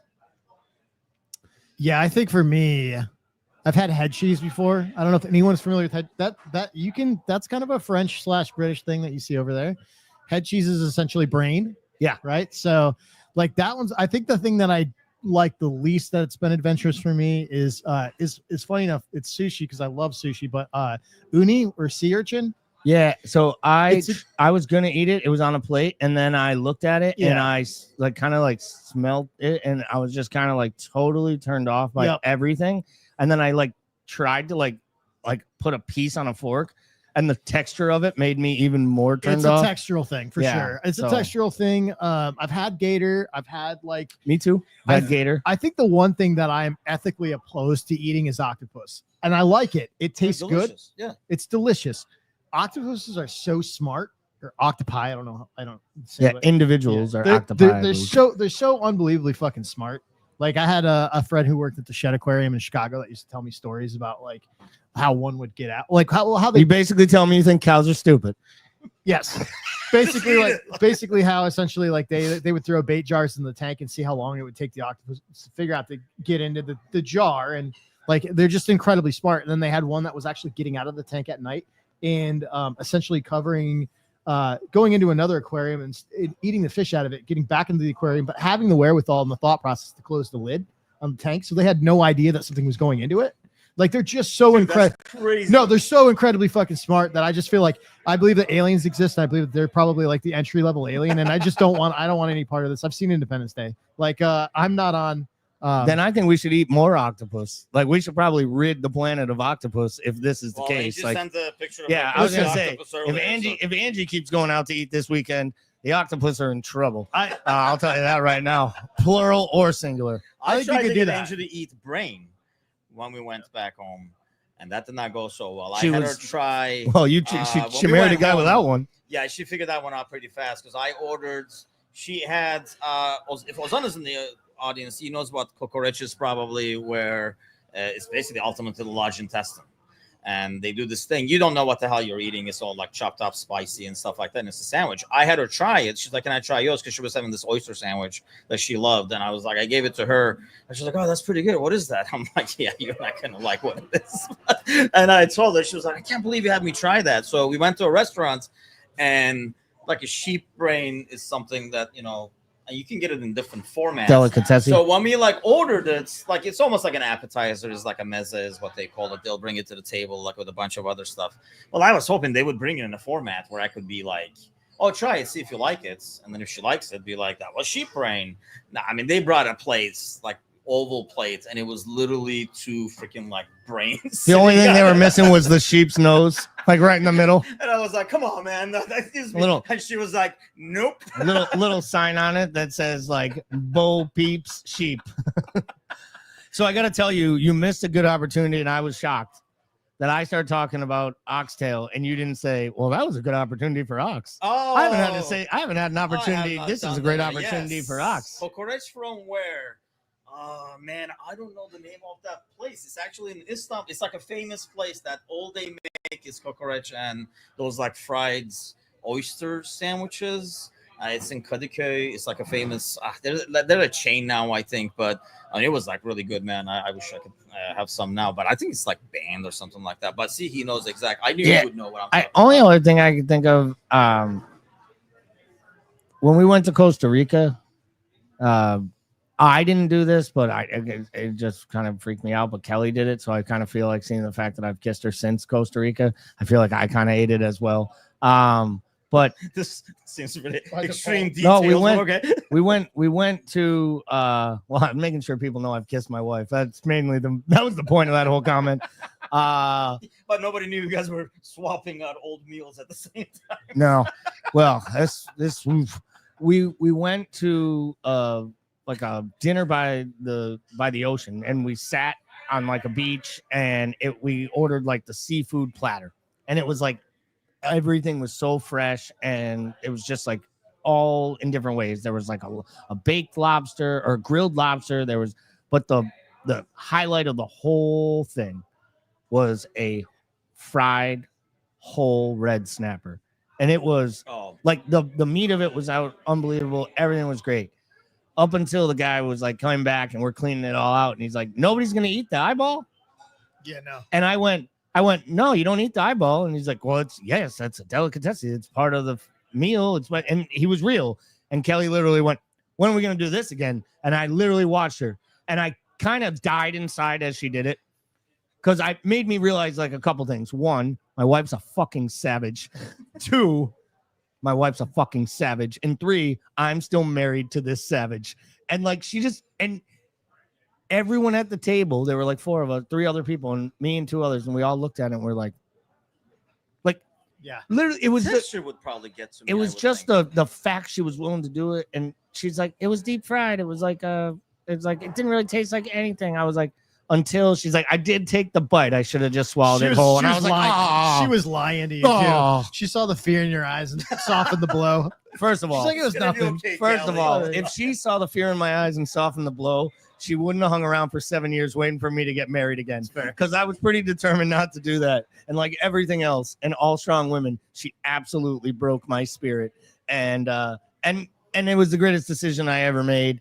And I remind her of that every day when I tell her how lucky she is that she's married to me. Yeah. Moment of silence for Kelly. Yeah. Moment of silence as I go over the numbers over here. We're at $400 now at the GoFundMe. So go ahead and hop in there in the GoFundMe, a couple of dollars or the super chat right here, so we can build up those numbers. We are almost, well, we're not almost halfway, but we're darn close to it. So we gotta really, like 29% of goal right now. So we really gotta push those numbers there. So please hop in, and more importantly, like share if you haven't already liked the stream, please do so other people get to see it as well. But the biggest thing is probably like sharing the event over here. Of course, if you're sharing the event and then people jump on and they're talking about hearing us talk about weird eating experiences. So let's bring it back to the boys for a little bit. No, nothing. Oh yeah. Oh, okay, let's bring it back to the boys. I didn't know which ones. I didn't know if we were just going to start talking about the TV show, The Boys, or we were going to talk about Liverpool, like to the Beastie Boys. Like, let's go back to. There's a lot here because we almost we touched up on a little bit, but then we kind of went away from it. Is Curtis Jones in this new setup where we even came up with some scenarios where 4 of the midfielders on the pitch and stuff like that? How often, Bickler, do you expect to see him out there? And as what? Is he coming in more for Wirtz, or is he pushing Szoboszlai up and he's coming in as a defensive midfielder? And which one do you prefer for him? He's probably the most polarizing guy now. He is left behind. I'll tell you who I think is in the same camp. I think Curtis Jones and Ione are in the same camp, where they're supremely gifted players that came through the academy as attacking midfielders who are being used more and more defensively as the careers go along. And I think that orange slot is high on both of those players. And I think you're going to see him used similarly. And I think that we're going to see quite a bit of him obviously a rotational piece, right? But I think he's key. I think he can come in and do a little bit of the Szoboszlai stuff, but I think he's really key in giving players like McAllister rest when needed, and he can kind of do that McAllister utility thing where you're asking him to do a number of things in that spot. So, but I could see a player I could see Curtis Jones and Ione starting to be utilized the same way that we utilize Gravenberch. Because one thing that can't happen this year is we can't run the legs off Ryan Gravenberch like we did last year. I completely agree with that. I think that's a good analogy. I think he is going to be deeper. Why do you think that, though? I guess that's my biggest thing. Ione, I understand. Physically, I think he's not. He's getting bigger. He looks almost like Gravenberch. So I understand being a bit more further back, seeing the whole pitch, because the kid's vision and knowing where the ball is going to go next is probably one of his strengths. But for Curtis Jones, that's not the reason. Is it just because he's not as effective up top as he is in the back? Why do you think he is kind of going back to more like the 6 as opposed to the 8 and the 10? Well, I still think we're going to see him in the 8. Listen, as much as Gravenberch plays as a 6, there are times where he's more advanced than McAllister in attack, and he makes plays and carries the ball forward. I think what Curtis Jones does is give you the versatility in the side that is needed to balance out the midfield. And I think he has the attributes, and I think what he's done more than anything is he's earned the trust of the manager. And I forget where it was. They were talking a lot about how it feels like he's getting more responsibility. Like as he gets older, at the beginning, right? Curtis Jones has literally been slowly moved back his whole career. He started as basically a left wing. That's how he broke in. And that's what gave him the he had the moment. He had the big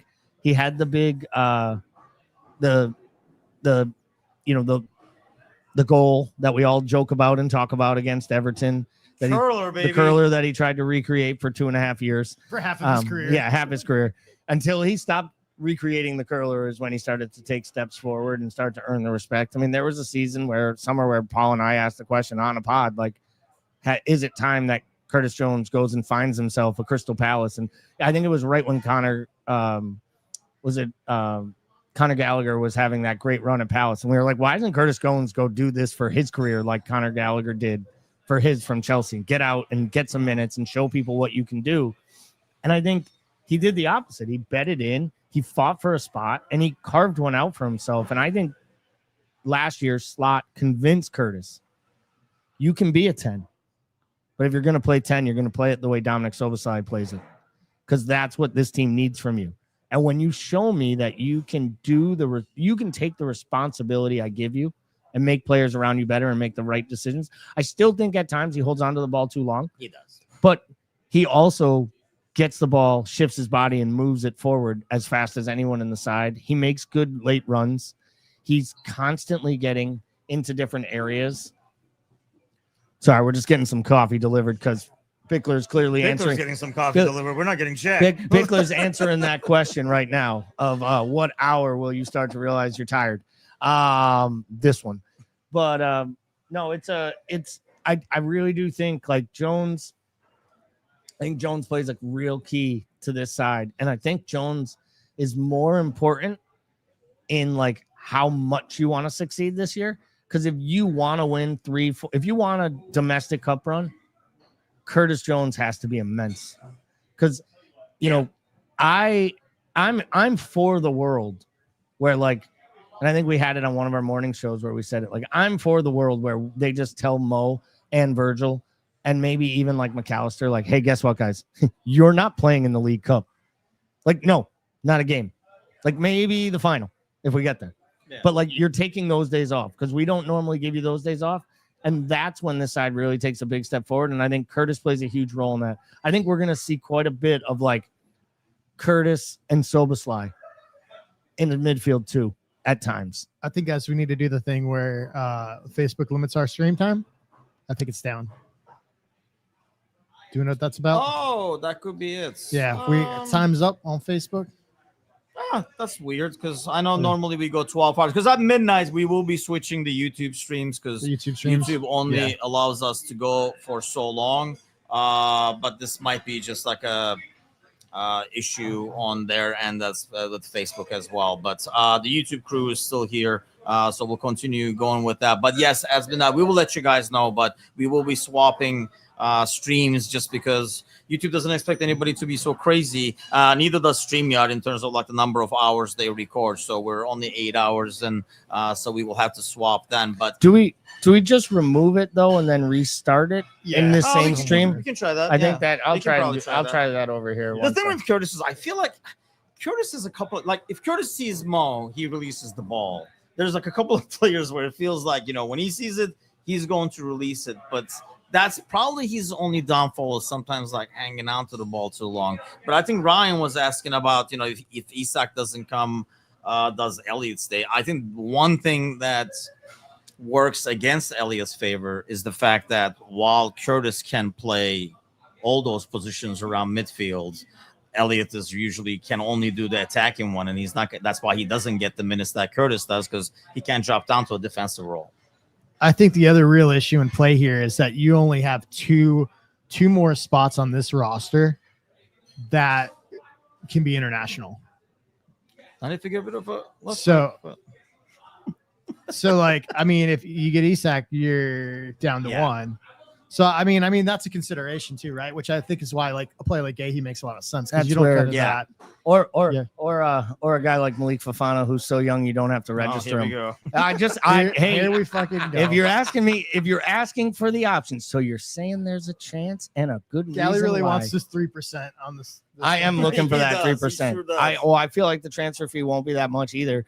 But it would just be such good business. That's the thing. Be life-saving money for us. The other thing though is there's also moving Doak out, and if you move Doak out, you actually lose another homegrown player. Yes. So you have to like really start to worry about these numbers. And I do think there is a world where we end up with some homegrown issues. On Jones though, where do you feel, Tim, is his absolute best position? Because I'll tell you what, at times last year, when he was like playing hard at it and doing it, I think it was the League Cup game maybe, where he had like the emergencies time at right back. And he actually did it pretty well. And I was like, dude, this looks right. And then when he started playing Soboslai over there this year in that box thing, I started thinking to myself, like, is this the way you get everybody on the pitch at once? And then you play Soboslai in that inverted right back type mold and moving into like the double 10. And then you have cover in Curtis Jones for that type of match. Like, I do think we're going to see some random places. And we haven't even talked about Dom Soboslai, and he's basically Liverpool's Swiss Army knife at this point. Feels to me like he's as important of a tool in your toolbox, but you don't know which tool you count him as. But I think the closest thing to that in terms of ability and possibility is probably Curtis Jones. In Right. terms of like, being as close as a Swiss Army knife that you can be. I mean, that's the thing. I think because he can do the defensive work, I go more for him playing, the double pivots as opposed to the attacking one.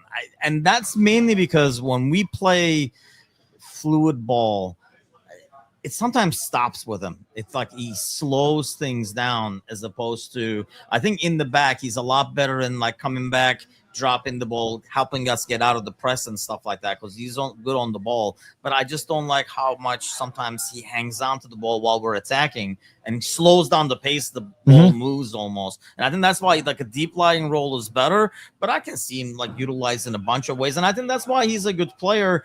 Hey, look, anytime a player, you can call him a Swiss Army knife and you can play him in multiple positions. I mean, to me, that shows football smarts and, be able to understand the tactics, because that is not easy. If you've ever played a position, then you play a different position.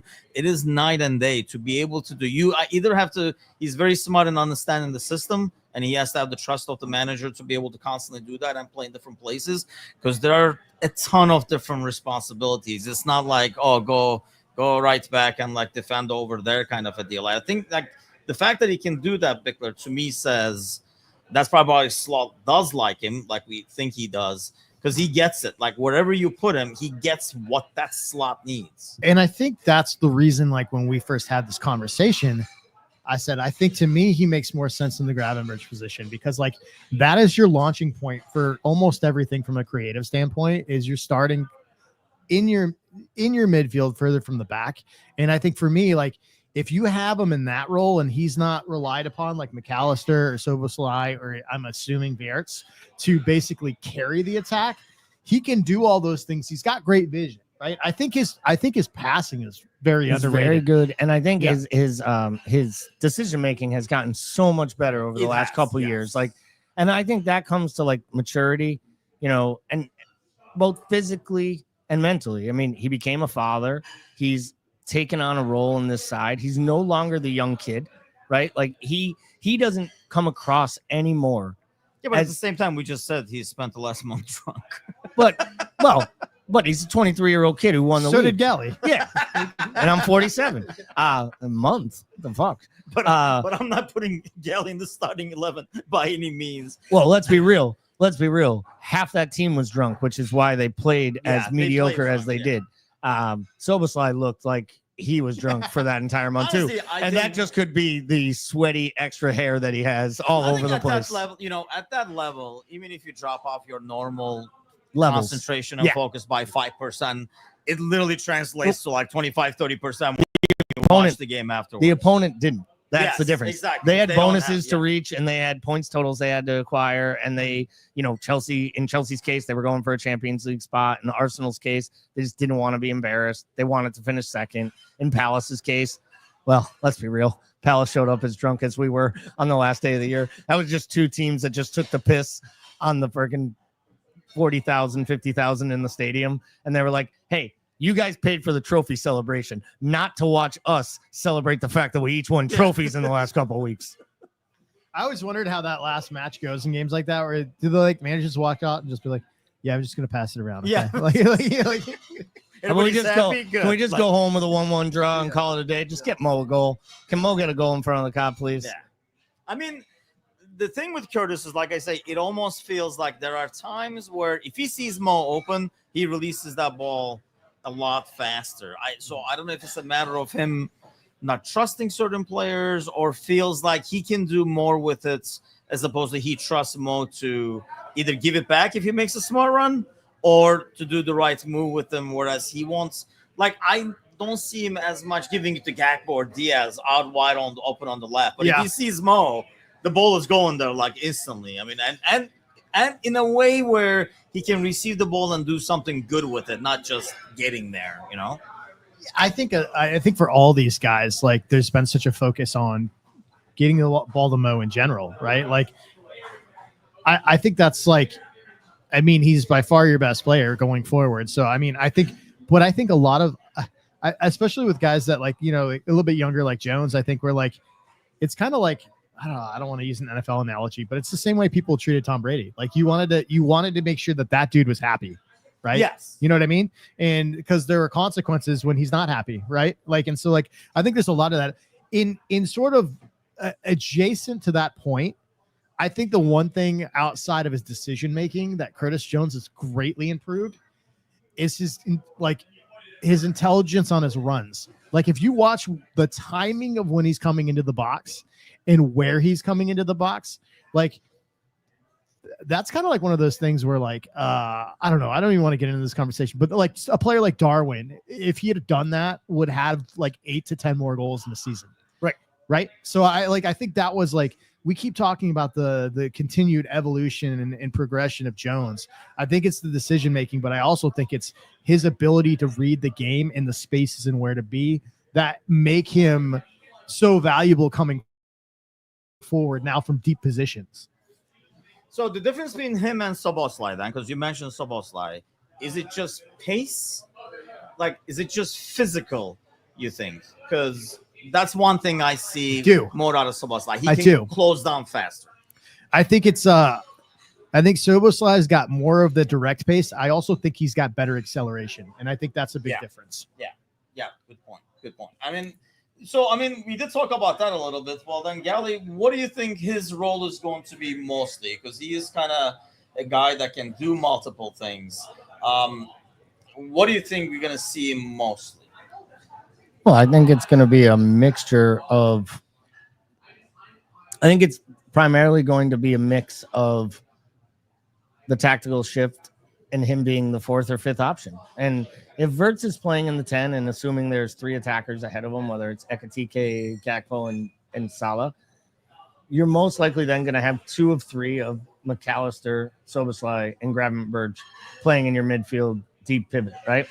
I think Curtis Jones is probably the first sub coming off the bench for the second one of those if you were to want to make a double switch. If it's like we talked about earlier, and it's the right back position area where you're playing Szoboszlai or you're kind of shifting the focus of the biggest thing for me is you mentioned not running the legs off Gravenberch. Yeah. At the same level, they have to make sure that they don't need to have Alexis McAllister on the pitch every minute of every match to succeed. And I feel like at times, both Klopp and Slot felt they needed Alexis McAllister on the pitch for anything to work.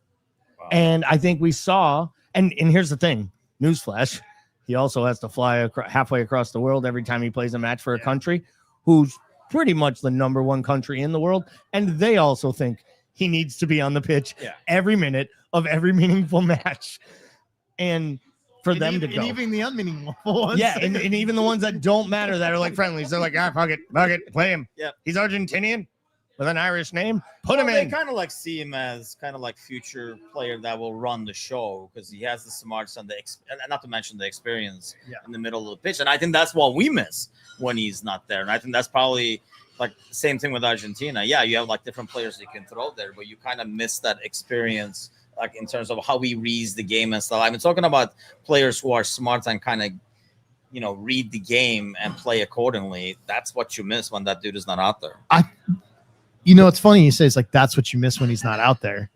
I think McAllister's a weird one for me because like how important he is to this team. You know how important he is to the side, and you notice the difference when he's not there. Yep. But it's also very hard to pinpoint exactly what it is. Yeah. Do you know what I mean? Like it's a little bit of everything, but nothing really. Like when you're saying like, that's what you miss when McAllister's not there. Like the what you miss thing can be so many different things in a match. And that's, I think the weird thing about McAllister is like, he's a little bit like a jackknife, like where like you can do all these different things, but I think the thing that's starting to come back into his locker that I think is the thing that all fans really want is the goals. Yeah. Right from distance. Because he had, like, when you look back at Liverpool's goals, like I can't remember what I was doing, but I was looking at goal of the season contenders last year, and like the top 3 of 4 were McAllister, and I didn't remember that. And the year before was the number 1 goal, the one against Fulham. His first goal. But when you think of McAllister, that's not the first thing you think about. Do you know what I mean? No, I liken him to like a good point guard in midfield. Like Yeah. he knows when to speed things up. He knows when to slow things down. He's the one who says, "Nope, we're keeping possession now. We're going to recycle." He's the metronome now. Yeah. It used to be Henderson that, got yelled at for his sideways passes, but those passes were the passes that unlocked defenses and moved us forward because of the speed and the decision making. And I think McAllister does that. The other thing he does is for a guy who isn't overly large, who doesn't look extremely quick or fleet of foot, he's always in the right position. He breaks up play immensely. He's quick to snap in and take a tackle and take a ball off someone. I mean, how many times we see someone like dribbling at him and you're like, oh, he's out of position. Oh, that's not the guy you want. And next thing you know, McAllister just literally picks his pocket. Quick turn, sideways pass to Gravenberch. Gravenberch gets the ball moving to Soboslai. Soboslai knows what to do. The whole world tilts to Mo. And the next thing you know, we're in the final third. And it was a break the other way. And I think we've seen that in the preseason with our midfield seeming a little bit weak at times and on the counter and getting hit. And at the same time, this is with McAllister not playing that much in the preseason. So if we ask what we're missing, I think we kind of miss that like fulcrum in the midfield, not from an attacking offensive standpoint, but from like a stability standpoint. And I think that's what having guys like Verge, I think they got so comfortable. Virgil, Mo, Gravenberch, and McAllister. Virgil, Kanate, Gravenberch, and McAllister. Those four defensively, knowing where each person would shift, where each guy would go. And then you had, Roadrunner, like a chicken with his head cut off, running all over the pitch, and Soboslai making up for all the spots. And we should talk about it because it'll be a talking point at some point, too, is we can all talk about losing Diaz's effort and work rate going forward and his pace and drive and all that, and then filling in. He also worked like Sadio Mane did on the left-hand side, coming back to help defend.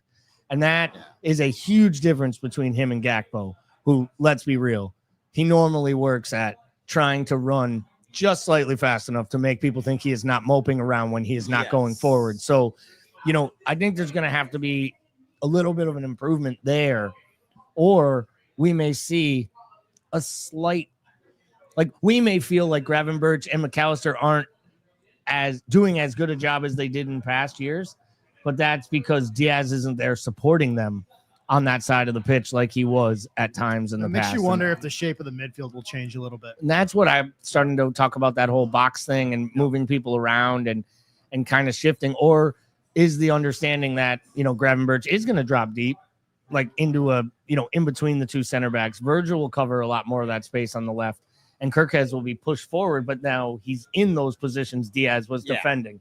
And I also think, let's be real, as fair as it is to Robbo, he's going to run as hard as he can every moment he has to, but he doesn't have the close down pace anymore to get back when teams counter on you fast. And if there's one thing Frimpong, to be fair, Bradley and Kirkez have in spades, it's top end pace. And not just pace, it's that quick twitch pace too. I think Kirkez, because Frimpong is so rapid, I think Kirkez's pace is being underlooked. Yeah. Because when you see Frimpong, you're like, whoa, what the hell? Literally, he looks like the Roadrunner. He does. It's ridiculous. I mean, there were a time, I think, I was you can't see his legs. It's like the cartoon, Really Konate was in shock that he was back there so fast. I think even his teammates are getting adjusted to that overall. But to be fair, after 6 years of Trent next year, I mean, sure, it's shocking just in general. Hey, somebody's tracking back. I mean, Ozan says Maka can find passes in tight spaces effortlessly. I think that's another thing. He understands the game well enough to know when to push up and when to make that run into the box as one of the double pivot and not the attacking player. That's what I question I wonder if Slot has the same confidence in Soboslai doing that or Curtis Jones doing that. I don't think he does as much as he does with Mecca. And to be fair, I guess you could probably train that into a player, but that's almost an instinctual thing too that makes Maka kind of special. Yeah. That's true. Before we jump to the next topic or continue this topic, we had a chat question come in that I feel needs to be answered. And it was from Brazzy, and they said, is there a bench crew coming in to relieve yous? or are all three going to soldier on for the full 24 hours? And the truth of that answer is we are all soldiering on for the full 24 hours. But to be honest, Brazzy, the use that you used probably couldn't be any more perfect, because maybe one of the greatest movie scenes ever in a movie that I forgot to list as one of my favorites is from The Bronx Tale. And that's that moment where the guy walks up and they realize that the bikers walked into that bar and realized like this is a mob bar. And then Sonny walks over to the door, locks it, looks at him and goes, "Now's used, can't leave." That's basically us, brother. The cleaning crew's coming in. They're shutting this bar down. They're going to call last call. They're going to let people have drinks. People are going to start cleaning floors. And these three idiots are going to keep talking about, well, probably The Bronx Tale and other movies, because so far the movies have been the easiest thing for us to talk about, to be totally honest. So I just wanted to get to that before we get to L'Oreal and some of the other people's comments, because there's some good ones coming in again. I don't know if we want to keep talking on the midfield. Should we look at other spots? We can talk about the last question, because no, we did not get to it. One that I am not a huge fan of, because I don't think it's going to go the way we want it to go. But most chances, this is probably, I think somebody said it, probably as close as possible and his best chance to get it. But I just still don't see it. I just see it still going to like either a PSG or Barcelona. From Singapore. We got people checking in all over the place, Where man. have you been, man? We've been here. He's in Singapore. He's just let us know. I don't know what time it is there, but I know it's the same day. Yeah, I would feel like it's like literally like already tomorrow, and he's really putting in a shift with us. Tomorrow? Can you? Have you woke up this morning, or are you still awake from yesterday? But no, it's really, really great to have all of our both new people that are joining. There are a lot of you here. Now as you can't leave. Yep. It's just a great line. Yeah. It's just such a great moment. But it's when we talk about these things and we get into where we see the team going, it's also this way with these awards. Like English players have, and I know Rodri won it, and I don't mean, players from England have notoriously been kind of blackballed from this award for years. Now, a lot of that was Messi and Ronaldo were both playing at the peaks in Spain, playing for all the top honors, and they obviously hog the major media. The other thing you can't forget is that this award is driven out of a French newspaper. Like it is genuinely, wow, 922 in Southeast Asia. I do actually remember this from my sales day, because I had Australia as one of my districts. So like they are legitimately just flipped 12 hours. 12 hours. Yeah. But the plain old positioning of all this, and it's a French newspaper. Everybody knows about kind of the rub between the French and the English. It's gone on forever. There's a rivalry there. There's, revelry at times. And I just don't think the clubs in England are ever taken seriously as the top clubs in Spain. The fact that PSG's had 3 Ballon d'Or winners in the last 10 years and England had Rodri is kind of crazy. The fact that Aguero couldn't sniff it in some of those top years he had. The fact that Holland scored almost 50 goals and wasn't even a finalist. Yeah, that's crazy. I just think there's and I don't like to do this English bias thing, but I do believe like it's clear and evident it is going to take an otherworldly season if Mo Salah's last season or first season at Liverpool weren't enough to get him on the real short list to winning it. I mean, Sadio Mane won almost every trophy in the world, won the AFCON, won the Golden Ball, and wasn't even a top 3 finalist. Go ahead. I'll let you take it. No, I don't have anything to add. I think it. Everything is said. No. Yeah, I don't know. I personally hate these like personal awards, and this is kind of like pretty much why, because there's like so many other things. Like, really, does your national team winning a tournament should it affect if you can win Ballon d'Or? Because it really depends on your freaking country. I mean, not leave alone the whole, it's a team sport thing. One guy can't win it all. But then, like, you don't choose your passport, you don't choose where you're born. So to hold that against a player and give it to a player because they won like an international tournament that year and stuff, I know. To me, it kind of like devalues this whole thing. I mean, That's you why I'm don't never, like, choose your passport and where you're born unless you're Turkish and you want to play for Germany and win things. Well, you still don't. You still have to have like some kind of like connection. But you know what I mean. I mean, some of these guys nowadays, the way FIFA allows these guys to jump teams, they play and get caps for their country and then play for other countries. Like, I mean, if you have a German, you can get a passport pretty easily. I mean, we got players playing. I think once you play, unless this has changed, They have changed it now. You can play, I think, U21, but then I think that's when you have to make a choice. Once you have a cap, They're allowing it now, even after one international cap.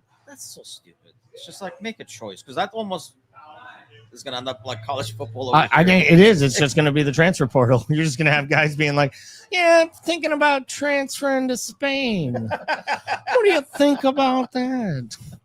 And especially like when they're not happy with their situation, and that can happen in an international team, and you can choose another one. I mean, I know a lot of, like when it comes to Turkey, for example, I think they're good enough to play for the German national team. They're probably going to stick with it, and if not, they're not going to. So Jamie asked a question, and I think he's right. I think the last English player to win the Ballon d'Or actually win it. An English player was Michael Owen, which is insane. I got to ask you guys this because I found it a little bit of hyperbole. But while we're on the Ballon d'Or talk, I think it's worth the comment. It just happened the other day. Steven Gerrard gave an interview where he claimed that he's watched football and played at a top level. And as good as Lamine Yamal is right now, at 17, 18 years old, and as good as he saw Mbappe play for Monaco at 17, 18 in the Champions League, that he feels Michael Owen was at a higher level at 17 when he broke into the Liverpool side than any footballer he's ever seen. And I don't think he was just saying it because he's also gone on record to say it's one of his least favorite teammates and that he never forgave him for going to United and all these things. Like, do you think it was him just bigging up Liverpool, or do you think it was him maybe saying, man, this Carra guy, he's having a whole hell of a lot better of a punditry career than I have. Maybe I got to say something that someone like some dumbass kid like Gally will talk about on a podcast at Carra's bar, because it felt like a stretch, but he was a great player, and I think we underestimate it because of how he left. I think ex-players always like to bring this argument back to their era. Yes. Do you know what I mean? Yeah, that's a good point. And I really actually hate this argument because it's like the MJ versus LeBron thing that we encounter every day here in America. I think it's so hard to compare players from another era because like people have progressed physically so much, like between diets, physicians, like the way they take care of themselves now is even different than it was 5-10 years ago. So like, I think you're talking about maybe the gap between Michael Owen and anybody else at that time was greater for than 17-year-olds. Right. That makes sense. But Yamal probably smokes Owen, like physically right now. Right. So like, I just think it's a tough, like, I don't like the era to era argument because I think there's too many like variables. Yeah, variables. And I think just people are just bigger, faster, stronger than they were 10 years ago. Yeah, it's not a bad shot. I remember hearing it. I literally read it and I didn't believe it when I read it. So I had to listen to the quote to make sure, like, is this out of context? Is this Twitter? Basically, it's not even clickbait because there's not an article to click on. It's just like Twitter bait. It's just to get you to be like, what the hell is wrong with Steven Gerrard? And then you actually listen to the quote. But I listened to it and it sounded very much like, no, I'm doubling down. Like, yeah, he was a better player. He was better at that time. He had at that point, he was further along in his progression. I'd never seen a talent of that level playing at that level. And maybe too, it's also Gerrard was younger, so he was still looking up to the other great players on that side at the time and thought to himself, this was really big. But it was an interesting one, and it kind of fed into the Ballon d'Or comment. So I thought we could bring that up. So Ozan says, only ever English winner were Stanley Matthews, Sir Bobby Charlton, Kevin Keegan, and Michael Owen, according to Galley GPT. That's a good line, goddammit. Fuck off. Oh, man. Well done, my friend. Jamie jumps in with he was an absolute world beater at 17. I do agree with that. I also, revisionist history, I guess, aside, that Mbappe at 17 years old led a Monaco side to the Champions League semifinals and basically single-handedly destroyed Dortmund. I think it was Dortmund and Bayern on the way to that semifinal. I mean, they were so good, that Monaco team. And granted, it was loaded with players. Yeah. But he was doing a little bit of it from like a wingback position too, and just dancing through people and running at people. I mean, it's pretty hard to carry a team the way he did. And then he progressed at PSG, and he's still a great player at Real Madrid, though I've just been turned off by his attitude and his way about his career that he's gone. But the player himself is pretty special. And I think there's a few others we're seeing.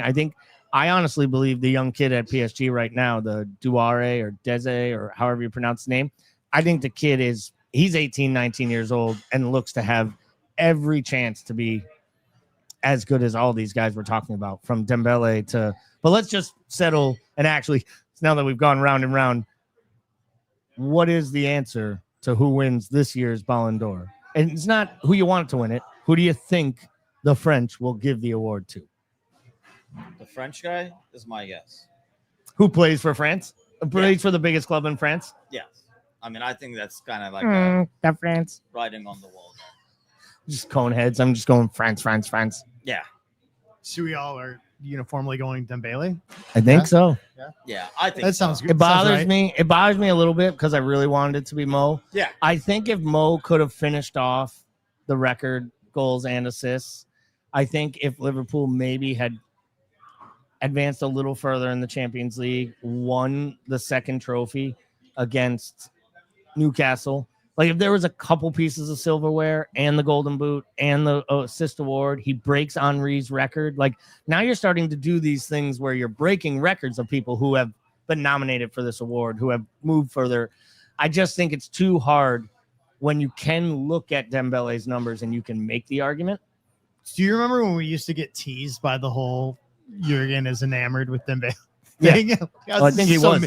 I know, but it was just I always felt like it was a little bit cruel because I was like, this isn't going to happen. Why are they doing this?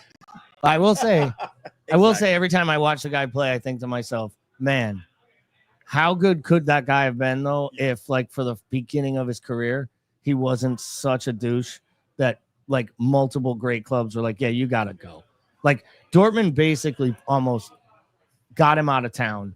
And then you find out after, as he's on strike, he's just cracking up his like live-in apartment that he's renting off the club, and he like destroyed it, like literally, like took like a jackhammer to like the bathroom. Oh, really? Oh, he absolutely destroyed it to the point where they thought about like pressing charges. They withheld. Was he trying to remodel? Or? He was trying to remodel. Bad at DIY. He was trying to make it. He was trying to make it look like the villa he wanted to live at in Barcelona, because this was right after. It's like anytime you're talking about property destruction that's on purpose, usually a jackhammer isn't involved. That's why I ask. I mean, usually it's like Balotelli fireworks. That makes sense. Ultimately, what they were saying is that he was genuinely trying to like break out anyway, because that was when Dortmund said we're not selling you, but then PSG went and bought Neymar for 222 up front. So now Barcelona had all this money and Barcelona went crazy. So he had just signed a contract, said he would commit to the club, and then Barcelona came in and said we want you to be the marquee signing to replace Neymar. And he's like, well, I want to go to Barcelona. So he forced his way out of Dortmund and basically like went on strike. And then the club got into the apartment and was like, what the hell? And they literally never paid him.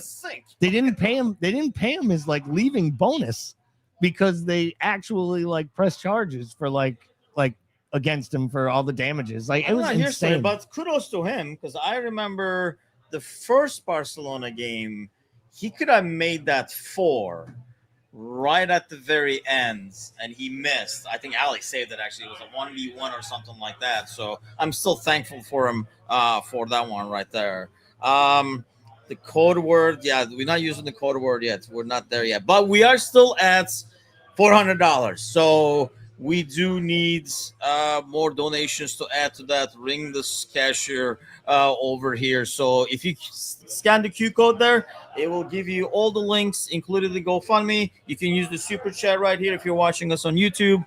There's a link over there for the shirts as well. And obviously the silent auction if you want to bid on that. We do have some more time on the silent auction, but the biggest ones that we really want to get going now is obviously the shirts would be great to get to people as well. Some cool designs from Brandon, by the way, Brandon Chase, who is from the Chicago group. And he's been the one that's basically designed all three designs that you see over here. So huge thanks to Brandon over there. We'll have his like Instagram accounts if you have any design needs or anything like that. The dude is just pure genius. That shirt on top, we have a ton of them over here. People keep coming in and looking at it, is absolutely like amazing. So you can see that on the side on the link. Otherwise, yeah, just go ahead and like hit the link, scan the Q codes, hit the link, donate, or the super chat, and we should be in good shape. I'm actually going to give you this, Gally, and see if it works on your laptop without disrupting proceedings, because for some reason, I don't know what John did to my headphones over here, but they're out of commission. But then you won't be able to hear anything, so I figured that way. Especially like as we're about to get some like... Typically when we have guests, we don't involve me anyway, which for it's like, you know, for we don't want to scare him, Paul. For reliability. Like, yeah. Okay. Without consulting each other, if you were to get each other the latest kits, which name and number would you get for the other two? Ugh. Okay. I'll let you go. I have a process for this. Okay, so I haven't done this in a number of years. I want to preface that just because, like, you know, as my kids have gotten older and I've had more things to pay for in my life, I haven't bought as many kits. What I used to do with kits, though, is I don't really wear them often out. I kind of collect them. Like, I'm more of a collector of kits. Okay. Yeah. So my process was I would buy the home jersey of the best player, or the player I like the best in the side. Like that was having the best year. So I'd have a lot of Mo Salah jerseys, which I don't have. The away kit was always the player that I liked the most that was leaving. That was leaving? Yes. Really? That's away. interesting. Get it? Away. Good one. And then the third kit was the new trick. The third kit was the third kit was always the player that I liked the most that we had acquired. So there was some rough Warrior New Balance years. Like, all right. Yeah, because you brought a Moreno jersey. Yes, That's my crazy part. You thought he was the best player we were acquiring. Like, I mean, we did acquire half of Europe. And I felt, and they all stunk. And honestly, I felt real good about that Moreno kit. It should have been. It was. I mean, at the time we got him, it was a coup. He was being looked at by Real Madrid. He was being looked at by, I think, Chelsea and Man United. Before I call it disaster over here, is it true that if I plug this up, it's going to destroy everything? I don't know why it would. Did it destroy anything? No, it's not destroyed anything to me. Okay, keep going. Sorry. Yeah. So like, but yeah, I was feeling really good about that kid after the Tottenham match, right? So I think what I would get if I was going to get any kit this year, I would go third kit. I actually am enamored with this green. Yeah, kit, the green kit. And I would get Wirtz. I would get Florian Wirtz, the 7 green. 7 green. We're getting it for each other, though. I think. Yeah, is the question. That was it was basically you can't consult. So if you were buying Tim the jersey, which you can, you could buy him the red one because he won't have any because he doesn't buy the red ones. Yes. All right. So if we're buying Tim, this is tough though because it may be different for us. Yeah, I think if I was getting Tim a jersey, if I was buying Tim a jersey and it was an existing player, it would absolutely be Simicast. Just to see the fucking look on his face when he opens it. I knew that was coming. I knew that was coming. I would absolutely, if I was buying, but I mentioned it earlier when we were talking about Oxtail. I was disappointed in him for not coming out with that was a great opportunity for Ox, just to say Ox. If I was buying you a kit of any player at Liverpool, of like the time we've done this podcast, I absolutely would buy you an Oxlade-Chamberlain jersey. Good times. No question there. But yeah, so for Tim, I'm gonna say I think because I have confidence in you, I'd buy you the white kit. 1, because it's fire, and I'm really getting into the white kit, the away kit, and 2, because I know you don't go out to pubs and bars like me and Paul, where people are like drinking Guinness and crap. And I think you have enough wherewithal to make sure that Lilo and Stitch don't like paw up that thing and get it dirty. Because I couldn't have a white kit because I would absolutely I would turn around excited forget that I had like a beer and a shot in my hand, and both would now be draped. Galley is far too high energy to own anything white. Yeah, you know what I mean? Absolutely. And far too white to have white things, to be honest. I think if I was getting Timothy jersey, my inclination would be to go defense. Go Nat Phillips.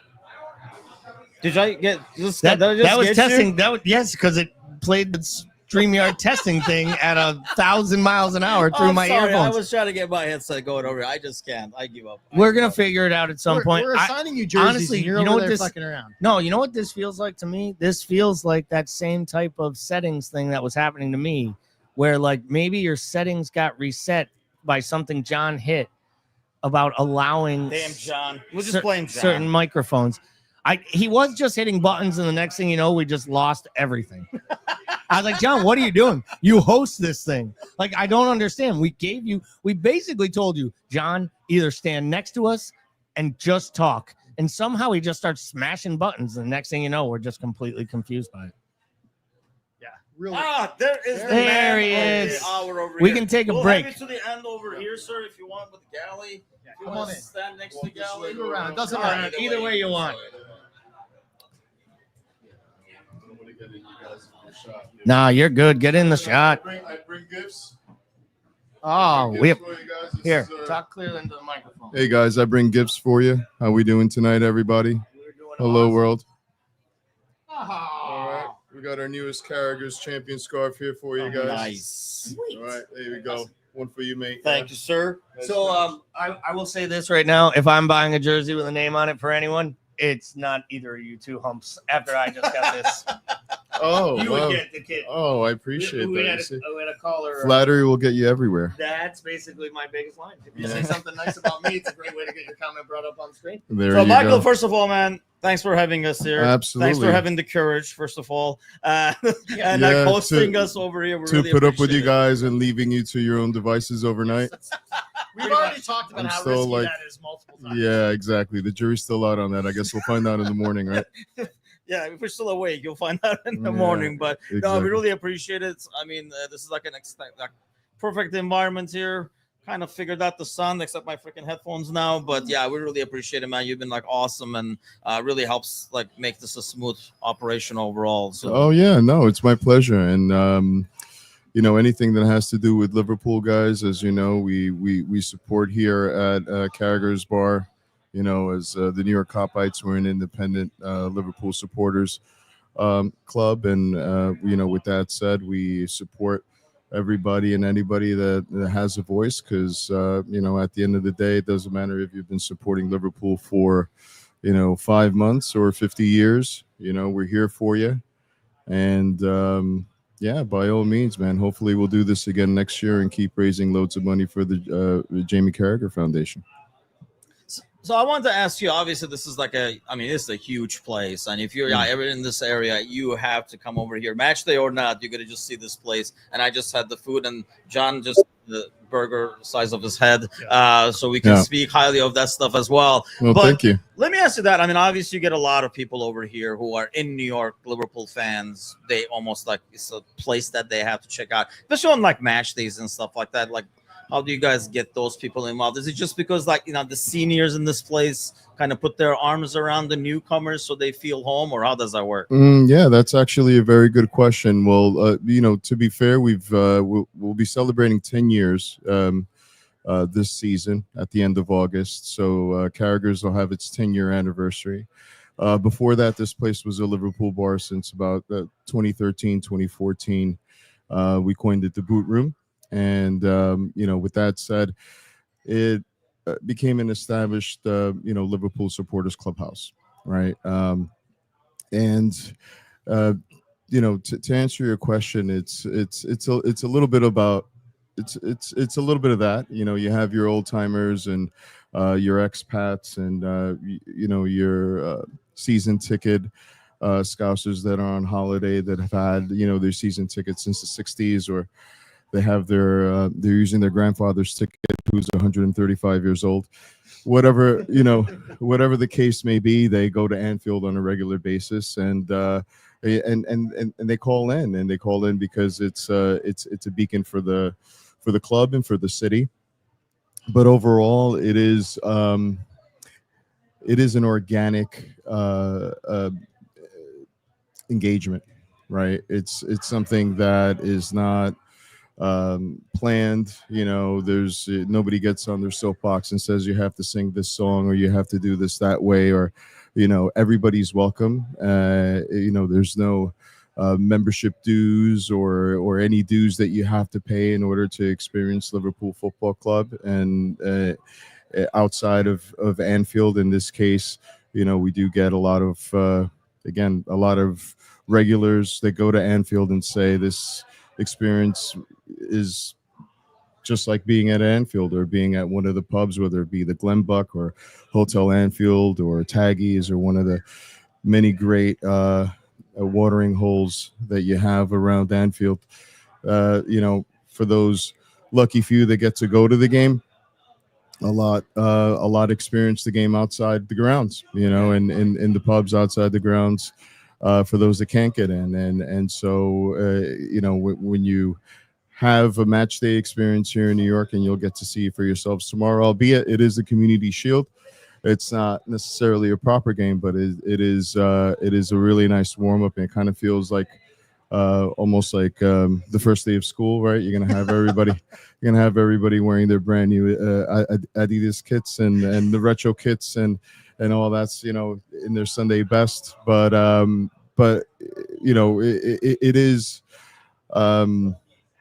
to your point, it's a really nice mix of people that engage with each other and have that one commonality, which is Liverpool Football Club, and it's the club that we support and love. And that's our common denominator, and that's why we call ourselves family. It doesn't matter where we're from. Yep. And we're all from different corners of the earth, and we have different accents, but we all know the words to "You Never Walk Alone," albeit we sing them in different accents. We're one family, so we're really happy to experience to be the leader of that experience, that Liverpool experience here in New York.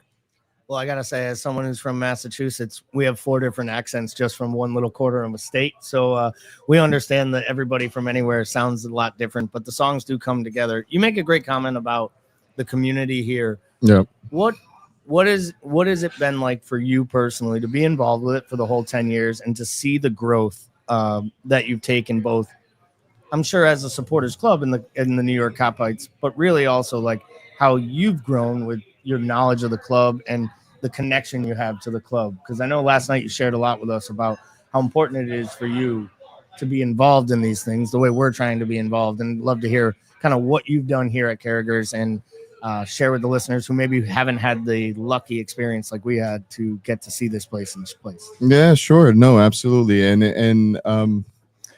it echoes what you guys are doing, really. So the New York Cop-Ites first event, it was a very special event at that. It was before we met Brian, who's the main owner here at Carragher's Bar. At that point, the New York Cop-Ites were kind of a rogue, supporters club that bounced from different footy pub in New York City, and we were very ambitious to provide a really great experience, but also to educate our fan base in New York City. So what we did was we reached out to ESPN because we heard that there was a documentary coming out on Hillsborough. And this was, I guess, maybe 2011, 2012, something like that. And the inquests were going on in Liverpool at the time. So there was basically like a gag order, right? You couldn't really talk about it. They couldn't really feature the film there because of, the ongoing trials. And we got wind that there was a film coming out and that ESPN was going to acquire it in their 30 for 30 catalog. And when I got wind of that, I reached out to some contacts that I had at ESPN and asked them if we can feature the film, actually have a world premiere for the film to present it to our fan base here in New York. And it's just a shot in the dark, and it's one of these things that you kind of like wish and hope for. And they wrote back, and they got back to me, and they said, "Hey, that's a fantastic idea. We'll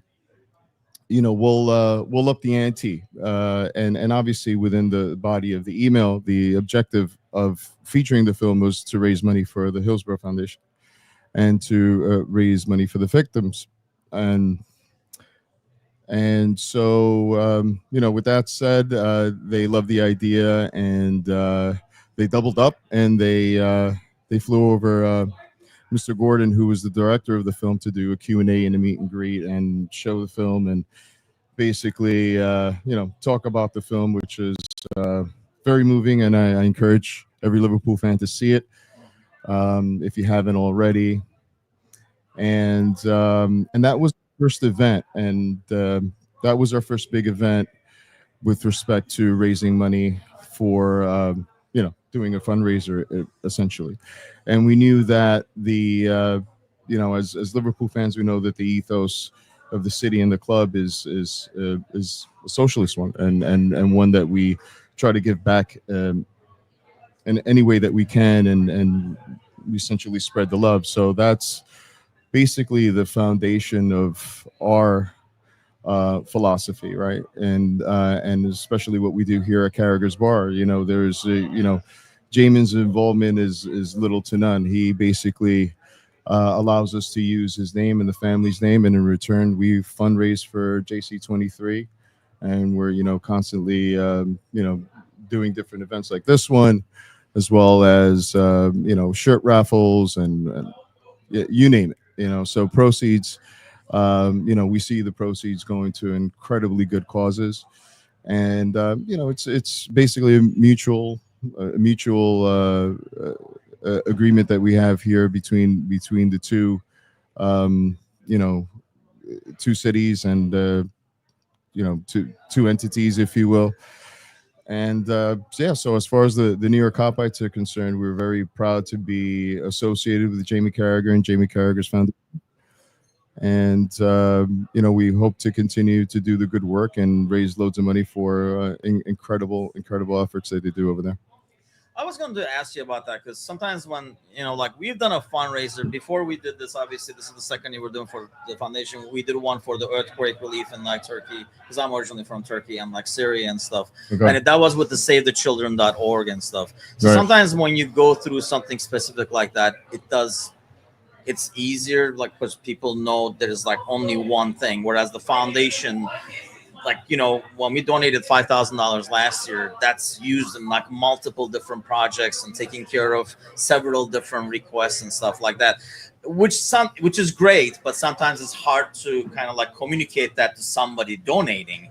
You think Jamie's name being on there kind of cancels all that out, because his name is on it. People have a lot more trust in it, especially anybody from Liverpool, knowing that, he's put a stamp on it, so it must be going to a good cause, regardless of what it is. No, absolutely, and obviously, with that said, it's about reputation, isn't it? And so we wouldn't have, we wouldn't be having this now decade-long relationship with the Jamie Carragher Foundation if we didn't believe in each other and believe in what they do.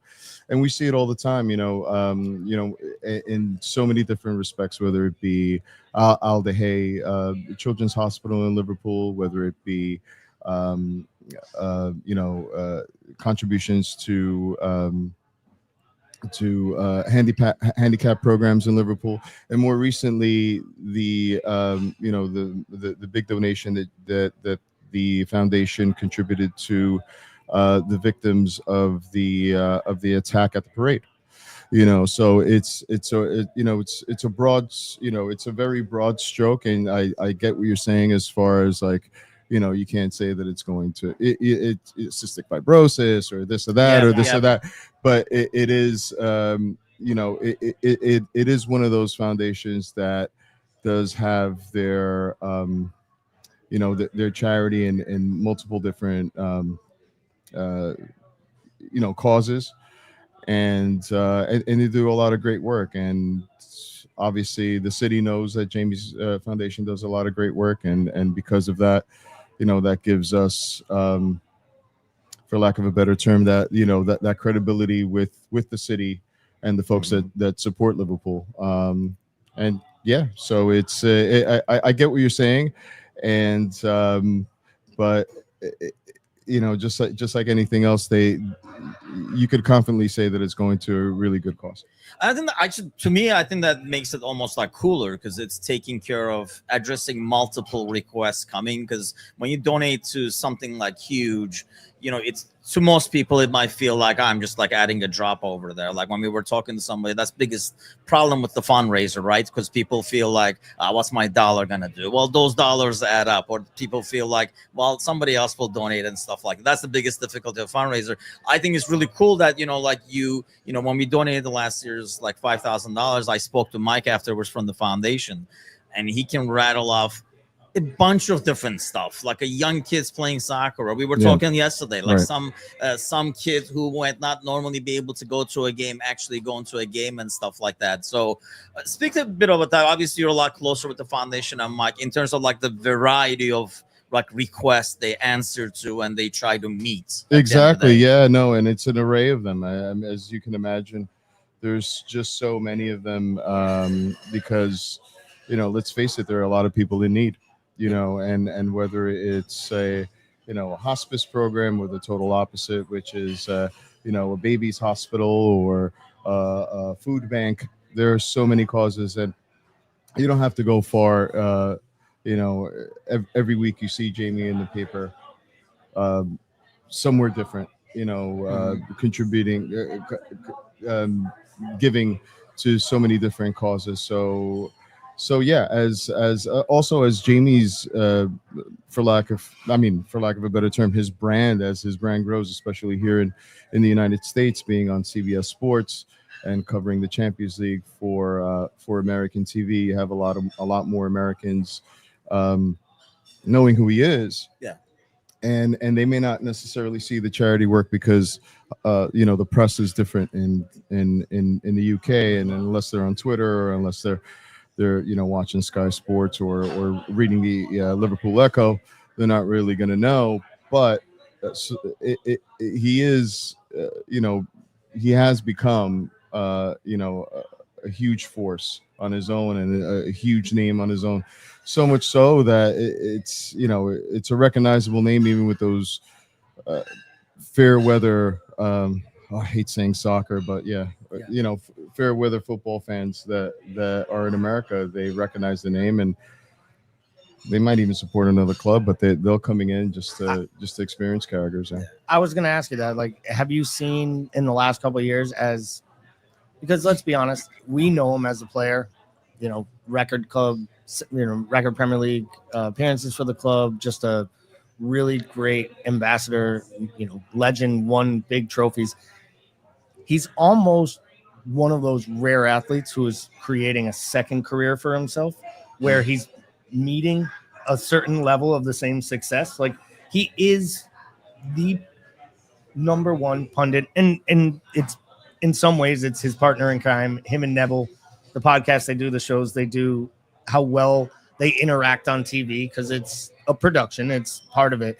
Do you think his exposure and the fact that the United States audience is seeing him now more, and that personality of him and Micah and Thierry Henry, and they remember Henry from his days in the MLS, like, do you think that is helping the bar in any way with notoriety? Have you heard people come in and say, oh, we didn't know who this Carragher guy was, and then we heard about you guys here? Do people come in and ask you the question, like, how often does he call and ask about the Bills, or like, how often is he involved? Well, of course, yeah. I mean, everybody that comes in is a tax man, right? They want to know, they want to know, what percentage he has, and what the kickback is, and the whole thing. But it's hilarious. But so what is the kickback? Yeah, I knew it was coming, right?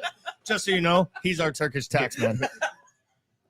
No. But seriously, yeah, to a certain extent, that's definitely the case. You have his brand kind of, as you have his brand going, and I'll give you an example, like for the Europa League final, I'd say we had almost a full house here for the Europa League final, and we're talking about Spurs versus Manchester United, right? So, yeah, I mean, Did you have nightmares after that, or what? Yeah. You know, I mean, again, everybody's welcome to a degree, you know, and I like that, to a degree. He's basically talking to you, Bickler, just so we're clear. Yeah. So yeah, I mean, yeah, again, and to go back to your original statement as far as Jamie, it's Jamie's grit. You know, it's Jamie's character. He'll be the first to tell you that he's an overachiever. You know, he'll be the first to tell you that he you know, wasn't necessarily the strongest or the biggest or the fastest, but his determination to be the best player on Liverpool Football Club and that heart, you know, you can't coach that hunger, right? And it's those characteristics that has made him an excellent pundit. It's that charisma, it's that Scouse wit, it's you know, his ability to interpret games in a way and articulate the movements in the game that not many pundits can really see, even as you know, armchair pundits. He'll call it as he sees it before it happens in some cases. So he and sometimes he gets it wrong, but you know, that's how you learn, and that's how you get better. And you know, honestly, when we first started working with the foundation and Jamie's family, he wasn't really a Sky Sports figure yet. So we didn't really we thought you know, we're gonna have a bar that only hardcore Liverpool supporters will recognize in like 10 years time, right? It'll be kind of like a niche thing. And like, you know, most players, I hate to say it, their name, the glory name fades and stuff. And with him, it's just his name has just gotten stronger and stronger and stronger. And we like to think that we're also kind of like a part of that, you know, kind of brand of his. And we try to put our best foot forward to represent not only Liverpool Football Club, the city, but also the Carragher name, right? And it's a little responsibility, but, you know, we're all passionate and we're all Liverpool fans here. And again, it's that belief structure, that genuine for the fans, by the fans attitude that we have, that you know, again, that just sells itself, for lack of a better term, in the sense that, you know, people, you could see through the bullshit, right?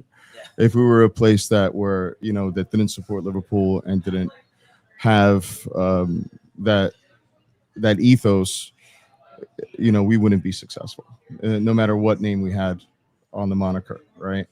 And I wouldn't be able to do it without the team that we have here. You know, we have an incredible team, an incredible service team here. And if it wasn't for them and everybody pulling together behind the team, because it's not easy. I mean, you have some situations, and I'll give you an example coming up in September, where the Merseyside derby, for example, Liverpool versus Everton, kicks off at 7:30 in the morning, right?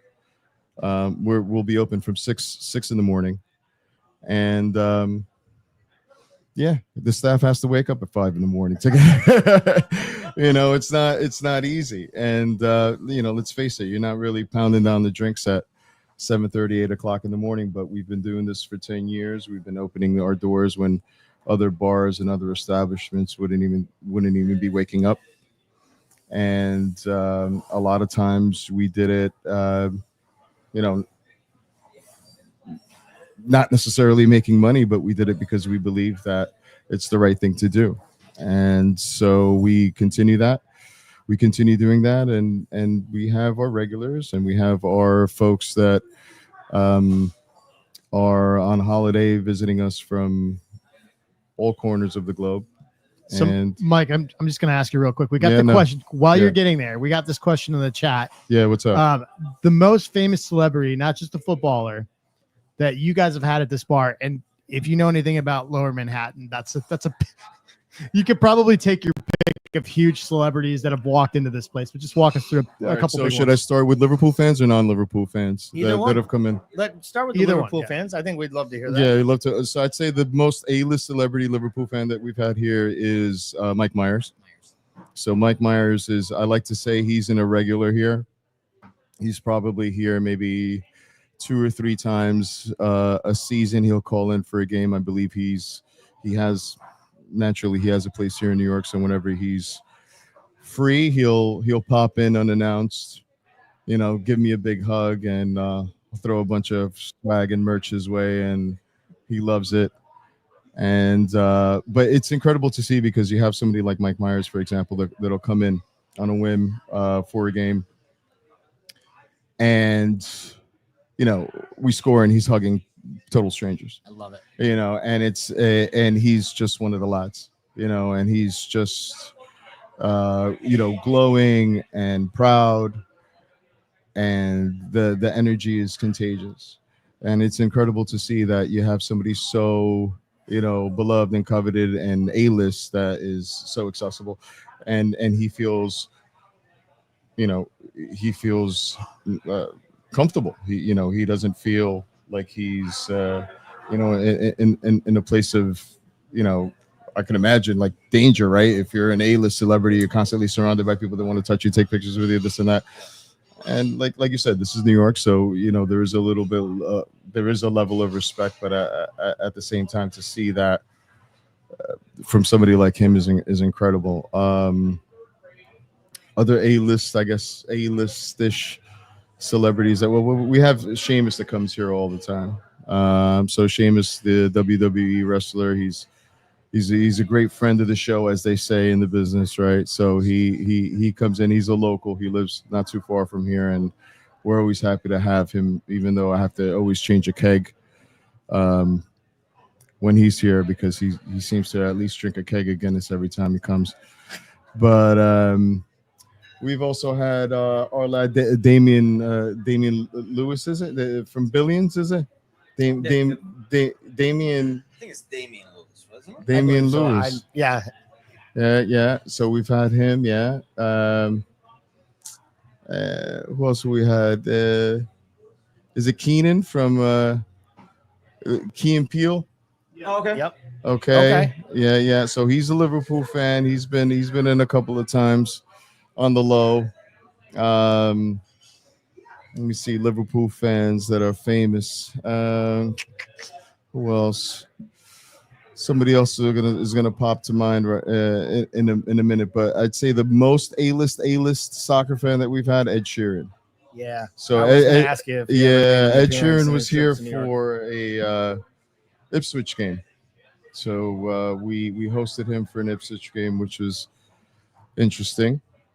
They weren't playing Liverpool, so it was okay. That helps, yeah. Yeah, if they were playing Liverpool, I don't know if I would let them in, to be fair, but nah. We love Ed, and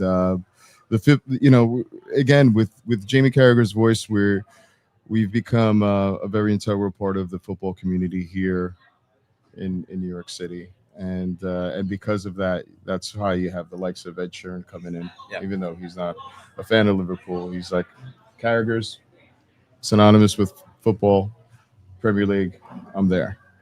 And the fact is that Gary Neville doesn't have a bar in New York, and he will never have a bar in New York. It's very fair. That might be the most apropos thing. And I bet a Man United bar, they'd be like, yeah, I don't know if we need Gary Neville here. I'm not sure we need that kind of energy. You mentioned a lot of the supporters that came through. What about some of the former players? I know you've hosted some events here, players speaking engagements that are just stopping by randomly because they're on holiday and they want to watch the match like me or you would. Yeah. So they find the best place to watch it, and that is here at Carragher's Pub. Yep. So what about those? What any memorable moments or stories you could share with the listeners about specific meeting a person, a panel that just blew your mind, maybe one that shocked you and surprised you? One of the things is one thing in this business, especially when you're organizing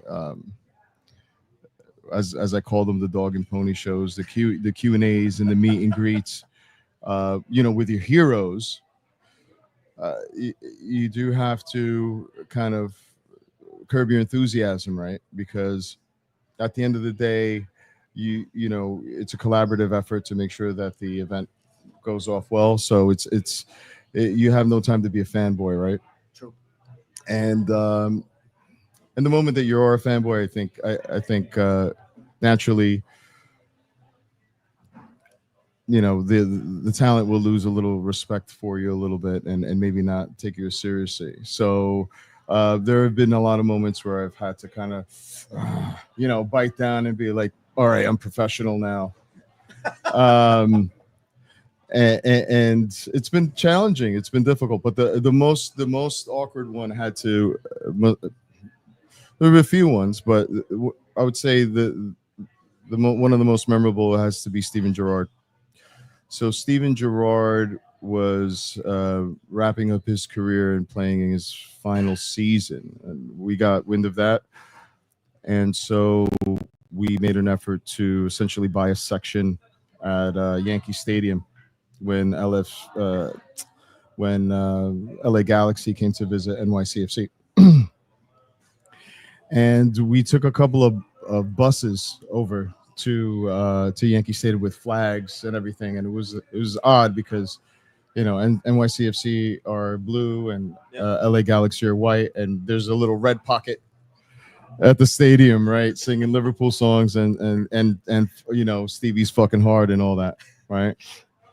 So, you know, we made a spectacle of ourselves because of course it's Steven Gerrard, and he's our hero, and he's in town, and he's in front of us and playing, and so naturally we reached out to Jamie. We said, Jamie, you know, we would love if he could, you know, call in. I mean, whatever you could do, nudge him for us, you know, that would be amazing. We didn't really have high hopes, to be honest with you, and so we get back on the coaches, and you know, the 200 or some odd fans that are back at Carragher's having dinner and whatever, they're anticipating that maybe Steven's gonna come, and I'm just like, guys, you know, he might. I doubt it, right? So I look at my Instagram, and who slides in my DMs? Steven Gerrard. With the phone number, it says call me. I had that happen once, but it wasn't a real account. They're still dating, yeah. So the message says call me. So I called the number, it was an LA number, and sure enough, it's Steven Gerrard, and I'm there, you know, voice crackling, nervous as hell, and he's like, yeah, you know, I'm with Robbie. We're having a night out, and we're gonna pass by yours for a little pregame. So sure enough, he swings by, and gracious as he could ever be. I mean, it was incredible. He was just, everybody queued up one by one, shaking his hand, taking pictures with him. And it was surreal, to be honest with you. It was a really surreal moment. And he hung out. He had I'm not going to say how many beers he had. I don't want to throw him under the table, but he stuck around. He stuck around. And it was a really good chat. And it was genuine. You know, it's really nice to see legends and former players come and let their hair down and just be one of the lads and tell candid stories about you know, their glory and their time with the club, and also to hear insights on how, you know, the times are different. Now, one of the things that I want to tell all Liverpool fans now that are listening, and you know, you really have to embrace this period in the club for several reasons, but with respect to the legends, this is very important. This isn't the end of an era that we're looking at. You know, if you go to Anfield, we have the incredible privilege to run into some of our heroes and legends at the ground. Sometimes, whether it be in hospitality, at a pub, I mean, they're there. They're local. They're there. You know, they're part of the community. And I'm afraid that now, you know, the way that these guys get paid, there's really no reason for them to be doing, you know, the meet and greets and being at the grounds. And I like to think that I'm wrong. I like to think that the draw of Liverpool Football Club and the ambassador roles that they provide for our legends will continue. But the way that it is now, I mean, it really is unbelievable. to be able to have the opportunity to meet, the likes of John Barnes and Bruce Grobbelaar and Alan Kennedy and all these amazing figures that are still very much part of the Anfield Liverpool community. So get your ass over to Anfield. Really embrace this moment because it'll be fleeting. It's fleeting. This is probably it. And we are a very unique club in the sense that you have these incredible opportunities and these incredible engagements available to us. So let's take advantage of it while we still have it, because again, I don't see them coming back. Well, I got to say, you're getting a lot of love here in the chat, Brian. We have people calling you a legend, people sharing stories about them stopping by here, meeting you, some of them reaching out to you on Facebook, and how gracious you've been. We can only speak to that exact same thing. So while we still have you here, assuming that you'll have to go soon, because if I had an empty Guinness in front of me and could have a second one, I'd be on my way back to the bar. I have an empty Guinness in front of me. That's what I said. I correct, want to make sure everybody knows it. That's why I said we probably assume that this bit is going to cut short soon. But yeah. when we talked last night, you talked about some stuff that was coming up. Anything new coming this season? Anything to kind of let any of the listeners knowing that might be traveling out here, or any other events or engagements you're trying to get in the works? Maybe not concrete with a date yet, but yeah, maybe not coming up. Maybe not concrete with a date yet, but we're definitely going to get in a few legends before the end of the season. I'm working on the likes of Didi Hamann at the moment. I think that he would be an incredible draw, not only because of his accolades with Liverpool and winning the Champions League and being the super sub that he was in 2005, but also the fact that he could speak very intelligently on Florian Wirtz, right? The German phenom that we've recently acquired, and the fact that I told you this last night, guys. What I typically find around August, when we've acquired some new countrymen, is we get those represented countries coming into Carragher's Bar, coming to support Liverpool, whether they've been supporting them for a long time or just supporting them because their favorite player, their favorite countryman player just joined.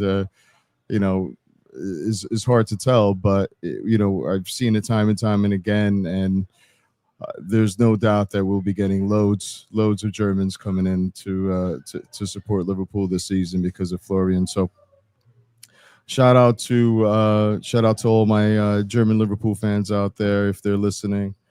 And so yeah, hopefully Didi, the Anfield Rap, they're always coming through, and they've been incredible supporters of us, and we of them, and we love them to bits. So we hope to have them back at some point, as well as Redmen TV. Redmen TV have been here before, and we love them, and maybe possibly the club as well. We're working on maybe something with Liverpool Foundation, and we love to support them again in any way that we can, and again, showcase all the great things that we can do as as a collective unit to raise money for these incredible charities. Real quick before you go, we did get a question in the chat. I do want to clear up some confusion also in the chat. Brian is Mike's other half, right? That's your managing partner. Oh no, well, Brian's the main gaffer. Brian is the owner of okay. Yep. Right. So Brian's been in the picture. You guys have been working together forever. So Mike, I think one of the questions, because Brian's obviously not here. One of the questions for you, sure, is how did you kind of come into Liverpool as a supporter and a follower? Yeah, sure. Yeah, so I've been supporting Liverpool for a long time. I was introduced at a young age, but it's one of those things that I'm closer to 50 at this point. So when I knew about Liverpool Football Club, you couldn't see the games live, right? I met a friend of mine, unrelated job, and Dwayne. I doubt you're listening, but shout out to Dwayne, who's the other half of the New York Copites. and he's from Liverpool supporter, and hit it off right away. So this would have been, I guess, maybe, I don't know, 2004, 2005 or something like that. And he introduced me to the local places to watch Liverpool, right? Now, it's one of those things that I didn't really understand, and I'll be honest with you, in retrospect, looking deep at how far we've come as a club, I'm like, why the fuck do I do this? This is crazy, right? Some of the things that I do is just mad. And I think back at feeling this instant kinship, supporting the club and being accepted, right? One of the first stories that I could tell you is when I was 18 or 19 in Miami. I remember it was the World Cup in Japan, right? So the kickoffs were like ungodly hours. Yeah. It was like crazy. And I remember going to my local at like 2:00 in the morning to see the United States play. And so there's an Irish bartender there, and he's like, oh, so you're a soccer fan or whatever? And I'm like, yeah, I'm a Liverpool fan. And ever since then, I don't remember paying for a drink. It was like, you know what I mean? But for me, that was so impactful because I was alone in Miami, right? As a student, not having really any family or any connections, and to feel accepted, right? To feel like part of a community. And I have so many stories of people like that throughout the years that have come here that in this huge city that come for the first time, and they support Liverpool, and they meet their new best friends. They meet their new husband, their new wives. They meet, just a community of people, and that's what we've been able to do, is bring people together, right? So as far as me, supporting Liverpool, it's been a really long journey for me, and for me, the community aspect of things was always what I was on, because again, not going too deep into my life, but as an only child, creating this family that I never really had, almost, or being part of this family and spearheading this family of ours is something that I'm incredibly proud of, and hopefully we'll be doing it for the next 50, 60 years, or for as long as I'm alive. I don't know, is that 100? Yeah, it's more than 50, 100 60 years yeah, at maybe least. 50, 60. No, I do want to ask you this though, because you were talking to us yesterday, and I did want to, and by the way, you can stick around with us. I mean, we're up here all night, so if you want to stick around, you can stick around and talk Yeah, I do need another beer, to be fair. So what's going on over here? The fucking service sucks. No, I'm like, you sit tight. I was gonna go grab one anyway. Yeah. Get around for everyone. That's okay. Give me a coffee and get Mike a beer. No, I want a coffee. It's officially that Coffee time. sounds good. Yes, coffee sounds good. No, what I wanted to ask you is, you were telling us, how, and that's exactly right. Honestly, that's kind of like why I started the site, because I was like, there has to be other people like me around there, and it was a good way to connect with other people and stuff. But you were talking to us last night, and we were actually talking about it with Angel last night on the way home, right, about how, like, you see this environment over here. It sounds stupid to non-sports fans, but this thing like unites us like crazy, like regardless of your background, how much money you have, what religion you are, and what I mean, like what country you're from, and all that kind of stuff. You get to see that firsthand here every day, because this place gets packed. You were telling us stories. I mean, tell a little bit about the audience of that, because I think that's kind of like, it's very hard to explain to a non-sports fan of something like this, right, like 22 guys chasing a ball can really bring people together. And we're not really, like, we're not winning anything, but we are winning something, at the same time. So right. Well, we all have this. All have this primitive instinct, right, to be part of a pack, I guess, right? We're kind of like this pack animal, if you want to go, want to go deep into like psychology and all that. It does feed to that, but what makes us different? Right? There are teams all over the world in so many different leagues. And I'll tell you one story that kind of like is a microcosm of the best way that I could kind of explain it. So when we first opened the boot room here, the room in the back was green. It was a green room. You had, I'm not going to say there was nothing there, but it was a green room, and you had your locals that come in. So we're in a very strategic, let's say, place in New York City here in FiDi, where it's a very nice mix of customers. You have obviously your finance bros because we're near Wall Street and the Fed. And you have a lot of locals, and you also have the people that live here in the area.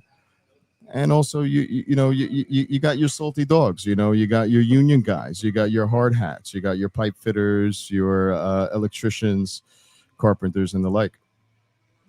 And from one day to the next, we painted the walls red, put flags up and legends on the wall. And, the locals came in and they're like, what the fuck's this soccer shit? Right? What the fuck's going on here? Right? But they're still coming in. And then they come in one day and it's a Wednesday and it's a Champions League and there's hundreds of people in here. And they're like, okay. All right. So, through social media, we follow these guys on Facebook and whatever. And a few years later, a few years pass by and these, same hardcore guys that are like, what the fuck's the soccer shit? Now their kids are being born with Liverpool onesies on. Right. And not only are they soccer fans, but, they're making their pilgrimage to Anfield.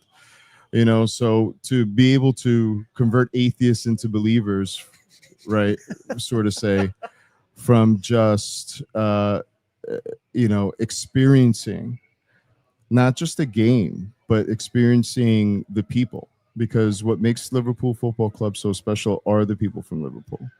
And not only that, the wit, the hospitality, the friendliness, and everything that comes with being Scouse. And there are a lot of elements that mirror New Yorkers as well. And I think that's why the two cities have so many similarities in that sense. But that's just a little story of how powerful the club is, in the sense that it could turn, a roughneck guy that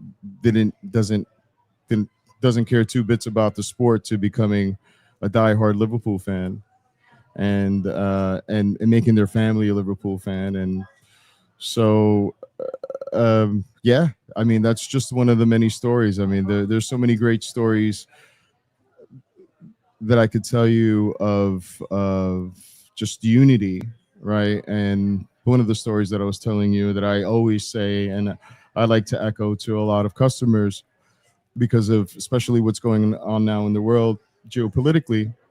When we first started the New York Copites, we had a player on Liverpool Football Club by the name of Yossi Benayoun. Yossi was a great player, Israeli national, and naturally, us being in Manhattan, we got loads of guys in their yarmulkes and their kippas coming in to support Liverpool Football Club because of Yossi, because Yossi was playing, right?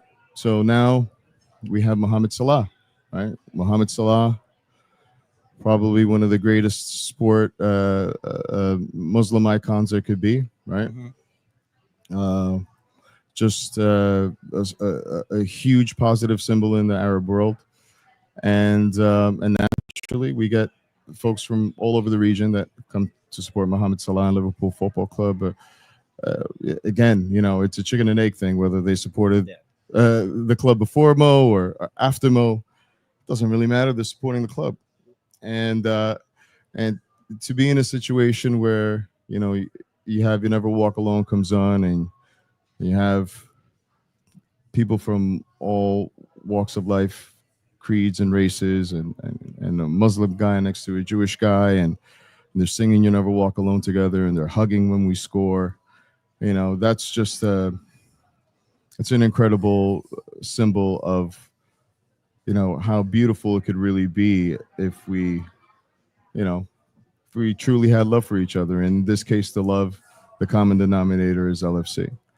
So yeah, there's a lot of great stories like that, and New York City, being the melting pot that it is, creates these incredible memories, and we're very happy to be the conduit or the place where it happens.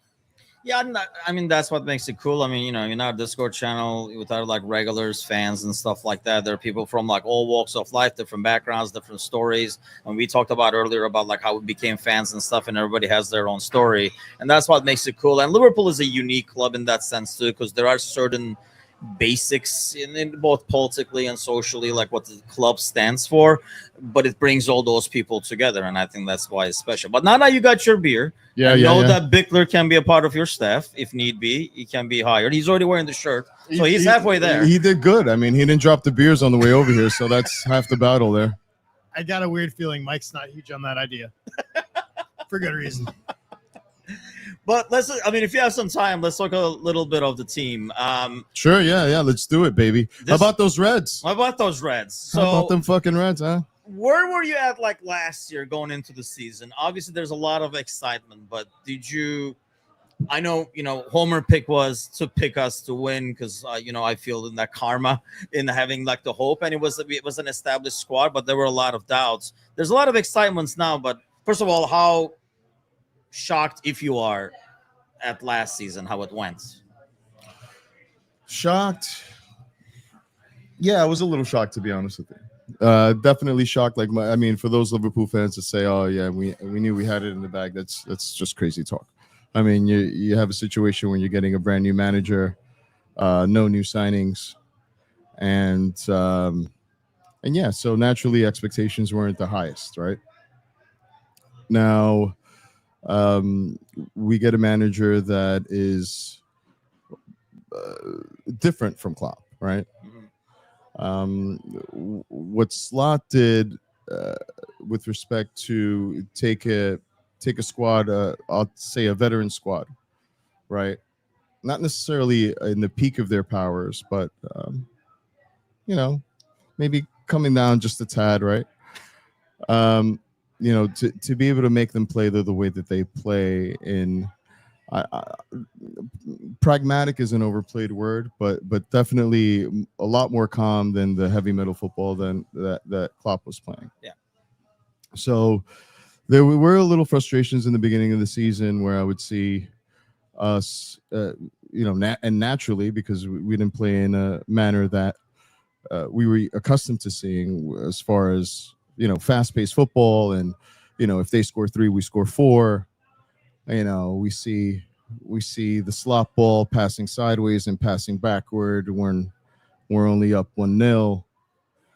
Things like that were maybe a little questionable and frustrating in the beginning, but in retrospect, you see there was a method to the madness, and to be able to take I want to say an aging squad, but definitely a veteran squad, and to calm them down in a way that they were able to conserve their energy and also be injury free. Felt a little different when you start the season and you rip off 3 clean sheets, right? Very different from the prior year. Yeah, no, definitely very different from the prior year. I mean, as a whole, very different from the prior year. But when you're looking at, and obviously in hindsight's 2020, right? But I'm looking at it here. I'm maybe saying it from a mid-season perspective or an early. He said at this time last year. So let's talk about August, September of 2024, right? We're still kind of getting our bearings with getting to know who Arne is and how his slop ball is going to work. And it did. And I also think that there's an element of surprise, in the sense that you have many clubs not really understanding how he plays or how to play us. Yeah, fair. And that's not to say that he's going to get found out in any way, because especially now when we have almost a brand new squad with all of our acquisitions, there was definitely a surprise. I didn't expect for us to win the league. I did expect us with the squad that we have on paper to be in the top 4, even not knowing. I mean, again, if you're a Liverpool fan and you say that you knew Arne Slot's methods and stuff like that before he started playing for Liverpool, I mean, maybe you're like a mega football manager geek or you're just talking shit, but nobody really I'm knew. both. It's both for me. Yeah. I'm like both a football manager nerd and I'm talking shit at all times. So it's like both. It can be both. Okay, both can be true at the same time. Fair enough. Not Fair mutually exclusive ideas. Fair for me, at enough. least. Fair enough. So yes, totally unexpected. But now there's this eerie confidence that I don't think I've ever had. And whereas in previous seasons there's been this level of cautious optimism. Yeah. Here I am saying it right now. We're champions elect. Okay. We haven't kicked the ball in the new season yet. And even without the signing of Isak, I feel that we have an incredible squad. And there's a lot of chatter out there saying, oh, how are we going to play all these people? Blah, blah, blah. Guys, you got to remember we're possibly going to be playing over 60 games next season in all competitions, because we do expect to go far in every competition, at least the quarterfinals, semifinals, and on to We've the also finals. sold a lot. We've sold. We've sold a lot. We've sold a lot. And, the manager does have an incredible challenge with respect to being able to balance all these quality players and get playing time, especially now, which is a very strong thing to consider, because when we're playing Football Manager and we're kind of writing our starting 11 on toilet paper or whatever, we're looking at it very two-dimensional, and there is that 4 or 5 dimension element, which is the players have a lot of ego, and this is a World Cup year. Yep. So when you're a club like Liverpool Football Club, it's a double-edged sword when you have so many words, and that is that they play for the respective countries, and in a lot of cases they captain the respective countries, so they have that responsibility. But when you have the likes of, for example, Chiesa or Elliott, 2 players that desperately want to play loads of minutes so they can, make their respective squad for the World Cup. It's a challenge, because that's not Arne Slot's problem, is it? That's not Liverpool Football Club's problem. Our problem is making sure that our starting 11 is strong, and that we have the best team to win the Premiership, to win the Champions League, to win the FA Cup, and to win the Carabao Cup. So, with that said, we have to acknowledge that we're going to be playing over 60 games next season, and we may look a little top heavy right now, even if we sign Isak. But it's required, because as you can see, players get injuries, and we have definitely have a hole to fill in center back. Gomez is great when he's healthy, but he hasn't been healthy lately, and not consistently. So I don't see where the complaints are coming from. I think that the more the merrier, and if Liverpool are willing to open up the coffers and spend money on Isak and other attacking players, then he has every right to do so, because we need a deep squad. So let me ask you, what's the perfect window look like from here out for Liverpool? Perfect window is we sign Isak, and we get a center back. I think that's it. I think business is done after that. When you look at the way that Rio's performing this year, he's going to definitely make the squad. And we're pretty heavy on the left side already. So I'm not really, as far as our attacking options are concerned, we do have to consider that Mo is going to be gone for the African Cup of Nations. So that's one thing to consider, and that's obviously why we need some more attacking options. But I think what's interesting about what we're doing now is we're acquiring versatile players, right? So when you look at the likes of Frimpong, somebody that could play in a defensive position, but also play a left attacking position, right? I think it's that versatility that is going to make us better than our competition. The fact that our competition is not going to know exactly how we're forming, where we're coming from. And we kind of seen that in the preseason, right? Where it's like, oh, we're playing 4-2. No, wait, we're playing a. Yep. Right. And how you have these talented players able to vacillate in between positions and essentially confuse our opponents is interesting. So Slots has obviously we got to believe in him. He did good last season, and now that he has his players to play his way, we're gonna see what he's made out of. And so yeah, this season I am cocky, I'm ballsy. I'm calling it now. We're gonna win the Premier League. The Champions League is one of those things that, just like any competition, the ball's round. Any given Sunday, all the cliches you want to say, you never know what could happen in the Champions League, but very confident that the Premier League is going to be ours this season. Yeah, I think we were talking about how that's like. So this is the first time that we've been betting favorites to win the league, and I think over 25 years. And essentially, how in some ways the biggest adjustment from a supporter standpoint is getting used to that mindset, right? Where we're not just making homer picks, where it's very, very unusual for us to feel like even after we won it in, was it 1920? Like the next year, City was favored because it made some additions in the transfer. So it's kind of interesting in a weird way. Like, we thought the tough year for Arne Slot would be the first year coming in, following a club legend, with all of Jurgen's players do, especially when we go out and we're not active in the market. And it appears to be an evaluation period, a transition year. That's the tough year. He goes out and wins the league. Is this year almost tougher for him with the expectation and all the new players coming in? Well, of course. I mean, and you have that sophomore jinx that echoes, transcends industries almost, right? But I think what makes this different is that he actually has a say. So in respect to who he's bringing onto the team, right? Whereas before he inherited a team. Let's just call it how it is.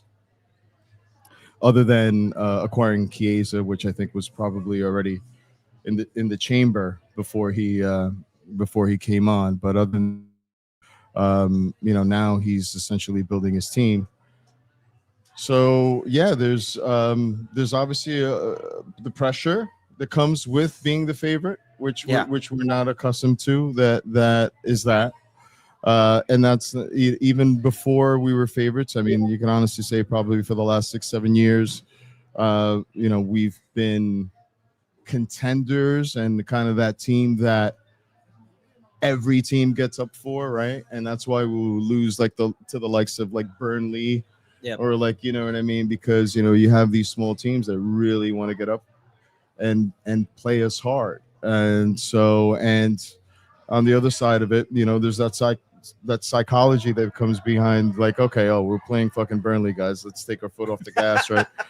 And man, you could talk to Timucin's favorite manager in the entire world. Yeah, you get Timucin going on Dice, man. It's he hates Mr. Dice. I call him Sean Douche. Well, I mean, look, that's Sean Dyche. How fucking bad was he? Jesus Christ! Like he was woeful. I mean, not to discredit Moyes, but wow. I mean, Moyes came in and he just turned that club around. It's because he just plays primitive. It is ancient football. Yeah, 4-4-2. But we're not gonna let you play. Let me kick you. I mean, I think that you can't survive for long. I think like that in the Premier League. In the past, sometimes you could. I think there's so much talent out there. That's only gets so far now, and that's all that guy does really. That's why I call him Sean Douche. So. The douche. Well, I mean, he's probably not gonna. I mean, he'll probably get a job in MLS. To be fair, right?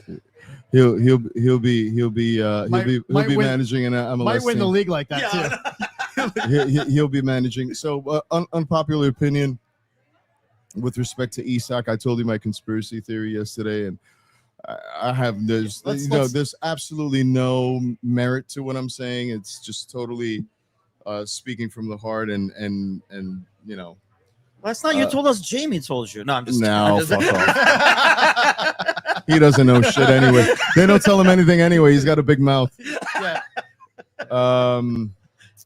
Yeah, no. I my conspiracy theory with behind Isak is I believe the deal is done. I believe the deal was done for a while. My belief is two things. One, they haven't found replacements for him yet,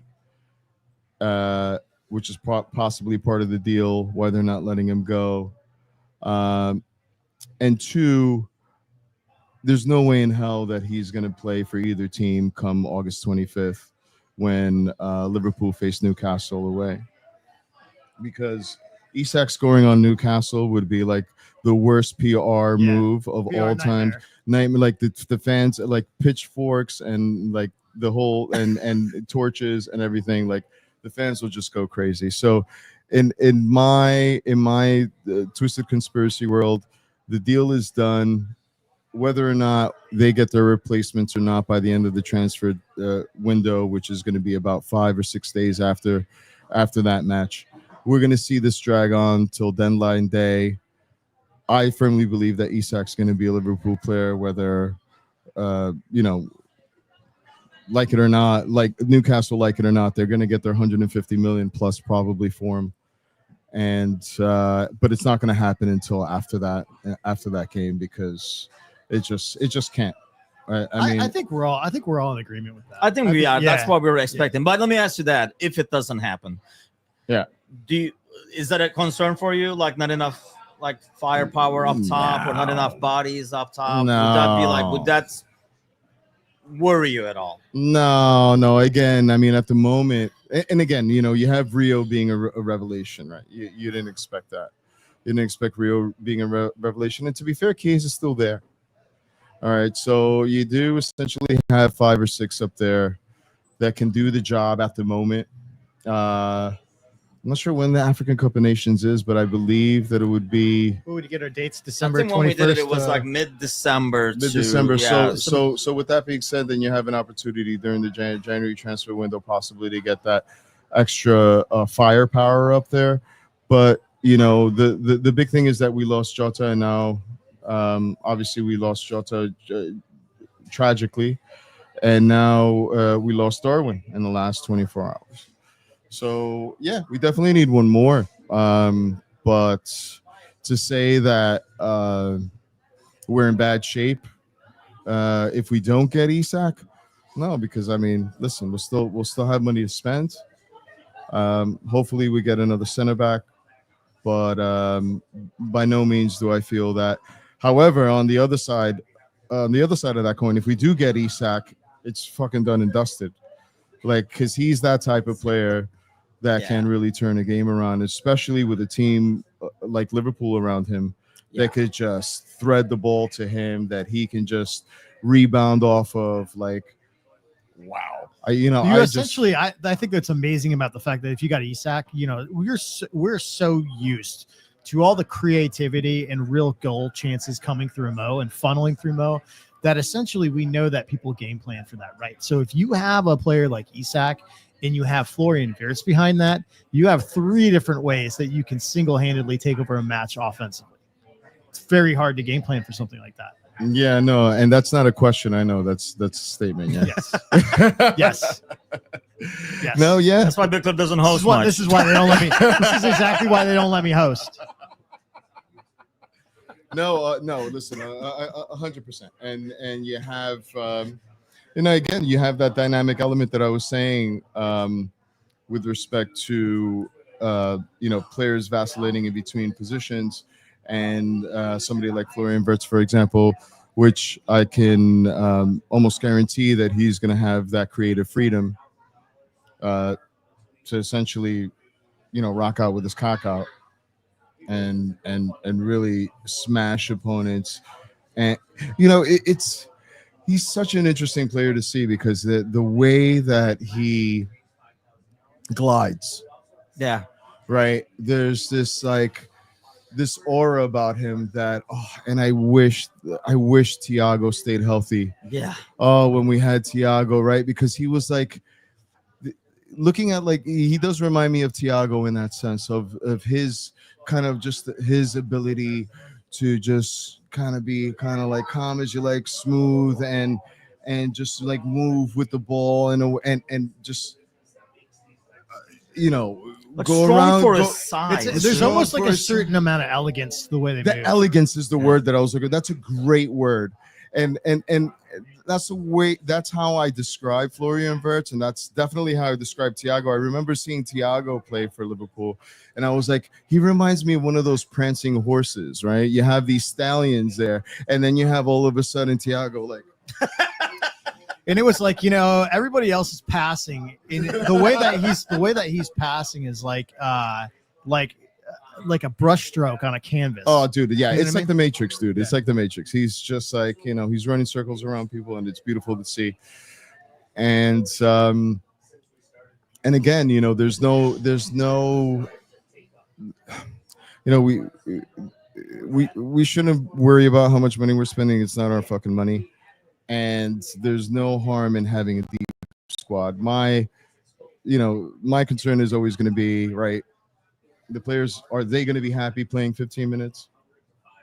And especially in a World Cup year, probably not. So the best thing that you can do in a situation like that, I would say, is bleed in the young talent, right? Because they're just happy to be there.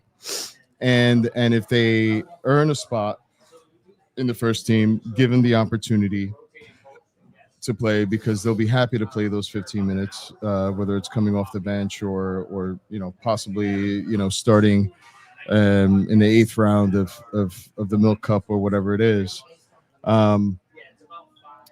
We have a very beautiful blend of stars, veterans, and now new talent that I think is the right cocktail for success. And when you look at a team like PSG, for example, that's a perfect example of that, right? Where you have, I feel like this Galactico era is coming to an end, and it's coming to an end quickly, because you could have all these great players on paper, but you going back to the egos, right? You have these egos to contend. So it seems like that formula doesn't work anymore. And Liverpool Football Club are an example of that. Their success recently was a really nice mix of players, and as well as PSG is a prime example of that. Them and their success in the Champions League, and their kind of like new format of having a mix of players. Because I always say this, at the end of the day, you could coach all the tactics you want. You could hone in on the skill, but the one thing that you can't coach or teach is hunger. Yeah. And when you have young, hungry local lads wanting to play, that really kind of sets it up, and along with the veteran players, giving them the tutelage and the guidance and the leadership to be great. That's a recipe for success. I was actually like, when we talk about Isak, one thing that I really want, I think we're all on the same page in terms of like him coming over. I almost feel like it will take pressure off of Wirtz, because he has become, people like kind of overlook what a ridiculous signing actually it is, because of all this Isak talk over like the last 3-4 weeks. We literally got one of the most talented dudes in Europe over here. And it doesn't look like he will feel the pressure, like the type of personality as you like look at him and stuff. But I almost feel like if you get Isak, and which is going to be for more money, it looks like on paper, it almost helps a dude like Florian, because he's like kind of like skating underneath, and everybody's just going to be watching Isak now. And I almost feel like it will help him thrive even further with just less pressure. Well, again, it's not just that. I mean, it's not just him. It's the level of talent that we're acquiring and the dynamism of them, right? Yes. I mean, look at, you got Rio getting covered by 2 or 3 defenders, and he's fucking 16 years old. Yeah. So when you have him attracting 2 players, that leaves other players open, and naturally you're gonna have that with Florian, and naturally you get that with Mo, and obviously you don't get that with Gakpo so far. So it's interesting to see where Gakpo is going to fall on that pecking order, right? As far as attacking players, he demonstrated that in the second game of the Atletico Bilbao preseason friendly, where he scored a brace, right? Like you could see him. He's like, "Yo, I'm not, don't sleep on me, kid. Yeah. I'm still here," type thing. So that's a perfect example of that that competitive hunger that they're competing in, that he's when I say he on his slide is creating that environment for them to really fight for their spot. And it's great to see, because it seems like there's no guarantees other than Mo, and who knows, maybe even Allison's position might come into question this season. We're gonna see, so there are very few positions that are guaranteed, other than obviously Virgil van Dijk, who's worth his weight in everything. Jesus Christ, I mean, us without Virgil, and that's my main concern, right? Is having a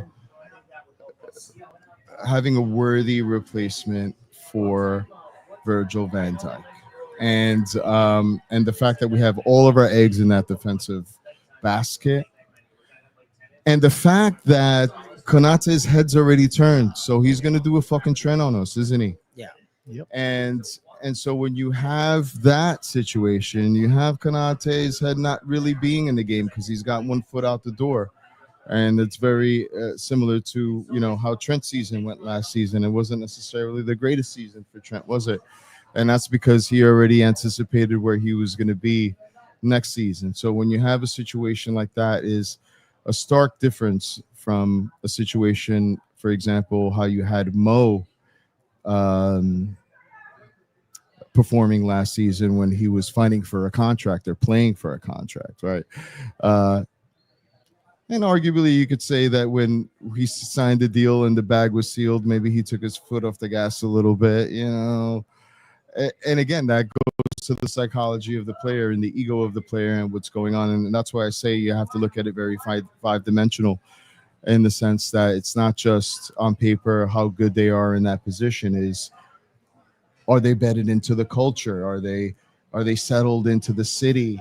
Are they, Are they fighting for a position, or are they comfortable for a position? Yeah. Are they playing for a contract, or have already secured the bag and they're, already planning their holiday in the off season? Like all these things come into play.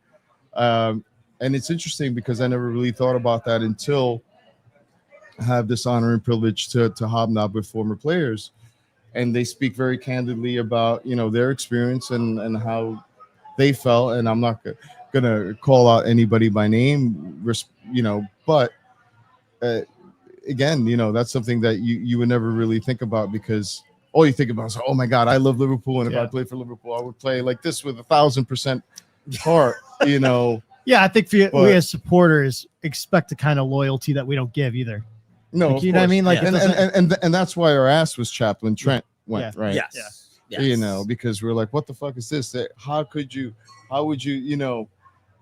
but how again, controversial and how divisive was that on any given match day the last couple of months? Because you see it firsthand when there's, hundreds of people over here, how much of a there's some division in our fan chat. Yes, so in fan chat between us and stuff like that. So I can only imagine, or how, I don't want to say loud, but how strong does that get? Well, it's funny because between us there are a lot of like divisive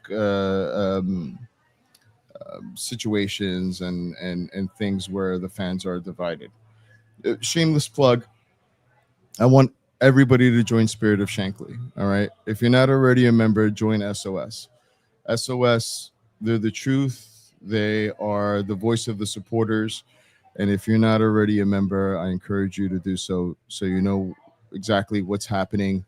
Not only getting educated as to being a supporter for Liverpool Football Club, but actually having a say, a voice, and being able to move the needle on so many different concerns that that affect us as fans, both locally and internationally. So shameless plug to Spirit of Shankly. I encourage everybody to check them out and join if you're not already a member. So we were talking about the divisiveness between clubs, and I just wanted to mention Spirit of Shankly there because, you know, they represent the fans, and more often than not, through a democratic process, they're able to represent exactly how the fans are feeling. But in this case, this is very interesting because with Trent, for example, you know, some situations you have maybe like foreign fans and local fans feeling different, for example, right? And here it was very divisive. But what I found very interesting was that the divide, if I were to be a judge of where the barometer was, or how the line in the sand was drawn, let's say, there was an age gap, the way that I see it, right? Oh, yeah. Right. So I felt like fans 30, 35 and younger were more keen to boo him, fuck off, you're a fucking, you know, Patty, I love you, Patty the Batty, you're my mate. He's the first to call him a lizard, fucking lizard, this and that, and proudly boo him at Anfield and all that. I'm suddenly feeling a lot younger. But yeah, no, but to be fair, it's not an age thing; it's a maturity thing. So, Okay, that tracks. Right. But I will say, I will say, as much as I was negative about it, I kind of draw the line at booing because I didn't think it deserved a reaction. That's like, you don't think it deserved a reaction, like no I reaction? I wouldn't have wanted to give him, like, I don't think he deserved that energy from me. Almost, that's how mad I was about it. About Like, the booing or about the So you're Trent. you're a runner basically. You don't face your No. I wanted Trent to come out and like get nothing from the fans because I felt like he gave nothing to the fans. Oh, I see. Yeah, it's okay. It's okay. We're in the nest. We can talk about this. You know well, that's a tough one. Again, you know, when you're talking about Trent in that situation, he gave. We have a short span of how we look at things, right? Because you're looking at it from that short-term period where it's like he gave nothing to the fans maybe in the last year, in the last season that he was here, right? I think it goes back from the time that he engineered a shorter contract. I think my problem is the amount of calculation that went into it on his end was years back. And I think he said things that weren't consistent with what he was actually planning. Well, yeah, and that's true. And that's evident with him being fluent in Spanish and studying it for 18 months and all of these things. And with that being said, I think it's unfair for FSG to get the criticism that they did when a lot of fans said, oh, they didn't offer him a contract. And again, we don't really know. And like every story, there's two sides to the story, and somewhere the truth is in the middle, or however the saying goes. But I firmly believe that, yes, Trent didn't want to remain a Liverpool Football Club player for the same reason that, for example, Isak doesn't want to remain a Newcastle player. Maybe not the same in the sense that Trent won everything that there was to win with LFC, but also, like many football players now, they're looking at their future. And Trent believes that, and rightfully so, he's an incredible player, that he can be a brand like CR7 or Michael Jordan or Air Jordan. And the only way that he's going to get that exposure and that PR is by not playing for LFC, right? Playing for I wouldn't say a bigger club because I'd be lying if I said that Real are a bigger club, but a bigger international club with a different reach, let's say. Yeah. Right. And So you can't blame a player for just for the same reason that you can't blame Lucho for his situation, Yeah. right? And it wasn't fair to him that the tea lady was getting paid more than him at the club, right? But again, in football terms, you don't get paid for what you did; you get paid for the prospect of that. So as a 28-year-old player, he's not necessarily going to get the deal that he wanted at LFC. So I could see somebody like that going because, quite frankly, he's now making more than double of what he was making at LFC at Bayern. So, with Trent's situation, I think that he's probably on that 5-10-year plan and saying, okay, my shelf life as a player is short-lived and is as he should be thinking, and he wants to move on to be bigger and greater. So fair fucks to him. And again, the way that I see that line was there was a almost like an age gap, right? Mm-hmm.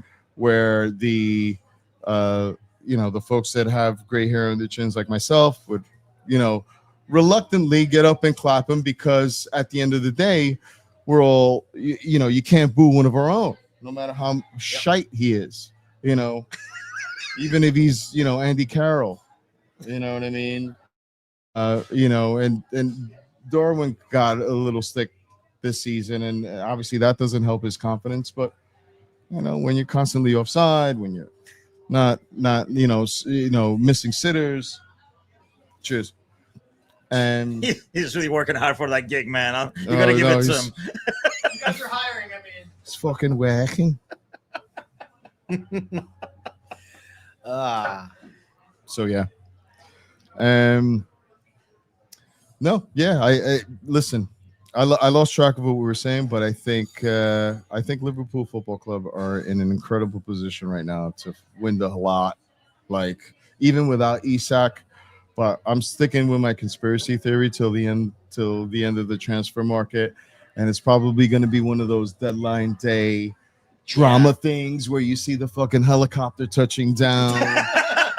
The old days, it would have been with the yellow tie on TalkSport. It's gonna be like Isak's gonna have like a fucking mohawk like Balotelli, like Mr. T in the A team with like big gold chains coming off of a helicopter landing on in the middle of Anfield, and yeah, it's gonna be high drama to the end, but it's happening. I mean, I'm confident, and if it doesn't, it's gonna be mega awkward. It's gonna be mega awkward for everybody. And Newcastle have to get their business together and get the replacements in, so we can celebrate our Premier League title in December. I'll tell you what, we get these guys. Yourself into another gig. We got Shelton asking him about the Thursday night pod. So yeah, they're looking to see if you're available for Thursday nights when they do the podcast, because that's what that show needs. Another person with no hair. You call it the bald crew because it's basically four guys on a screen with basically less hair than's on Timucin's face combined. Listen, it's trending, baby. I mean, look at it's coming. Look at Arne Slot. I mean, listen, we're all fucking. That man. We're all He keeps that thing clean. He does, yeah. He keeps that thing clean. I gotta ask him what his secret is when I meet him. Yeah, see what he's getting into, mate. Yeah. My thought in a lot of ways was when I first saw it, like down the end of the season, and they were just partying so much and loving life for that last month, and who would ever was Arne Slot just going to show up? Nobody wants to play in Newcastle around the side of his head just because he was like, I can't even be asked to shave this thing today. Like I got nothing on that. I see somebody there saying who wants to play in Newcastle, and listen, that's a challenge. To be fair, Liverpool went through the same thing, and there were many years where we lost talent to clubs in London because their wives weren't happy with the shopping selections, and Liverpool won, or the nightlife, or whatever the case may be. And so we've been there, but now we're in a position where people want to. I say players want to play for Liverpool Football Club because they want to win trophies, because they want to play for Arne Slot, because they want to play with Mohamed Salah, because they want to play with Virgil van Dijk, because they value their trade, they value their art, which is football, and they want to play for a club that values the same things. Whereas you have these other clubs that have other alternatives, whether it's, making money. And listen, every club is making money. Yeah. And Liverpool, we have to say that FSG, they've done good. They've been incredible custodians for the club. They made the mistakes. They lived and they learned. And nobody's perfect, but they're doing the right thing so far. And we have to acknowledge that. And if you have any FSG out touts in your, followers, you're going to have to tell them to fuck off right now. We've been trying to tell them. We were telling them to fuck off, to be totally honest. Yeah, we were doing this 4 years ago. Like a couple years ago, we were like, we really don't understand it. Are there reasons to complain? Have they done things that aren't perfect? Absolutely. Have they done things that they made mistakes and then acknowledged them? They have. They've backtracked and walked back mistakes like other clubs have, like looking into the Super League. But at the end of the day, they have made Anfield a better place to view and made the match day experience better for the people in the ground and outside the ground. They've put money into the revitalization projects outside of the stadium. They bought that whole row of houses that were being talked about being condemned and turned them into office buildings so they could keep people with jobs.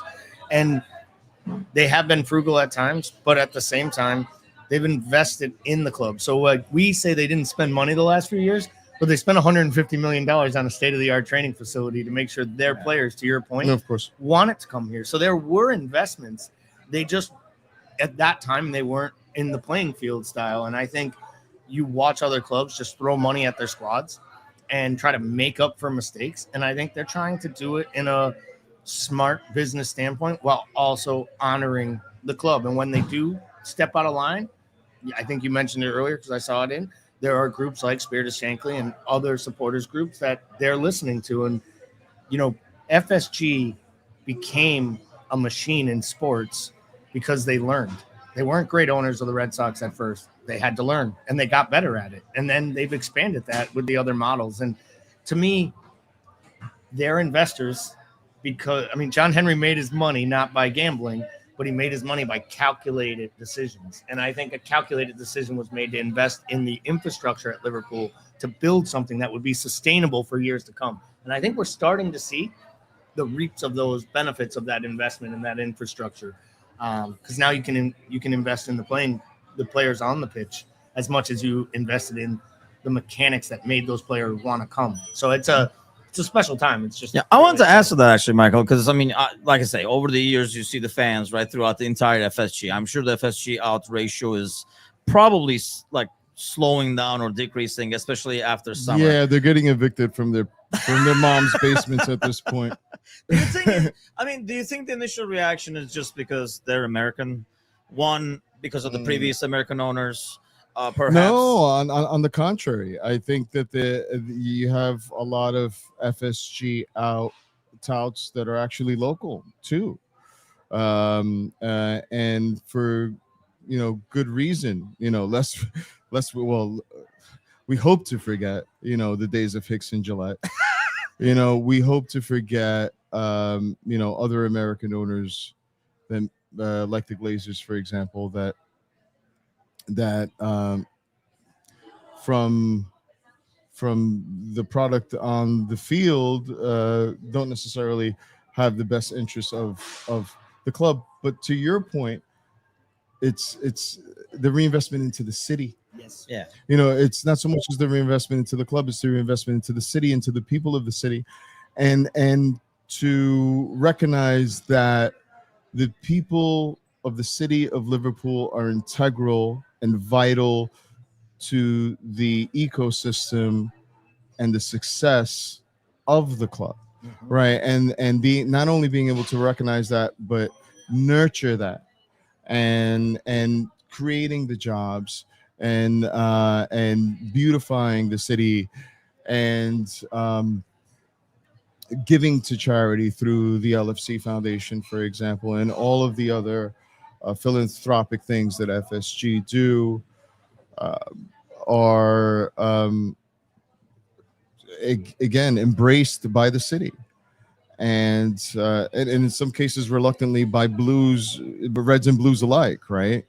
Because there's no color when you're hungry.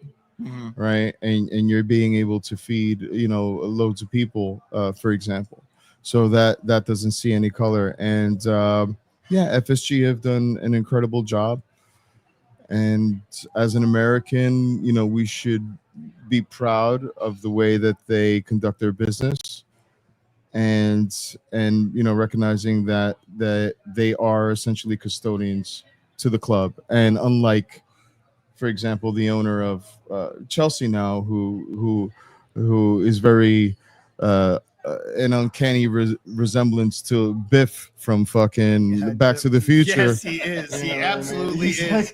That's an outstanding reference. And we've had a lot of movie references tonight, but we did not get to Biff yet. And for all the listeners out there, that's an outstanding one. Maybe later in the middle of the night, we'll have to do like characters in football that could like play a character in a movie, or who would play the character, what actor would play Mo Salah in a movie made about last season's Liverpool, because we could definitely come up with some fun and have a little good time with that as we get going.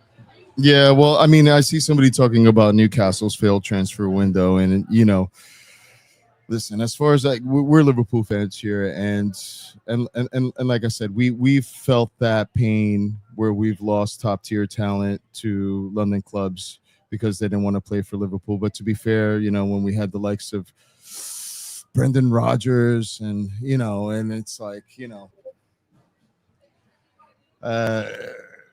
not the greatest team, or finishing sixth or whatever it is, it's basically not being in a Champions League position. It's challenging to attract top talent. Now Newcastle, on the other hand, are in a Champions League position, and they lost Sesko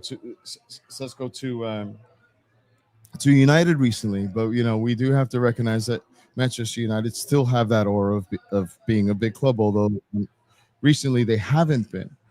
And when you have certain players, going back to the ego thing, they think that they could turn the club around, right? They're like, I'm gonna be the man. Let me take my cape out of the cleaners, and I'm gonna be Superman and save this hoe.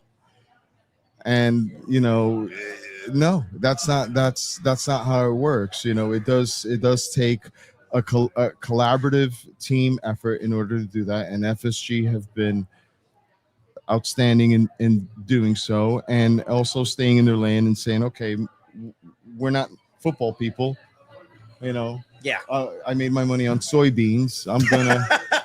I'm going to hire the right people to make the right decisions for me. And the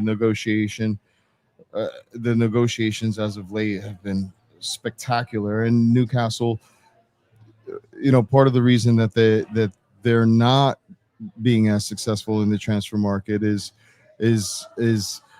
no detriment to the city. It's a nice city. It has a cool nightlife. It has shops. It's lively. It's in the north. The people are nice. Geordies are cool. It does come down to the business aspect of things, right? I think we talked about it a bit last night. It's all about the history of these clubs too. I mean, there's whether we like it or not, and my brother's going to be on a little bit. He's a freaking United fan, but we can't deny the fact that there is a history, and that is an appeal to a lot of players still at the end of the day. And like you said, there's a certain ego that goes to it as the one to turn United around, because that's something that's the kind of stuff that would make you a legend. And you might have a kid 20, 22 years old thinking they're the one, and hopefully they probably won't be. Well, we have Jamie there saying that he doesn't buy the aura of United, but the fact is that, dude, love is blind. And how many friends have we been like, why are you with this person? What is wrong with you? Why do you have a black eye? Like, what's happening? Like, are they beating you? Like, and again, we don't, we are passionate about LFC, but can you imagine, growing up a United fan? I mean, I can, but if if you apply that same that same thought process to LFC, and you have the opportunity to play for your childhood club or the club that your father supported, in that sense they are still a big club, and there is that element of, as shitty as Old Trafford is, and the holes and the rats, and I'm not talking about Gary Neville, I'm talking about actual rats being on the field, and how decrepit and just cheapskates they're being. Even with all that, he decided to go there, and maybe he's making $20,000 more, 20,000 more pounds a week or whatever it is. But he chose to play for United over playing Champions League football for Newcastle, because I think they're just poor at doing business. Yeah. They're just poor at doing business. And that's just what it comes down to. And we're going to be at fault for that. Not at fault for that. We're going to, possibly suffer those consequences if we don't get Isak. And it's going to come down to their lack of business Leadership. Acumen. Yeah. Brian, man, this has been great. What an awesome segment. And I want to say, just as you're talking while you're taking a sip, just what a testament it is. Your staff has been outstanding. They've genuinely treated us a lot better than we probably deserve, honestly. Seeing that we're just basically just running cables around and just messing around and just kind of walking around in circles aimlessly out there, and coming out like young kids looking for food. Like, can you just get me a hamburger, please? Anything, hell, coffee. But they've just been so amazing. We've gotten donations from patrons that just stopped by and asked us what this was about, and then they're just sticking money in the jar. Cool. And it just shows, and they're not even footy fans. They're here just like, what are you fools doing? We're like, we're going to talk for 24 hours. They're like, what the hell's wrong with you? It's all going to a good cause. And they're like, okay. And then they're putting money in. We have her daughter take a picture of her as she dropped putting the money. I'm thinking to myself, this is like an Instagram moment. No, she's just going to send that to her accountant so they can write it off. Yeah. Well, we got to figure out how we get the write-off. But we just wanted to thank you for having us here tonight, for joining us for a little bit on air. I want to just call out a few people in the chat who were telling us that we were 9 hours in. Do not effing shortchange me. We are 10 plus hours into this thing. Like, we cannot be acting like this is only 9 hours in. So just kidding to all of you guys. But I think you started something new. I'll be excited when I see Biff Bowley trending all over the interwebs. That was probably the highlight so far. I think you have another person coming up that we have sponsored the 11th. Oh yeah, Travis is gonna come up actually. Yeah, you got your brother coming on. Oh yeah, well yeah, he's the United. That'll be a United trivia at the same time. And no, we want to give him a whole freaking hour, but he's the black sheep of the family. He is joining us from Turkey, so that's like first time, long time from a caller. Like that's one that's really 7 a.m. for him. It's easy for him. It's like they're like he's like 7 hours ahead. So. But yeah, bring him on because we're gonna do like a show together. He's gonna be the United guy. I'm gonna be obviously the Liverpool guy, so that should be movie fun. References, you need to tell him that your brother essentially looks like a Harry Potter character. Yeah, he basically looks like what's the guy's name again? The big teacher. Yeah. The one that had the big pterodactyl. Haggard or something? Yeah, Haggerty or Mr. Haggard or something. He loves hearing about this, by the way. Joke, if they answered that question earlier, like, what movie could you be flipping through the channels and you will watch the whole thing? As you guys can tell, they're not readers, guys. They're not readers. We already acknowledged this with the fact that these books behind us was probably the biggest misnomer of all time. One of our guests earlier was a librarian, and I was like, oh no, please don't ask me the last book I read. Please don't ask me the last book I read. Yeah, this is an awesome place, man. Like, this room is. Oh no, absolutely. Well, listen, you guys and everybody watching is going to be able to see us, not necessarily in full pomp, but we'll have a good amount of supporters here for the Charity Shield game tomorrow, and we're really excited about that, and we're really excited to see the Reds perform And I want to get your guys' take. I have a quick question for you guys that I posed to my thread not too long ago, and obviously it's you'd be stupid not to I guess recognize the phenomenal way in which Rio has just like broken through. It seems just like almost stamped his way into the first team. At 16 years old, do you think that Rio is ready to be a first team player? Yes or no? Yeah, I'm still with the no. I feel like, first of all, I don't think it's fair on the kid. But having said that, you want him around and you want him getting some minutes. But I don't think you want to depend on him like you would depend on Gakpo if Diaz was not there and stuff. I think, to watch some of these kids, the fans are a lot more patient in preseason, right? We get impressed. He goes in between two guys, comes out the other side. We're like, wow, this kid is special. He takes the shot like that first goal he scored. We were seeing it throughout the day, like the highlight, the first goal he scored in the preseason against Athletic Bilbao. Those are great in preseason. I think fans have a whole lot higher level of tolerance. But if that's week 4, when you need a goal, everybody's going to be like, why didn't you pass it to Mo over there? You know what I mean? Like for a young kid, he's going to turn 17 at the end of this month. But I still feel like it's too early to just pencil him in as, starting 11 all the time. I will hope that he gets more minutes, hangs out with a guy like Mo, learns how to improve his game and stuff like that. He's a huge talent. I'm just really afraid when sometimes we put too much on these young kids and kind of derail them. I feel like he's ready to be part of the first team setup. I just don't want them to have to be forced to a situation this year where he has to be over relied upon. And like if there was an injury to Gakpo, I'm confident he would get minutes and he would add to the firepower, and his talent is unquestionable. I just think that's where you start to see the tactical shifts of maybe playing Ekitike out wide, Isak. Like I think he'll get minutes. I think he'll play in a lot of competitions, but I think there's a reason that the club felt obligated to go out and announce that Trey Nioni had been elevated to a senior member of the squad of the first team, and they changed his number. And I think they're holding back their own excitement about Rio at times. Like sometimes, like we talk about protecting the player. I think the coach wants to protect himself. So are you saying Trey is ready and Rio's not? I think Trey Nioni has shown that he can offer a little bit more in the areas they might need a little extra cover. I think the other thing is I think the message to Trey was you don't have to go out on loan to get the experience required to take the next step in your development. And I still think with Rio, it's we love you. We see you as part of the first team. We think you can help us this year. To what extent, we're not sure yet. But like if he's your 5th or 6th attacker, I'm feeling really great about it.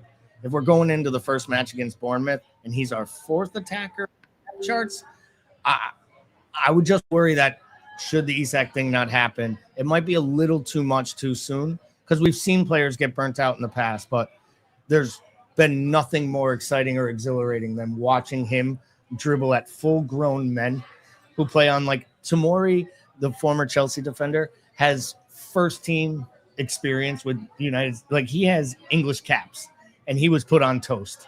And after 5 minutes of going up against a 16-year-old, asking for help from the center back and from the midfielder. So I think as long as you're double teaming a 16-year-old, you can't overlook his talent. But I do think it might be a step too far to think that, we said last year that we needed the output that we got from Gakpo and Diaz, and they combined for 30 goals and like 20 assists. I think asking him to chip in with more than maybe 5 and 5 with the minutes he's going to get might be one step too far. And I would just hate to see his development impeded at all. But I don't think he should be going out on loan or anything like that, because I think the absolute best way for him to develop is to practice every day with Mo Salah and Virgil van Dijk and learn from them. And I think the club sees the talent they have here. This isn't play a kid, so maybe you hype him up a little and you sell him like Ryan Brewster on the up, right? I think this is build him so 2-3 years from now he's he theoretically is $100 million signing if he turns into the talent we think he's going to be. Because that's what you'd have to pay right now to buy a player that would we talked about it a bit later. unseat Victor, where are you at with it? him. Where are you at, Bickler? I'll step back. you can jump So in the mic. wait a minute, because you didn't necessarily declare your interest. You flip flop like a politician. And no, honestly, you flip flop like a politician and like a little like splash pool. Like, no, yeah, it's either yes or no. Like, like you said good things and you said negative things, but you didn't say yes or no. I don't know if I said a single negative thing about the player. I said, so is he ready for the first team? Yes or no? Like, yes, he is in the first team setup, and he absolutely will get first team minutes. And I don't believe he should play in the academy under 21s unless literally he goes 4 or 5 matches without minutes, and they just want to get running his legs. Okay, so we have a no with the ageist who's a hater and doesn't like little kids. Well, that is and which is good. That's a fact, actually. It's absolutely a fact. Other than his kids, he doesn't like any of them. He doesn't like any kids. So I mean, if he was 18, he'd be like all for it. But the fact that he's the fact that he's not 18. So we have a no, we have a yes, and then we have the tiebreaker here. Really jumping into the fire here. I think we're actually all in agreement. Where I think we all, I mean, I know Timucin was. Don't pull me into this flip-flopping thing. No. Give him your answer. I think he belongs in the starting 11 setup. Like, I think that's what we're having I think that's what we're having a hard time defining. Not even in the first team. You're saying he should be in the starting 11. No, I'm not. You mean the first team setup? First team setup. I mean, I think he should be with the senior squad. Right. Right. Okay. Of course. So yeah, I don't think he should be at the academy. I don't think he should be loaned. I think he's a supremely talented kid who, like, we're talking like potential to be elite, right? So I think when you're talking about that from a club standpoint, you're talking about fulfilling the ultimate prophecy, right? Where you get a youth player and bring him into the setup and he becomes a starting 11 player, 5 to 6 years, £100 million, like where his valuation gets into that level. I think the best shot that you have at fulfilling that prophecy is him. I'm in complete agreement with Gally where, like, I think it makes sense to have him be your 6. I feel nervous when he's your 4. And but what I don't want to see happen, and I want to make this distinction, is I don't want to see him, when I say I want him as 6, I don't want to see him coming in for 5 to 10 minutes. I think he needs to be in the 20 minutes, 30 minutes a clip when he comes in. Because I think that's what that kid needs. And I don't think it helps him if you're chopping up in his minutes and he's getting 5-10 here. Like, I want to see him really getting a rhythm on top of all the cup stuff. But yeah, he absolutely is a boy who belongs to be playing with men because that's his talent level right now. So let me ask you this. We got 2 yeses and a no. Let me ask you this though, like to you, because I'm assuming you're on the yes, sounding more and more like, right? Oh, no, 100%. I mean, no. It's not an option. But let me ask you this. If there was a game, let's say match day 6, right? Gakpo is not available. Would you want Rio starting there, or would you want some kind of an adjustment, maybe like Veer slides left or something like that? Or would you be comfortable starting him against, I don't know, like Chelsea or something like that? You know what I mean? City or something like a big top 4 game. Or because that's where I think, like, I'm like, I don't think I would. I think I would rather find a way to maybe slot Veers left or something like that, and not put the kid in that situation there. Well. This is the thing. You have to put the kid in that situation, right? So, like, when you look at last year and you look at, for example, Kwanzaa's, Kwanzaa's performance, putting him in a high pressure situation. Yeah. And him not making the cut, right? That's the only way that you're going to know I see what you mean. If he's going to, make the cut or not, right? And in order to determine that, and it's not just 1 or 2 games. Like in the Kwanzaa situation, he, as far as we're concerned and on his slot's concerned, he underperformed. And I use that comparison because he's a young player too, albeit in a different position. But a young player coming into his own, high prospect with a lot of talent and a lot of a bright future ahead of him, but he wasn't ready. And that's the only way that you're going to know he's ready. And you're not really going to know if he's ready when he's playing in the Carabao Cup in the 8th round versus So you're throwing in the pool and you're like, swim, kids. And that's basically what you would do. That's what you would do to a kid that wasn't yours. Right. Just take them in and see. You'll figure out how to swim. And listen, and there, there's a reason why we were very quick to sell Lucho. I think they see the talent there, and they see they could easily fill in those boots for, I'm gonna say a fraction of the price, but still a fraction. Yeah. Yeah. And again, that blend of veteran talent, like you said, you have the tutelage of Mohamed Salah and other senior players, and it's interesting because our senior players, they have it together in the sense that we don't have like a Jack Grealish on our team, right? Yeah. We don't have any party monsters, right? What I'm seeing from FSG with respect to the talent that they're getting not only are they getting incredibly talented players, but they're getting mature players. They're getting players that have a good head on their shoulders, and you could see them trimming the fat. They trimmed the fat with Darwin, for example. Yeah. And even though Darwin is married and whatever, but he's a little bit of a hothead, and we saw that. We saw that come flat in an international game versus Colombia, where he was punching priests out in the stands, and also him just not having that sense of awareness and constantly being offside, for example, on the pitch. So when you have those type of players that are not only proper players but men, right? When you have that, when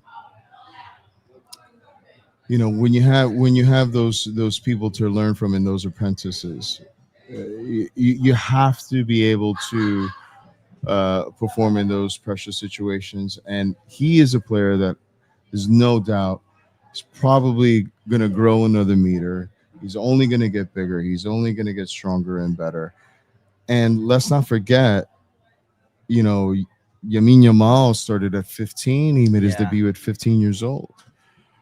So it's not this unheard of thing, especially now in this day and age, where you could honestly say that he could definitely not only be a starter but make an impact. And that's what I was saying before, where like Gakpo has to like fight for his position to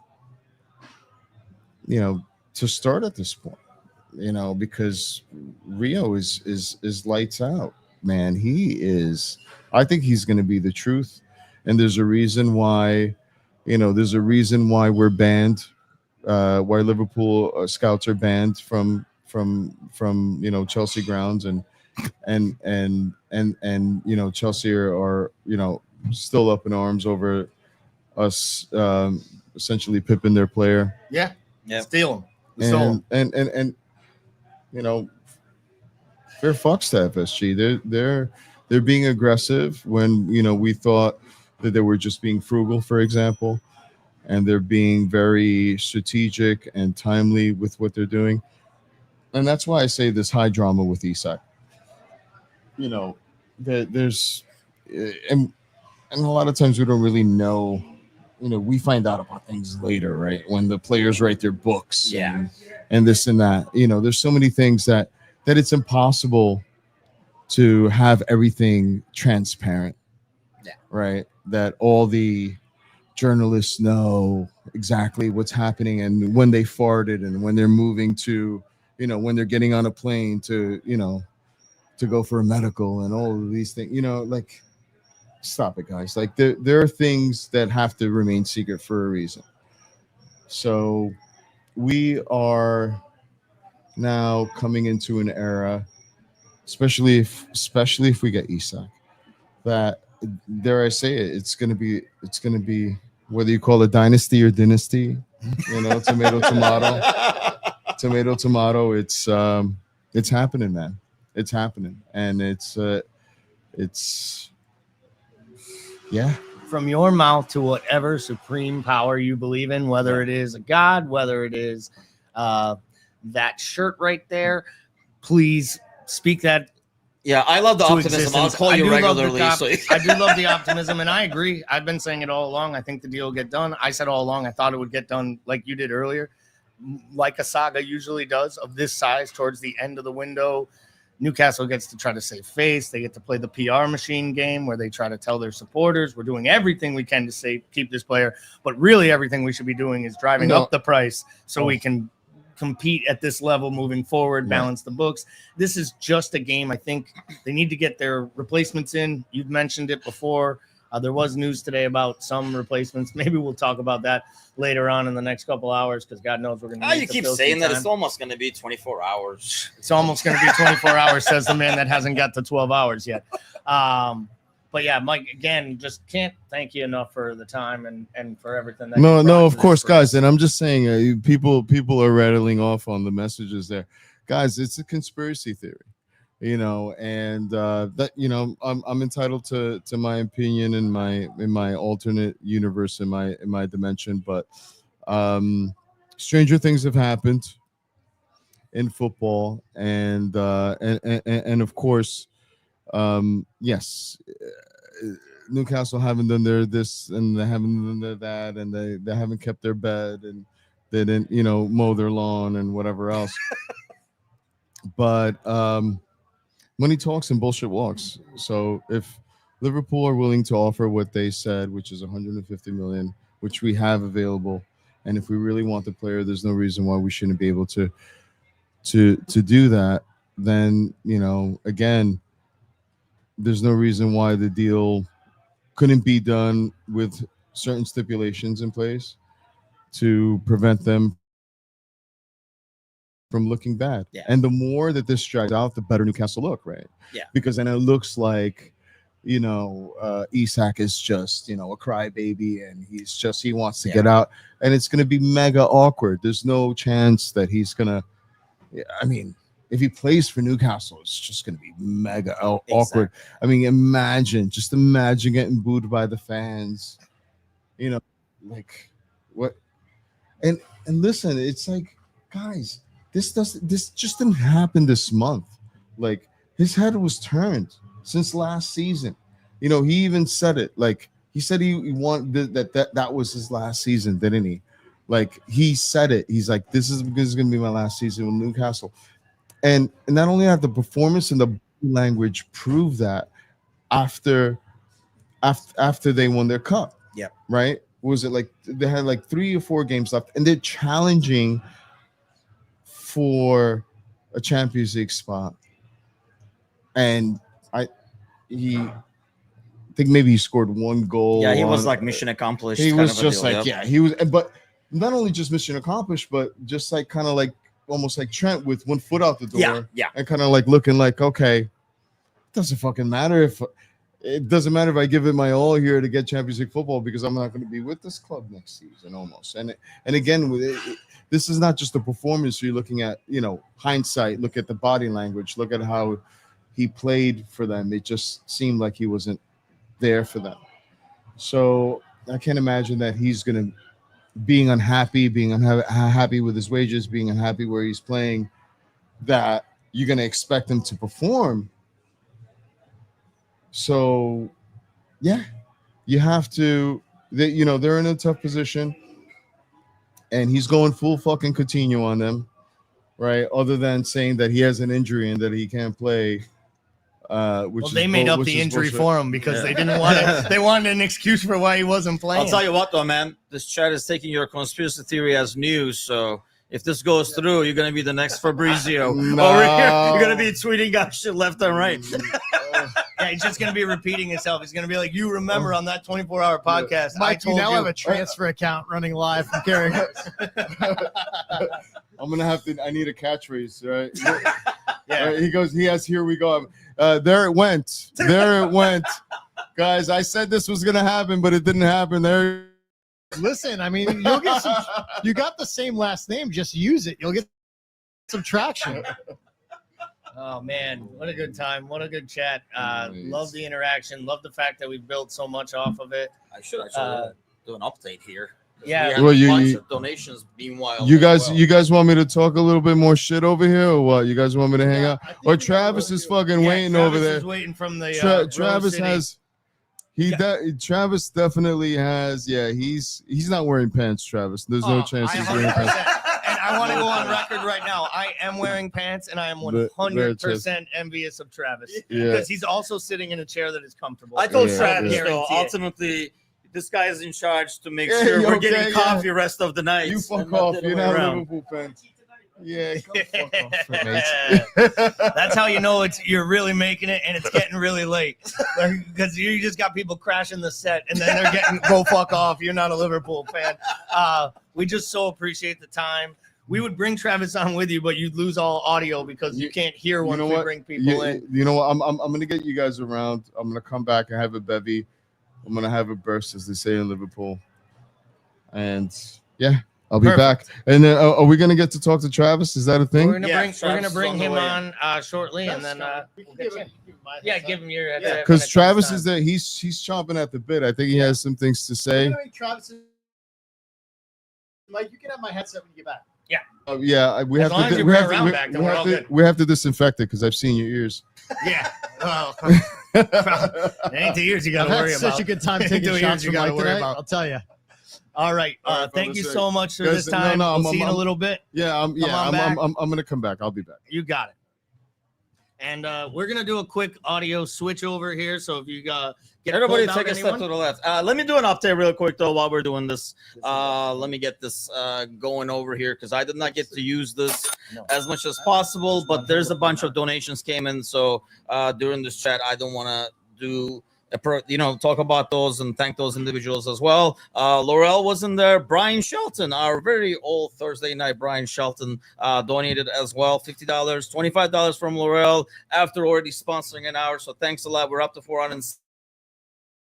Ozan, Kabak, and and Matush actually with the super chat and the super stickers as Polish well. Prince So in the do house. not forget. You knew Matush was going to use some kind of a sticker or some fancy YouTube thing. Yeah, exactly. Something that makes us say, "How do you do that?" A little bit of both. I was hoping he would use both of them, but yeah, do not forget, scan the Q code, hop on that way. I guess I will have to use this. I hate these over the head ones, but that's the only way to make it work, unfortunately. But Travis has been waiting for the last Thank you, Travis. 15 days. It probably feels like. Can y'all hear me all right? Hear you great, Travis. Spectacular. Thanks for waiting. I know you had a lot to say too, and you've Sorry, been we're waiting such for some long-winded time. bastards. No, are you kidding? I was so entertained by Michael. That was an absolute hoot. Like, I enjoyed every second watching that, and so, well worth the wait. We definitely appreciate your patience. And I saw you start jumping into the chat, so I knew you were at least being entertained. Absolutely. Thanks a lot for sponsoring. I know. Happy Talk a to. little bit about your group because I know you guys are. I mean, we chatted a little bit on Instagram as you guys were kind of sponsoring and stuff like that. You guys are kind of going through a transition ordeal over there. So tell a little bit about Rose City Reds. You guys are not an official club at the time, but give us the whole scoop. Sure, absolutely. So we're based out of Portland, Oregon, the Pacific Northwest. We've been around since about 2015, 2016. We've had some ups and downs, and I swear we've got such a huge, incredible group out here that are just diehard Liverpool supporters. It started at an amazing bar called Bozzy Beer Brasserie, very special beer bar. Unfortunately, the owner had to leave. Now we're here. I'm broadcasting live from Kel's Irish Pub in Northwest Portland. So I've got my Irish Red ready to go. I'm about halfway through it, but I'm surprised you aren't halfway through the keg. Yeah, I was gonna say. I'm not. But it's and one funny note. So I think Michael said that he thought I wasn't wearing pants. Funny enough, I'm actually wearing a kilt. So Awesome. So It you was got it actually- right. He nailed that one. He We might can't have promote that though, because we'll never hear the end of it. No, yes. some incredible insight from the man from New York. But yes, I am in the amazing Kel's Brewery here in Portland. We are already setting up for tomorrow's Community Shield match. We're expecting just a clutch of supporters. We're super excited. I'm super. I can see already in the chat that I've got a couple of Rose City Reds that are chiming in as well. So great to have them here, and really happy that they let me come and speak to all y'all tonight. No, we appreciate it, man. And I know we're very well prepared too. You were already advertising it in the chat like 3-4 hours ago over here, like doing a preview and stuff like that. But yeah. So where are you at with the Reds? I guess we'll start with like last year, because we've been kind of doing that as we talk to everybody over here. How surprised you were with how last year ended and how that affects your forecast for this season, I guess. Oh, absolutely. And I'm not surprised at all. Like not even at the start of the season, I put a wager down on the Reds to win the whole thing. I felt overly confident. I got a little nervy there for a while, and man, it's what an incredible season. I don't think you can say enough good things. I think this whole narrative about injuries or it wasn't that challenging is absolute tosh. It's the most ridiculous thing I've ever heard. It's absurd. I think we were so blessed to have one of the most competitive Premier Leagues we've seen in a while. On any given day, any team could compete against another last season. I mean, I couldn't have told you from second place down to 20th who was going to end up where, and it was incredible. I mean, Liverpool, I think I had faith, and a lot of our supporters had faith throughout the season that they were going to pull it off, and it just kept getting better and better and better. Our backups, our supports kept providing in just incredible depth. Arne Slot was man, aren't we glad we dodged the Amarin bullet? I'm just putting that out there. Wow. I remember the disappointment when we didn't get him. Or honestly, the bigger disappointment I think everybody had was when Xavi did not happen, because it's just an ex-player thing. Yeah, I don't think most, but I think there is an. I'm always we were in the against, minority there, though. I was absolutely in the minority, but I'm used to that. It's part of being gallery. I would love to see Steven Gerrard as a head coach. Maybe not at Liverpool. Exactly my thoughts. Yep, there you go. You know, enjoy We got nervous for a minute. That was a good pause. You should absolutely join us more Well often, played. Travis. Oh, I would be more than happy to. But yeah, so I like I said, I was so excited to join y'all today. I'm so glad you can hear me. I'm tucked away in a booth off to the side. But what I did is I have spent I don't even know how many hours in the last week looking at next year's Premier League table. And I think I have, in trying to estimate where people are going to place, I think I have switched up standings. I can't even tell 20, 30, 40 times over the last few days, even in the last hour with news flying in. But I think I could tell you, looking at next year's table, 1st and 20th are the only two obvious ones, without question. I think 2nd through 19th, I couldn't predict it. So we are doing a podcast. We are actually live on YouTube, and we're live on YouTube right now. Yeah, and we've been on for 10 and almost 11 hours, and we're going to do it for 24 straight hours. No, not yet, brother, but maybe in a bit. We might need that spice. Ask him if he thinks Rio should start. Yeah, okay, we have Crystal Palace tomorrow, actually. It's Bournemouth on Friday. But actually are interviewing a guy right now from the Rose City Reds out in Oregon. So yeah. Tell him I said hi. He says hello. His name's Travis. Amazing. People are getting excited. Even just random people off the street are just coming in, and they're excited about our new season and the Community Shield. I mean, when's the last time we've been excited about a Community Shield? Come on now. 100%, man. It's exciting times. We're having a great time. We knew We knew as the night went on, it would get freakier and freakier. And I can't wait until 4 a.m. I still have my shirt on, so just wait. You'll get there. You'll get there, Michael. No, Jamie, yeah. so you know, I'm officially back on the ale, and it's not my first one of the day, so they didn't forget me this time on the round. I got a text message that asked how many Guinnesses deep we were, and like, you know, we got to be responsible about this because we're doing this for 24 hours and we have to think about our bodies. And my thing is if I had a couple beers and I stop, I get tired, right? So like I was saying, hey, like, you know, I'm 3 Guinnesses in, but I'm also 4 coffees in because I'm kind of dancing that fine balance where I don't want to have a caffeine-induced panic attack. So, but I also want to stay awake. So yeah, like we're really mixing the uppers and the downers, which, you know, we'll see how this goes. Good on you. I mean, with me, we're showing the match here tomorrow. So if I get to a point where I have to lie down in the booth, they'll wake me up a few minutes beforehand. Nice. So I'm in great shape. I'm aces, and so my casual softball league won the quarterfinals today. So I'm wiped out as somebody who doesn't ever play a sport ever. Congratulations. So thank you. I'm not exactly sure what institutes a casual softball league. Can it get more casual? All pretty casual because you're playing softball and therefore you just get drunk with friends in a parking lot after a game that half the time, by the time I leave the parking lot, I have forgotten what the final score was. You are pretty darn close. That is a shout out to another amazing bar here in Portland, Wedgehead. It's a pinball bar, some of the nicest, amazing human beings you'll ever meet. But yeah, it is a casual bar league for softball because I could not play competitively juiced up front and back. It wouldn't happen. So, but I also want to shout out Portland. Fun fact: Portland has the most strip clubs per capita of any city in the U.S. What? Only you would know. Travis is shocked. Whoa. But I was shocked. Knows. Yeah. Yes. I've been to Atlanta. How is that humanly possible? No, it's a true fact. You can Google it. It's actually higher than Atlanta, probably because the Atlanta population probably is so high. Is higher. Mm-hmm. Yeah, be my guess.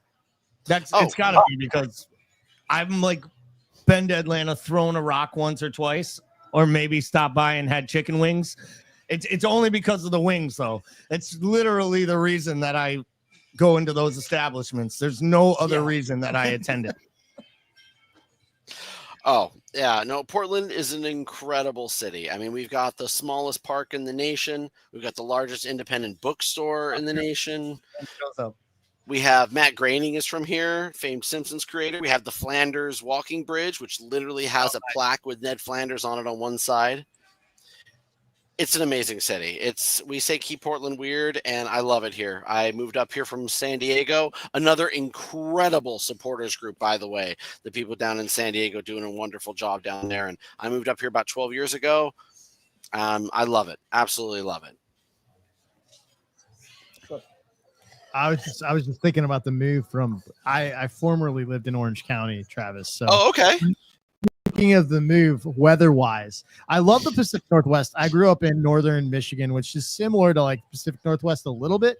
Yeah. In terms of weather and like the things you eat, and like I think there's a lot of similarities, but like it is just definitely a major weather transition for you, you know.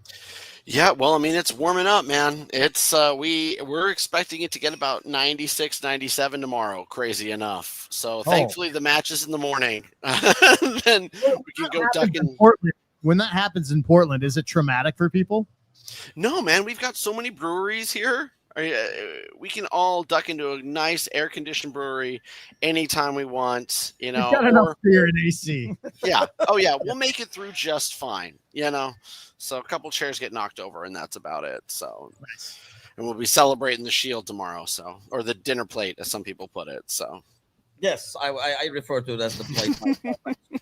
Speaking of, Angie says, "How's it going, fellas?" It's good that Angie is still talking to me after we sent her to Best Buy approximately 55 times today. Yeah. But yes, especially for cables that we found out we didn't necessarily need. But yes, good to see you. I just want you to know she probably kept listening, waiting to see if you were ever going to acknowledge her comment.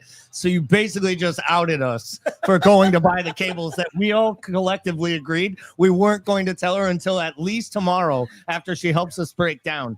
So Tim, you suck at this. Yeah, dude. you really are. You really are. Now we've I been know. married for quite some time. Yeah. She already freaking knew that. Don't worry about it.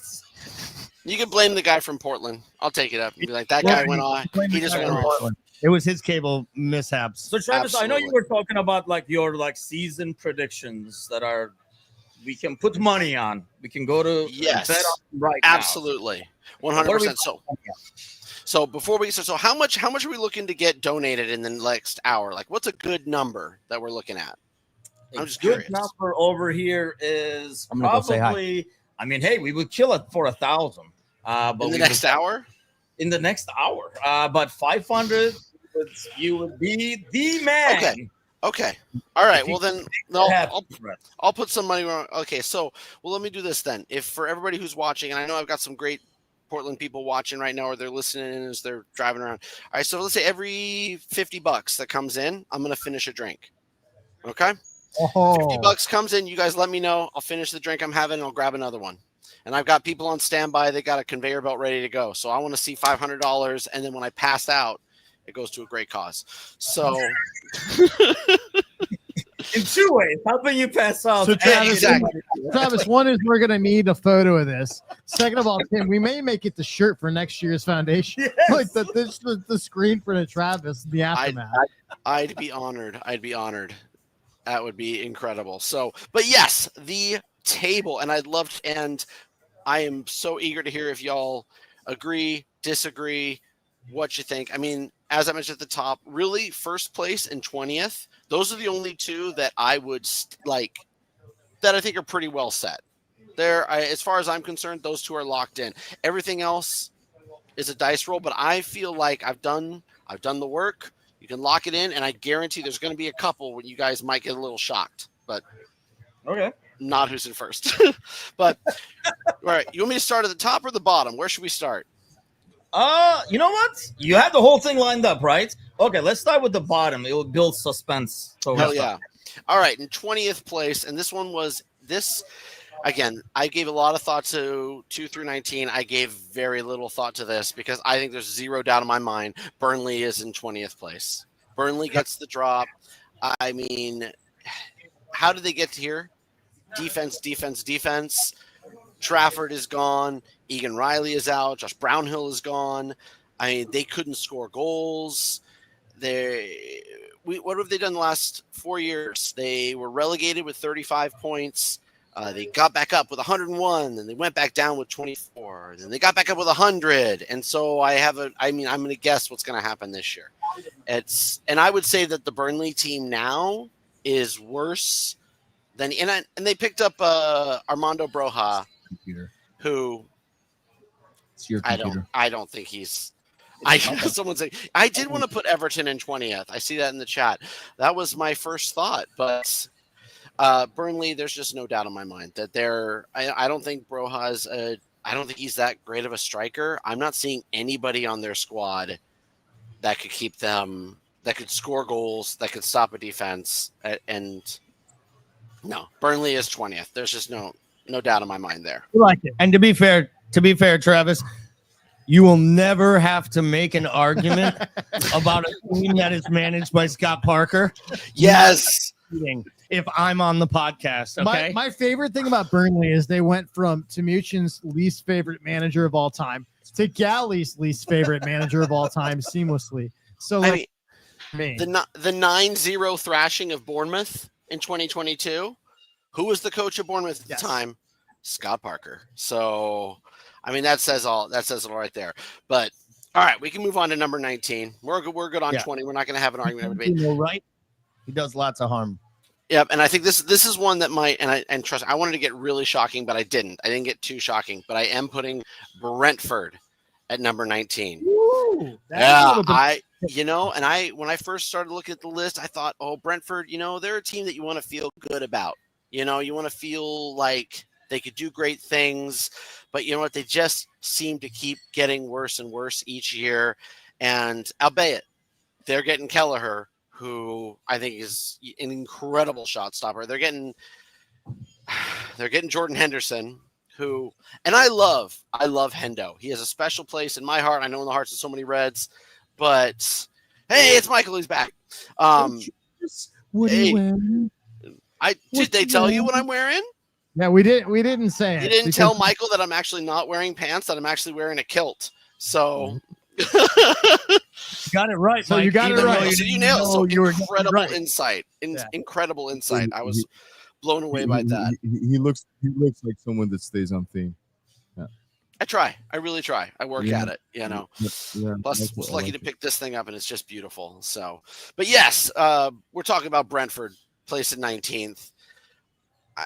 No Mbeumo, no Flecken, no Norgard. I mean, if Whistle leaves, I might move them down to 20. And Keith, okay, so we ripped on Scott Parker a lot, but Keith Andrews. Yeah. I mean, that's. Oop, did I lose everybody? There we go. Yeah, Keith Andrews is. Yeah, we froze up for a bit there, but we got you. Scott Parker. Yeah, I mean, as bad as Scott Parker is, I can't. I mean, it's Keith Andrews. He hasn't played footy in 10 years. He's never coached a side. He's just this pundit who's got to take over for Thomas Frank, who I think is arguably one of the best managers in the league, if not the world, right now. And so I don't even know what Keith is going to do. Is he going to say, "Hey, we're going to keep playing high pressure football"? And who is he going to do it with? You know, and I like Fabio Carvalho. I think he's a great player, but there's nothing on Brentford's side that makes me think for any. He knows long throws to the chest. Yeah, I don't think there's anything on the Brentford side that makes me think that they're going to avoid the drop. Fabio was a former Liverpool player. Yeah. So they can load it up. Well, they've got. I just walked in here, and for the listeners that are just tuning in, where are you on the bottom of the table right now? Oh, we're just on 19. He had Burnley in for 20th and Brentford in 19. Yeah, that sounds about right. Yeah. And then what are your thoughts on 18? Oh, 18? It's Everton. So Everton. I would love to put Everton. Man, it really. But so I was flip flopping between 17 and 18 for so long, and then I watched Sunderland play Augsburg today, and they looked. I mean, Augsburg's not a great side, but they looked pretty solid. But you know what? I'm going to stick with it. I'm going to say Sunderland in 18th. I was flipping with Wolves quite a bit. I think Wolves are going to I think Wolves are going to splash some cash. I really think they know what they're going to do, but. Wolves have that sugar daddy money. Exactly. Wolves have got the cash coming out, but Sunderland, yeah, I mean, they've got Mayenda.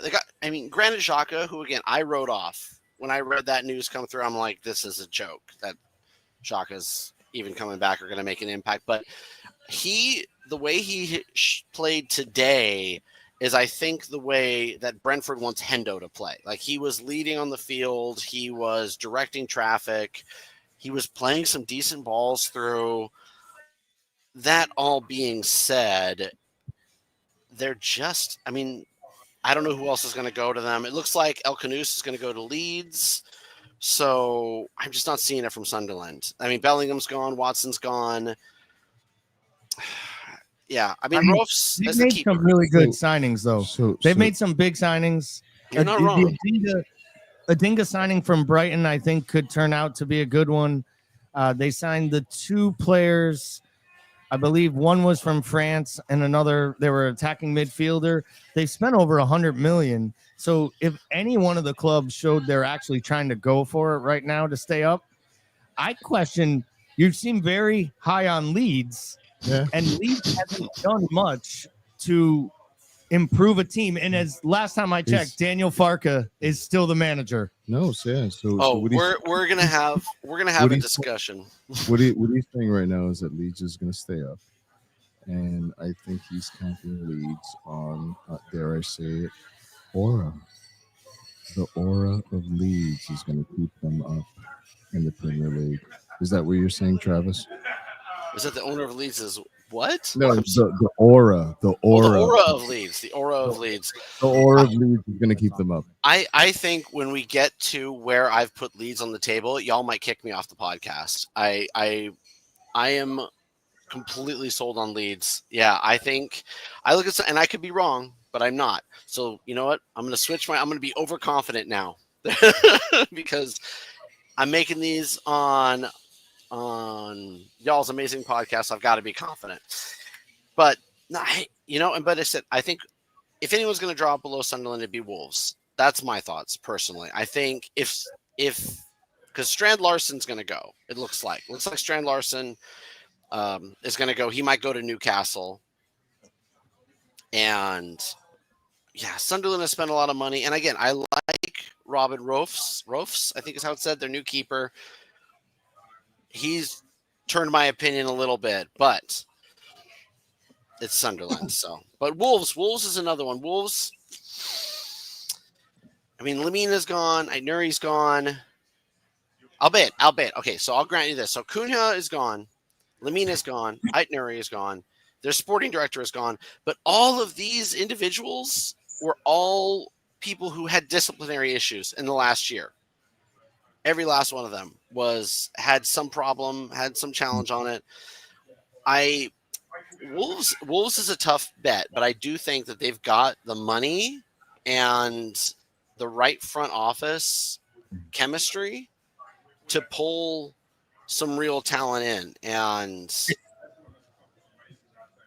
that the nicest way you can say that George Mendes is still an agent and there are still a lot of young Portuguese players that are willing to move to the Midlands? There are a lot of them. I'm just saying it's a wild. I know it's who was they're just about to go after because Pereira has basically come out and said, okay, we need so many people, and Sanchez, I believe, was just rejected. He was supposed to go over to Wolves. They were going after Guedes, but I mean, I thought Juan Luis Sanchez would have been a great fit for Wolves, and I just have to imagine that they're going to pull some more money in. It seems like it makes sense, but I could be wrong on this one. The Wolves Sunderland switch, I could absolutely see Wolves if they don't make some smart changes. So Travis, we have Brian here saying something interesting because I mean, at the end of the day, this is still a Liverpool podcast, so we have to make a callback here. Brian saying that Doak would help Leeds. So how do you feel about that move? And there's been whispers about our Doak going to Leeds. What do you say? Oh man, of course Coca-Cola. That guy is incredible. I mean, we saw because he's all energy. He's fizz and fire, and I love it. And at the match we just saw against Atletico, I think it was, I was blown away. He was all over. He wanted to score more than I think I would ever want to play for Liverpool. He wanted that ball in the back of the net more than anything in the world. And I've been watching Ben Doak for a while, and it's always seemed like he's always been on the cusp of being the next big thing. And we've seen a lot of other young talents come through, but he's just put in that work effort, and at Leeds, he would absolutely kill it at Leeds. I think if Leeds were to somehow swoop in and take him, and I'd rather keep him at Liverpool. I think Ben Doak is great.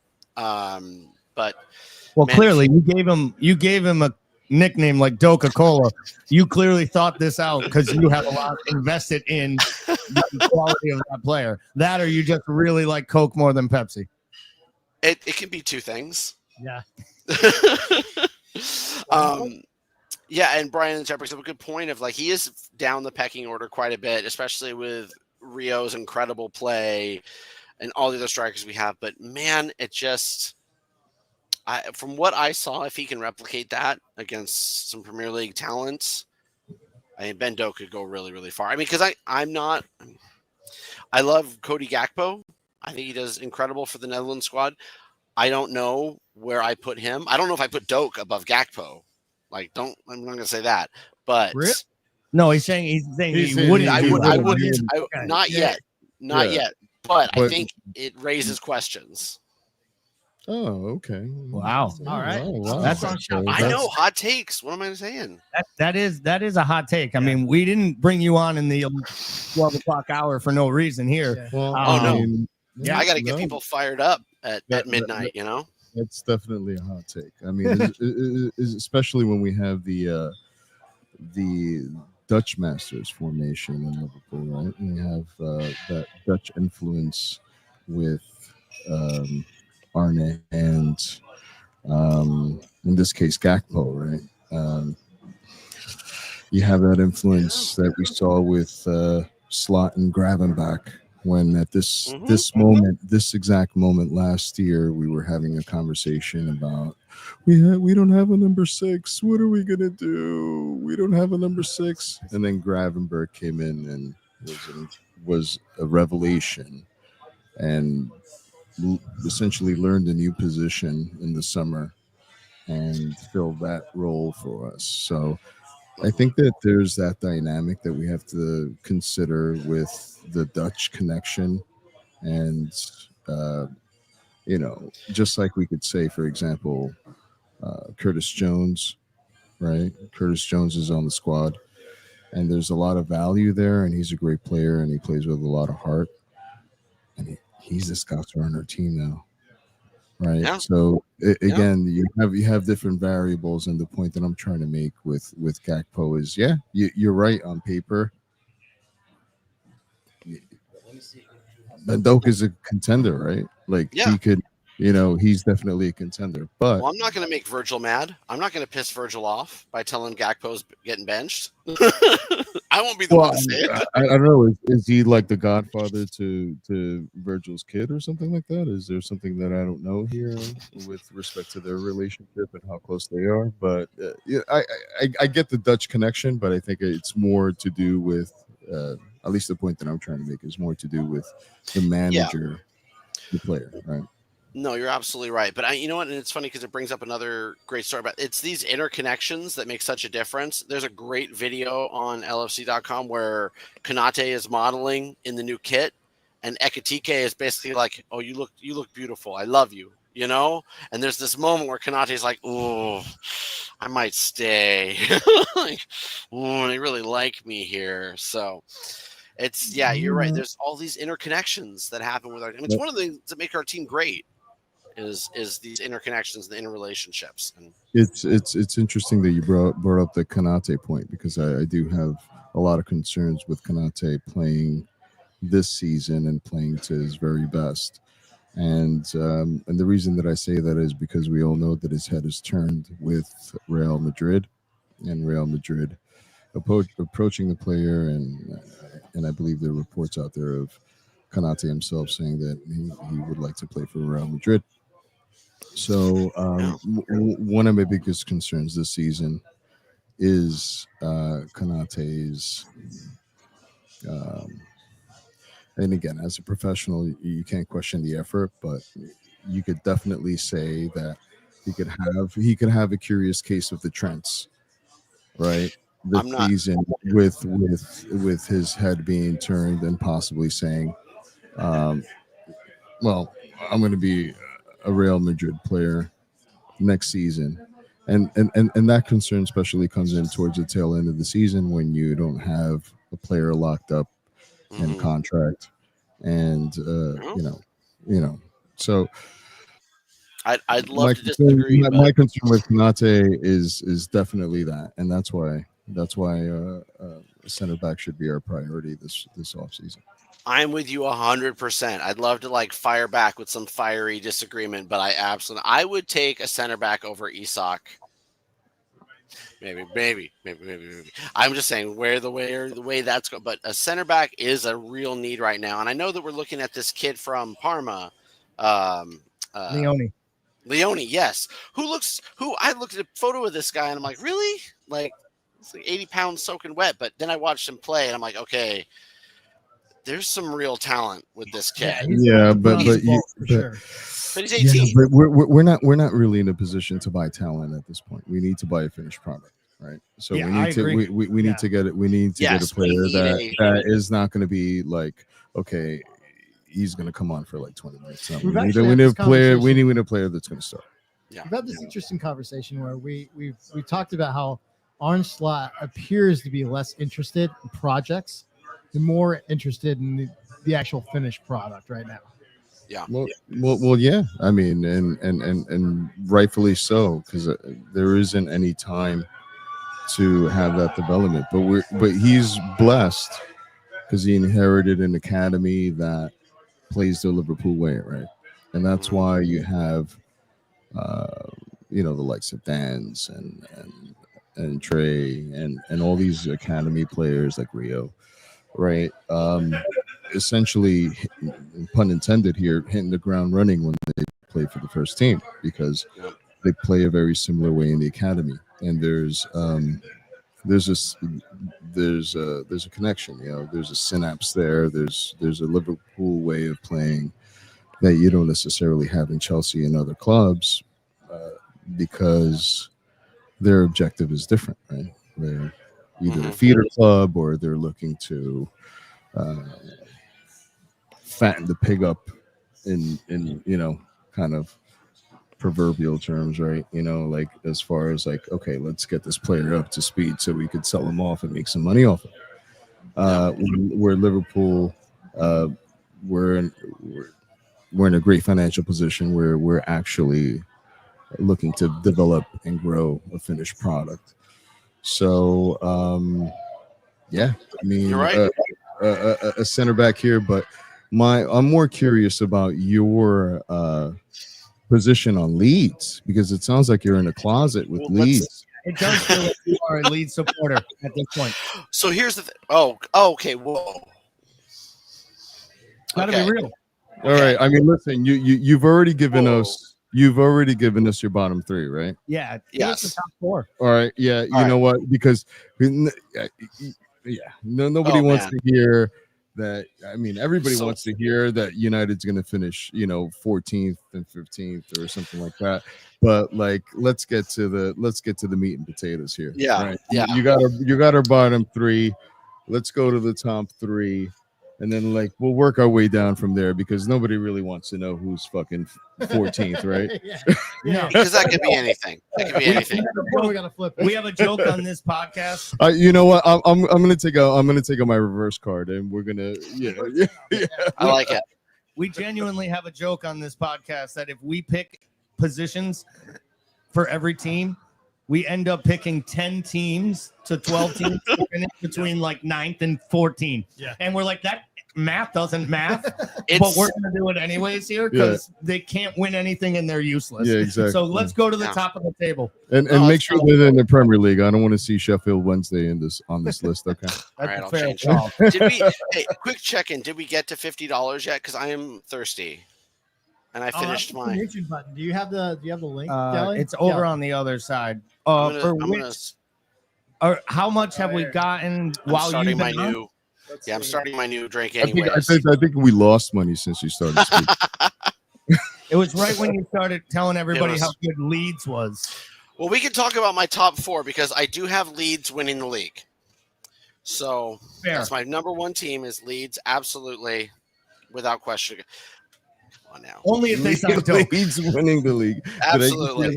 Yeah, he's just messing around. You can't even. I could not even sell that one. What do you got, Travis? But you know what? If you put if you put a $5 on that now, you'd be like a millionaire. If they that is a fair get. No, I don't think Leeds is going to be first. No, I don't think they're going to be top four. No, I don't think they're going to be top 10. All right, so they're not getting conference, so we're not that surprised. No, I mean first place. First place. I mean I'm not even getting into first place. First place is Liverpool. There's no. If we're going to work our way down. First place is Liverpool. Like we can get that whole discussion, but I mean, the only debate that we're having is that we could probably use another center back. I mean, without Isak right now, we win the league, and then if we get Isak, we win the league. We win the league. We win the league by like 20 points. Right? Yes, we win like a double digit. Like we're just like cruising into May. Champions elect, on the beach. It's working. Yeah. No, and to be honest, my top 4 was tough, and I'll bet it's gonna be the same top 4 that almost everybody has. And no. I'll be honest, I dropped a couple more. I dropped So a who's couple down. second? Who's You know second? what? All right. Cut Second, to the Arsenal. chase. Who's number 2?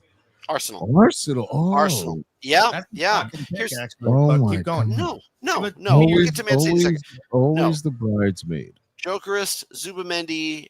I mean, I watched Arsenal play when it was this morning or yesterday, it was, and I think Jokeris, I don't know if he's going to be the greatest thing that's ever happened to them, but he's going to be solid. But Zubamendi is a much greater addition than people are giving credit for. It's going to push Declan Rice up. It's going to give Saka more room to play. I mean, Arsenal, they did so well last year. And I think, honestly, if Donnarumma doesn't make a couple saves, Arsenal wins the Champions League. Absolutely, without question. Last year, I think. Mikel right there, because I actually think Arsenal probably would have ended up embarrassed by in the final. Inter in the final if Really? they played. Yeah, because I think they play the same game, and I think Arteta gets tighter as times go close, and especially in big moments, and the pressure would have got to them like it's gotten to them the last few years in the Premier League. I mean, they should have won one of these titles, and they haven't. So, Yeah, should.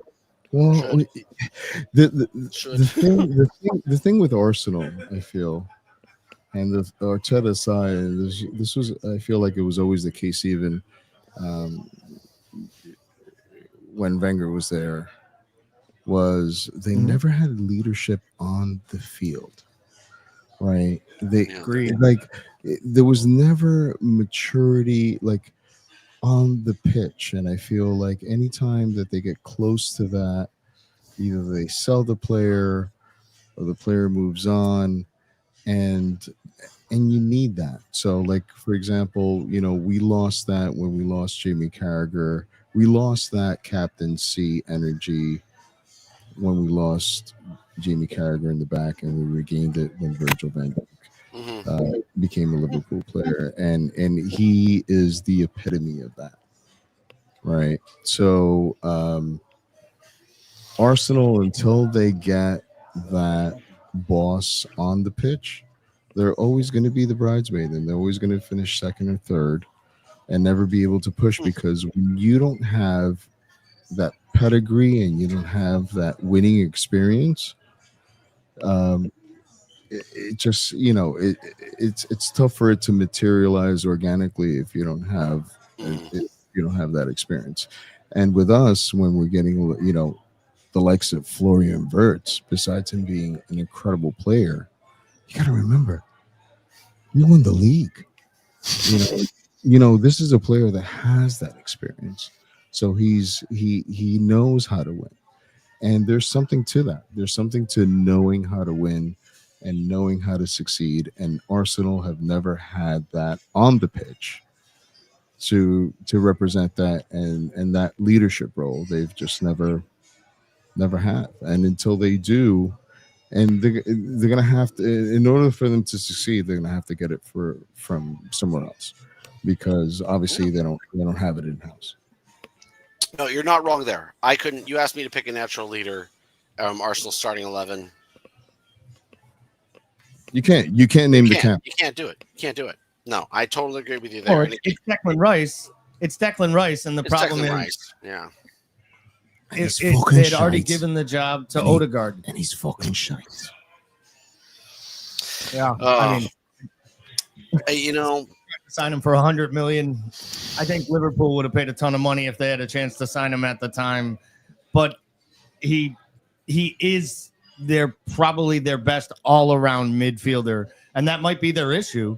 But they give it to Odegaard, who's a flair player, and when he goes off the boil, there's absolutely there's no steel behind it. And at least with Rice, in a moment like the Real Madrid matches, he steps up, he hits the free kick. He got better as the season went on, and I do think his numbers will be better this year, because to your point, Zubamendi's a lot better than having a rapist play in midfield. It's a strong comment.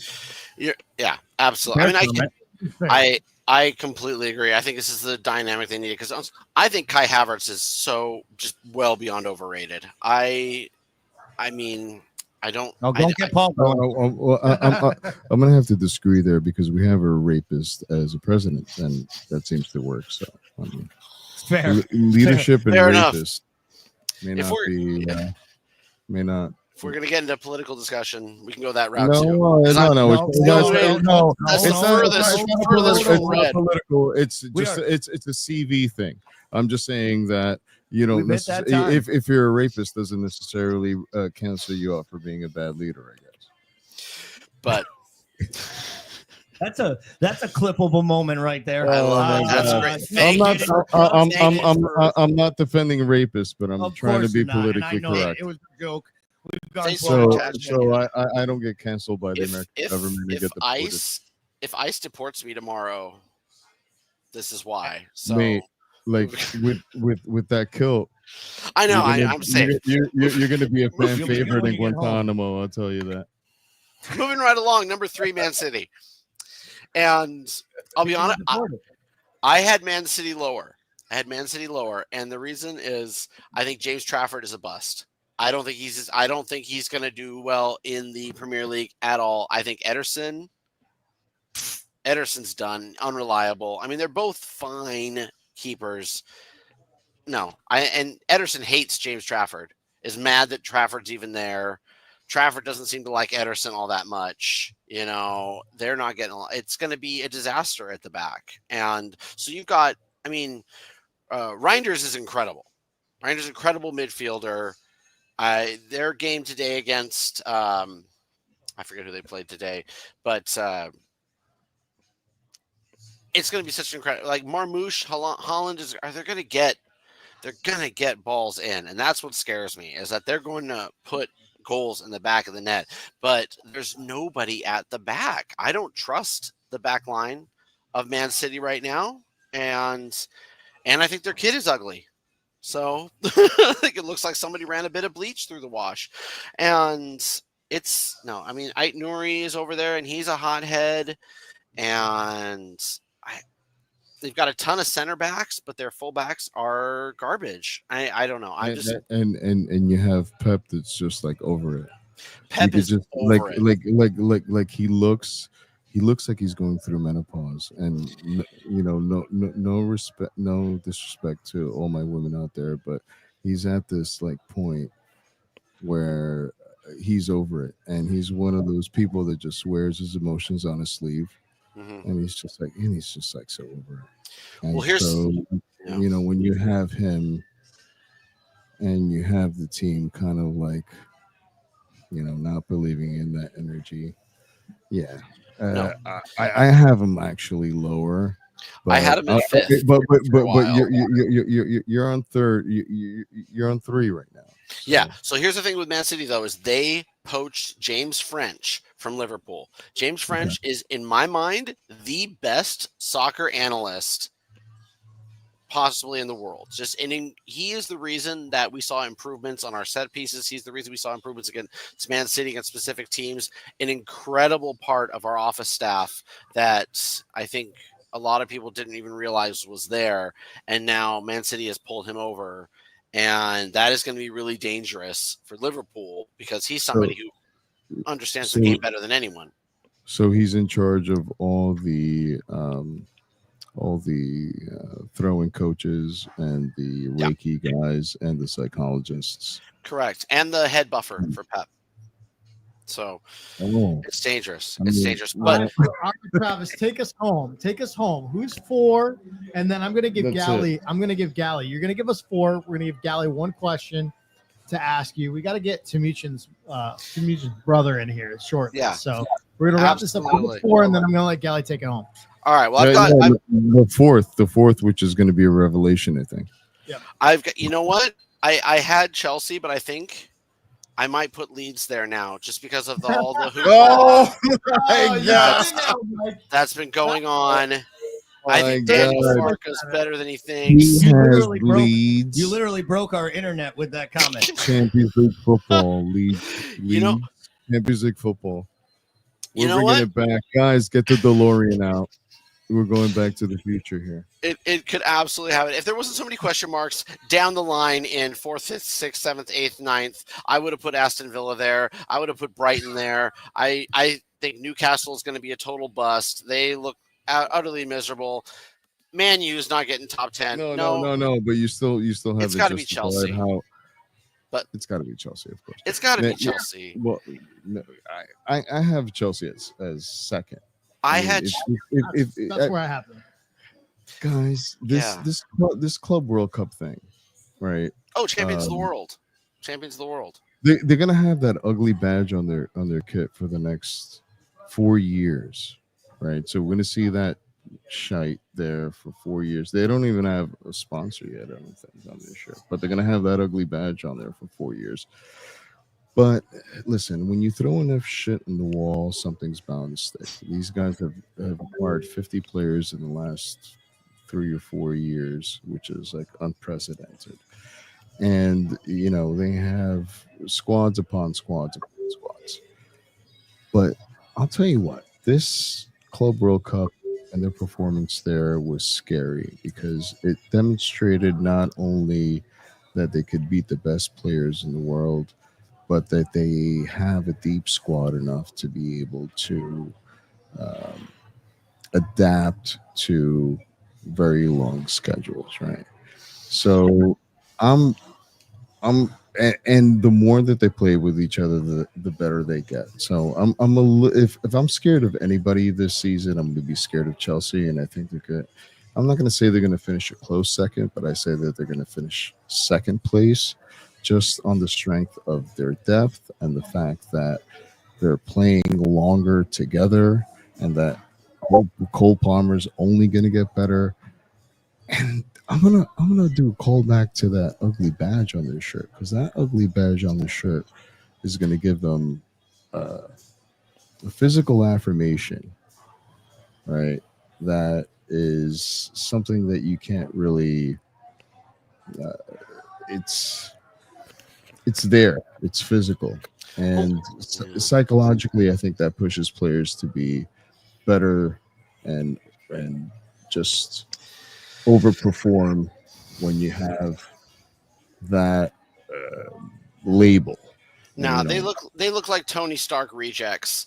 You know what? I'm gonna pull it all back. I'm pulling it all back. Now you know what? I think Maresca likes driving up the middle. That's his whole goal. He's like, we're gonna just jackhammer through the very dead center and push people out to the wings, and it works in a lot of ways. It works with Joao Pedro. It could work with Caicedo. It could work. But the fact is that Maresca is like, he is dead set on what his plan, on how he wants to play the game. And if he wants his team to succeed, he's got to give Cole Palmer, he's got to give Gittins, he's got to give Pedro, he's got to give all these people freedom to be creative. And I don't know if Maresca's the guy to do that. And so, yes, you're going to get these modes where Chelsea, everything clicks right, and they play like the best team in the world without question. But that's a lot of ifs. That's a lot of things that have to come in balance. And then if we don't forget, like they were 1 point behind us first months of the league. Then we get to December, and it all completely falls apart. And then they bring in, of their 10 new players they brought in, they have an average age of 19 and a half years old. I mean, Chelsea is building to something great.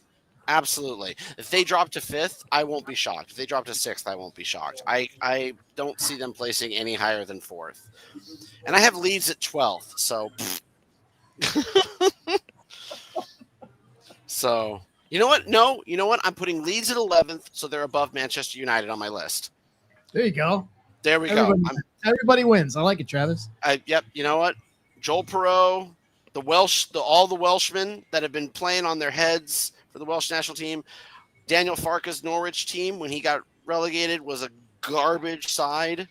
And this Leeds team is much more, you know what? And I'm going to keep this bold take, because if I'm wrong, people will go, yeah, that makes sense. But if I'm right, I'm going to look like the genius from the Pacific Northwest. Travis, that is basically the best way to wrap this thing up, to basically self-identify as the genius of the Pacific Northwest. Yes. Oh man, we were. I was just gonna say, we were probably 20 hours into this thing last year when I said that Forest was going to get relegated. So I mean, I'm with you. I'm okay with you being out on this Leeds limb, because I've been there before. Just the flip side. Yeah, no, I mean, I think Nottingham's, they're not going to place any higher than 14th. I'm sorry. You can't. The Nuno Espirito Santo, he had a Wolves team that was way better than this Nottingham side, and they went to Europe and they were exhausted and they almost got relegated. Nottingham Forest is not as good. It's Espirito Santo again, who I like as a coach, but he already shown he can't hang when there's Euro football. No, they dropped to 14th or 15th. I'll say 14th and we'll put Everton 15th. But we do have a little bit of news that we probably should be honest with you about, Travis. You've got some work to do. I'll let Tim, what's the exact number of drinks that Travis owes us? So you owe what looks like 3 drinks, buddy. 3. Okay, there's one. It could be worse. That's not too bad. Hold on, I got a little vodka spritz here. I got a shot of whiskey. So I'm gonna pour them all together in one big pint, Travis, and then you guys just check in with me in an hour. All right? Better be a urinal behind you. us. I'm just gonna pour this in. You've absolutely made me decide that I need to come to the Pacific Northwest and hang out with you. I'm gonna get these Because things on. anybody who mix and matches drinks, this is I outstanding. got you guys. Don't worry about it. Absolutely. For you guys, anything. This is gold. Travis, there's probably no faster way to get degenerates like me and Gally to Portland than to do something like this on air. Well, there is. You share a stat that they have the most strip clubs per capita in any city. That is the first reason. I already started. I was looking down a lot. I was booking flights. All right. After seeing that drink, I'm questioning whether or not I just get on the train tomorrow and hope it ends in Portland. We would love to have you. Hey, y'all, all of you're welcome anytime. Absolutely. We'd love to have you here. The Rose City Reds, I promise you, the most excited, nicest, most incredible supporters group. I'm so grateful to be a part of them. They put in, I'm the chair of the group, and I promise you, I do the least amount of work compared to our leadership board, who have just. How you drink? I believe it. All right, I'm gonna get back to these. I'm gonna let them set up for tomorrow. Thank you all so much for letting me be a part of this. Thanks a lot, man. Thank you for the time, for the laughs. Y'all were incredible. Please invite me back anytime. I'm more than happy to. Well, more than welcome to come back, man. We Talk about appreciate it. leads. I'll talk about leads. Take care. Cheers, everybody. Have a great night. Bye, Travis. Okay, so now we have to do something unique over here. We have to do something weird, and I need the audience's help to make this happen properly. So we will have to end the stream and restart a new stream over here in the next 5 minutes or so. And then, yeah, I think we might as well like do it now and instead of like bringing the next person over. No, I agree, but won't that mean that we'll end up stopping before we make it to 24 hours? I'm Probably. just throwing it out there. We have an extra minute or two because God knows we had technical difficulties to start. That's true. So we probably should drop at like 12, literally 12:58, 12:55, and then what we do is we just wait 5 minutes and tell everyone just don't go anywhere, stay and check us out. We just don't want to lose everything. But truly appreciate everybody. We should probably explain why we're doing that. I don't. Yeah. So last year we did the full 24 hours and we recorded the entire thing, and we realized quickly that ultimately you can only stream live for 12 hours on YouTube before it drops your downloadable, recordable version. So we literally did this show all night. We got to the end. We had someone ready to clip up the end for all the funny stuff and realized, well, we only had the first 12 hours and 1 minute. And then we realized that was why we had to cut this thing in half moving forward. So this year, if you got our notifications, and if you're not getting our notifications, it probably means you haven't subscribed to the channel yet. And you genuinely, Shame on you. like most people, including my wife, don't listen to things I say because I said it just over an hour ago. Please get on over right now. Subscribe to the page. At the same time you subscribe, I need you to get in there and turn on the notifications so that you're getting our updates. And you would know that we're going to have 2 shows tonight, a second one starting at 1 a.m. So we're super, super excited to do the next 12 hours. Can't you tell how excited I am that we've almost finished 12 hours and I have 12 more hours of this to go? That coffee is kind of kicking in. I got to be honest. I got a little pep in my step right now. That's a scary thing. Yeah, we'll wait for the crash. We've talked a lot about jinxing, and the crash is coming. I will say last year, at around this time I started to crash, I feel surprisingly good. Like I don't want to jinx it. I think it's the fact that we've had a lot of like outside stimuli with people coming in, other people. I've been Great standing.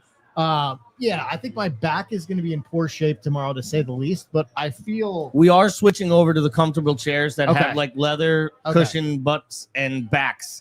And I think those are probably the two most important things, because I already said, if not, I'm taking all the dirty clothes out of my bag and I'm just stacking them up on this bar stool, because I've given myself sciatica standing. Okay. Like there's a doctor somewhere in Western Massachusetts is like, I don't have to donate to this pod. It donates to me. Like I'm helping doctors and their retirements everywhere. Physical therapists looking for help because I need it. But we just want you to know how much we appreciate everything. Thank you to Travis and the Rose City Reds for joining us, though I do think that his predictions are a little crazy. I didn't exactly totally agree with all the relegation talk, but we're going to get to our predictions a little bit later, and it's going to be a really exciting time. I'm not exactly sure when we're going to do it yet, but we will figure that out. But we have been getting quite the comments rolling in, and I just want to thank everyone who is following us and is online. There's 21 of you right now live in the chat at 1 a.m., almost 1 a.m. On the YouTube side of things. Awesome. So that is awesome. Thank you so much to all of you for stuck with us all night, for all the comments, the ones keeping us going, laughing at our jokes, even laughing when they're not funny. But we really do appreciate it. I think we got Tim back now. Yes. Maybe an update here on Of course, you're numbers assuming they're laughing. That's a different story. But yes, they're acting like they're laughing, even if they're laughing at us. probably at us more than with us. But yes, we're up to 585 now on the that was the about fundraiser on the GoFundMe. So we had a $100 one from Kyle Hultquist and Kevin, another $10 thrown in. So we're at 585 total. So thanks a lot for that one. That's why like it was 3 drinks for Travis over there. But yeah, great to have those guys on board, and we'll probably have Travis just to follow up and stuff. So let's bring this bozo on. So this guy being actually, we're sponsoring this hour kind of together with Edip. For those of you guys who don't know, well, you know what? I'll let him freaking tell you the whole shebang. Are you going to bring him in before we reset the pod? Yes. Is Because that a then if good it idea? doesn't get clips, sucks to be him. You know, that's what. Okay. All right. Okay. Is he going to stay with us and give us and stay on, and when we come back on? So you guys want to do this first, or you want to bring him out giving him first? 15 minutes because he's your brother, and Yeah, you exactly. get 15 You've minutes. given everybody else, you've given everyone else on this pod a good half hour. Heck, some people might have even had an hour or two, or even a segment or 3. And somehow you're cutting your brother off. I'm giving him my half of freaking your life, show. man. Yeah, I understand it's your life, but like I grew up my whole life wanting a brother. You actually have one willing to talk to you, and I know you enough. He's That's available. a lot, man. He's available for rent. if Oh, you're he's available for interested. rent? Yeah. I gotta be honest. If I take anyone from your family, it's probably gonna be your nephew, because he was the most entertaining of anyone, as he was clowning both you and his father at the same time while we were watching Man United. So I'm gonna take Edith's son if I'm pseudo adopting anyone out of the Uris family. Also because I know he is a great grandchild of an all-time great, and you were just a pain in my ass that convinced me to do this not once but twice. So And with there's that, more, apparently. I guess it's time to bring in Edith. Should we bring him up? Or should we like start the new broadcast? I mean, Up to you guys. I feel like now you're listening to me. I mean, occasionally I that feel happens. like it's a little rude to just bring him on at this point. Yes. I feel like what we really should do, We is need to burn like take- we need to burn 7 minutes. yeah, we need to kill a few minutes, talk a few things We'll quickly talk out. shit about him for 7 minutes before bringing Oh, him we on. could do that. We Harry Potter, Yeah. right? Like He'll have the inside route for that one, Haggard but- seems like such a nice guy to follow United. It doesn't seem very Potter-like. It is a nice dude. Yeah, we're still at 585. I guess I'll go through that real quick. So what we're gonna do is we will actually probably post the link right here. So the link is already set up on our YouTube page in terms of where the broadcast is going once we're done with this one over here when we start the new stream. But I'll throw the link in here just in case, so that you guys can basically, when you guys see us disappear, you can kind of figure out that, hey, they left this one, they're on the other one, kind of a deal. So I'll throw it in the chat right here. That will be the new link that we're going to. There we go.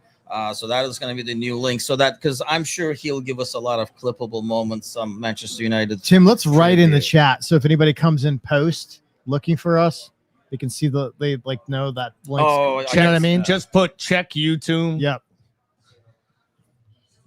So I was thinking when we do shut down, we should maybe take like a 30, 40 second, not pause or break, but I think we should try to figure out what's going on with your headset and see if we can't figure that out quickly while we have us offline where any buttons we hit won't be breaking things. Yes. So for everyone in the chat, we're going to probably break it off in about 5 minutes, and then we'll wait 5 more to try to figure out all this audio issues. And we're going to come back online right around 101. And yeah, I mean, I think like, well, once we figure it out, we'll be live. I'm like I said, if you guys are following the link, you'll be live right away. You'll be like, basically, once it goes live, you'll be able to see it on YouTube as well. So my individual jealous reason for this is I want my headset back because I'm listening to myself in echo and I sound bad enough in real time. Also, by the way, guys, we can see who all is online. So if you don't come back for the second half, yeah, like, we're taking attendance. We're basically gonna start sending guys like Travis to reach out to you and give you crazy ass takes. We love you, Travis. yes, that was like an awesome segment, actually. Listening along Travis, with that. It's really like great to have Actually, Michael over here joining too. I'm telling you what, Michael is going to be on. Oh, Michael is going to be starting his own podcast soon. He's liking this thing. Well, I mean, he told us he was making this into a podcast room. Yeah. And I think next year he's going to do 24 hours on the rip. You thought it was for us, but it was actually for himself, I think. But we are basically 42% of the goal right now at the GoFundMe. So thanks a lot for making that happen. We're going to be almost halfway there. So we're going to be almost halfway to the goal. So keep Someone take us to over there. 50% before we come back online. That's my request. That would be a good request. That would be amazing. So I do have a quick question for Ryan in the chat. He mentioned earlier that he's a former professional scout for the San Francisco Giants. Oh, And wait, really? we didn't touch on it because we were flying through stuff and because I kind of thought I might catch a left hook for bringing up baseball. But you are a viewer, you are a listener, and you put things in the comments. We talk about them.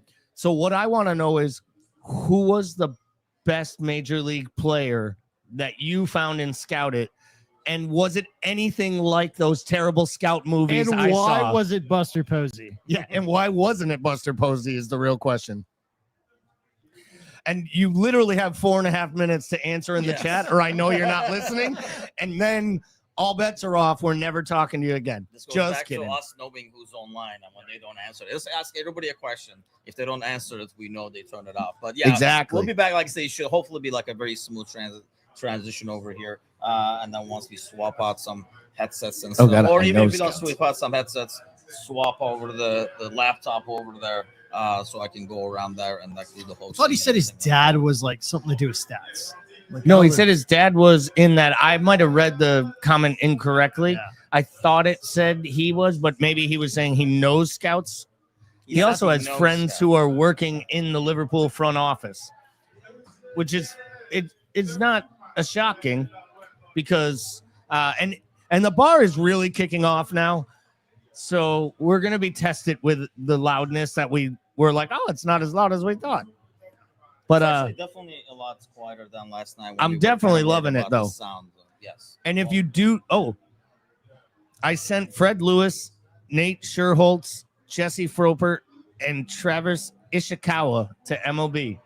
Oh shit! Look at that. Those are actual major leaguers. Yeah, since it's baseball, that was like that could have been like dish names for me. I don't know what those are. Yeah, this is for me and Gally, Tim. This is not. It for does you. look. I'll be back. Yeah. Does look in a lot of ways like he was set on the foreign sides to Yeah. take a chair of, Yeah. or he just wanted to make up names that he knew I couldn't pronounce because he's heard me try to pronounce names on these podcasts before. And the fact that I can't pronounce Timucin's or Matus's properly after knowing them for 4 to 5 years Yeah, I think is it's just a lot. probably my favorite part about all of the podcasts. And I'm always the one that like, hey, maybe we can have Gally try to pronounce this name. It's not right. It's unfortunate and unfair. Okay, let's make this happen. We'll be ending this, like I say, in 2 to 3 minutes. You will have the new link live over there, and we'll see you guys then. And don't go away because you guys get to meet my brother that we've been He doesn't know. Now he does, but we've been talking shit about him for years now. What a fucking cliffhanger. Yes. Okay, we'll be right back, guys. All right, everyone. We know that 19 of you are online. It's down to 18. Do not drop that much and be back by 1:02, or you are literally late. Honestly, in some ways, maybe it's good because God knows what kind of dirt this guy is gonna throw out at me. That's I've been hiding for years over here. So maybe the less people we have watching, the better. But we'll be right back.